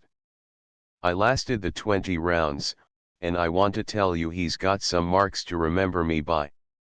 If he ain't got a couple of knuckles broke in the left hand, I'm a geezer here, feel my head here. Swollen, eh? Sure thing. He hit that more times than he's wishin' he had right now. But, oh, what a lacin'. What a lacin'. I never had anything like it before. The Chicago Terror, they call 'em. I take my hat off to 'em. He's some bear. But I could a made 'em take the count if I'd been in condition and had my window. Ouch. Watch out. It's like a boil."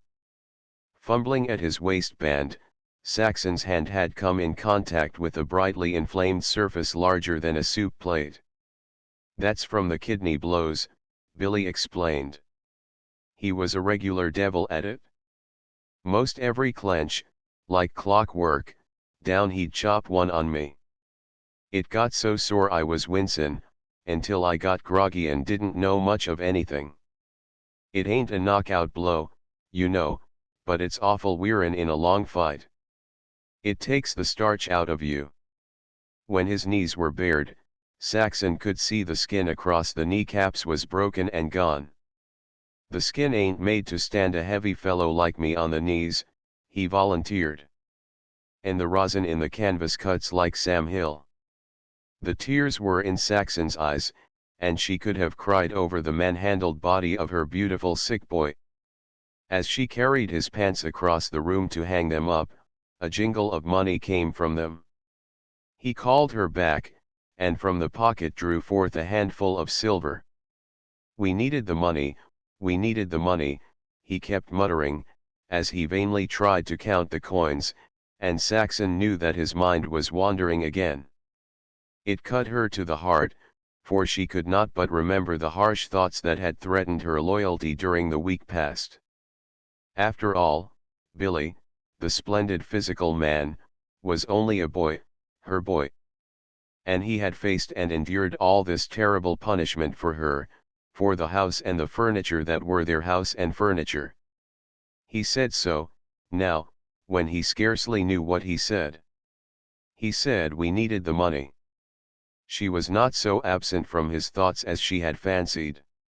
Here, down to the naked tie ribs of his soul, when he was half unconscious, the thought of her persisted, was uppermost. We needed the money. The tears were trickling down her cheeks as she bent over him, and it seemed she had never loved him so much as now. Here, you count, he said, abandoning the effort and handing the money to her. How much do you make it? $19.35. That's right, the loser's end, $20. I had some drinks, and treated a couple of the boys, and then there was carfare. If I'd a won, I'd a got 100. That's what I fought for. It a put us on easy street for a while. You take it and keep it? It's better and nothin'. In bed, he could not sleep because of his pain, and hour by hour she worked over him, renewing the hot compresses over his bruises, soothing the lacerations with witch hazel and cold cream and the tenderest of fingertips. And all the while, with broken intervals of groaning, he babbled on, living over the fight, seeking relief in telling her his trouble, voicing regret at loss of the money, and crying out the hurt to his pride. Far worse than the sum of his physical hurts was his hurt pride. He couldn't put me out, anyway. He had full swing at me in the times when I was too much in to get my hands up. The crowd was crazy. I showed 'em some stamina. They was times when he only rocked me, for I'd evaporated plenty of his steam for him in the openin' rounds. I don't know how many times he dropped me. Things was gettin' too dreamy. Sometimes, toward the end, I could see 3 of him in the ring at once, and I wouldn't know which to hit and which to duck. But I fooled 'em. When I couldn't see, or feel, and when my knees was shakin' and my head goin' like a merry-go-round, I'd fall safe into clenches just the same. I bet the referee's arms is tired from draggin' us apart. But what a lesson! What a lesson! Say, Saxon, where are you? Oh, there, I guess I was dreamin'. But, say, let this be a lesson to you. I broke my word and went fightin', and see what I got. Look at me, and take warnin' so you won't make the same mistake and go to makin' and sellin' fancy work again. But I fooled everybody. At the beginnin' the bettin' was even. By the 6th round the wise gazebos was offerin' 2-1 against me. I was licked from the first drop out of the box, anybody could see that, but he couldn't put me down for the count. By the 10th round they was offerin' even that I wouldn't last the round. At the 11th they was offerin' I wouldn't last the 15th. And I lasted the whole 20. But some punishment, I want to tell you, some punishment. Why, they was 4 rounds I was in dreamland all the time, only I kept on my feet and fought, or took the count to 8 and got up, and stalled and covered and hwanged away. I don't know what I done, except I must a done like that, because I wasn't there. I don't know a thing from the 13th, when he sent me to the mat on my head, till the 18th. Where was I? Oh, yes. I opened my eyes, or one eye, because I had only one that would open. And there I was, in my corner, with the towels goin' and ammonia in my nose and Bill Murphy with a chunk of ice at the back of my neck. And there, across the ring, I could see the Chicago Terror, and I had to do some thinkin' to remember I was fightin' him. It was like I'd been away somewhere and just got back. What round's this comin'? I asked Bill. The 18th, says he. The hell, I says. What's come of all the other rounds? The last I was fightin' in was the 13th. You're a wonder, says Bill. You've been out 4 rounds, only nobody knows it except me. I've been tryin' to get you to quit all the time. Just then the gong sounds, and I can see the Terror startin' for me. Quit, says Bill, makin' a move to throw in the towel. Not on your life, I says. Drop it, Bill. But he went on wantin' me to quit. By that time the Terror had come across to my corner and was standin' with his hands down, lookin' at me.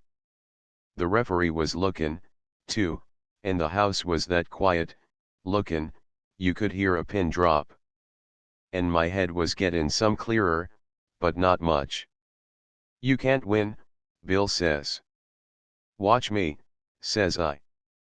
And with that I make a rush for the Terror, catchin' him unexpected. I'm that groggy I can't stand, but I just keep a goin', wallopin' the Terror clear across the ring to his corner, where he slips and falls, and I fall on top of him. Say, that crowd goes crazy. Where was I? My head still goin' round, I guess. It's buzzin' like a swarm of bees. You'd just fallen on top of him in his corner, Saxon prompted. Oh, yes. Well, no sooner are we on our feet and I can't stand, I rush the same way back across to my corner and fall on That was luck. We got up, and I'd fallen, only I clenched and held myself up by him. I got your goat, I says to him. And now I'm goin' to eat you up. I hadn't his goat, but I was playin' to get a piece of it, and I got it, rushin' as soon as the referee drags us apart and fetchin' a lucky wallop in the stomach that steadied and made him almighty careful. Too almighty careful. He was afraid to chance a mix with me.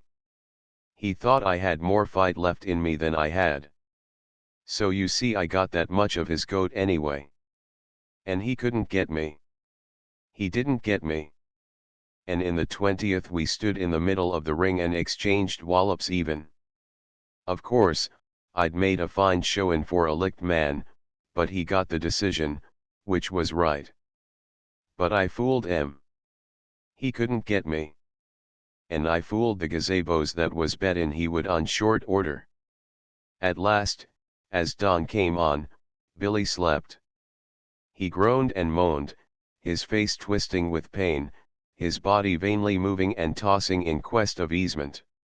So this was prize fighting, Saxon thought. It was much worse than she had dreamed. She had had no idea that such damage could be wrought with padded gloves. He must never fight again. Street rioting was preferable. She was wondering how much of his silk had been lost, when he mumbled and opened his eyes. What is it? She asked, ere it came to her that his eyes were unseeing and that he was in delirium. Saxon. Saxon, he called. Yes, Billy. What is it? His hand fumbled over the bed where ordinarily it would have encountered her. Again he called her, and she cried her presence loudly in his ear. He sighed with relief and muttered brokenly, I had to do it. We needed the money. His eyes closed, and he slept more soundly, though his muttering continued. She had heard of congestion of the brain, and was frightened. Then she remembered his telling her of the ice Billy Murphy had held against his head. Throwing a shawl over her head, she ran to the pile driver's home on 7th Street. The barkeeper had just opened, and was sweeping out. From the refrigerator he gave her all the ice she wished to carry, breaking it into convenient pieces for her. Back in the house, she applied the ice to the base of Billy's brain, placed hot irons to his feet, and bathed his head with witch hazel made cold by resting on the ice. He slept in the darkened room until late afternoon, when, to Saxon's dismay, he insisted on getting up.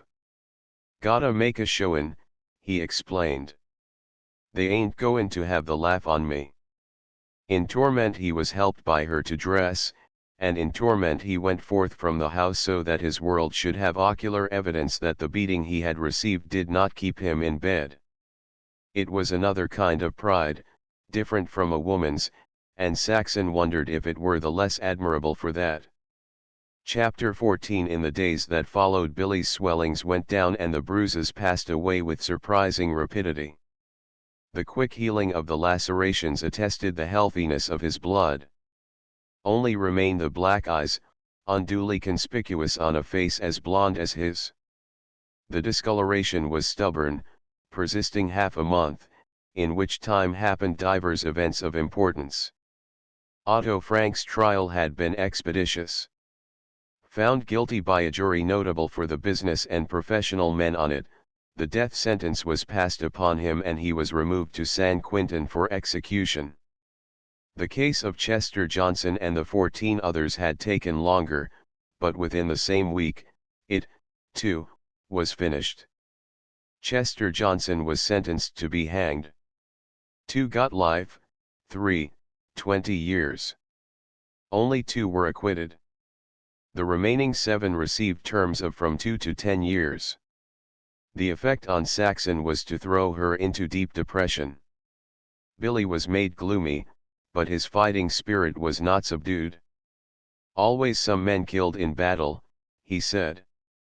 "That's to be expected. But the way of sentencing 'em gets me. All found guilty was responsible for the killin', or none was responsible. If all was, then they should get the same sentence. They oughta hang like Chester Johnson, or else he oughtn't to hang. I'd just like to know how the judge makes up his mind. It must be like markin' China lottery tickets. He plays hunches. He looks at a guy and waits for a spot or a number to come into his head. How else could he give Johnny Black 4 years and Cal Hutchins 20 years? He played the hunches as they came into his head, and it might just as easy been the other way around and Cal Hutchins got 4 years and Johnny Black 20. I know both them boys. They hung out with the 10th and Kirkham gang mostly, though sometimes they ran with my gang. We used to go swimmin' after school down to Sandy Beach on the marsh, and in the transit slip where they said the water was 60 feet deep, only it wasn't. And once, on a Thursday, we dug a lot of clams together, and played Hooky Friday to peddle them. And we used to go out on the rock wall and catch pogies and rock cod. One day, the day of the eclipse, Cal caught a perch half as big as a door. I never seen such a fish. And now he's got to wear the stripes for 20 years. Lucky he wasn't married. If he don't get the consumption, he'll be an old man when he comes out. Cal's mother wouldn't let him go swimmin', and whenever she suspected, she always licked his hair with her tongue.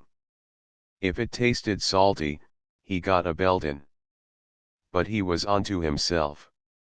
Comin' home, he'd jump somebody's front fence and hold his head under a faucet. I used to dance with Chester Johnson, Saxon said. And I knew his wife, Kitty Brady, long and long ago. She had next place at the table to me in the paper box factory. She's gone to San Francisco to her married sisters.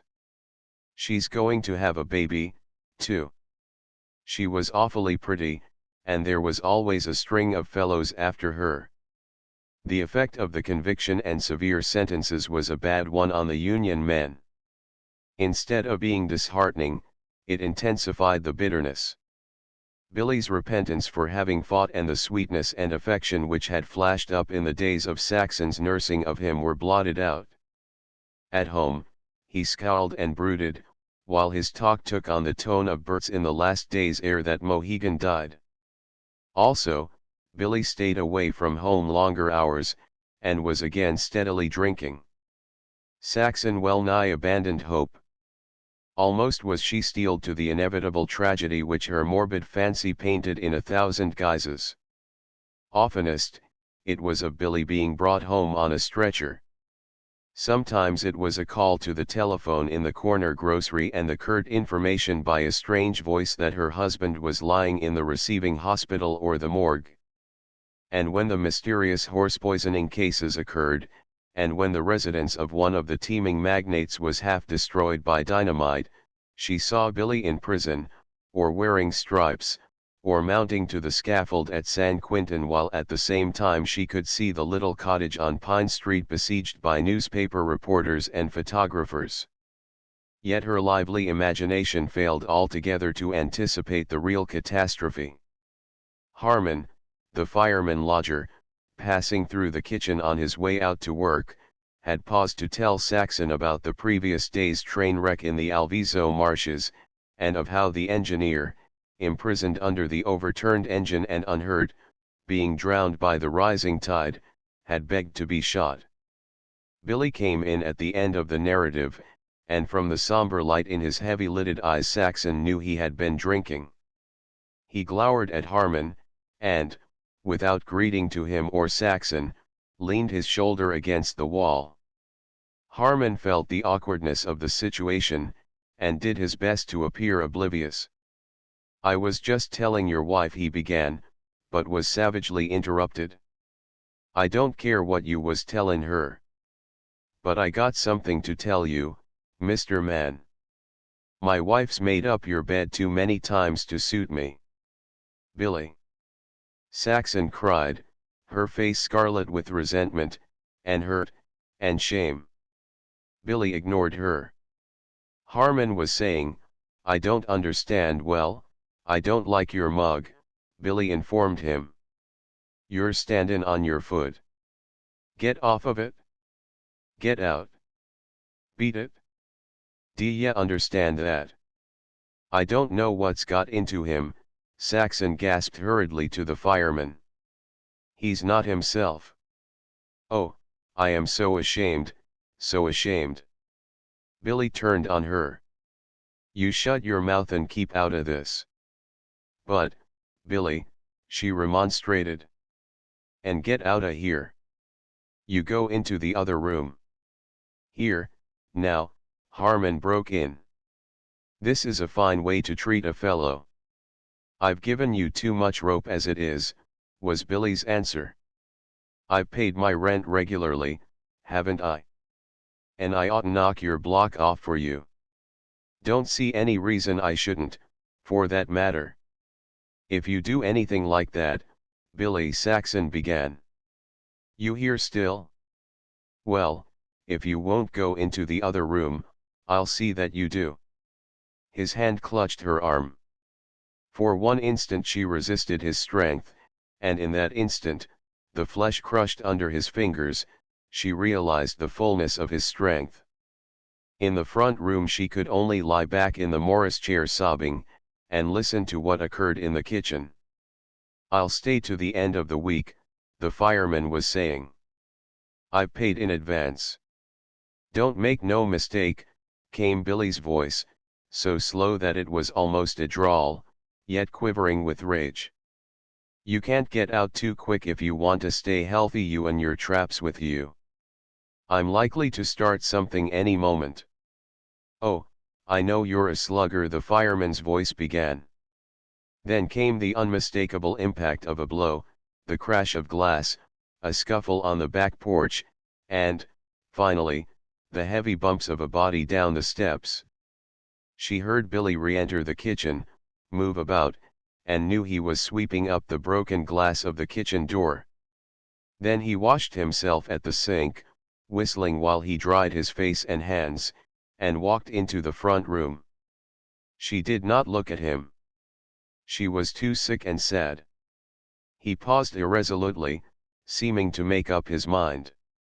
"I'm goin' uptown," he stated. "They's a meeting of the union. If I don't come back it'll be because that geezer's sworn out a warrant." He opened the front door and paused. She knew he was looking at her. Then the door closed and she heard him go down the steps. Saxon was stunned. She did not think. She did not know what to think. The whole thing was incomprehensible, incredible. She lay back in the chair, her eyes closed, her mind almost a blank, crushed by a leaden feeling that the end had come to everything. The voices of children playing in the street aroused her. Night had fallen. She groped her way to a lamp and lighted it. In the kitchen she stared, lips trembling, at the pitiful, half-prepared meal. The fire had gone out. The water had boiled away from the potatoes. When she lifted the lid, a burnt smell arose. Methodically she scraped and cleaned the pot, put things in order, and peeled and sliced the potatoes for next day's frying. And just as methodically she went to bed. Her lack of nervousness, her placidity, was abnormal, so abnormal that she closed her eyes and was almost immediately asleep. Nor did she awake until the sunshine was streaming into the room. It was the first night she and Billy had slept apart. She was amazed that she had not lain awake worrying about him. She lay with eyes wide open, scarcely thinking, until pain in her arm attracted her attention. It was where Billy had gripped her. On examination she found the bruised flesh fearfully black and blue. She was astonished, not by the spiritual fact that such bruise had been administered by the one she loved most in the world, but by the sheer physical fact that an instant's pressure had inflicted so much damage. The strength of a man was a terrible thing. Quite impersonally, she found herself wondering if Charlie Long were as strong as Billy. It was not until she dressed and built the fire that she began to think about more immediate things. Billy had not returned. Then he was arrested. What was she to do? Leave him in jail, go away, and start life afresh? Of course it was impossible to go on living with a man who had behaved as he had. But then, came another thought, was it impossible? After all, he was her husband. For better or worse the phrase reiterated itself, a monotonous accompaniment to her thoughts, at the back of her consciousness. To leave him was to surrender. She carried the matter before the tribunal of her mother's memory. No, Daisy would never have surrendered. Daisy was a fighter. Then she, Saxon, must fight. Besides, and she acknowledged it readily, though in a cold, dead way, besides, Billy was better than most husbands. Better than any other husband she had heard of, she concluded, as she remembered many of his earlier nicenesses and finenesses, and especially his eternal chant, "Nothing is too good for us. The Robertses ain't on the cheap." At 11 o'clock she had a caller. It was Bud Strothers, Billy's mate on strike duty. Billy, he told her, had refused bail, refused a lawyer, had asked to be tried by the court, had pleaded guilty, and had received a sentence of $60 or 30 days. Also, he had refused to let the boys pay his fine. "He's clean loony," Strothers summed up. "Won't listen to reason. Says he'll serve the time out. He's been tankin' up too regular, I guess. His wheels are buzzin'. Here, he give me this note for you. Any time you want anything, send for me. The boys'll all stand by Bill's wife. You belong to us, you know.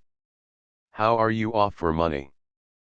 Proudly she disclaimed any need for money, and not until her visitor departed did she read Billy's note.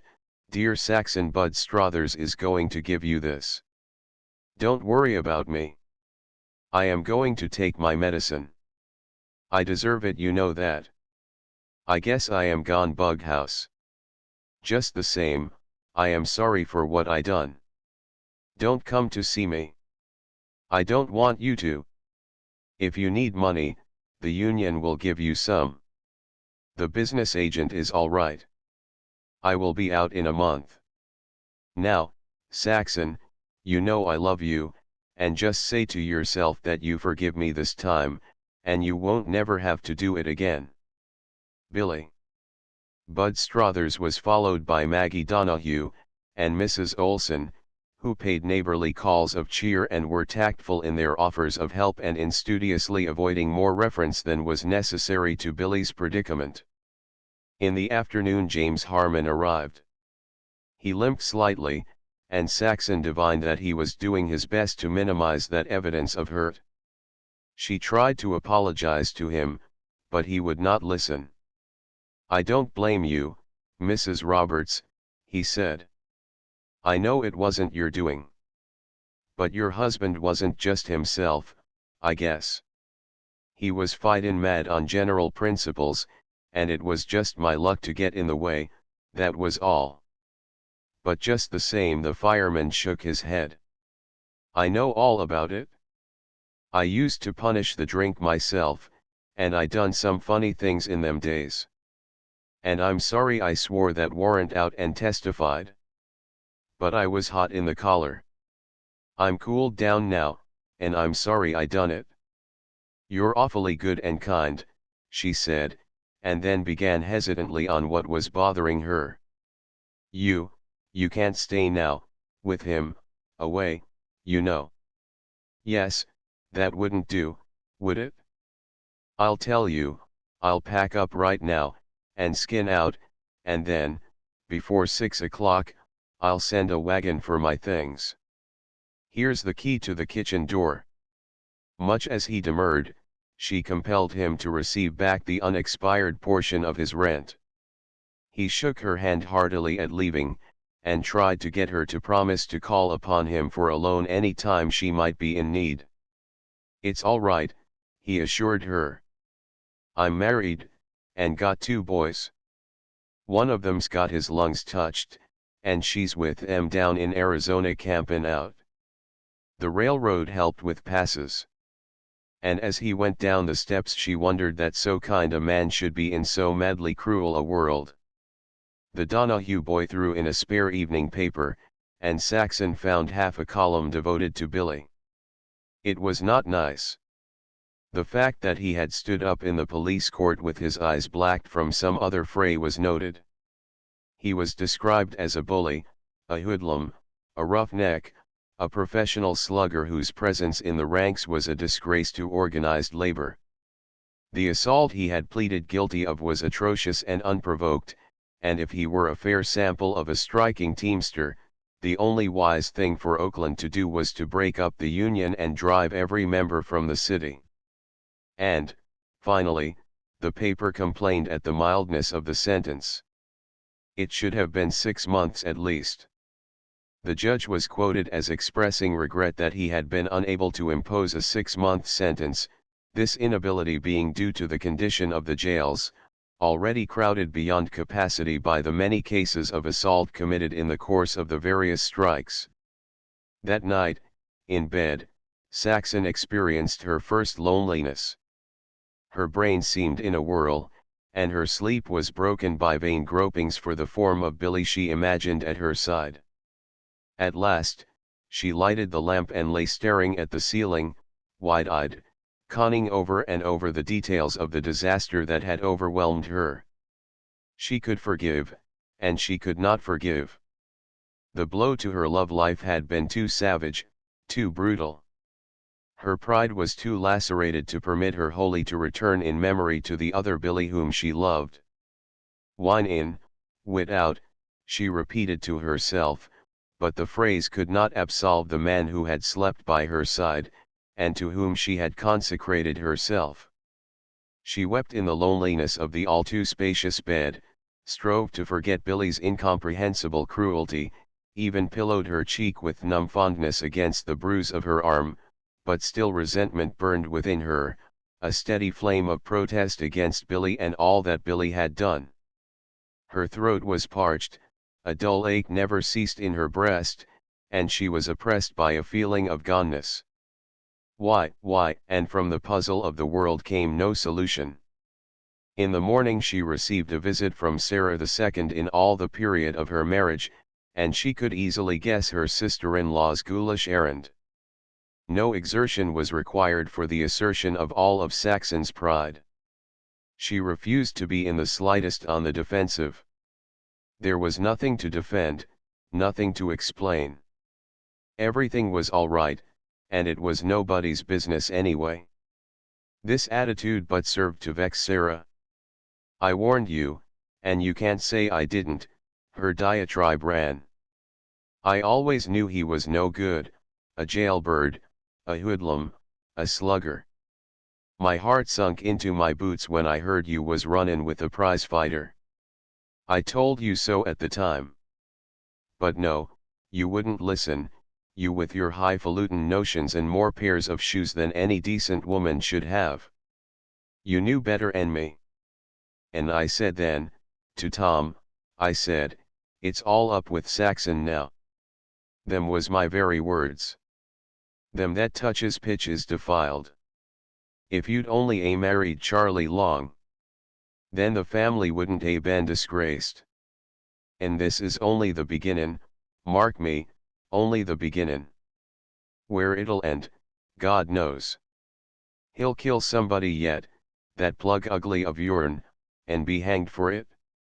You wait and see, that's all, and then you'll remember my words. As you make your bed, so you will lay in it. Best bed I ever had," Saxon commented. So you can say," Sarah snorted. "I wouldn't trade it for a queen's bed," Saxon added. "A jailbird's bed," Sarah rejoined witheringly. "Oh, it's the style," Saxon retorted airily. "Everybody's getting a taste of jail. Wasn't Tom arrested at some street meeting of the socialists? Everybody goes to jail these days." The barb had struck home. "But Tom was acquitted," Sarah hastened to proclaim. "Just the same he lay in jail all night without bail." This was unanswerable, and Sarah executed her favorite tactic of attack in flank. "A nice come down for you, I must say, that was raised straight and right, a cuttin' up didos with a lodger." "Who says so?" Saxon blazed with an indignation quickly mastered. "Oh, a blind man can read between the lines. A lodger, a young married woman with no self-respect, and a prize fighter for a husband. What else would they fight about? Just like any family quarrel, wasn't it?" Saxon smiled placidly. Sarah was shocked into momentary speechlessness. "And I want you to understand it," Saxon continued. "It makes a woman proud to have men fight over her. I am proud. Do you hear? I am proud. I want you to tell them so. I want you to tell all your neighbors. Tell everybody. I am no cow.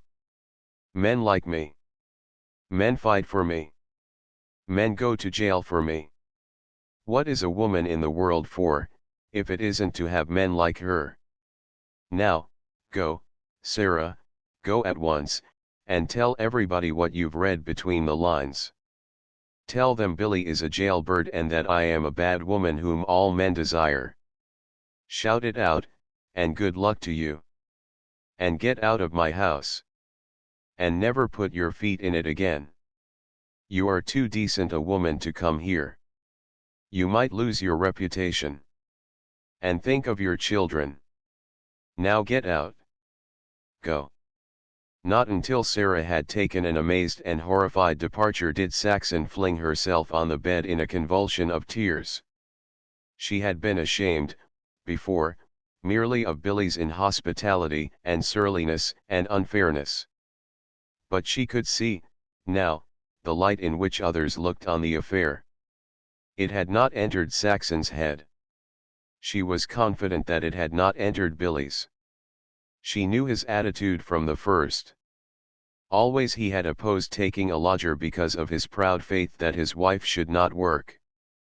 Only hard times had compelled his consent, and, now that she looked back, almost had she inveigled him into consenting. But all this did not alter the viewpoint the neighborhood must hold, that everyone who had ever known her must hold.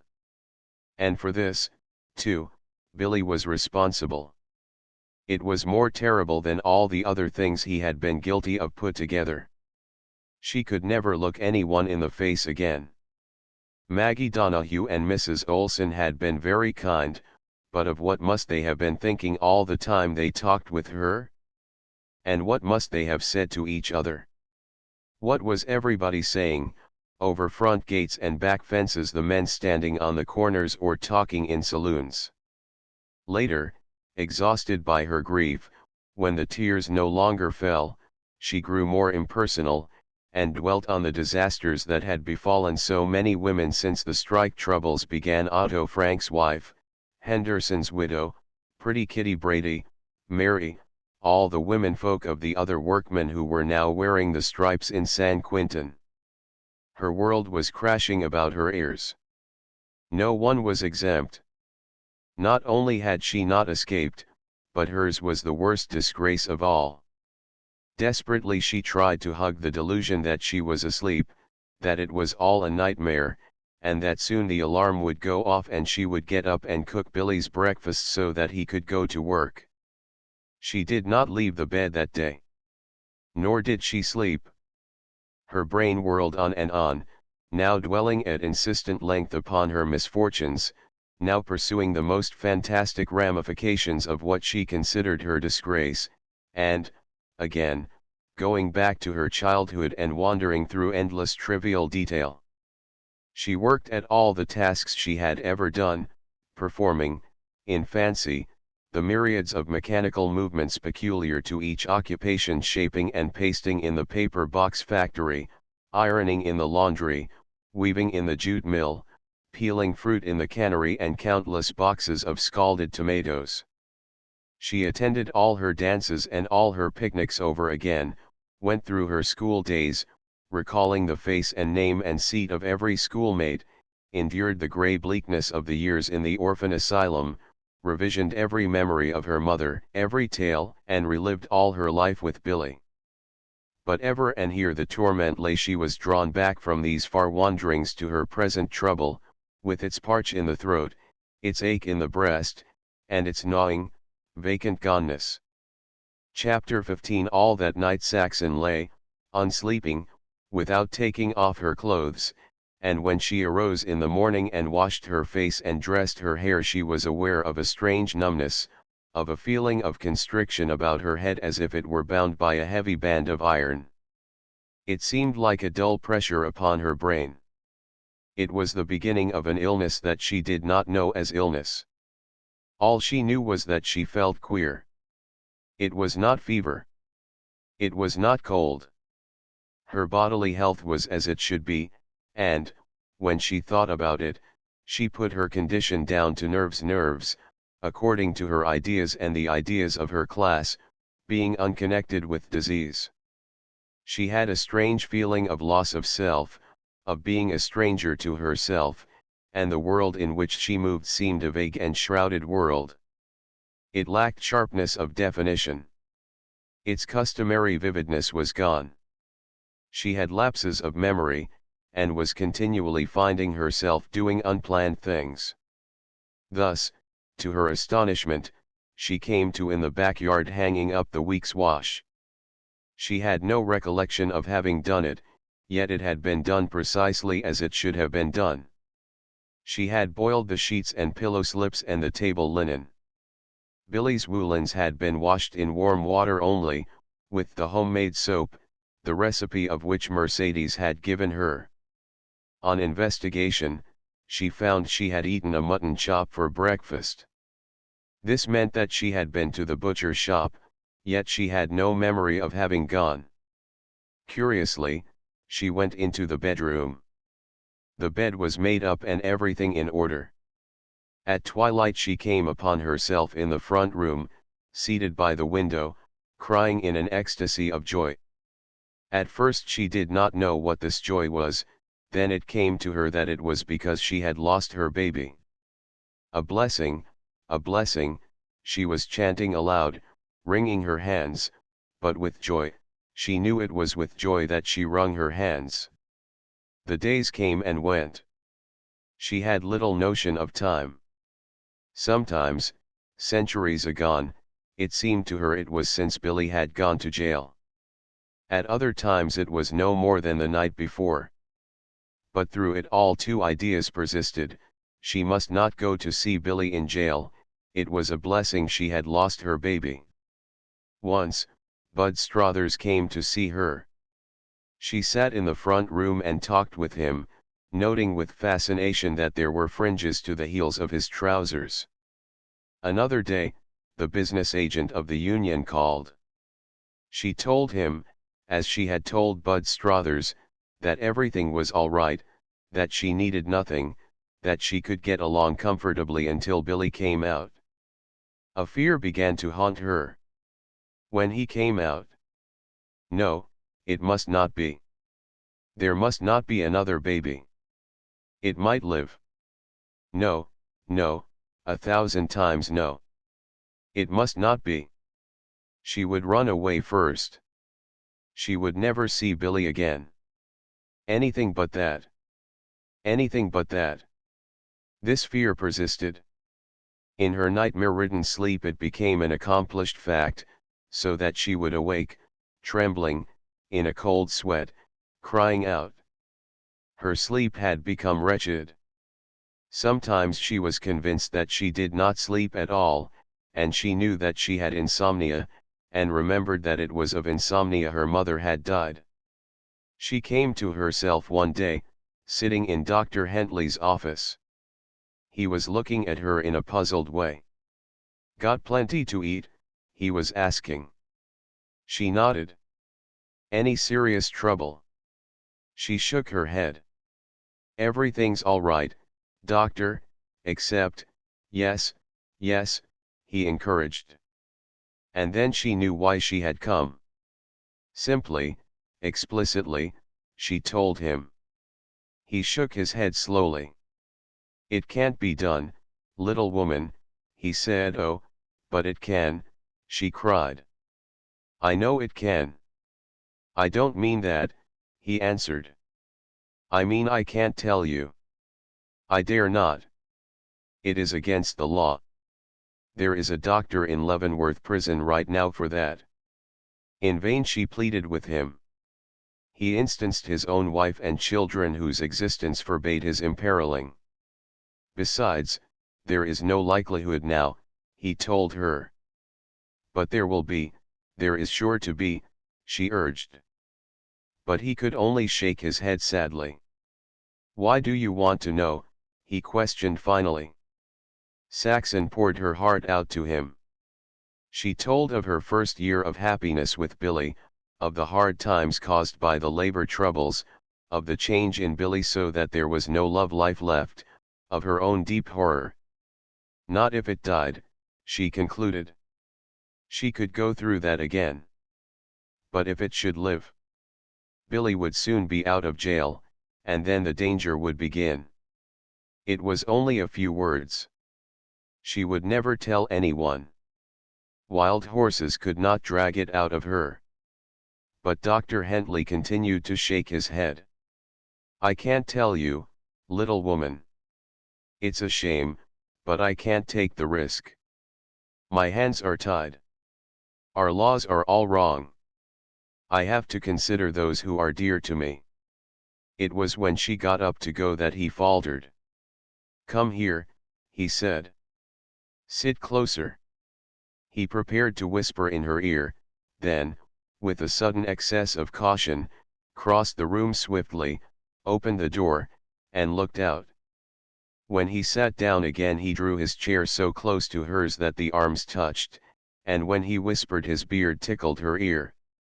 "No, no," he shut her off when she tried to voice her gratitude. I have told you nothing. You were here to consult me about your general health. You are run down, out of condition. As he talked, he moved her toward the door. When he opened it, a patient for the dentist in the adjoining office was standing in the hall. Dr. Hentley lifted his voice. What you need is that tonic I prescribed. Remember that. And don't pamper your appetite when it comes back. Eat strong, nourishing food, and beefsteak, plenty of beefsteak. And don't cook it to a cinder. Good day. At times the silent cottage became unendurable, and Saxon would throw a shawl about her head and walk out the Oakland Mole, or cross the railroad yards and the marshes to Sandy Beach where Billy had said he used to swim. Also, by going out the transit slip, by climbing down the piles on a precarious ladder of iron spikes, and by crossing a boom of logs, she won access to the rock wall that extended far out into the bay and that served as a barrier between the mudflats and the tide-scoured channel of Oakland estuary. Here the fresh sea breezes blew and Oakland sank down to a smudge of smoke behind her, while across the bay she could see the smudge that represented San Francisco. Ocean steamships passed up and down the estuary, and lofty mast ships, towed by red-stacked tugs.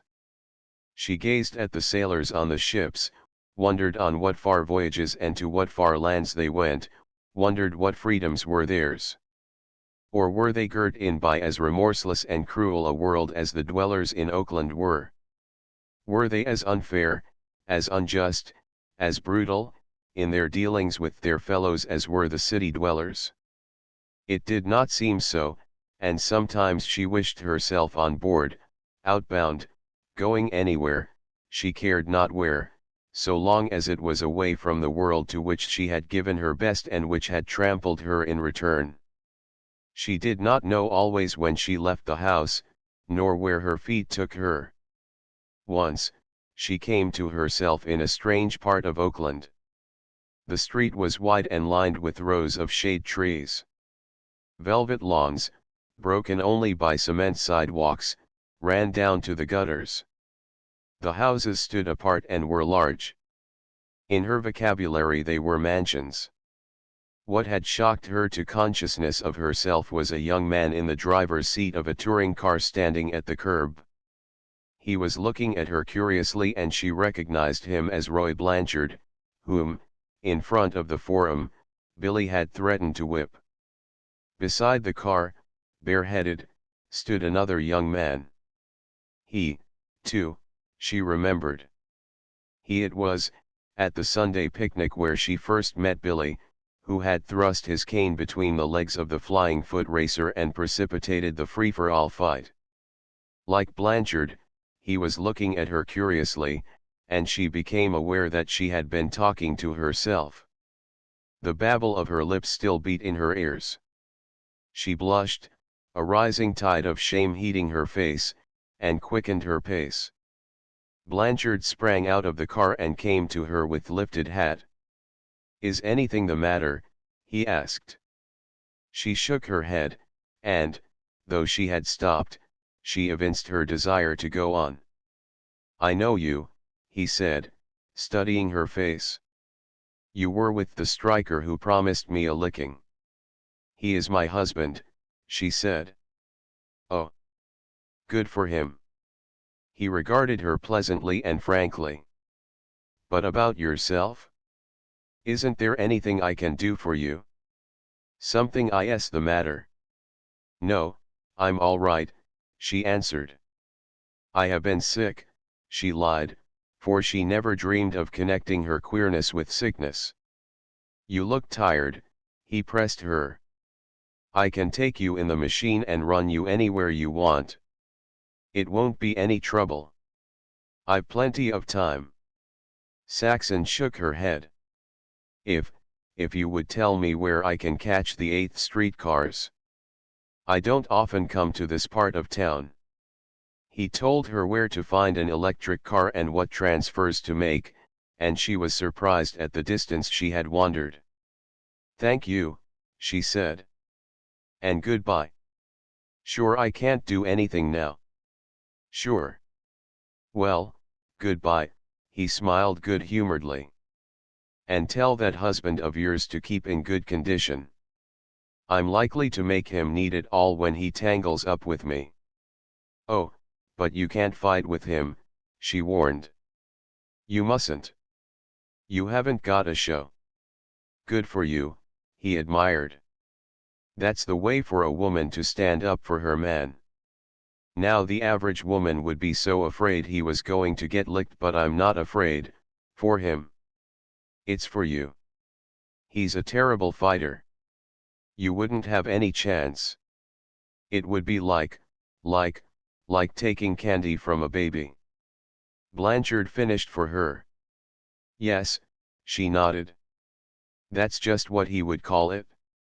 And whenever he tells you you are standing on your foot, watch out for him. Now I must go. Goodbye, and thank you again. She went on down the sidewalk, his cheery goodbye ringing in her ears.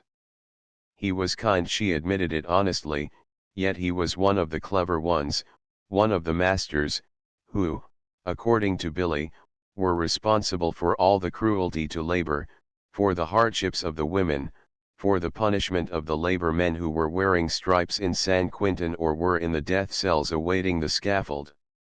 Yet he was kind, sweet-natured, clean, good. She could read his character in his face. But how could this be, if he were responsible for so much evil? She shook her head wearily. There was no explanation, no understanding of this world which destroyed little babes and bruised women's breasts. As for her having strayed into that neighborhood of fine residences, she was unsurprised. It was in line with her queerness. She did so many things without knowing that she did them. But she must be careful. It was better to wander on the marshes and the rock wall. Especially she liked the rock wall. There was a freedom about it, a wide spaciousness that she found herself instinctively trying to breathe, holding her arms out to embrace and make part of herself. It was a more natural world, a more rational world. She could understand it, understand the green crabs with white bleached claws that scuttled before her and which she could see pasturing on green weeded rocks when the tide was low. Here, hopelessly man-made as the Great Wall was, nothing seemed artificial. There were no men here, no laws nor conflicts of men. The tide flowed and ebbed, the sun rose and set, regularly each afternoon the brave west wind came romping in through the Golden Gate, darkening the water, cresting tiny wavelets, making the sailboats fly. Everything ran with frictionless order. Everything was free. Firewood lay about for the taking. No man sold it by the sack. Small boys fished with poles from the rocks, with no one to drive them away for trespass, catching fish as Billy had caught fish, as Cal Hutchins had caught fish. Billy had told her of the great perch Cal Hutchins caught on the day of the eclipse, when he had little dreamed the heart of his manhood would be spent in convict's garb. And here was food, food that was free. She watched the small boys on a day when she had eaten nothing, and emulated them, gathering mussels from the rocks at low water, cooking them by placing them among the coals of a fire she built on top of the wall. They tasted particularly good. She learned to knock the small oysters from the rocks, and once she found a string of fresh caught fish some small boy had forgotten to take home with him. Here drifted evidences of man's sinister handiwork from a distance, from the cities. One flood tide she found the water covered with muskmelons. They bobbed and bumped along up the estuary in countless thousands. Where they stranded against the rocks she was able to get them. But each and every melon, and she patiently tried scores of them, had been spoiled by a sharp gash that let in the salt water. She could not understand. She asked an old Portuguese woman gathering driftwood.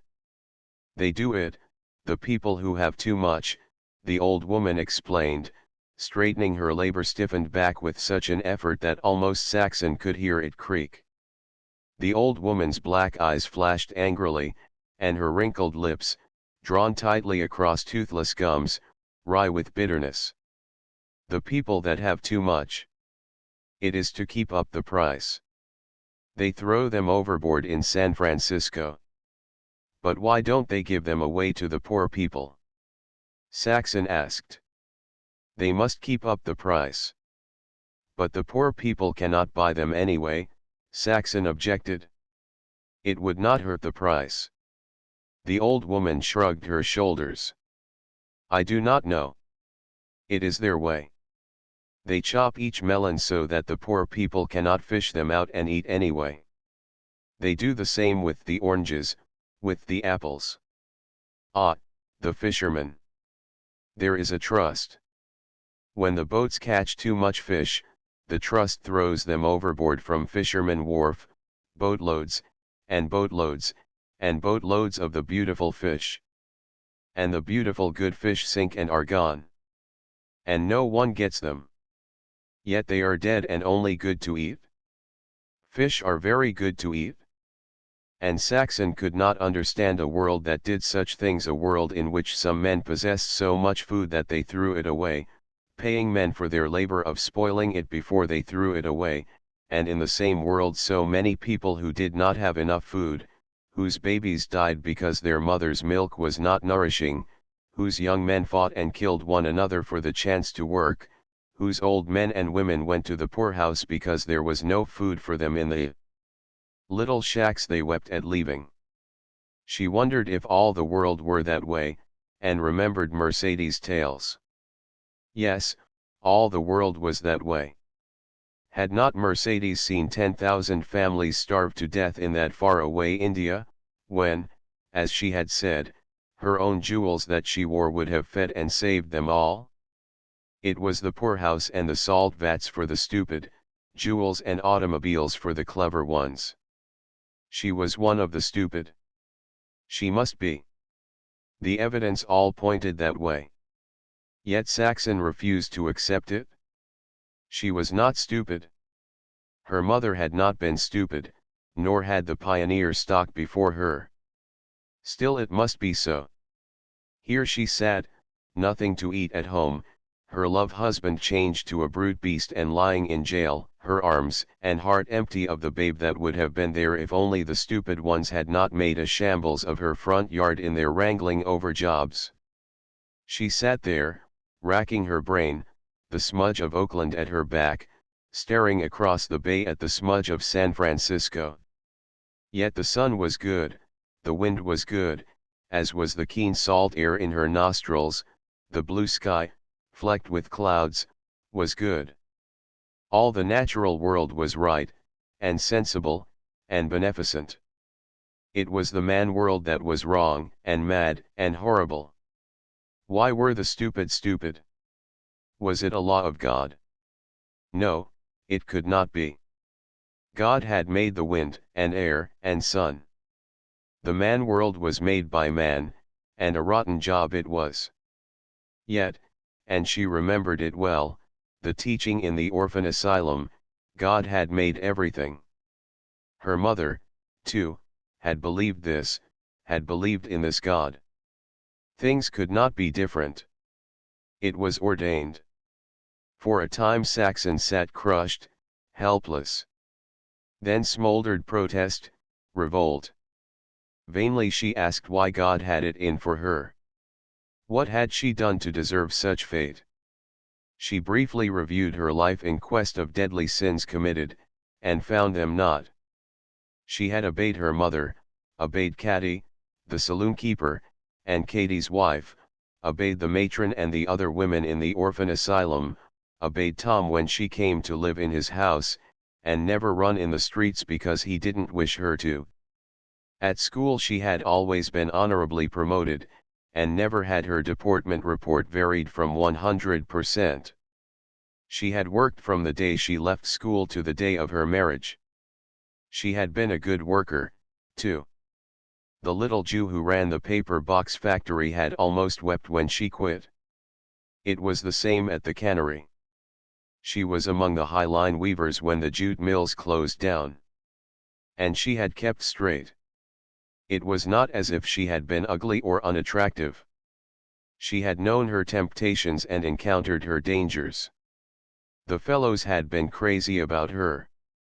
They had run after her, fought over her, in a way to turn most girls' heads. But she had kept straight. And then had come Billy, her reward. She had devoted herself to him, to his house, to all that would nourish his love, and now she and Billy were sinking down into the senseless vortex of misery and heartbreak of the man-made world. No, God was not responsible. She could have made a better world herself, a finer, squarer world. This being so, then there was no God. God could not make a botch. The matron had been wrong, her mother had been wrong. Then there was no immortality, and Bert, wild and crazy Bert, falling at her front gate with his foolish death cry, was right. One was a long time dead. Looking thus at life, shorn of its super-rational sanctions, Saxon floundered into the morass of pessimism. There was no justification for right conduct in the universe, no square deal for her who had earned reward, for the millions who worked like animals, died like animals, and were a long time and forever dead. Like the hosts of more learned thinkers before her, she concluded that the universe was unmoral and without concern for men. And now she sat crushed in greater helplessness than when she had included God in the scheme of injustice. As long as God was, there was always chance for a miracle, for some supernatural intervention, some rewarding with ineffable bliss. With God missing, the world was a trap. Life was a trap. She was like a linnet, caught by small boys and imprisoned in a cage. That was because the linnet was stupid. But she rebelled. She fluttered and beat her soul against the hard face of things as did the linnet against the bars of wire. She was not stupid. She did not belong in the trap. She would fight her way out of the trap. There must be such a way out. When canal boys and rail splitters, the lowliest of the stupid lowly, as she had read in her school history, could find their way out and become presidents of the nation and rule over even the clever ones in their automobiles, then could she find her way out and win to the tiny reward she craved, Billy, a little love, a little happiness. She would not mind that the universe was unmoral, that there was no God, no immortality. She was willing to go into the black grave and remain in its blackness forever, to go into the salt vats and let the young men cut her dead flesh to sausage meat, if only she could get her small meat of happiness first. How she would work for that happiness! How she would appreciate it, make the most of each least particle of it. But how was she to do it? Where was the path? She could not vision it. Her eyes showed her only the smudge of San Francisco, the smudge of Oakland, where men were breaking heads and killing one another, where babies were dying, born and unborn, and where women were weeping with bruised breasts. Chapter 16. Her vague, unreal existence continued. It seemed in some previous lifetime that Billy had gone away, that another lifetime would have to come before he returned. She still suffered from insomnia. Long nights passed in succession, during which she never closed her eyes. At other times she slept through long stupors, waking stunned and numbed, scarcely able to open her heavy eyes, to move her weary limbs. The pressure of the iron band on her head never relaxed. She was poorly nourished. Nor had she a cent of money. She often went a whole day without eating. Once, 72 hours elapsed without food passing her lips. She dug clams in the marsh, knocked the tiny oysters from the rocks, and gathered mussels. And yet, when Bud Strothers came to see how she was getting along, she convinced him that all was well. One evening after work, Tom came, and forced $2 upon her. He was terribly worried. He would like to help more, but Sarah was expecting another baby. There had been slack times in his trade because of the strikes in the other trades. He did not know what the country was coming to. And it was all so simple. All they had to do was see things in his way and vote the way he voted. Then everybody would get a square deal. Christ was a socialist, he told her. Christ died 2,000 years ago, Saxon said. Well? Tom queried, not catching her implication. Think, she said, think of all the men and women who died in those 2,000 years, and socialism has not come yet. And in 2,000 years more it may be as far away as ever. Tom, your socialism never did you any good. It is a dream. It wouldn't be if he began with a flash of resentment. If they believed as you do. Only they don't. You don't succeed in making them. But we are increasing every year, he argued. 2,000 years is an awfully long time, she said quietly. Her brother's tired face saddened as he noted. Then he sighed, well, Saxon, if it's a dream, it is a good dream. I don't want to dream, was her reply. I want things real. I want them now. And before her fancy passed the countless generations of the stupid lowly, the Billis and Saxons, the Berts and Marys, the Toms and Sarahs. And to what end? The salt vats and the grave. Mercedes was a hard and wicked woman, but Mercedes was right. The stupid must always be under the heels of the clever ones. Only she, Saxon, daughter of Daisy who had written wonderful poems and of a soldier father on a roan war horse, daughter of the strong generations who had won half a world from wild nature and the savage Indian, no, she was not stupid. It was as if she suffered false imprisonment. There was some mistake. She would find the way out. With the $2 she bought a sack of flour and half a sack of potatoes. This relieved the monotony of her clams and mussels. Like the Italian and Portuguese women, she gathered driftwood and carried it home, though always she did it with shamed pride, timing her arrival so that it would be after dark. One day, on the mud-flat side of the rock wall, an Italian fishing boat hauled up on the sand dredged from the channel. From the top of the wall Saxon watched the men grouped about the charcoal brazier, eating crusty Italian bread and a stew of meat and vegetables, washed down with long draughts of thin red wine. She envied them their freedom that advertised itself in the heartiness of their meal, in the tones of their chatter and laughter, in the very boat itself that was not tied always to one place and that carried them wherever they willed. Afterward, they dragged a seine across the mudflats and up on the sand, selecting for themselves only the larger kinds of fish. Many thousands of small fish, like sardines, they left dying on the sand when they sailed away. Saxon got a sackful of the fish, and was compelled to make 2 trips in order to carry them home, where she salted them down in a wooden washtub. Her lapses of consciousness continued. The strangest thing she did while in such condition was on Sandy Beach. There she discovered herself, one windy afternoon, lying in a hole she had dug, with sacks for blankets. She had even roofed the hole in rough fashion by means of driftwood and marsh grass. On top of the grass she had piled sand. Another time she came to herself walking across the marshes, a bundle of driftwood, tied with bale rope, on her shoulder. Charlie Long was walking beside her. She could see his face in the starlight. She wondered dully how long he had been talking, what he had said. Then she was curious to hear what he was saying. She was not afraid, despite his strength, his wicked nature, and the loneliness and darkness of the marsh. It's a shame for a girl like you to have to do this, he was saying, apparently in repetition of what he had already urged. Come on and say the word, Saxon. Come on and say the word. Saxon stopped and quietly faced him. Listen, Charlie Long, Billy's only doing 30 days, and his time is almost up.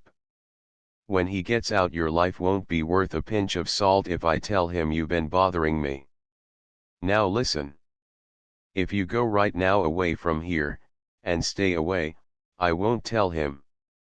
That's all I've got to say." The big blacksmith stood in scowling indecision, his face pathetic in its fierce yearning, his hands making unconscious, clutching contractions. "Why, you little, small thing," he said desperately, "I could break you in one hand.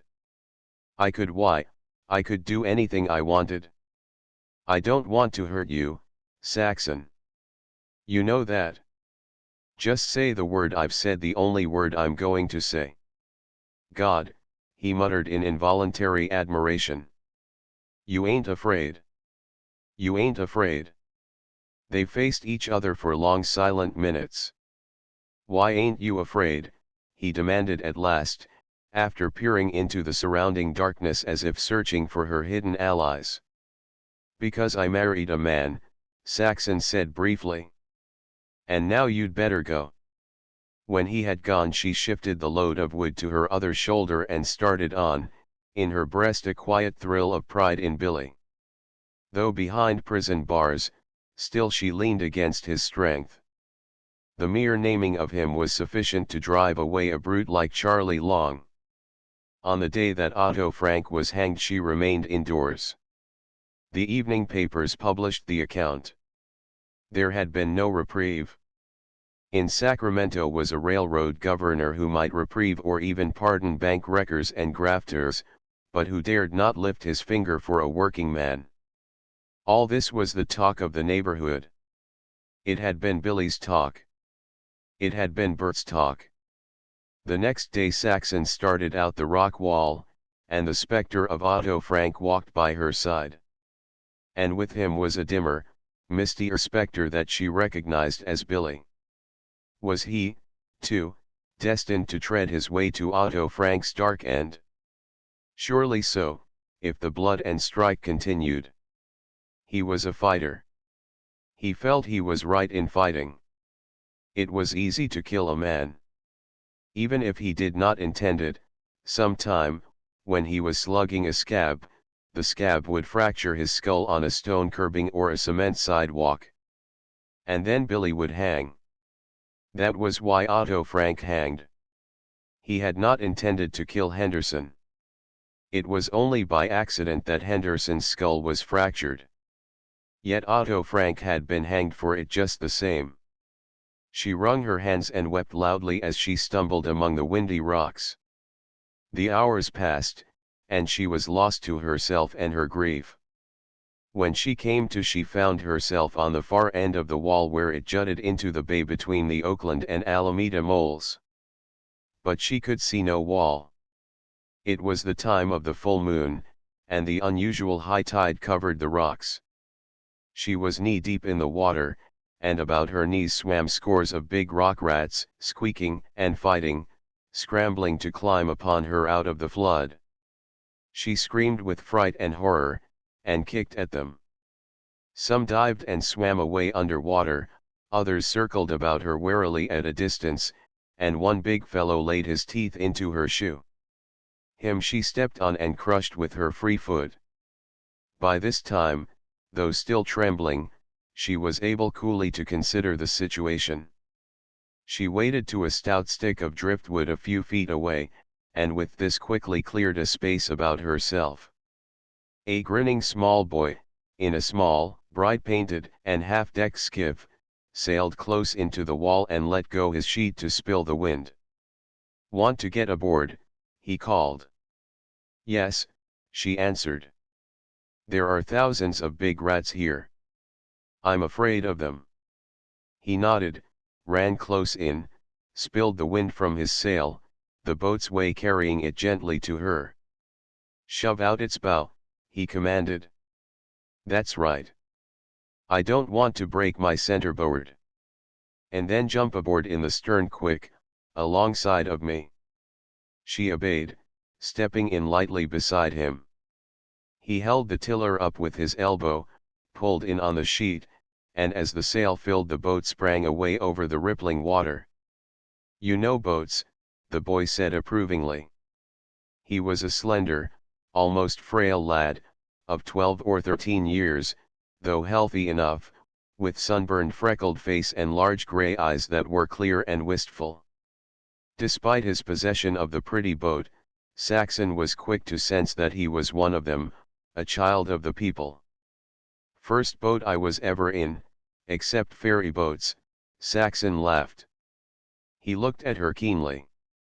"Well, you take to it like a duck to water is all I can say about it.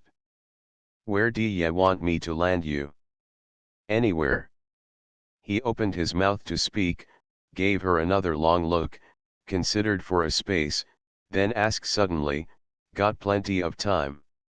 She nodded. "All day?" Again she nodded.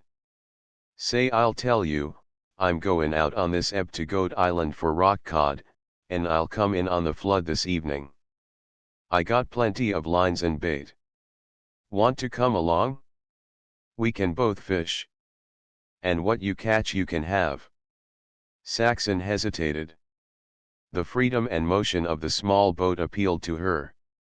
Like the ships she had envied, it was outbound. "Maybe you'll drown me," she parleyed. The boy threw back his head with pride. "I guess I been sailin' many a long day by myself, and I ain't drowned yet." "All right," she consented. "Though remember, I don't know anything about boats." "Ah, that's all right, now I'm goin' to go about. When I say hard alee, like that, you duck your head so the boom don't hit you, and shift over to the other side." He executed the maneuver, Saxon obeyed, and found herself sitting beside him on the opposite side of the boat, while the boat itself, on the other tack, was heading toward Long Wharf where the coal bunkers were. She was aglow with admiration, the more so because the mechanics of boat sailing was to her a complex and mysterious thing. "Where did you learn it all?" she inquired. "Taught myself, just naturally taught myself. I liked it, you see, and what a fellow likes he's likeliest to do. This is my second boat. My first didn't have a centerboard. I bought it for $2 and learned a lot, though it never stopped leaking. What do ya think I paid for this one? It's worth $25 right now. What do ya think I paid for it?" "I give up," Saxon said. "How much?" $6. Think of it. A boat like this. Of course I done a lot of work, and the sail cost $2, the oars $1.40, and the paint $1.75. But just the same $11.15 is a real bargain. It took me a long time saving for it, though. I carry papers morning and evening. There's a boy taking my route for me this afternoon. I give him 10 cents, and all the extras he sells is his, and I'd got the boat sooner, only I had to pay for my shorthand lessons. My mother wants me to become a court reporter. They get sometimes as much as $20 a day. Gee. But I don't want it. It's a shame to waste the money on the lessons." "What do you want?" she asked, partly from idleness, and yet with genuine curiosity, for she felt drawn to this boy in knee pants who was so confident and at the same time so wistful. "What do I want?" he repeated after her.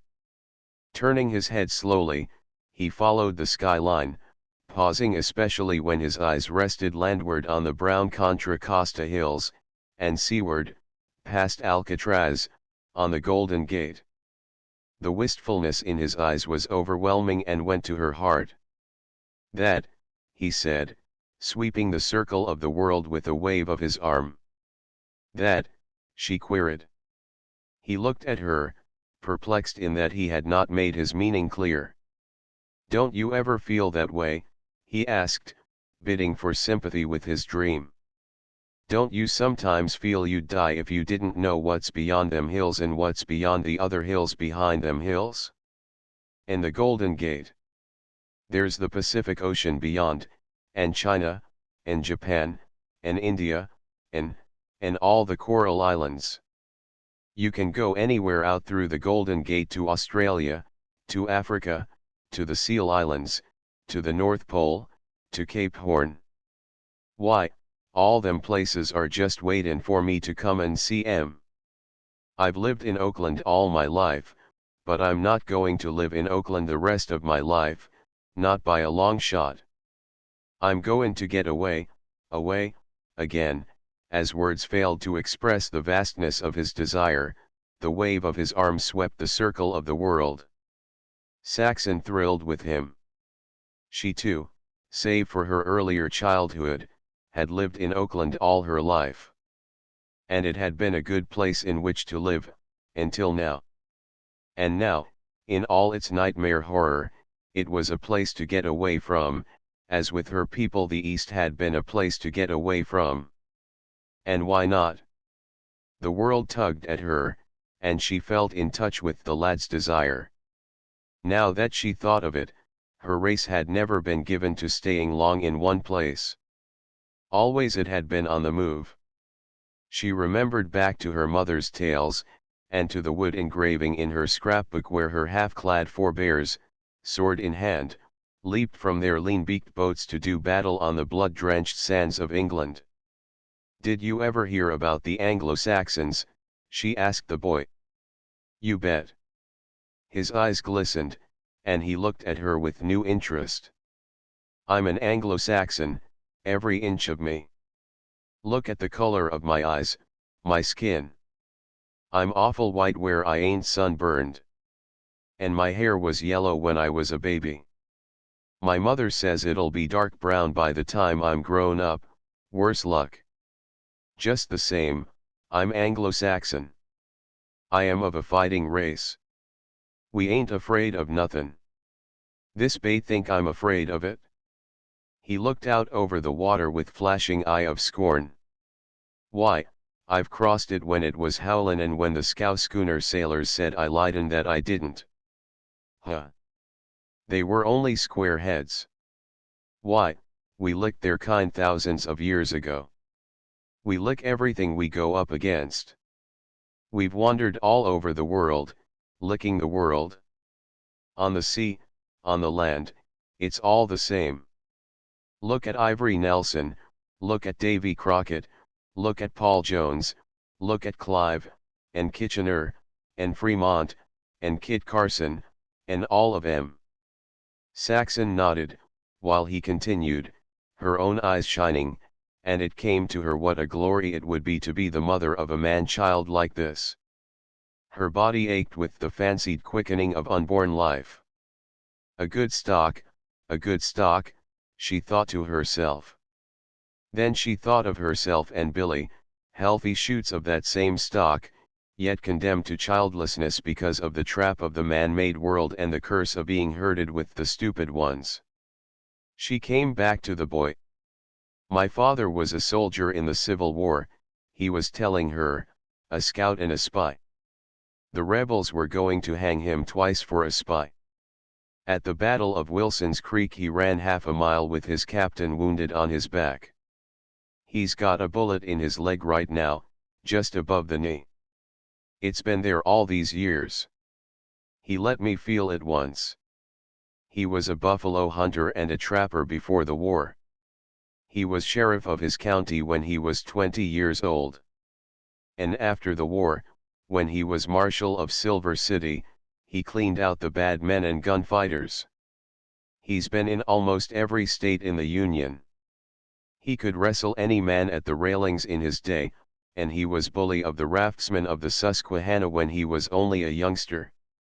His father killed a man in a stand-up fight with a blow of his fist when he was 60 years old. And when he was 74, his second wife had twins, and he died when he was plowing in the field with oxen when he was 99 years old. He just unyoked the oxen, and sat down under a tree, and died there sitting up. And my father's just like him. He's pretty old now, but he ain't afraid of nothing. He's a regular Anglo-Saxon, you see.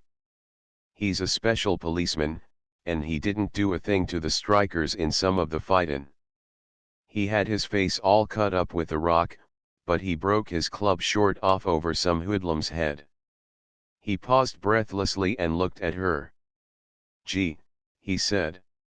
I'd hate to A-bend that hoodlum. My name is Saxon, she said. Your name? My first name. Gee, he cried. You're lucky. Now if mine had been only Erling, you know, Erling the Bold or Wolf, or Sven, or Jarl. What is it? She asked. Only John, he admitted sadly. But I don't let em call me John. Everybody's got to call me Jack. I've scrapped with a dozen fellows that tried to call me John, or Johnny. Wouldn't that make you sick, Johnny? They were now off the coal bunkers of Long Wharf, and the boy put the skiff about, heading towards San Francisco. They were well out in the open bay. The west wind had strengthened and was white-capping the strong ebb tide. The boat drove merrily along. When splashes of spray flew aboard, wetting them, Saxon laughed, and the boy surveyed her with approval. They passed a ferry boat, and the passengers on the upper deck crowded to one side to watch them. In the swell of the steamer's wake, the skiff shipped quarterful of water. Saxon picked up an empty can and looked at the boy. That's right, he said. Go ahead and bail out. And, when she had finished, we'll fetch Goat Island next tack. Right there off the torpedo station is where we fish, in 50 feet of water and the tide runnin' to beat the band. You're wringing wet, ain't you? Gee. You're like your name. You're a Saxon, all right. Are you married? Saxon nodded, and the boy frowned. What'd you want to do that for? Now you can't wander over the world like I'm going to. You're tied down. You're anchored for keeps. It's pretty good to be married, though, she smiled. Sure, everybody gets married. But that's no reason to be in a rush about it. Why couldn't you wait a while, like me? I'm going to get married, too, but not until I'm an old man and have been everywheres. Under the lee of Goat Island, Saxon obediently sitting still, he took in the sail, and, when the boat had drifted to a position to suit him, he dropped a tiny anchor. He got out the fish lines and showed Saxon how to bait her hooks with salted minnows. Then they dropped the lines to bottom, where they vibrated in the swift tide, and waited for bites. They'll bite pretty soon, he encouraged. I've never failed but twice to catch a mess here. What do ye say we eat while we're waiting? Vainly she protested she was not hungry. He shared his lunch with her with a boy's rigid equity, even to the half of a hard-boiled egg and the half of a big red apple. Still the rock cod did not bite. From under the stern sheets he drew out a cloth-bound book. Free library, he vouchsafed, as he began to read, with one hand holding the place while with the other he waited for the tug on the fish line that would announce rock cod. Saxon read the title. It was Afloat in the Forest. Listen to this, he said after a few minutes, and he read several pages descriptive of a great flooded tropical forest being navigated by boys on a raft. Think of that, he concluded. That's the Amazon River in flood time in South America. And the world's full of places like that everywhere, most likely, except Oakland. Oakland's just a place to start from, I guess. Now that's adventure, I want to tell you. Just think of the luck of them boys. All the same, someday I'm going to go over the Andes to the headwaters of the Amazon, all through the rubber country, and canoe down the Amazon thousands of miles to its mouth where it's that wide you can't see one bank from the other and where you can scoop up perfectly fresh water out of the ocean 100 miles from land. But Saxon was not listening. One pregnant sentence had caught her fancy. Oakland just a place to start from. She had never viewed the city in that light. She had accepted it as a place to live in, as an end in itself. But a place to start from. Why not? Why not like any railroad station or ferry depot? Certainly, as things were going, Oakland was not a place to stop in. The boy was right. It was a place to start from. But to go where? Here she was halted, and she was driven from the train of thought by a strong pull and a series of jerks on the line. She began to haul in, hand under hand, rapidly and deftly, the boy encouraging her, until hooks, sinker, and a big gasping rock cod tumbled into the bottom of the boat. The fish was free of the hook, and she baited afresh and dropped the line over. The boy marked his place and closed the book. "They'll be biting soon as fast as we can haul 'em in," he said. But the rush of fish did not come immediately. "Did you ever read Captain Mayne Reid?" he asked. "Or Captain Marryat? Or Ballantyne?" She shook her head. "And you an Anglo-Saxon," he cried derisively. "Why, there's stacks of 'em in the free library. I have 2 cards, my mother's and mine, and I draw 'em out all the time, after school, before I have to carry my papers. I stick the books inside my shirt, in front, under the suspenders. That holds 'em. One time, deliverin' papers at Second and Market, there's an awful tough gang of kids hang out there. I got into a fight with the leader. He hauled off to knock my wind out, and he landed square on a book. You ought to seen his face. And then I landed on him. And then his whole gang was goin' to jump on me, only a couple of iron molders stepped in and saw fair play. I gave 'em the books to hold." "Who won?" Saxon asked. "Nobody," the boy confessed reluctantly. "I think I was lickin' him, but the molders called it a draw because the policeman on the beat stopped us when we'd only been fightin' half an hour. But you ought to seen the crowd. I bet there was 500. He broke off abruptly and began hauling in his line.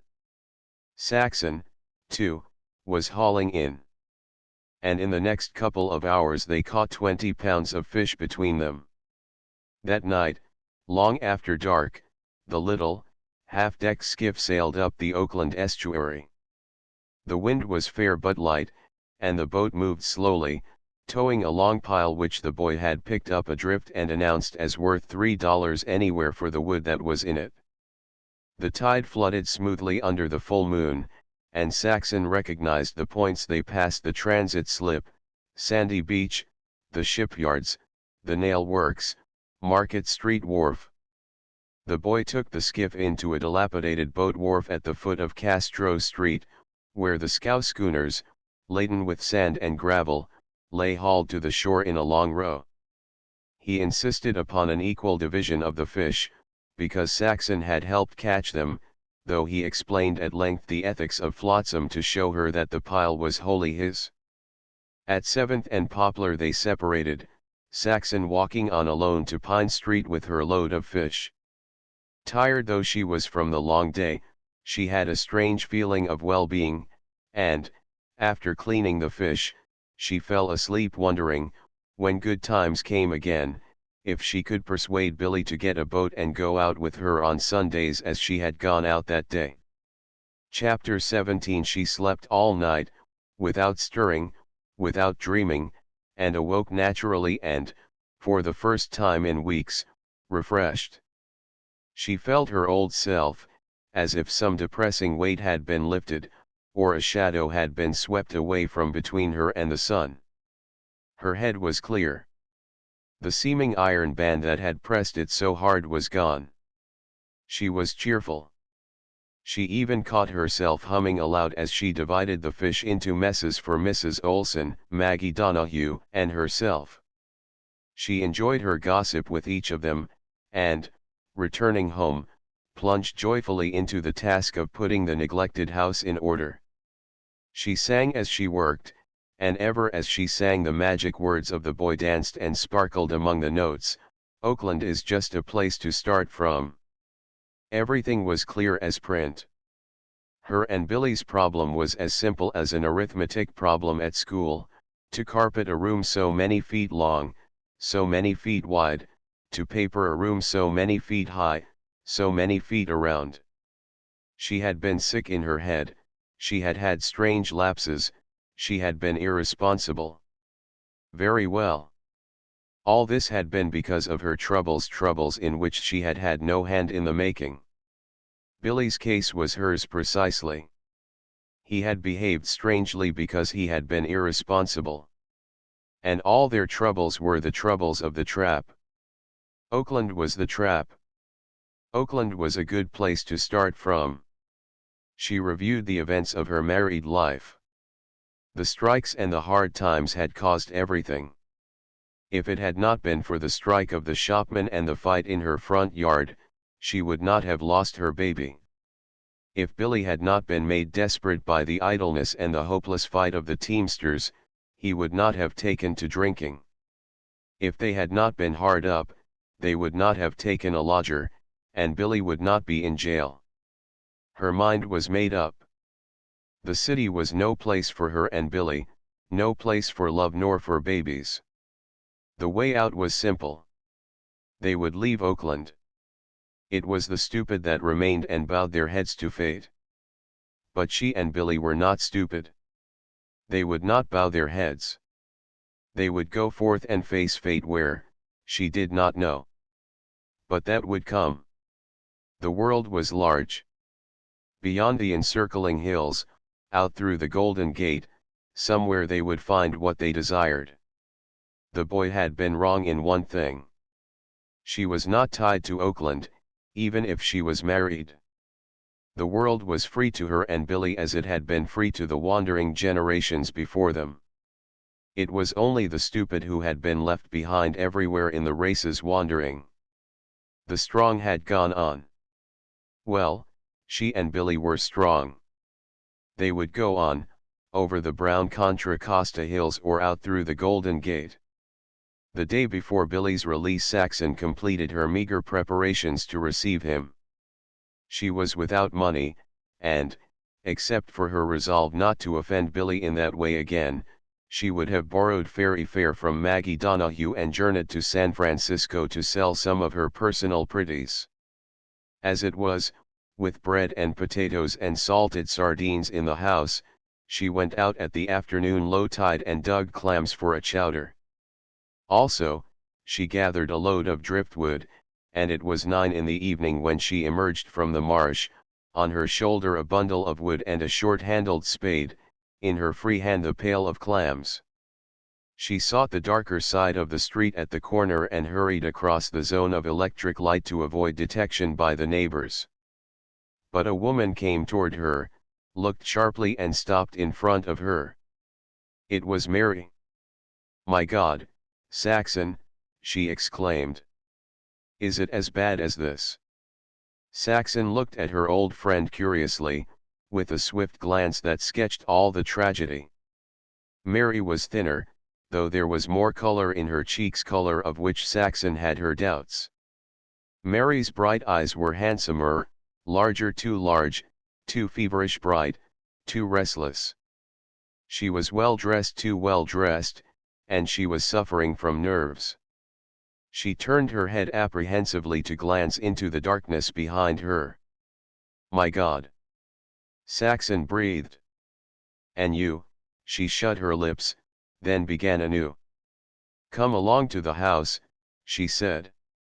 "If you're ashamed to be seen with me," Mary blurted, with one of her old quick angers. "No, no," Saxon disclaimed. "It's the driftwood and the clams. I don't want the neighbors to know. Come along." "No, I can't, Saxon. I'd like to, but I can't. I've got to catch the next train to Frisco. I've been waitin' around. I knocked at your back door. But the house was dark." "Billy's still in, ain't he?" "Yes, he gets out tomorrow. I read about it in the papers, Mary went on hurriedly, looking behind her. I was in Stockton when it happened. She turned upon Saxon almost savagely. You don't blame me, do you? I just couldn't go back to work after Bain married. I was sick of work. Played out, I guess, and no good anyway. But if you only knew how I hated the laundry even before I got married. It's a dirty world. You don't dream. Saxon, honest to God, you could never guess 100th part of its dirtiness. Oh, I wish I was dead, I wish I was dead and out of it all. Listen, no, I can't now. There's the down train puffin' at Adeline. I'll have to run for it. Can I come on, get a move on, can't you? A man's voice interrupted. Behind her the speaker had partly emerged from the darkness.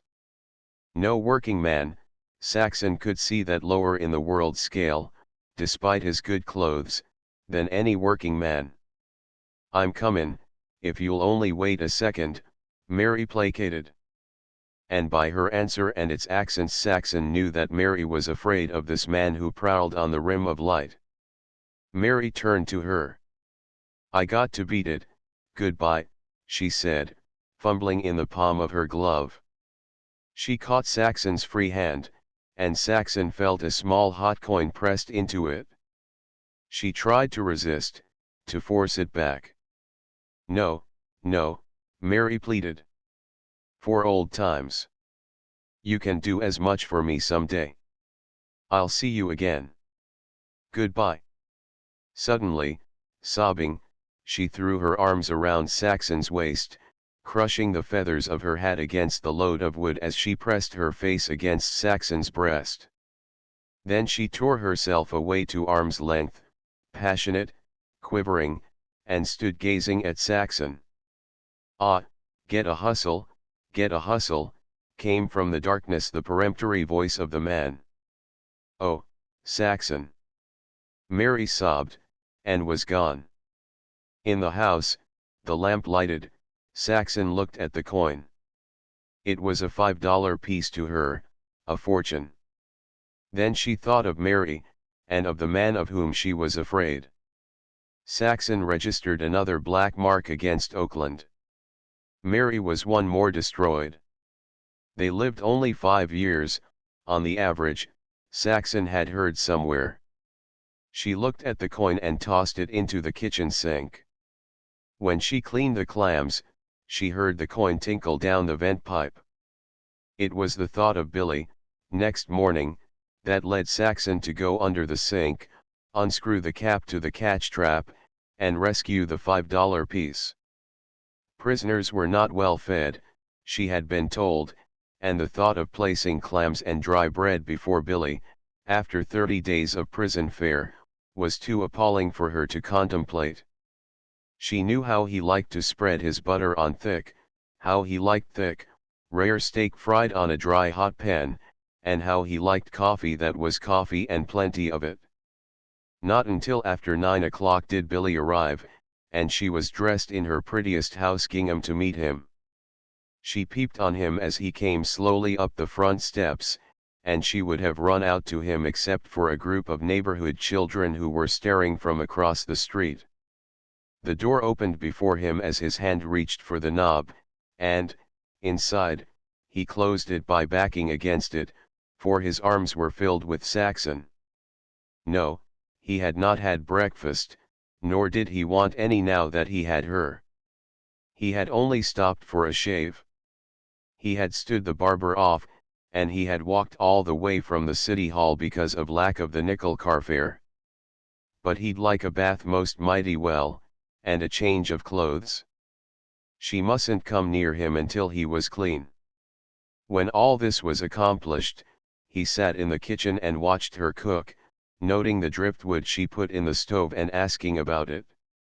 While she moved about, she told how she had gathered the wood, how she had managed to live and not be beholden to the Union, and by the time they were seated at the table she was telling him about her meeting with Mary the night before.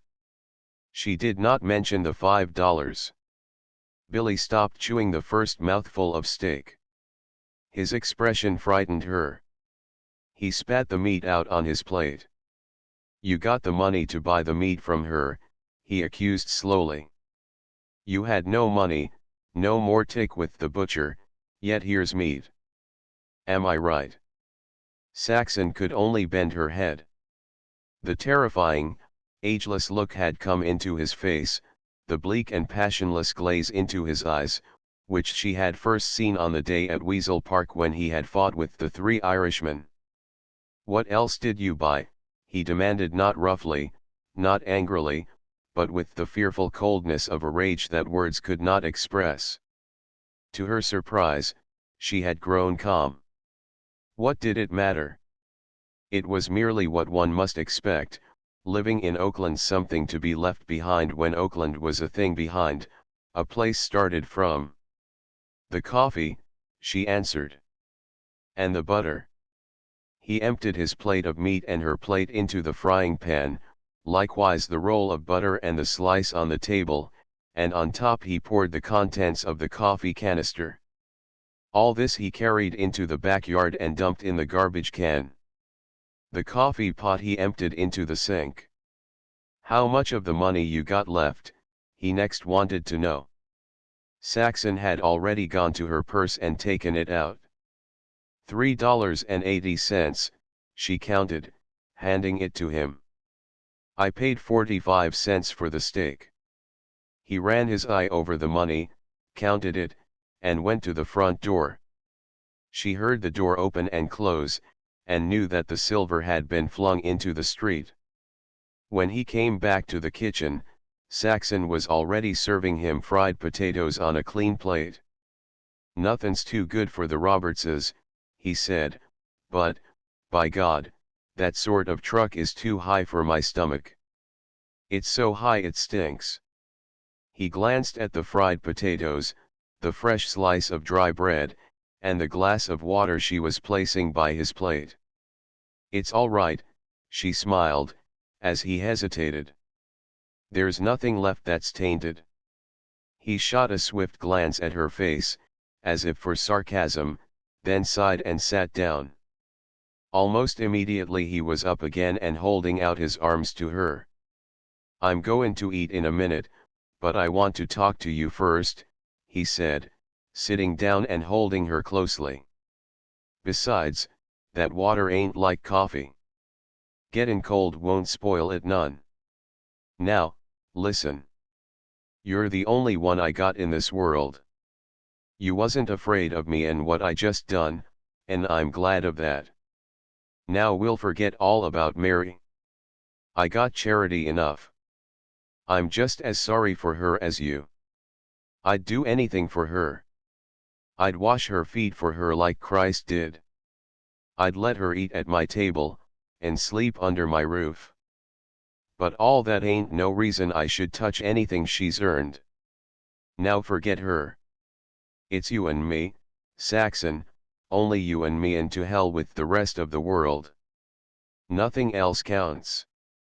You won't never have to be afraid of me again. Whiskey and I don't mix very well, so I'm going to cut whiskey out. I been clean off my nut, and I ain't treated you altogether right. But that's all past. It won't never happen again. I'm going to start out fresh. Now take this thing. I oughtn't to acted so hasty. But I did. I oughta talked it over. But I didn't. My damn temper got the best of me, and you know I got one. If a fellow can keep his temper in boxin', why he can keep it in bein' married, too.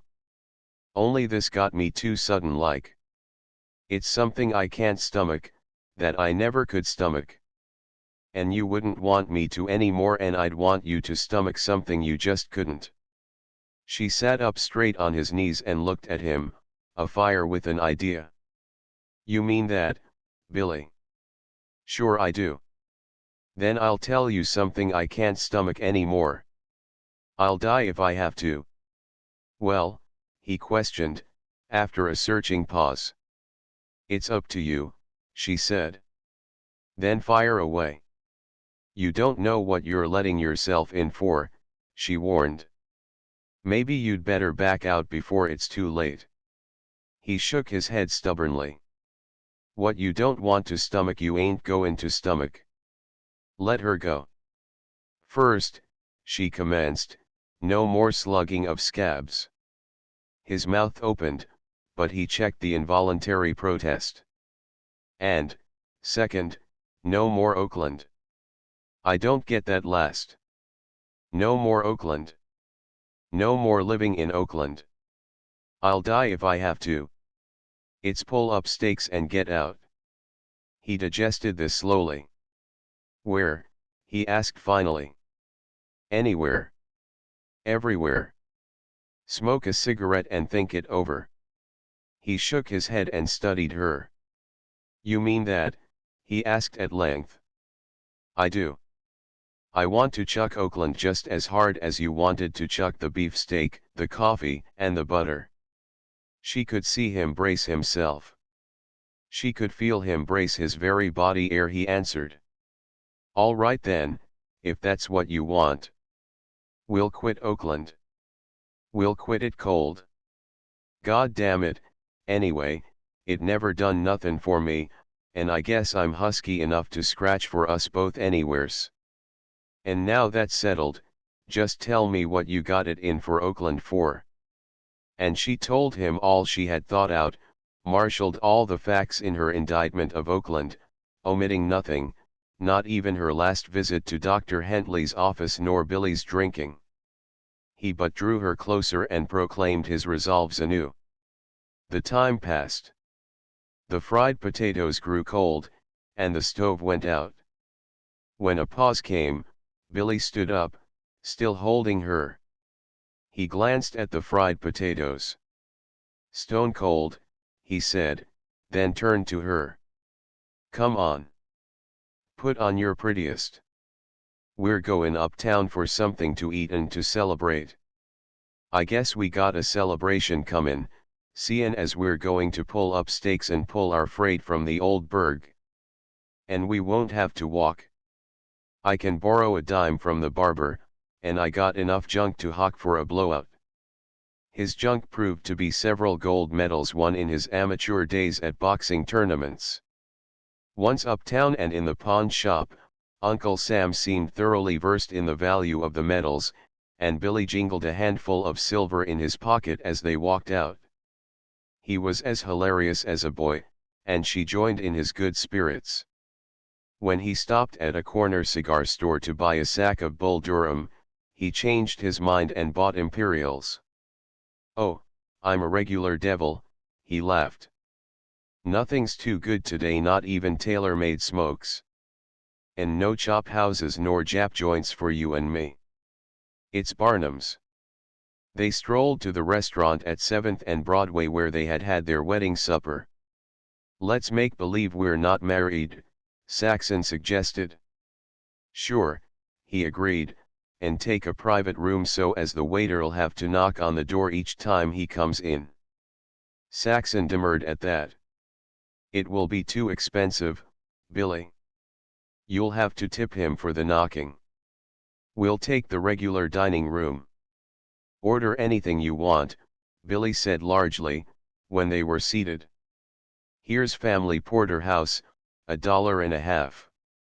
What do ye say? And hash browned, she abetted, and coffee extra special, and some oysters first. I want to compare them with the rock oysters. Billy nodded, and looked up from the bill of fare. Here's mussels bordelli. Try an order of them, too, and see if they beat your rock wall ones. Why not? Saxon cried, her eyes dancing. The world is ours. We're just travelers through this town. Yep, that's the stuff, Billy muttered absently. He was looking at the theater column. He lifted his eyes from the paper. Matinee at Bell's. We can get reserved seats for a quarter, doggone the luck anyway. His exclamation was so aggrieved and violent that it brought alarm into her eyes. If I'd only thought, he regretted, we could a gone to the Forum for grub. That's the swell joint where fellows like Roy Blanchard hangs out, blowin' the money we sweat for them. They bought reserved tickets at Bell's Theatre, but it was too early for the performance, and they went down Broadway and into the Electric Theatre to while away the time on a moving picture show. A cowboy film was run off, and a French comic, then came a rural drama situated somewhere in the Middle West. It began with a farmyard scene. The sun blazed down on a corner of a barn and on a rail fence where the ground lay in the mottled shade of large trees overhead. There were chickens, ducks, and turkeys, scratching, waddling, moving about. A big sow, followed by a roly-poly litter of 7 little ones, marched majestically through the chickens, rooting them out of the way. The hens, in turn, took it out on the little porkers, pecking them when they strayed too far from their mother. And over the top rail a horse looked drowsily on, ever and anon, at mathematically precise intervals, switching a lazy tail that flashed highlights in the sunshine. It's a warm day and there are flies, can't you just feel it? Saxon whispered. Sure. And that horse's tail. It's the most natural ever. Gee. I bet he knows the trick of clampin' it down over the reins. I wouldn't wonder if his name was Irontail. A dog ran upon the scene. The mother pig turned tail and with short ludicrous jumps, followed by her progeny and pursued by the dog, fled out of the film. A young girl came on, a sunbonnet hanging down her back, her apron caught up in front and filled with grain which she threw to the fluttering fowls. Pigeons flew down from the top of the film and joined in the scrambling feast. The dog returned, waiting scarcely noticed among the feathered creatures, to wag his tail and laugh up at the girl. And, behind, the horse nodded over the rail and switched on. A young man entered, his errand immediately known to an audience educated in moving pictures. But Saxon had no eyes for the love-making, the pleading forcefulness, the shy reluctance of man and maid. Ever her gaze wandered back to the chickens, to the mottled shade under the trees, to the warm wall of the barn, to the sleepy horse with its ever-recurrent whisk of tail. She drew closer to Billy, and her hand, passed around his arm, sought his hand. Oh, Billy, she sighed. I'd just die of happiness in a place like that. And, when the film was ended, we got lots of time for bells. Let's stay and see that one over again. They sat through a repetition of the performance, and when the farmyard scene appeared, the longer Saxon looked at it the more it affected her. And this time she took in further details. She saw fields beyond, rolling hills in the background, and a cloud-flecked sky. She identified some of the chickens, especially an obstreperous old hen who resented the thrust of the sow's muzzle, particularly pecked at the little pigs, and laid about her with a vengeance when the grain fell. Saxon looked back across the fields to the hills and sky, breathing the spaciousness of it, the freedom, the content. Tears welled into her eyes and she wept silently, happily. I know a trick that'd fix that old horse if he ever clamped his tail down on me, Billy whispered. Now I know where we're going when we leave Oakland, she informed him. Where? There. He looked at her, and followed her gaze to the screen. Oh, he said, and cogitated. And why shouldn't we, he added. Oh, Billy, will you? Her lips trembled in her eagerness, and her whisper broke and was almost inaudible. Sure, he said. It was his day of royal largesse. What you want is yourn, and I'll scratch my fingers off for it. And I've always had a hankerin' for the country myself. Say.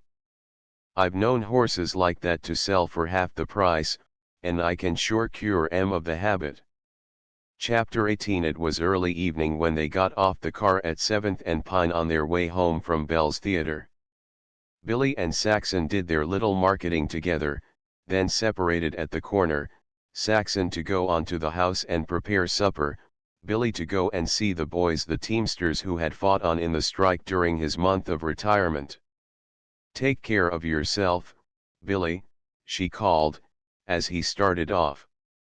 "Sure," he answered, turning his face to her over his shoulder. Her heart leaped at the smile.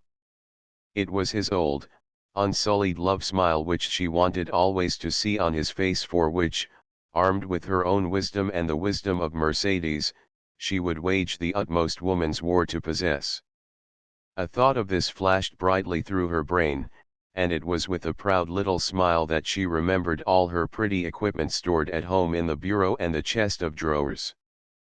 3/4 of an hour later, supper ready, all but the putting on of the lamb chops. At the sound of his step, Saxon waited. She heard the gate click, but instead of his step she heard a curious and confused scraping of many steps. She flew to open the door. Billy stood there, but a different Billy from the one she had parted from so short a time before. A small boy, beside him, held his hat. His face had been fresh washed, or, rather, drenched, for his shirt and shoulders were wet. His pale hair lay damp and plastered against his forehead, and was darkened by oozing blood. Both arms hung limply by his side. But his face was composed, and he even grinned. "It's all right," he reassured Saxon. "The joke's on me." Somewhat damaged but still in the ring, he stepped gingerly across the threshold. "Come on in, you fellows. We're all mutts together." He was followed in by the boy with his hat, by Bud Strothers and another teamster she knew, and by two strangers. The latter were big, hard-featured, sheepish-faced men, who stared at Saxon as if afraid of her. "It's all right, Saxon," Billy began, but was interrupted by Bud. "First thing is to get him on the bed and cut his clothes off him. Both arms is broke, and here are the ginks that done it." He indicated the two strangers, who shuffled their feet with embarrassment and looked more sheepish than ever. Billy sat down on the bed, and while Saxon held the lamp, Bud and the strangers proceeded to cut coat, shirt, and undershirt from him. "He wouldn't go to the receivin' hospital," Bud said to Saxon. "Not on your life," Billy concurred. "I had 'em send for Doc Hentley. He'll be here any minute. Them two arms is all I got. They've done pretty well by me, and I gotta do the same by them no medical students a learnin' their trade on me." "But how did it happen?" Saxon demanded, looking from Billy to the two strangers, puzzled by the amity that so evidently existed among them all. "Oh, they're all right," Billy dashed in. "They done it through mistake. They're Frisco Teamsters, and they come over to help us, a lot of 'em." The two Teamsters seemed to cheer up at this, and nodded their heads. "Yes, missus," one of them rumbled hoarsely. "It's all a mistake, and, well, the joke's on us." "The drinks, anyway," Billy grinned. Not only was Saxon not excited, but she was scarcely perturbed. What had happened was only to be expected. It was in line with all that Oakland had already done to her and hers, and, besides, Billy was not dangerously hurt. Broken arms and a sore head would heal. She brought chairs and seated everybody. "Now tell me what happened," she begged. "I'm all at sea, what of you two burleys breaking my husband's arms, then seeing him home and holding a love fest with him." "And you got a right," Bud Strothers assured her. "You see, it happened this way." "You shut up, Bud," Billy broke it. "You didn't see anything of it?" Saxon looked to the San Francisco Teamsters. "We'd come over to lend a hand, seein' as the Oakland boys was gettin' some the short end of it," one spoke up, and we've sure learned some scabs there's better trades than drive-in team. Well, me and Jackson here was nosin' around to see what we can see, when your husband comes moseying along. When he hold on, Jackson interrupted. Get it straight as you go along. We reckon we know the boys by sight. But your husband we ain't never seen around, him bane, as you might say, put away for a while. The first teamster took up the tale. So, when we sees what we thinks is a scab dodgin' away from us and talking the shortcut through the alley back of Camel's grocery, Billy elucidated. Yep, back of the grocery, the first teamster went on, why, we're sure he's one of them squarehead scabs, hired through Murray and Reddy, makin' a sneak to get into the stables over the back fences. We caught one there, Billy and me, Bud interpolated. So we don't waste any time, Jackson said, addressing himself to Saxon. We've done it before, and we know how to do 'em up brown and tie 'em with baby ribbon. So we catch your husband right in the alley. I was lookin' for Bud, said Billy. The boys told me I'd find him somewhere around the other end of the alley. And the first thing I know, Jackson, here, asks me for a match. And right there's where I get in my fine work, resumed the first teamster. What? Asked Saxon. That. The man pointed to the wound in Billy's scalp. I laid 'em out. He went down like a steer, and got up on his knees dippy, gabblin' about somebody standin' on their foot. He didn't know where he was at, you see, clean groggy. And then we done it. The man paused, the tale told. Broke both his arms with the crowbar, Bud supplemented. That's when I come to myself, when the bones broke, Billy corroborated. And there was the two of 'em givin' me the ha-ha. That'll last you some time, Jackson was sayin'. And Anson says, I'd like to see you drive horses with them arms. And then Jackson says, let's give 'em something for luck. And with that he fetched me a wallop on the jaw. No, corrected Anson. That wallop was mine. Well, it sent me into dreamland over again, Billy sighed. And when I come to, here was Bud and Anson and Jackson dousin' me at a water trough. And then we dodged a reporter and all come home together. Bud Strothers held up his fist and indicated freshly abrad skin. The reporter guy just insisted on samplin' it, he said.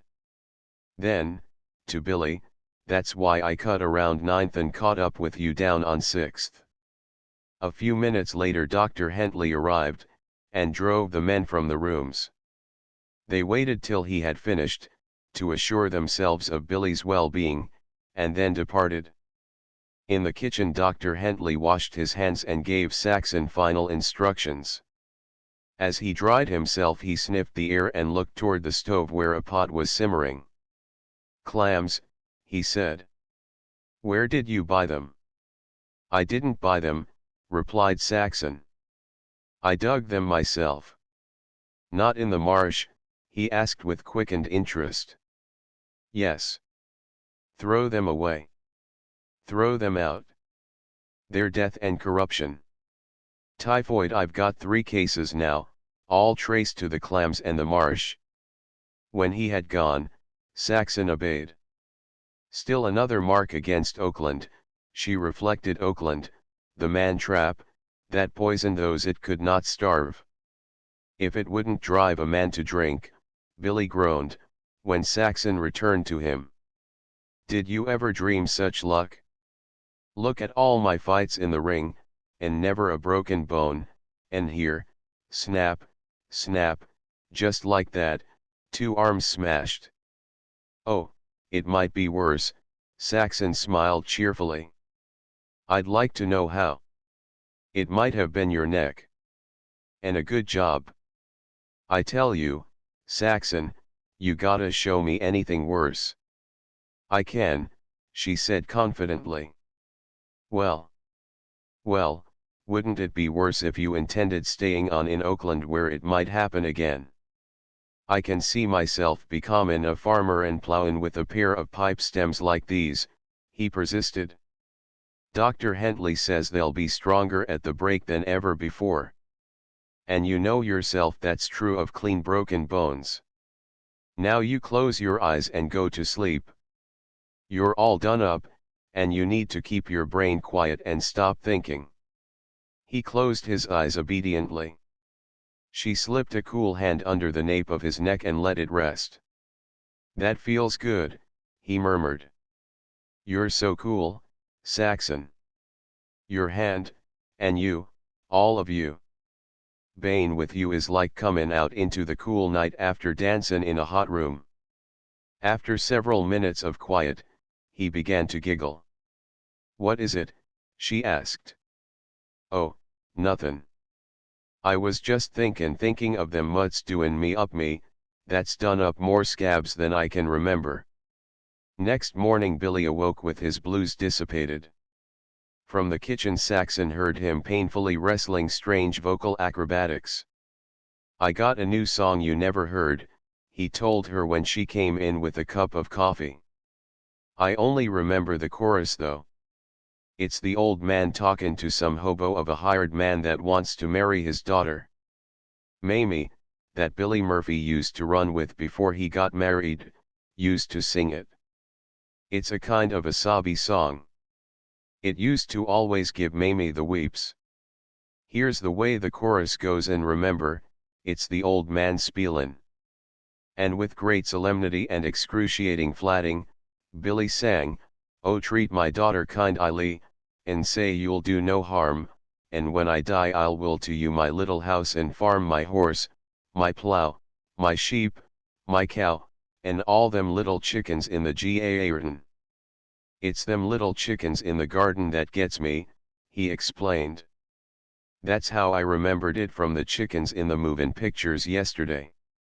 And someday we'll have little chickens in the garden, won't we, old girl? And a daughter, too, Saxon amplified. And I'll be the old geezer sayin' them same words to the hired man, Billy carried the fancy along. It don't take long to raise a daughter if you ain't in a hurry. Saxon took her long-neglected ukulele from its case and strummed it into tune. And I've a song you never heard, Billy. Tom's always singing it. He's crazy about taking up government land and going farming, only Sarah won't think of it. He sings it something like this, we'll have a little farm, a pig, a horse, a cow, and you will drive the wagon, and I will drive the plow. Only in this case I guess it's me that'll do the plowin', Billy approved. Say, Saxon, sing Harvest Days. That's a farmer's song, too. After that she feared the coffee was growing cold and compelled Billy to take it. In the helplessness of two broken arms, he had to be fed like a baby, and as she fed him they talked. I'll tell you one thing, Billy said, between mouthfuls. Once we get settled down in the country you'll have that horse you've been wishin' for all your life. And it'll be all your own, to ride, drive, sell, or do anything you want with. And, again, he ruminated, one thing that'll come handy in the country is that I know horses, that's a big start. I can always get a job at that if it ain't at union wages. And the other things about farmin' I can learn fast enough. Say, d'ye remember that day you first told me about wantin' a horse to ride all your life? Saxon remembered, and it was only by a severe struggle that she was able to keep the tears from welling into her eyes. She seemed bursting with happiness, and she was remembering many things, all the warm promise of life with Billy that had been hers in the days before hard times. And now the promise was renewed again. Since its fulfillment had not come to them, they were going away to fulfill it for themselves and make the moving pictures come true. Impelled by a half-feigned fear, she stole away into the kitchen bedroom where Bert had died, to study her face in the bureau mirror. No, she decided, she was little changed. She was still equipped for the battlefield of love. Beautiful she was not. She knew that. But had not Mercedes said that the great women of history who had won men had not been beautiful? And yet, Saxon insisted, as she gazed at her reflection, she was anything but unlovely.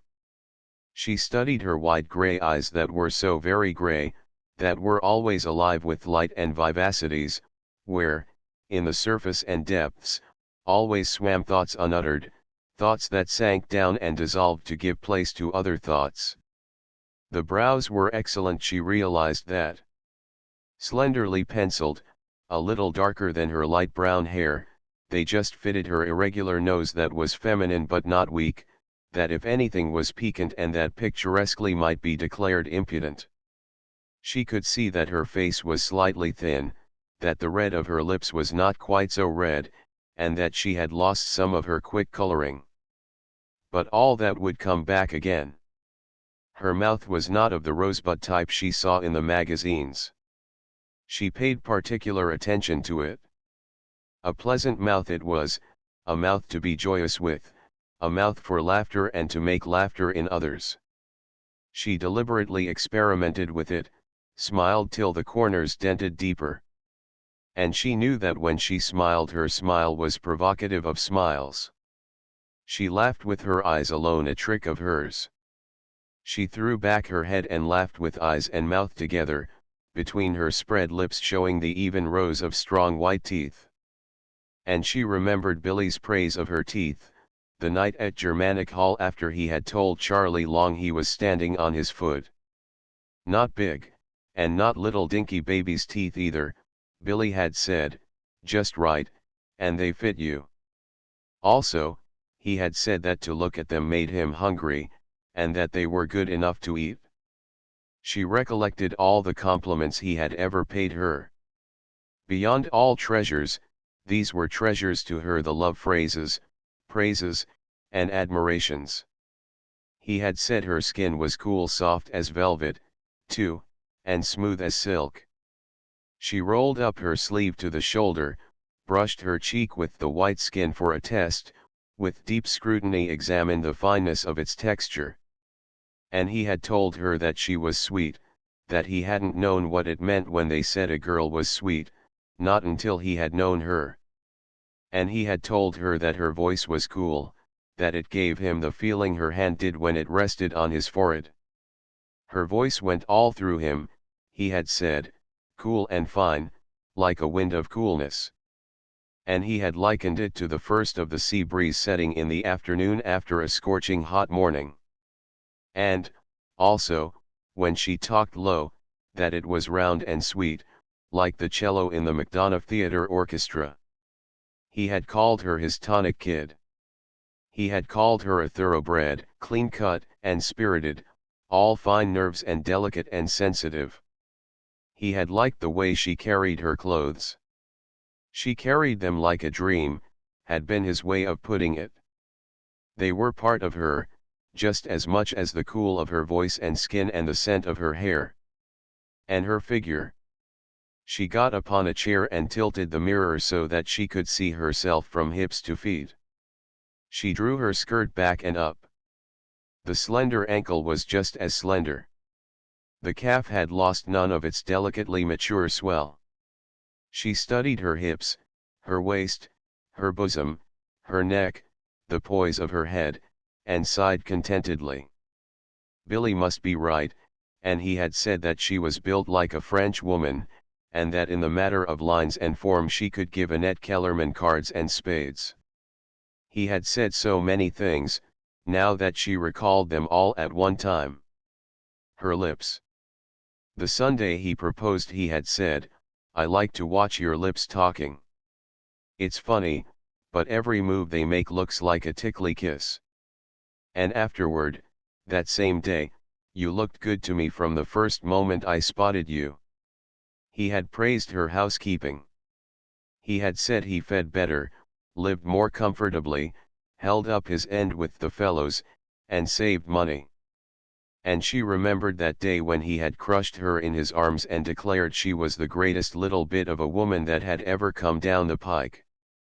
She ran her eyes over all herself in the mirror again, gathered herself together into a whole, compact, and good to look upon delicious, she knew.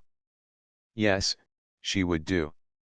Magnificent as Billy was in his man way, in her own way she was a match for him. Yes, she had done well by Billy. She deserved much all he could give her, the best he could give her. But she made no blunder of egotism. Frankly valuing herself, she as frankly valued him. When he was himself, his real self, not harassed by trouble, not pinched by the trap, not maddened by drink, her man-boy and lover, he was well worth all she gave him or could give him. Saxon gave herself a farewell look. No. She was not dead, any more than was Billy's love dead, than was her love dead. All that was needed was the proper soil, and their love would grow and blossom. And they were turning their backs upon Oakland to go and seek that proper soil. "Oh, Billy," she called through the partition, still standing on the chair, one hand tipping the mirror forward and back, so that she was able to run her eyes from the reflection of her ankles and calves to her face, warm with color and roguishly alive. "Yes," she heard him answer. "I'm loving myself," she called back. "What's the game?" came his puzzled query. "What are you so stuck on yourself for?" "Because you love me," she answered. "I love every bit of me, Billy, because, well, because you love every bit of me." Chapter 19. Between feeding and caring for Billy, doing the housework, making plans, and selling her store of pretty needlework, the days flew happily for Saxon. Billy's consent to sell her pretties had been hard to get, but at last she succeeded in coaxing it out of him. "It's only the ones I haven't used," she urged, "and I can always make more when we get settled somewhere." What she did not sell, along with the household linen and hers and Billy's spare clothing, she arranged to store with Tom. "Go ahead," Billy said. "This is your picnic. What you say goes. You're Robinson Crusoe and I'm your man Friday. Make up your mind yet which way you're goin' to travel." Saxon shook her head. "Or how?" She held up one foot and then the other, encased in stout walking shoes which she had begun that morning to break in about the house. "Shanks mare, et. It's the way our people came into the West," she said proudly. "It'll be regular trampin', though," he argued. "And I never heard of a woman tramp." "Then here's one." "Why, Billy, there's no shame in tramping. My mother tramped most of the way across the plains. And most everybody else's mother tramped across in those days. I don't care what people will think. I guess our race has been on the tramp since the beginning of creation, just like we'll be, looking for a piece of land that looked good to settle down on." After a few days, when his scalp was sufficiently healed and the bone knitting was nicely in process, Billy was able to be up and about. He was still quite helpless, however, with both his arms in splints. Dr. Hentley not only agreed, but himself suggested, that his bill should wait against better times for settlement. Of government land, in response to Saxon's eager questioning, he knew nothing, except that he had a hazy idea that the days of government land were over. Tom, on the contrary, was confident that there was plenty of government land. He talked of Honey Lake, of Shasta County, and of Humboldt. "But you can't tackle it at this time of year, with winter comin' on," he advised Saxon. "The thing for you to do is head south for warmer weather, say along the coast. It don't snow down there. I tell you what you do. Go down by San Jose and Salinas and come out on the coast at Monterey. South of that you'll find government land mixed up with forest reserves and Mexican rancheros. It's pretty wild, without any roads to speak of. All they do is handle cattle. but there's some fine redwood canyons, with good patches of farming ground that run right down to the ocean. I was talkin' last year with a fellow that's been all through there. And I'd gone, like you and Billy, only Sarah wouldn't hear of it. There's gold down there, too. Quite a bunch is in their prospectin', and 2 or 3 good mines have opened. But that's farther along and in a ways from the coast. You might take a look. Saxon shook her head. We're not looking for gold but for chickens and a place to grow vegetables. Our folks had all the chance for gold in the early days, and what have they got to show for it? I guess you're right, Tom conceded. They always played too big a game, and missed the 1,000 little chances right under their nose. Look at your pa. I've heard him tell of selling 3 Market Street lots in San Francisco for $50 each. They're worth $500,000 right now. And look at Uncle Will. He had ranches till the cows come home. Satisfied? No.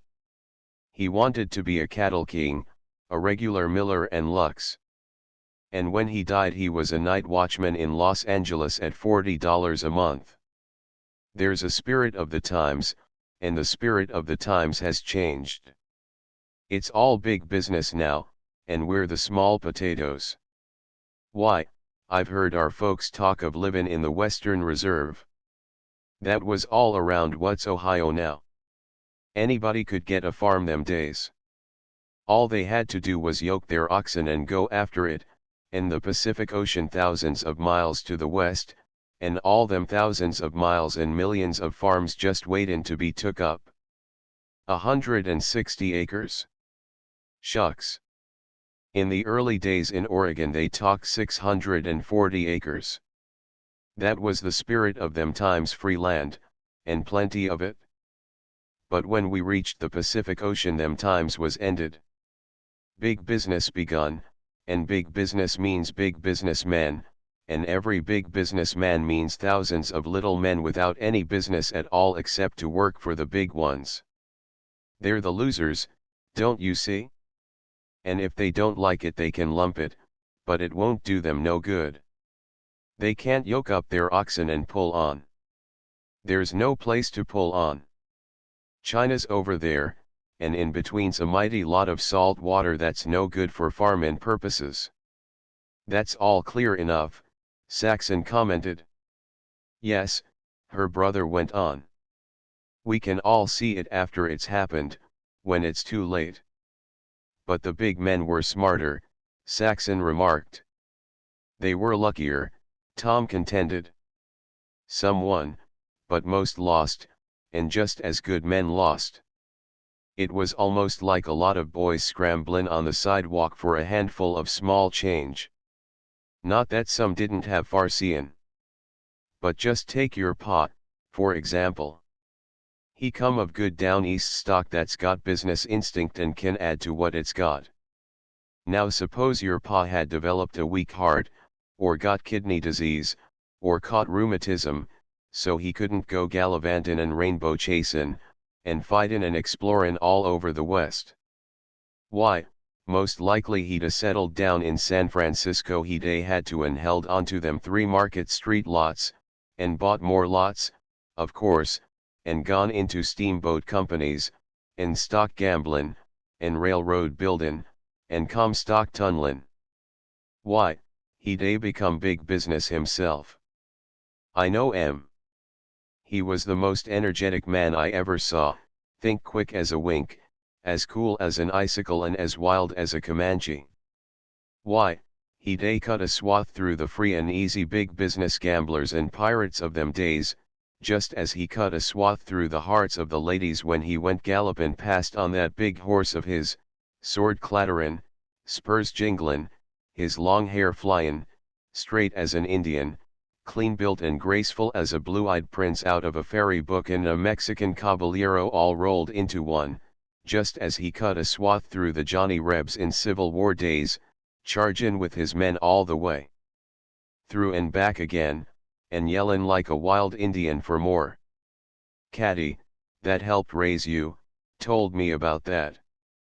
Caddy rode with your pay, if your pod only got laid up in San Francisco, he would a been one of the big men of the West. And in that case, right now, you'd be a rich young woman, travelin' in Europe, with a mansion on Nob Hill along with the Floods and Crockers, and holdin' majority stock most likely in the Fairmount Hotel and a few little concerns like it. And why ain't you? Because your pa wasn't smart? No. His mind was like a steel trap. It's because he was filled to burstin' and spillin' over with the spirit of the times, because he was full of fire and vinegar and couldn't set down in one place. That's all the difference between you and the young women right now in the Flood and Crocker families. Your father didn't catch rheumatism at the right time, that's all. Saxon sighed, then smiled.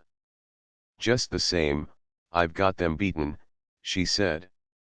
The Miss Floods and Miss Crockers can't marry prize fighters, and I did.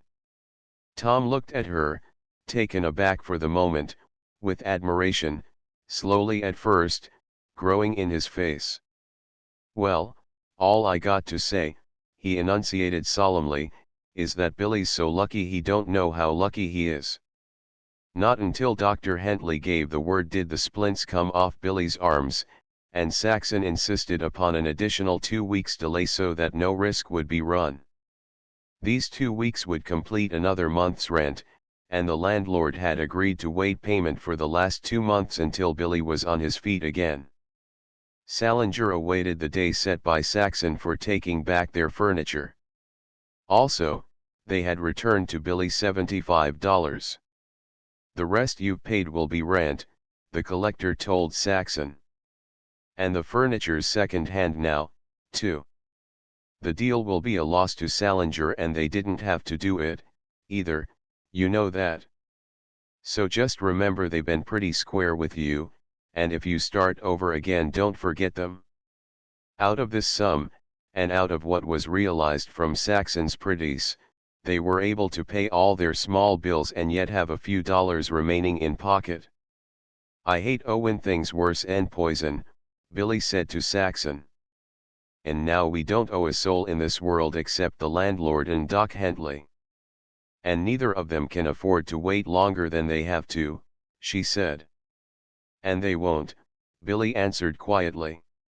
She smiled her approval, for she shared with Billy his horror of debt, just as both shared it with that early tide of pioneers with a Puritan ethic, which had settled the West.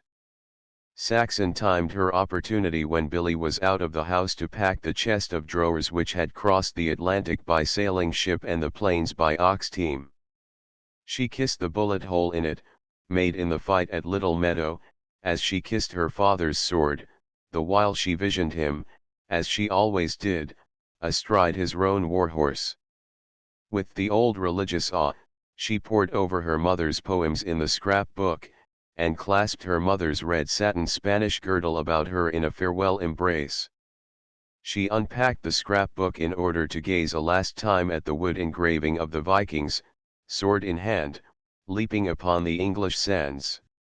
Again she identified Billy as one of the Vikings, and pondered for a space on the strange wanderings of the seed from which she sprang. Always had her race been land-hungry, and she took delight in believing she had bred true, for had not she, despite her life passed in a city, found this same land hunger in her? And was she not going forth to satisfy that hunger, just as her people of old time had done, as her father and mother before her? She remembered her mother's tale of how the promised land looked to them as their battered wagons and weary oxen dropped down through the early winter snows of the Sierras to the vast and flowering sunland of California. In fancy, herself a child of 9, she looked down from the snowy heights as her mother must have looked down. She recalled and repeated aloud one of her mother's stanzas, sweet as a wind lute's airy strains your gentle muse has learned to sing and California's boundless plains prolong the soft notes echoing. She sighed happily and dried her eyes. Perhaps the hard times were past. Perhaps they had constituted her plains, and she and Billy had won safely across and were even then climbing the Sierras ere they dropped down into the Pleasant Valley land. Salinger wagon was at the house, taking out the furniture, the morning they left. The landlord, standing at the gate, received the keys, shook hands with them, and wished them luck. "You're goin' at it right," he congratulated them. "Sure, and wasn't it under me roll of blankets I tramped into Oakland meself 40 year ago. Buy land, like me, when it's cheap. It'll keep you from the poorhouse in your old age. There's plenty of new towns sprin' up. Get in on the ground floor. The work of your hands'll keep you in food and under a roof, and the land LL make you well to do. And you know me address. When you can spare send me along that small bit of rent. And good luck. And don't mind what people think. 'Tis them that looks that finds." Curious neighbors peeped from behind the blinds as Billy and Saxon strode up the street, while the children gazed at them in gaping astonishment. On Billy's back, inside a painted canvas tarpaulin, was slung the roll of bedding. Inside the roll were changes of underclothing and odds and ends of necessaries. Outside, from the lashings, depended a frying pan and cooking pail. In his hand he carried the coffee pot. Saxon carried a small telescope basket protected by black oilcloth, and across her back was the tiny ukulele case. "We must look like holy frights," Billy grumbled, shrinking from every gaze that was bent upon him. "It'd be all right, if we were going camping," Saxon consoled. "Only we're not." "But they don't know that," she continued. "It's only you know that, and what you think they're thinking isn't what they're thinking at all. Most probably they think we're going camping. And the best of it is we are going camping. We are. We are." At this Billy cheered up, though he muttered his firm intention to knock the block off of any guy that got fresh. He stole a glance at Saxon. Her cheeks were red, her eyes glowing. "Say," he said suddenly. "I seen an opera once, where fellows wandered over the country with guitars slung on their backs just like you with that strummy strum. You made me think of them. They was always singin' songs." "That's what I brought it along for," Saxon answered. "And when we go down country roads we'll sing as we go along, and we'll sing by the campfires, too. We're going camping, that's all. Taking a vacation and seeing the country. So why shouldn't we have a good time? Why, we don't even know where we're going to sleep tonight, or any night. Think of the fun. It's a sporting proposition, all right, Billy considered. But, just the same, let's turn off and go around the block. There's some fellows I know, standin' up there on the next corner, and I don't want to knock their blocks off." Book 3 Chapter I. The car ran as far as Hayward's, but at Saxon's suggestion they got off at San Leandro. "It doesn't matter where we start walking," she said, "for start to walk somewhere we must. And as we're looking for land and finding out about land, the quicker we begin to investigate the better. Besides, we want to know all about all kinds of land, close to the big cities as well as back in the mountains." "Gee, this must be the Portuguese headquarters," was Billy's reiterated comment, as they walked through San Leandro. "It looks as though they'd crowd our kind out," Saxon adjudged. "Some tall crowdin', I guess," Billy grumbled. "It looks like the free-born American ain't got no room left in his own land." "Then it's his own fault," Saxon said, with vague asperity, resenting conditions she was just beginning to grasp. "Oh, I don't know about that. I reckon the American could do what the Portuguese do if he wanted to. Only he don't want to, thank God. He ain't much given to livin' like a pig offen leavin's. Not in the country, maybe, Saxon contract overt. But I've seen an awful lot of Americans living like pigs in the cities. Billy grunted unwilling assent. I guess they quit the farms and go to the city for something better, and get it in the neck. Look at all the children. Saxon cried.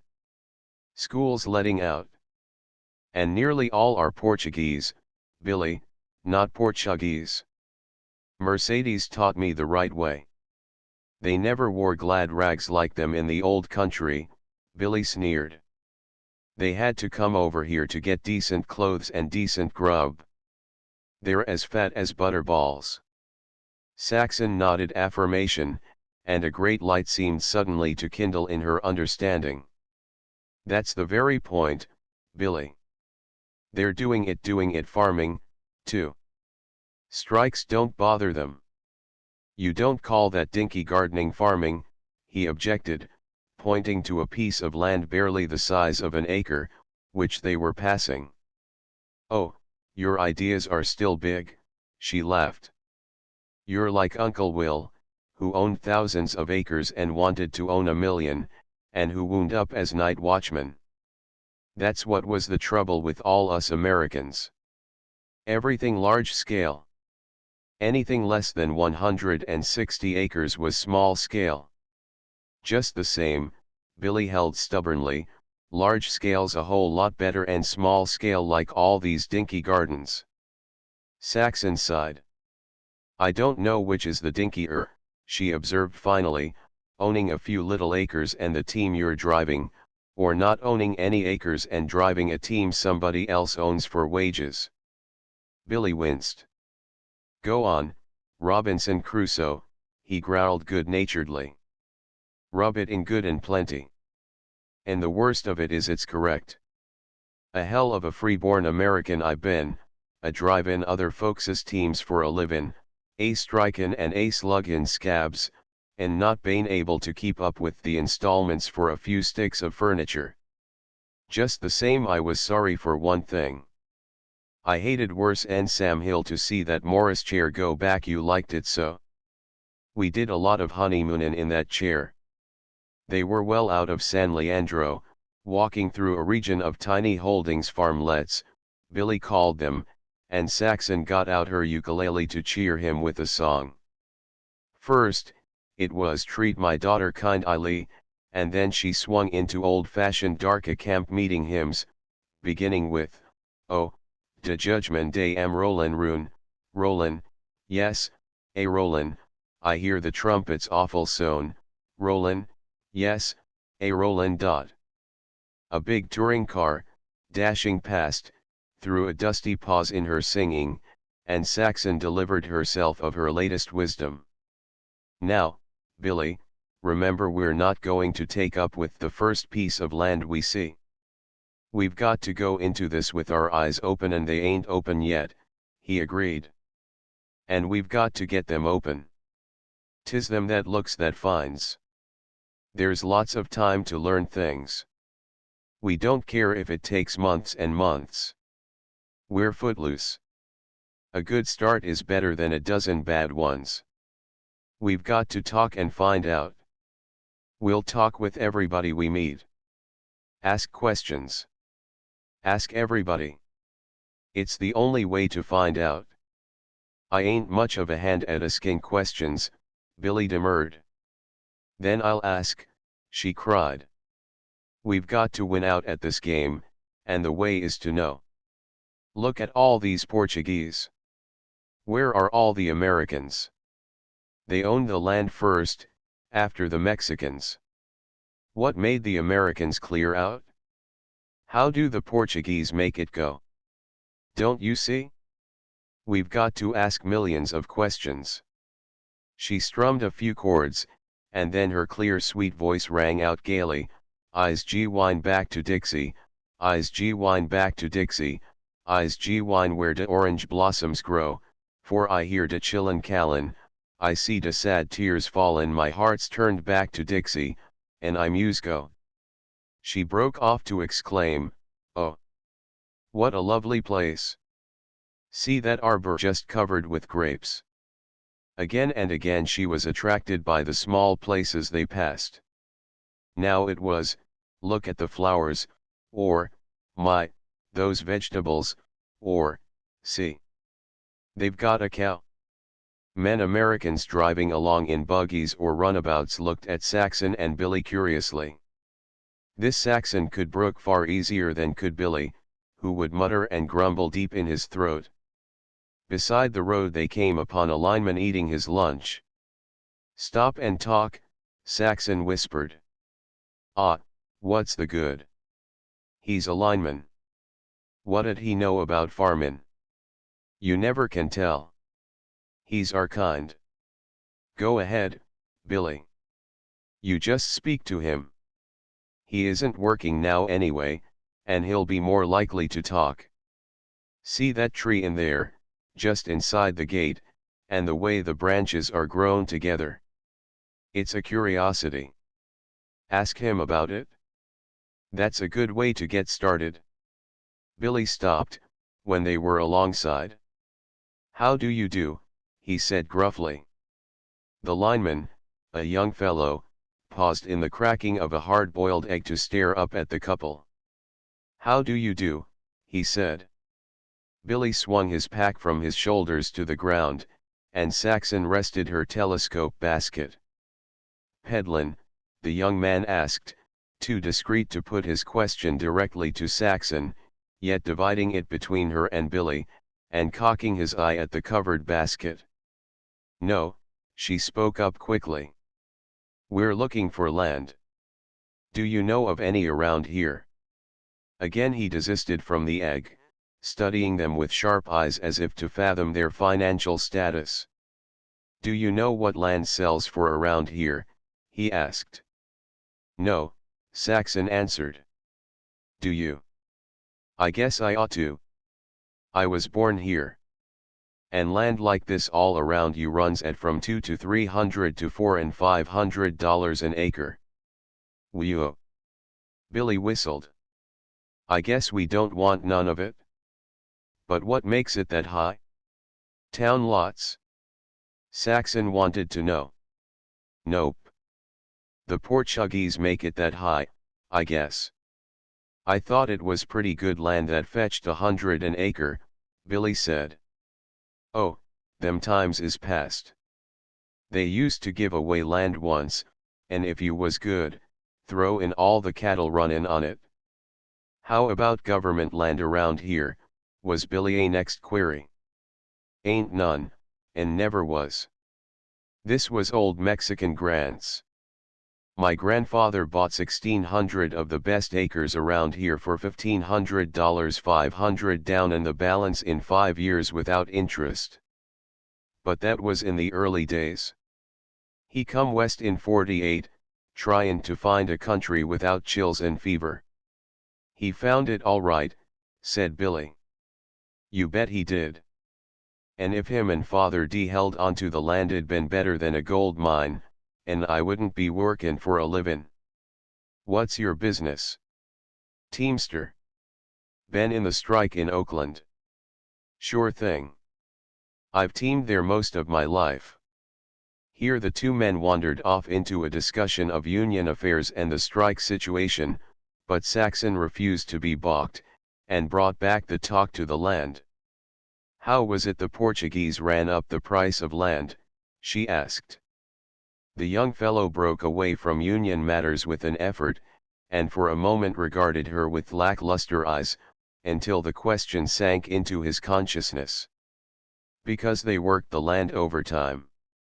Because they worked mornin', noon, and night, all hands, women and kids. Because they could get more out of 20 acres than we could out of 160. Look at old Silva, Antonio Silva. I've known him ever since I was a shaver.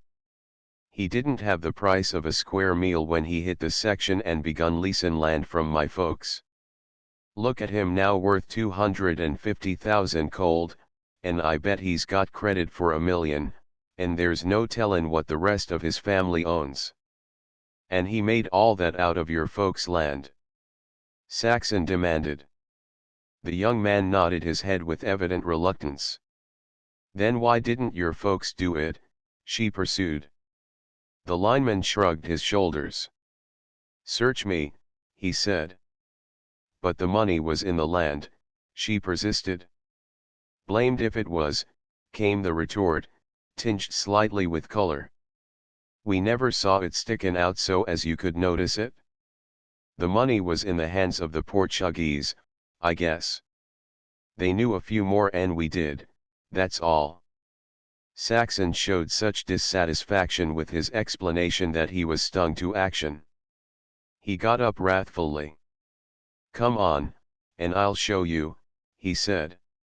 I'll show you why I'm workin' for wages when I might a been a millionaire if my folks hadn't been mutts.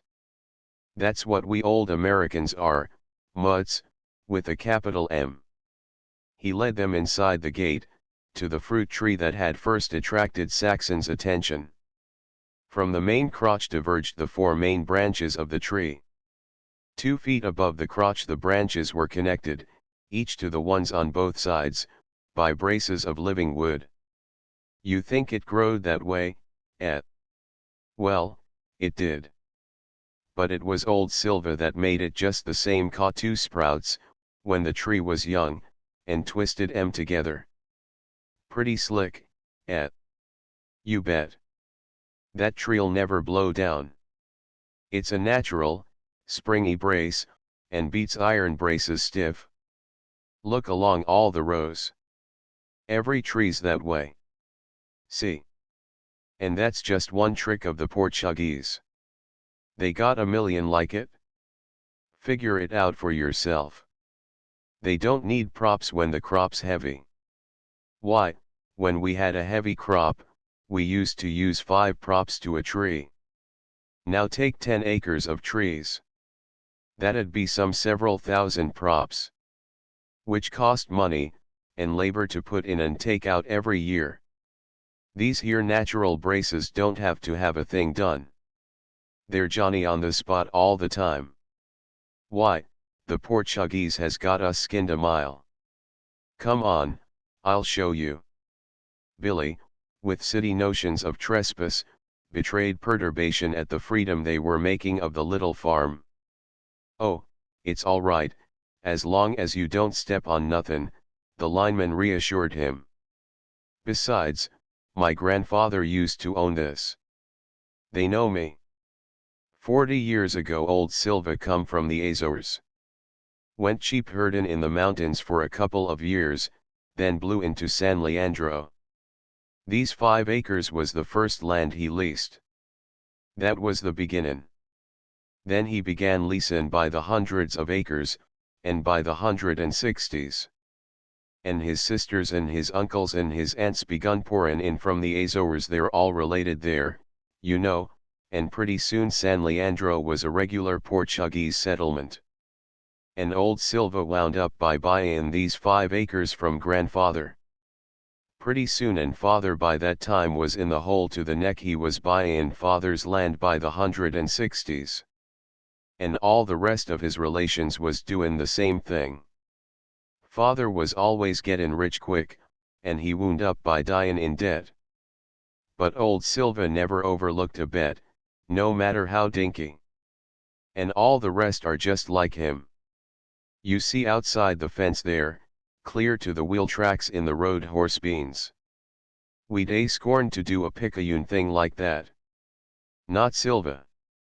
Why, he's got a townhouse in San Leandro now. And he rides around in a $4,000 touring car. And just the same his front door yard grows onions clear to the sidewalk. He clears 300 a year on that patch alone. I know 10 acres of land he bought last year, 1,000 an acre they asked him, and he never batted an eye. He knew it was worth it, that's all. He knew he could make it pay.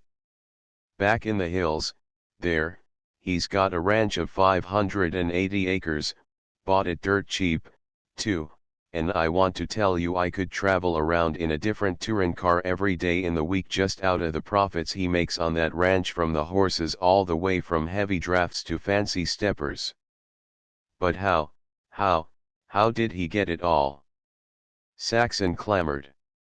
By being wise to farmin'. Why, the whole blame family works.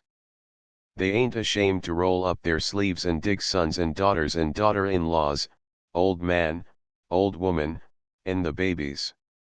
They have a sayin' that a kid 4 years old that can't pasture one cow on the county road and keep it fat ain't worth his salt. Why, the Silvas, the whole tribe of 'em, works 100 acres in peas, 80 in tomatoes, 30 in asparagus, 10 in pie plant, 40 in cucumbers, and stacks of other things. But how do they do it? Saxon continued to demand. We've never been ashamed to work. We've worked hard all our lives. I can outwork any Portuguese woman ever born. And I've done it, too, in the jute mills. There were lots of Portuguese girls working at the looms all around me, and I could outweave them, every day, and I did, too. It isn't a case of work. What is it? The lineman looked at her in a troubled way. Many's the time I've asked myself that same question. We're better than these cheap emigrants, I'd say to myself. We was here first, and owned the land. I can lick any dago that ever hatched in the Azores. I got a better education. Then how in thunder do they put it all over us, get our land, and start accounts in the banks?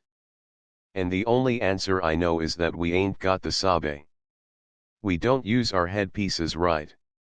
Something's wrong with us. Anyway, we wasn't wised up to farming. We played at it. Show you. That's what I brung you in for, the way old Silva and all his tribe farms. Look at this place. Some cousin of his, just out from the Azores, is makin' a start on it, and payin' good rent to Silva. Pretty soon he'll be up to snuff and buyin' land for himself from some Parisian American farmer. Look at that though, you ought to see it in summer. Not an inch wasted.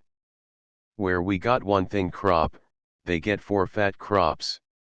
And look at the way they crowded currants between the tree rows, beans between the currant rows, a row of beans close on each side of the trees, and rows of beans along the ends of the tree rows. Why, Silva wouldn't sell these 5 acres for 500 an acre cash down. He gave grandfather 50 an acre for it on long time, and here am I, workin' for the telephone company and putting in a telephone for old Silva's cousin from the Azores that can't speak American yet. Horse beans along the road say, when Silva swung that trick he made more out of fattenin' hogs with 'em than grandfather made with all his farmin'. Grandfather stuck up his nose at horse beans. He died with it stuck up, and with more mortgages on the land he had left than you could shake a stick at. Plantin' tomatoes wrapped up in wrappin' paper, ever heard of that? Father snorted when he first seen the Portuguese doin' it. And he went on snortin'. Just the same they got bumper crops, and father's house patch of tomatoes was eaten by the black beetles. We ain't got the sabe, or the knack, or something, or other. Just look at this piece of ground, 4 crops a year, and every inch of soil workin' overtime. Why, back in town there's single acres that earns more than 50 of ours in the old days. The Portuguese is natural born farmers, that's all, and we don't know nothin' about farmin' and never did.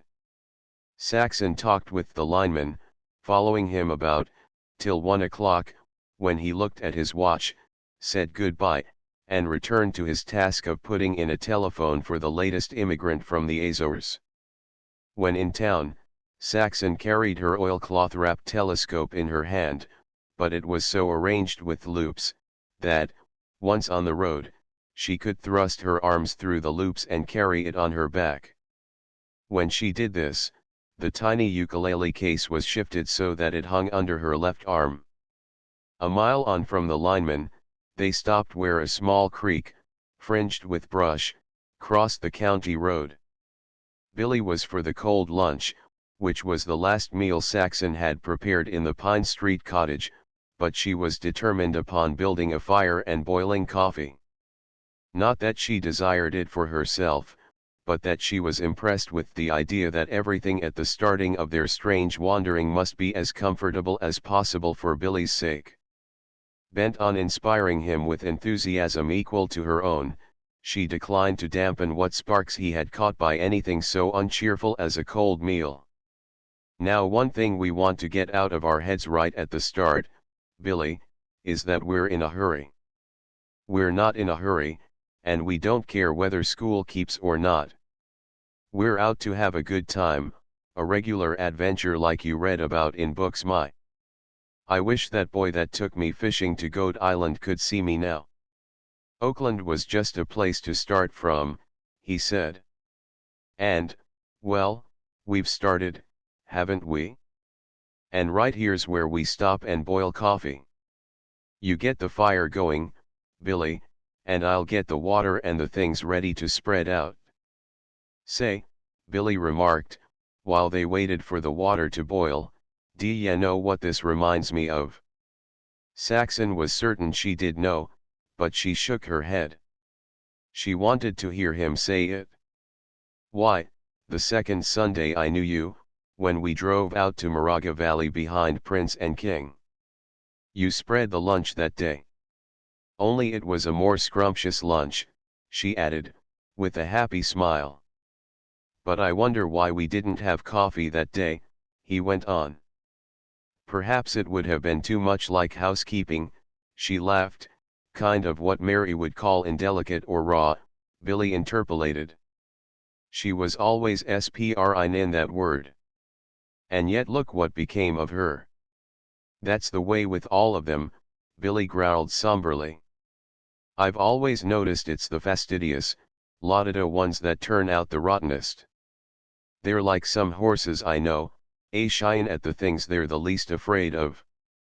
Saxon was silent, oppressed by a sadness, vague and remote, which the mention of Bert's widow had served to bring on.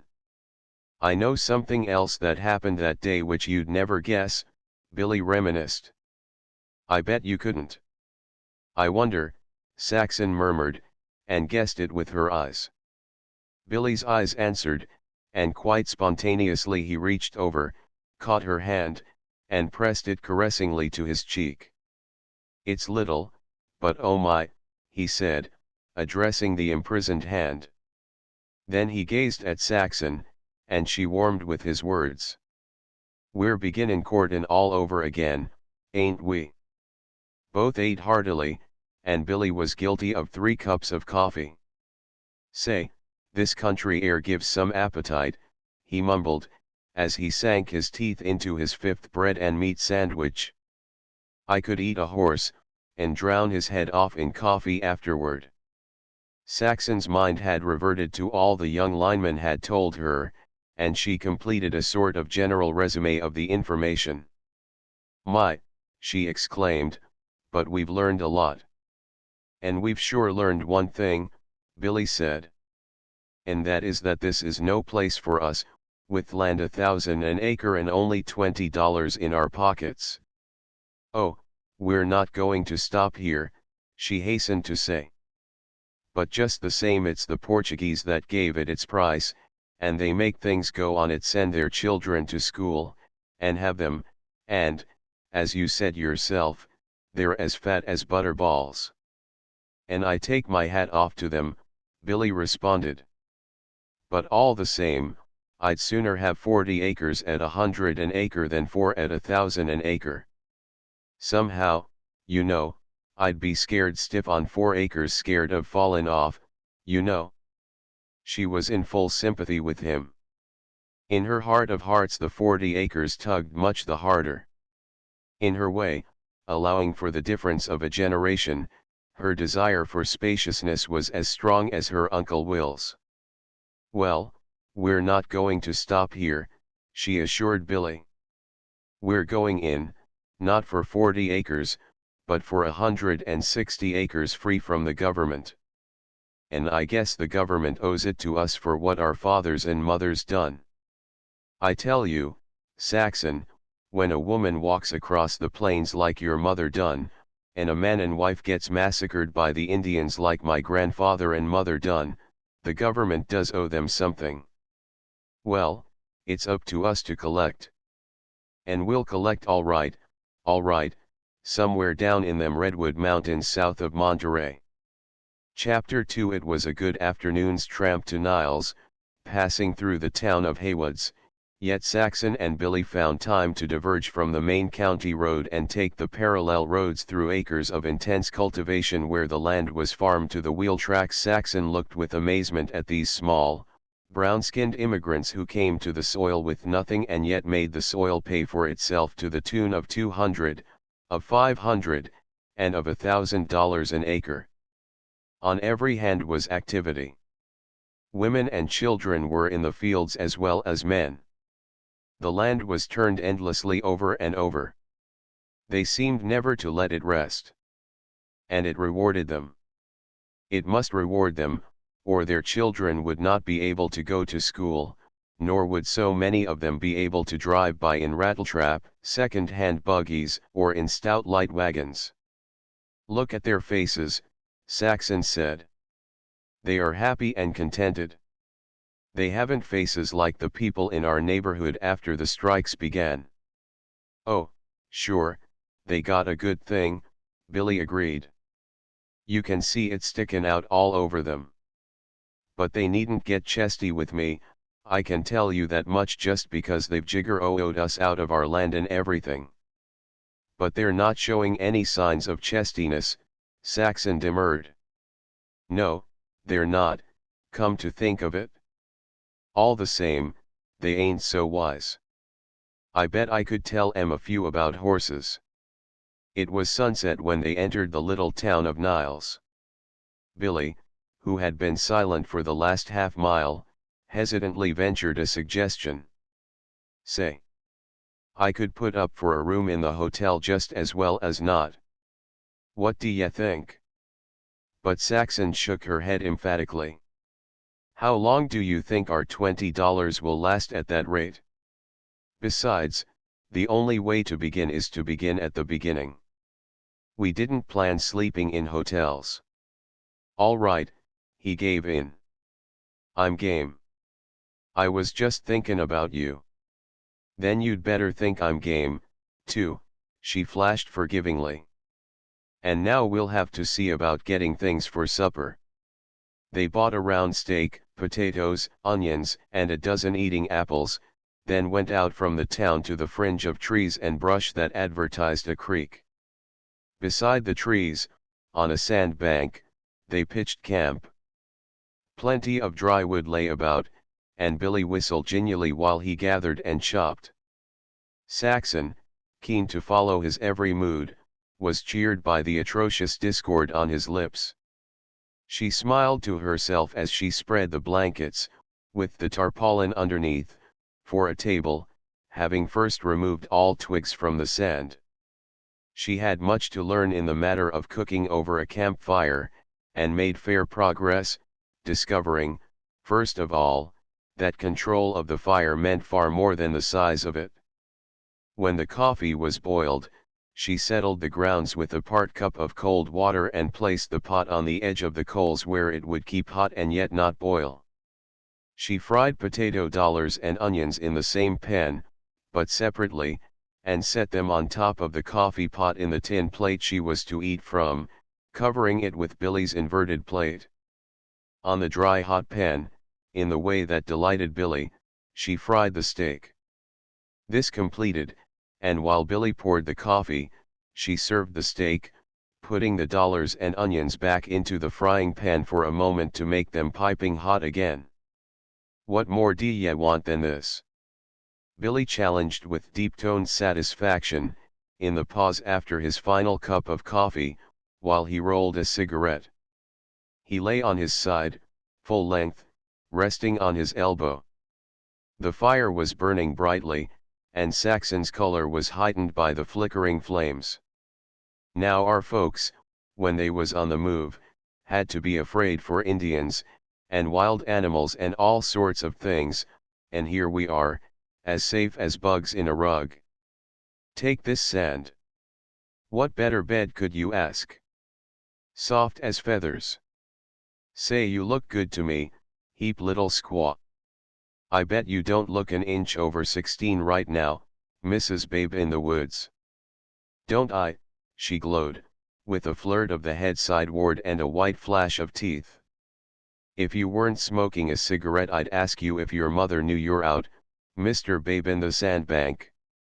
Say, he began, with transparently feigned seriousness. I want to ask you something, if you don't mind. Now, of course, I don't want to hurt your feelin's or nothin', but just the same there's something important I'd like to know. Well, what is it? She inquired, after a fruitless wait. Well, it's just this, Saxon. I like you like anything and all that, but here's night come on, and we're 1,000 miles from anywhere, and well, what I want to know is, are we really and truly married, you and me? Really and truly, she assured him. Why? Oh, nothing, but I'd kinda forgotten, and I was gettin' embarrassed, you know, because if we wasn't, seein' the way I was brought up, this'd be no place that will do you, she said severely. And this is just the time and place for you to get in the firewood for morning while I wash up the dishes and put the kitchen in order. He started to obey, but paused to throw his arm about her and draw her close. Neither spoke, but when he went his way Saxon's breast was fluttering and a song of thanksgiving breathed on her lips. The night had come on, dim with the light of faint stars. But these had disappeared behind clouds that seemed to have arisen from nowhere. It was the beginning of California Indian summer. The air was warm, with just the first hint of evening chill, and there was no wind. I've a feeling as if we've just started to live, Saxon said, when Billy, his firewood collected, joined her on the blankets before the fire. I've learned more today than 10 years in Oakland. She drew a long breath and braced her shoulders. Farming's a bigger subject than I thought. Billy said nothing. With steady eyes he was staring into the fire, and she knew he was turning something over in his mind. What is it? She asked, when she saw he had reached a conclusion, at the same time resting her hand on the back of his. Just been framin' up that ranch of ourn, he answered. It's all well enough, these dinky farmlets. They'll do for foreigners. But we Americans just gotta have room. I want to be able to look at a hilltop and know it's my land, and know it's my land down the other side and up the next hilltop, and know that over beyond that, down alongside some creek, my marrays are most likely grottin', and their little colts grottin' with 'em or kickin' up their heels. You know, there's money in raisin' horses, especially the big work horses that run to 1,800 and 2,000 pounds. They're payin' for 'em, in the cities, every day in the year, 700 and 800 a pair, matched geldings, 4 years old. Good pasture and plenty of it, in this kind of a climate, is all they need, along with some sort of shelter and a little hay in long spells of bad weather. I never thought of it before, but let me tell you that this ranch proposition is beginnin' to look good to me. Saxon was all excitement. Here was new information on the cherished subject, and, best of all, Billy was the authority. Still better, he was taking an interest himself. There'll be room for that and for everything on a quarter section, she encouraged. Sure thing. Around the house we'll have vegetables and fruit and chickens and everything, just like the Portuguese, and plenty of room beside to walk around and range the horses. But won't the colts cost money, Billy? Not much. The cobblestones eat horses up fast. That's where I'll get my brood marrays, from the ones knocked out by the city. I know that end of it. They sell 'em at auction, and they're good for years and years, only no good on the cobbles anymore. There ensued a long pause. In the dying fire both were busy visioning the farm to be. "It's pretty still, ain't it?" Billy said, rousing himself at last. He gazed about him. "And black as a stack of black cats?" He shivered, buttoned his coat, and tossed several sticks on the fire. "Just the same, it's the best kind of a climate in the world. Many's the time, when I was a little kid, I've heard my father brag about California's bein' a blanket climate. He went east, once, and stayed a summer and a winter, and got all he wanted. Never again for him. My mother said there never was such a land for climate. How wonderful it must have seemed to them after crossing the deserts and mountains. They called it the land of milk and honey. The ground was so rich that all they needed to do was scratch it, Caddy used to say. And wild game everywhere, Billy contributed. Mr. Roberts, the one that adopted my father, he drove cattle from the San Joaquin to the Columbia River. He had 40 men helping him, and all they took along was powder and salt. They lived off the game they shot. The hills were full of deer, and my mother saw whole herds of elk around Santa Rosa. Sometime we'll go there, Billy. I've always wanted to.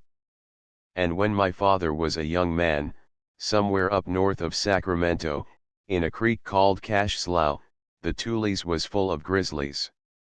He used to go in and shoot 'em. And when they caught 'em in the open, he and the Mexicans used to ride up and rope them, catch them with lariats, you know. He said a horse that wasn't afraid of grizzlies fetched 10 times as much as any other horse. And panthers, all the old folks called 'em painters and catamounts and varmints. Yes, we'll go to Santa Rosa sometime. Maybe we won't like that land down the coast, and have to keep on hiking. By this time the fire had died down, and Saxon had finished brushing and braiding her hair. Their bed-going preliminaries were simple, and in a few minutes they were side by side under the blankets. Saxon closed her eyes, but could not sleep. On the contrary, she had never been more wide awake. She had never slept out of doors in her life, and by no exertion of will could she overcome the strangeness of it. In addition, she was stiffened from the long trudge, and the sand, to her surprise, was anything but soft. An hour passed. She tried to believe that Billy was asleep, but felt certain he was not. The sharp crackle of a dying ember startled her. She was confident that Billy had moved slightly. "Billy," she whispered, "are you awake?" "Yep," came his low answer, "and thinkin' this sand is harder 'en a cement floor." "It's one on me, all right. But who'd a thought it?" Both shifted their postures slightly, but vain was the attempt to escape from the dull, aching contact of the sand. An abrupt, metallic, whirring noise of some nearby cricket gave Saxon another startle. She endured the sound for some minutes, until Billy broke forth. "Say, that gets my goat, whatever it is." "Do you think it's a rattlesnake?" she asked, maintaining a calmness she did not feel. "Just what I been thinkin'. I saw two, in the window of Bowman's drug store. And you know, Billy, they've got a hollow fang, and when they stick it into you the poison runs down the hollow." Brrrr, Billy shivered, in fear that was not altogether mockery. "Certain death, everybody says, unless you're a Bosco. Remember him? He eats 'em alive. He eats 'em alive. Bosco. Bosco." Saxon responded, mimicking the cry of a sideshow barker. "Just the same, all Bosco's rattlers had the poison sacs cut out of them. They must a had. Gee. It's funny I can't get asleep. I wish that damned thing'd close its trap. I wonder if it is a rattlesnake." "No, it can't be," Saxon decided. All the rattlesnakes are killed off long ago. Then where did Bosco get his? Billy demanded with unimpeachable logic. And why don't you get to sleep? Because it's all new, I guess, was her reply. You see, I never camped out in my life. Neither did I. And until now I always thought it was a lark. He changed his position on the maddening sand and sighed heavily. But we'll get used to it in time, I guess. What other folks can do, we can, and a mighty lot of 'em has camped out. It's all right. Here we are, free and independent, no rent to pay, our own bosses. He stopped abruptly. From somewhere in the brush came an intermittent rustling. When they tried to locate it, it mysteriously ceased, and when the first hint of drowsiness stole upon them, the rustling as mysteriously recommenced. It sounds like something creeping up on us, Saxon suggested, snuggling closer to Billy. Well, it ain't a wild Indian, at all events, was the best he could offer in the way of comfort. He yawned deliberately. Ah, shucks. What's there to be scared of? Think of what all the pioneers went through. Several minutes later his shoulders began to shake, and Saxon knew he was giggling. I was just thinkin' of a yarn my father used to tell about, he explained. It was about old Susan Cleghorn, one of the Oregon pioneer women. Wally-eyed Susan, they used to call her, but she could shoot to beat the band. Once, on the plains, the wagon train she was in, was attacked by Indians. They got all the wagons in a circle, and all hands and the oxen inside, and drove the Indians off, killin' a lot of 'em. They was too strong that way, so what'd the Indians do, to draw 'em out into the open, but take two white girls, captured from some other train, and begin to torture 'em. They done it just out of gunshot, but so everybody could see. The idea was that the white men couldn't stand it, and would rush out, and then the Indians to have 'em where they wanted 'em. The white men couldn't do a thing. If they rushed out to save the girls, they'd be finished, and then the Indians rush the train. It meant death to everybody. But what does old Susan do, but get out an old, long-barreled Kentucky rifle. She rams down about 3 times the regular load of powder, takes aim at a big buck that's pretty busy at the tort urine, and bangs away. It knocked her clean over backward, and her shoulder was lame all the rest of the way to Oregon, but she dropped the big Indian dead-o. He never knew what struck 'em, but that wasn't the yarn I wanted to tell. It seems old Susan liked John Barleycorn. She'd souse herself to the ears every chance she got. And her sons and daughters and the old man had to be mighty careful not to leave any around where she could get hands on it. On what? Asked Saxon. On John Barleycorn. Oh, you ain't onto that. It's the old-fashioned name for whiskey.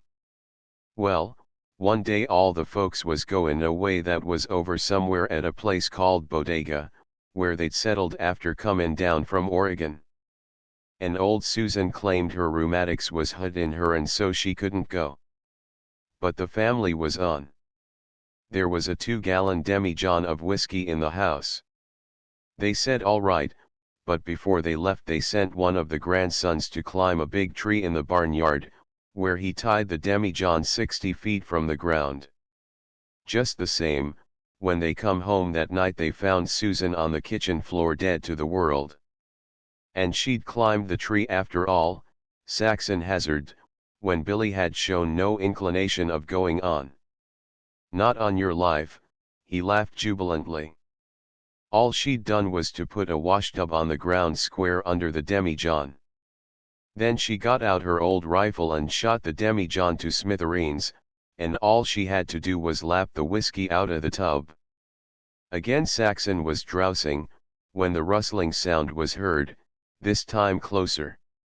To her excited apprehension there was something stealthy about it, and she imagined a beast of prey creeping upon them. "Billy," she whispered. "Yes, I'm a listenin' to it," came his wide-awake answer. "Might hunty that be a panther, or maybe, a wildcat. It can't be. All the varmints was killed off long ago. This is peaceable farmin' country." A vagrant breeze sighed through the trees and made Saxon shiver. The mysterious cricket noise ceased with suspicious abruptness. Then, from the rustling noise, ensued a dull but heavy thump that caused both Saxon and Billy to sit up in the blankets. There were no further sounds, and they lay down again, though the very silence now seemed ominous. "Huh," Billy muttered with relief. "As though I don't know what it was." It was a rabbit. "I've heard tame ones bang their hind feet down on the floor that way." In vain Saxon tried to win sleep. The sand grew harder with the passage of time. Her flesh and her bones ached from contact with it. And, though her reason flouted any possibility of wild dangers, her fancy went on picturing them with unflagging zeal. A new sound commenced. It was neither a rustling nor a rattling, and it tokened some large body passing through the brush. Sometimes twigs crackled and broke, and, once, they heard bush branches press aside and spring back into place. "If that other thing was a panther, this is an elephant," was Billy's uncheering opinion. "It's got weight. Listen to that. And it's comin' nearer." There were frequent stoppages, then the sounds would begin again, always louder, always closer. Billy sat up in the blankets once more, passing one arm around Saxon, who had also sat up. "I ain't slept a wink," he complained. "There it goes again. I wish I could see." "It makes a noise big enough for a grizzly," Saxon chattered, partly from nervousness, partly from the chill of the night. "It ain't no grasshopper, that's sure." Billy started to leave the blankets, but Saxon caught his arm. "What are you going to do?" "Oh, I ain't scared none," he answered. "But, honest to God, this is gettin' on my nerves. If I don't find what that thing is, it'll give me the willies. I'm just goin' to reconnoiter.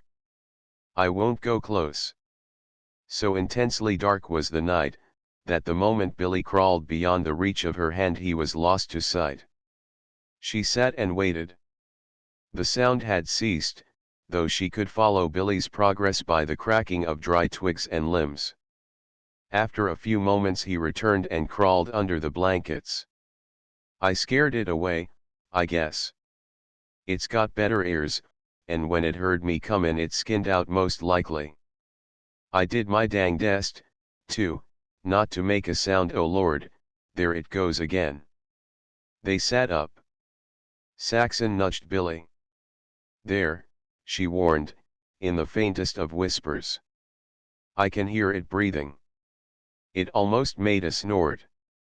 A dead branch cracked loudly, and so near at hand, that both of them jumped shamelessly. "I ain't goin' to stand any more of its foolin'," Billy declared wrathfully. "It'll be on top of us if I don't." "What are you going to do?" she queried anxiously. "Yell the top of my head off. I'll get a fall out of whatever it is." He drew a deep breath and emitted a wild yell. The result far exceeded any expectation he could have entertained, and Saxon's heart leaped up in sheer panic. On the instant the darkness erupted into terrible sound and movement. There were trashings of underbrush and lunges and plunges of heavy bodies in different directions. Fortunately for their ease of mind, all these sounds receded and died away. "And what d'ye think of that?" Billy broke the silence. "Gee, all the fight fans used to say I was scared of nothin'. Just the same I'm glad they ain't seein' me tonight."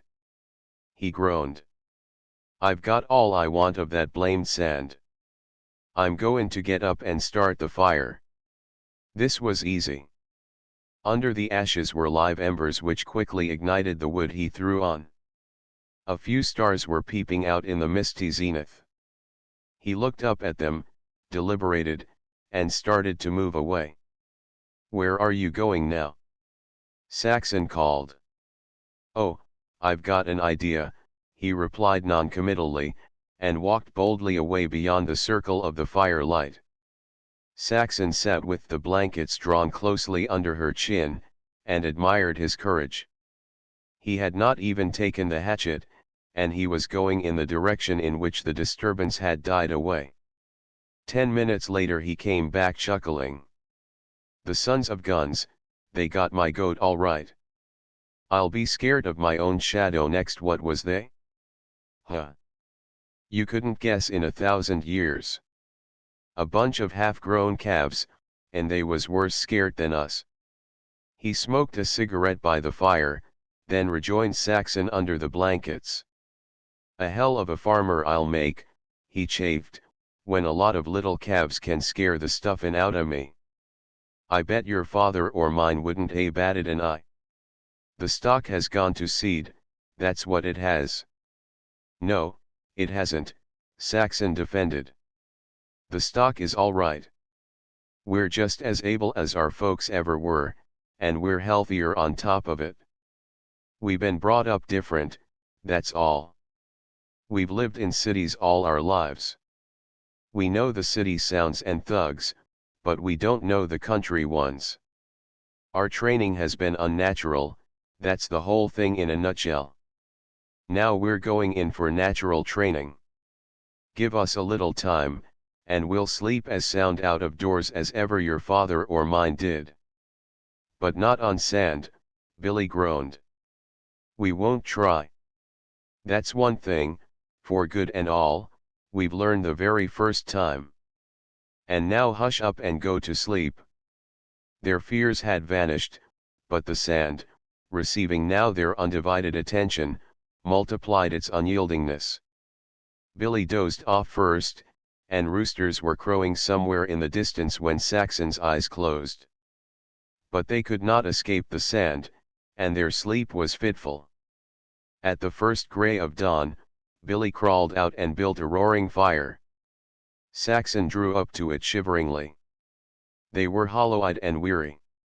Saxon began to laugh.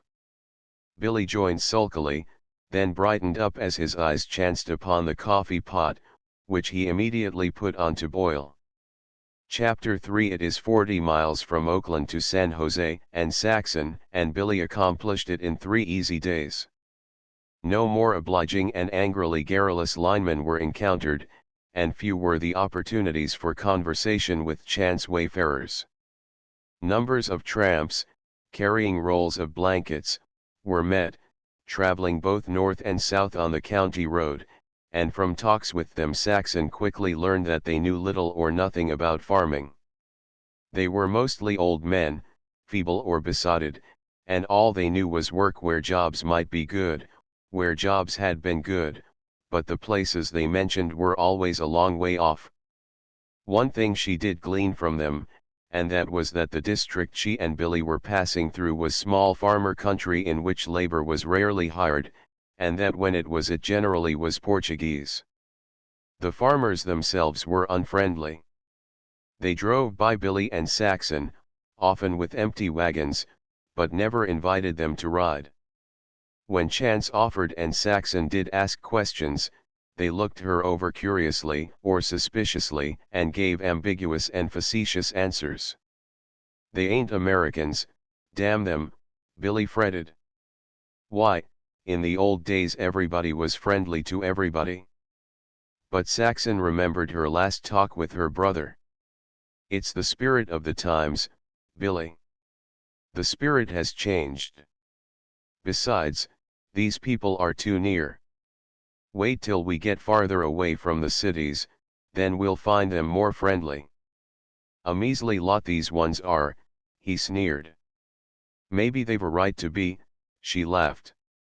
"For all you know, more than one of the scabs you've slugged were sons of theirs." "If I could only hope so," Billy said fervently. "But I don't care if I own 10,000 acres, Any man hikin' with his blankets might be just as good a man as me, and maybe better, for all I'd know. I'd give 'em the benefit of the doubt, anyway. Billy asked for work, at first, indiscriminately, later, only at the larger farms. The unvarying reply was that there was no work. A few said there would be plowing after the first rains. Here and there, in a small way, dry plowing was going on. But in the main the farmers were waiting. "But do you know how to plow?" Saxon asked Billy. "No, but I guess it ain't much of a trick to turn. Besides, next man I see plowing I'm goin' to get a lesson from." In the mid-afternoon of the second day his opportunity came. He climbed on top of the fence of a small field and watched an old man plow round and round it. "Ah, shucks, just as easy, Billy commented scornfully. "If an old codger like that can handle one plow, I can handle two." "Go on and try it," Saxon urged. "What's the good?" "Cold feet," she jeered, but with a smiling face. "All you have to do is ask him. All he can do is say no. And what if he does? You face the Chicago Terror 20 rounds without flinching." "Ah, but it's different," he demurred, then dropped to the ground inside the fence. 2-1 the old geezer turns me down." "No, he won't. Just tell him you want to learn, and ask him if he'll let you drive around a few times. Tell him it won't cost him anything." "Huh. If he gets chesty I'll take his blamed plow away from him." From the top of the fence, but too far away to hear, Saxon watched the colloquy. After several minutes, the lines were transferred to Billy's neck, the handles to his hands. Then the team started, and the old man, delivering a rapid fire of instructions, walked alongside of Billy. When a few turns had been made, the farmer crossed the plowed strip to Saxon, and joined her on the rail. "He's plowed before, a little mite, ain't he?" Saxon shook her head. "Never in his life. But he knows how to drive horses. He showed he wasn't all greenhorn, and he learns pretty quick." Here the farmer chuckled and cut himself a chew from a plug of tobacco. "I reckon he won't tire me out settin' here." The unplowed area grew smaller and smaller, but Billy evinced no intention of quitting, and his audience on the fence was deep in conversation. Saxon's questions flew fast and furious, and she was not long in concluding that the old man bore a striking resemblance to the description the lineman had given of his father. Billy persisted till the field was finished, and the old man invited him and Saxon to stop for the night. There was a disused outbuilding where they would find a small cook stove, he said, and also he would give them fresh milk. Further, if Saxon wanted to test her desire for farming, she could try her hand on the cow. The milking lesson did not prove as successful as Billy's plowing, but when he had mocked sufficiently, Saxon challenged him to try, and he failed as grievously as she. Saxon had eyes and questions for everything, and it did not take her long to realize that she was looking upon the other side of the farming shield. Farm and farmer were old-fashioned. There was no intensive cultivation. There was too much land too little farmed. Everything was slipshod. House and barn and outbuildings were fast falling into ruin. The front yard was weed-grown. There was no vegetable garden. The small orchard was old, sickly, and neglected. The trees were twisted, spindling, and overgrown with a gray moss. The sons and daughters were away in the cities, Saxon found out. One daughter had married a doctor, the other was a teacher in the state normal school, one son was a locomotive engineer, the second was an architect, and the third was a police court reporter in San Francisco. On occasion, the father said, they helped out the old folks. What do you think? Saxon asked Billy as he smoked his after-supper cigarette. His shoulders went up in a comprehensive shrug. Huh. That's easy. The old geezer's like his orchard covered with moss. It's plain as the nose on your face, after San Leandro, that he don't know the first thing. And them horses. It'd be a charity to him, and a savin' of money for him, to take 'em out and shoot 'em both. You bet you don't see the Portuguese with horses like them. And it ain't a case of bein' proud, or puttin' on side, to have good horses. It's brass tacks and business. It pays. That's the game. Old horses eat more and young ones to keep in condition, and they can't do the same amount of work. But you bet it costs just as much to shoe them. And his is scrub on top of it. Every minute he has them horses he's losin' money. You oughta see the way they work and figure horses in the city. They slept soundly, and, after an early breakfast, prepared to start. I'd like to give you a couple of days' work, the old man regretted, at parting, but I can't see it. The ranch just about keeps me and the old woman,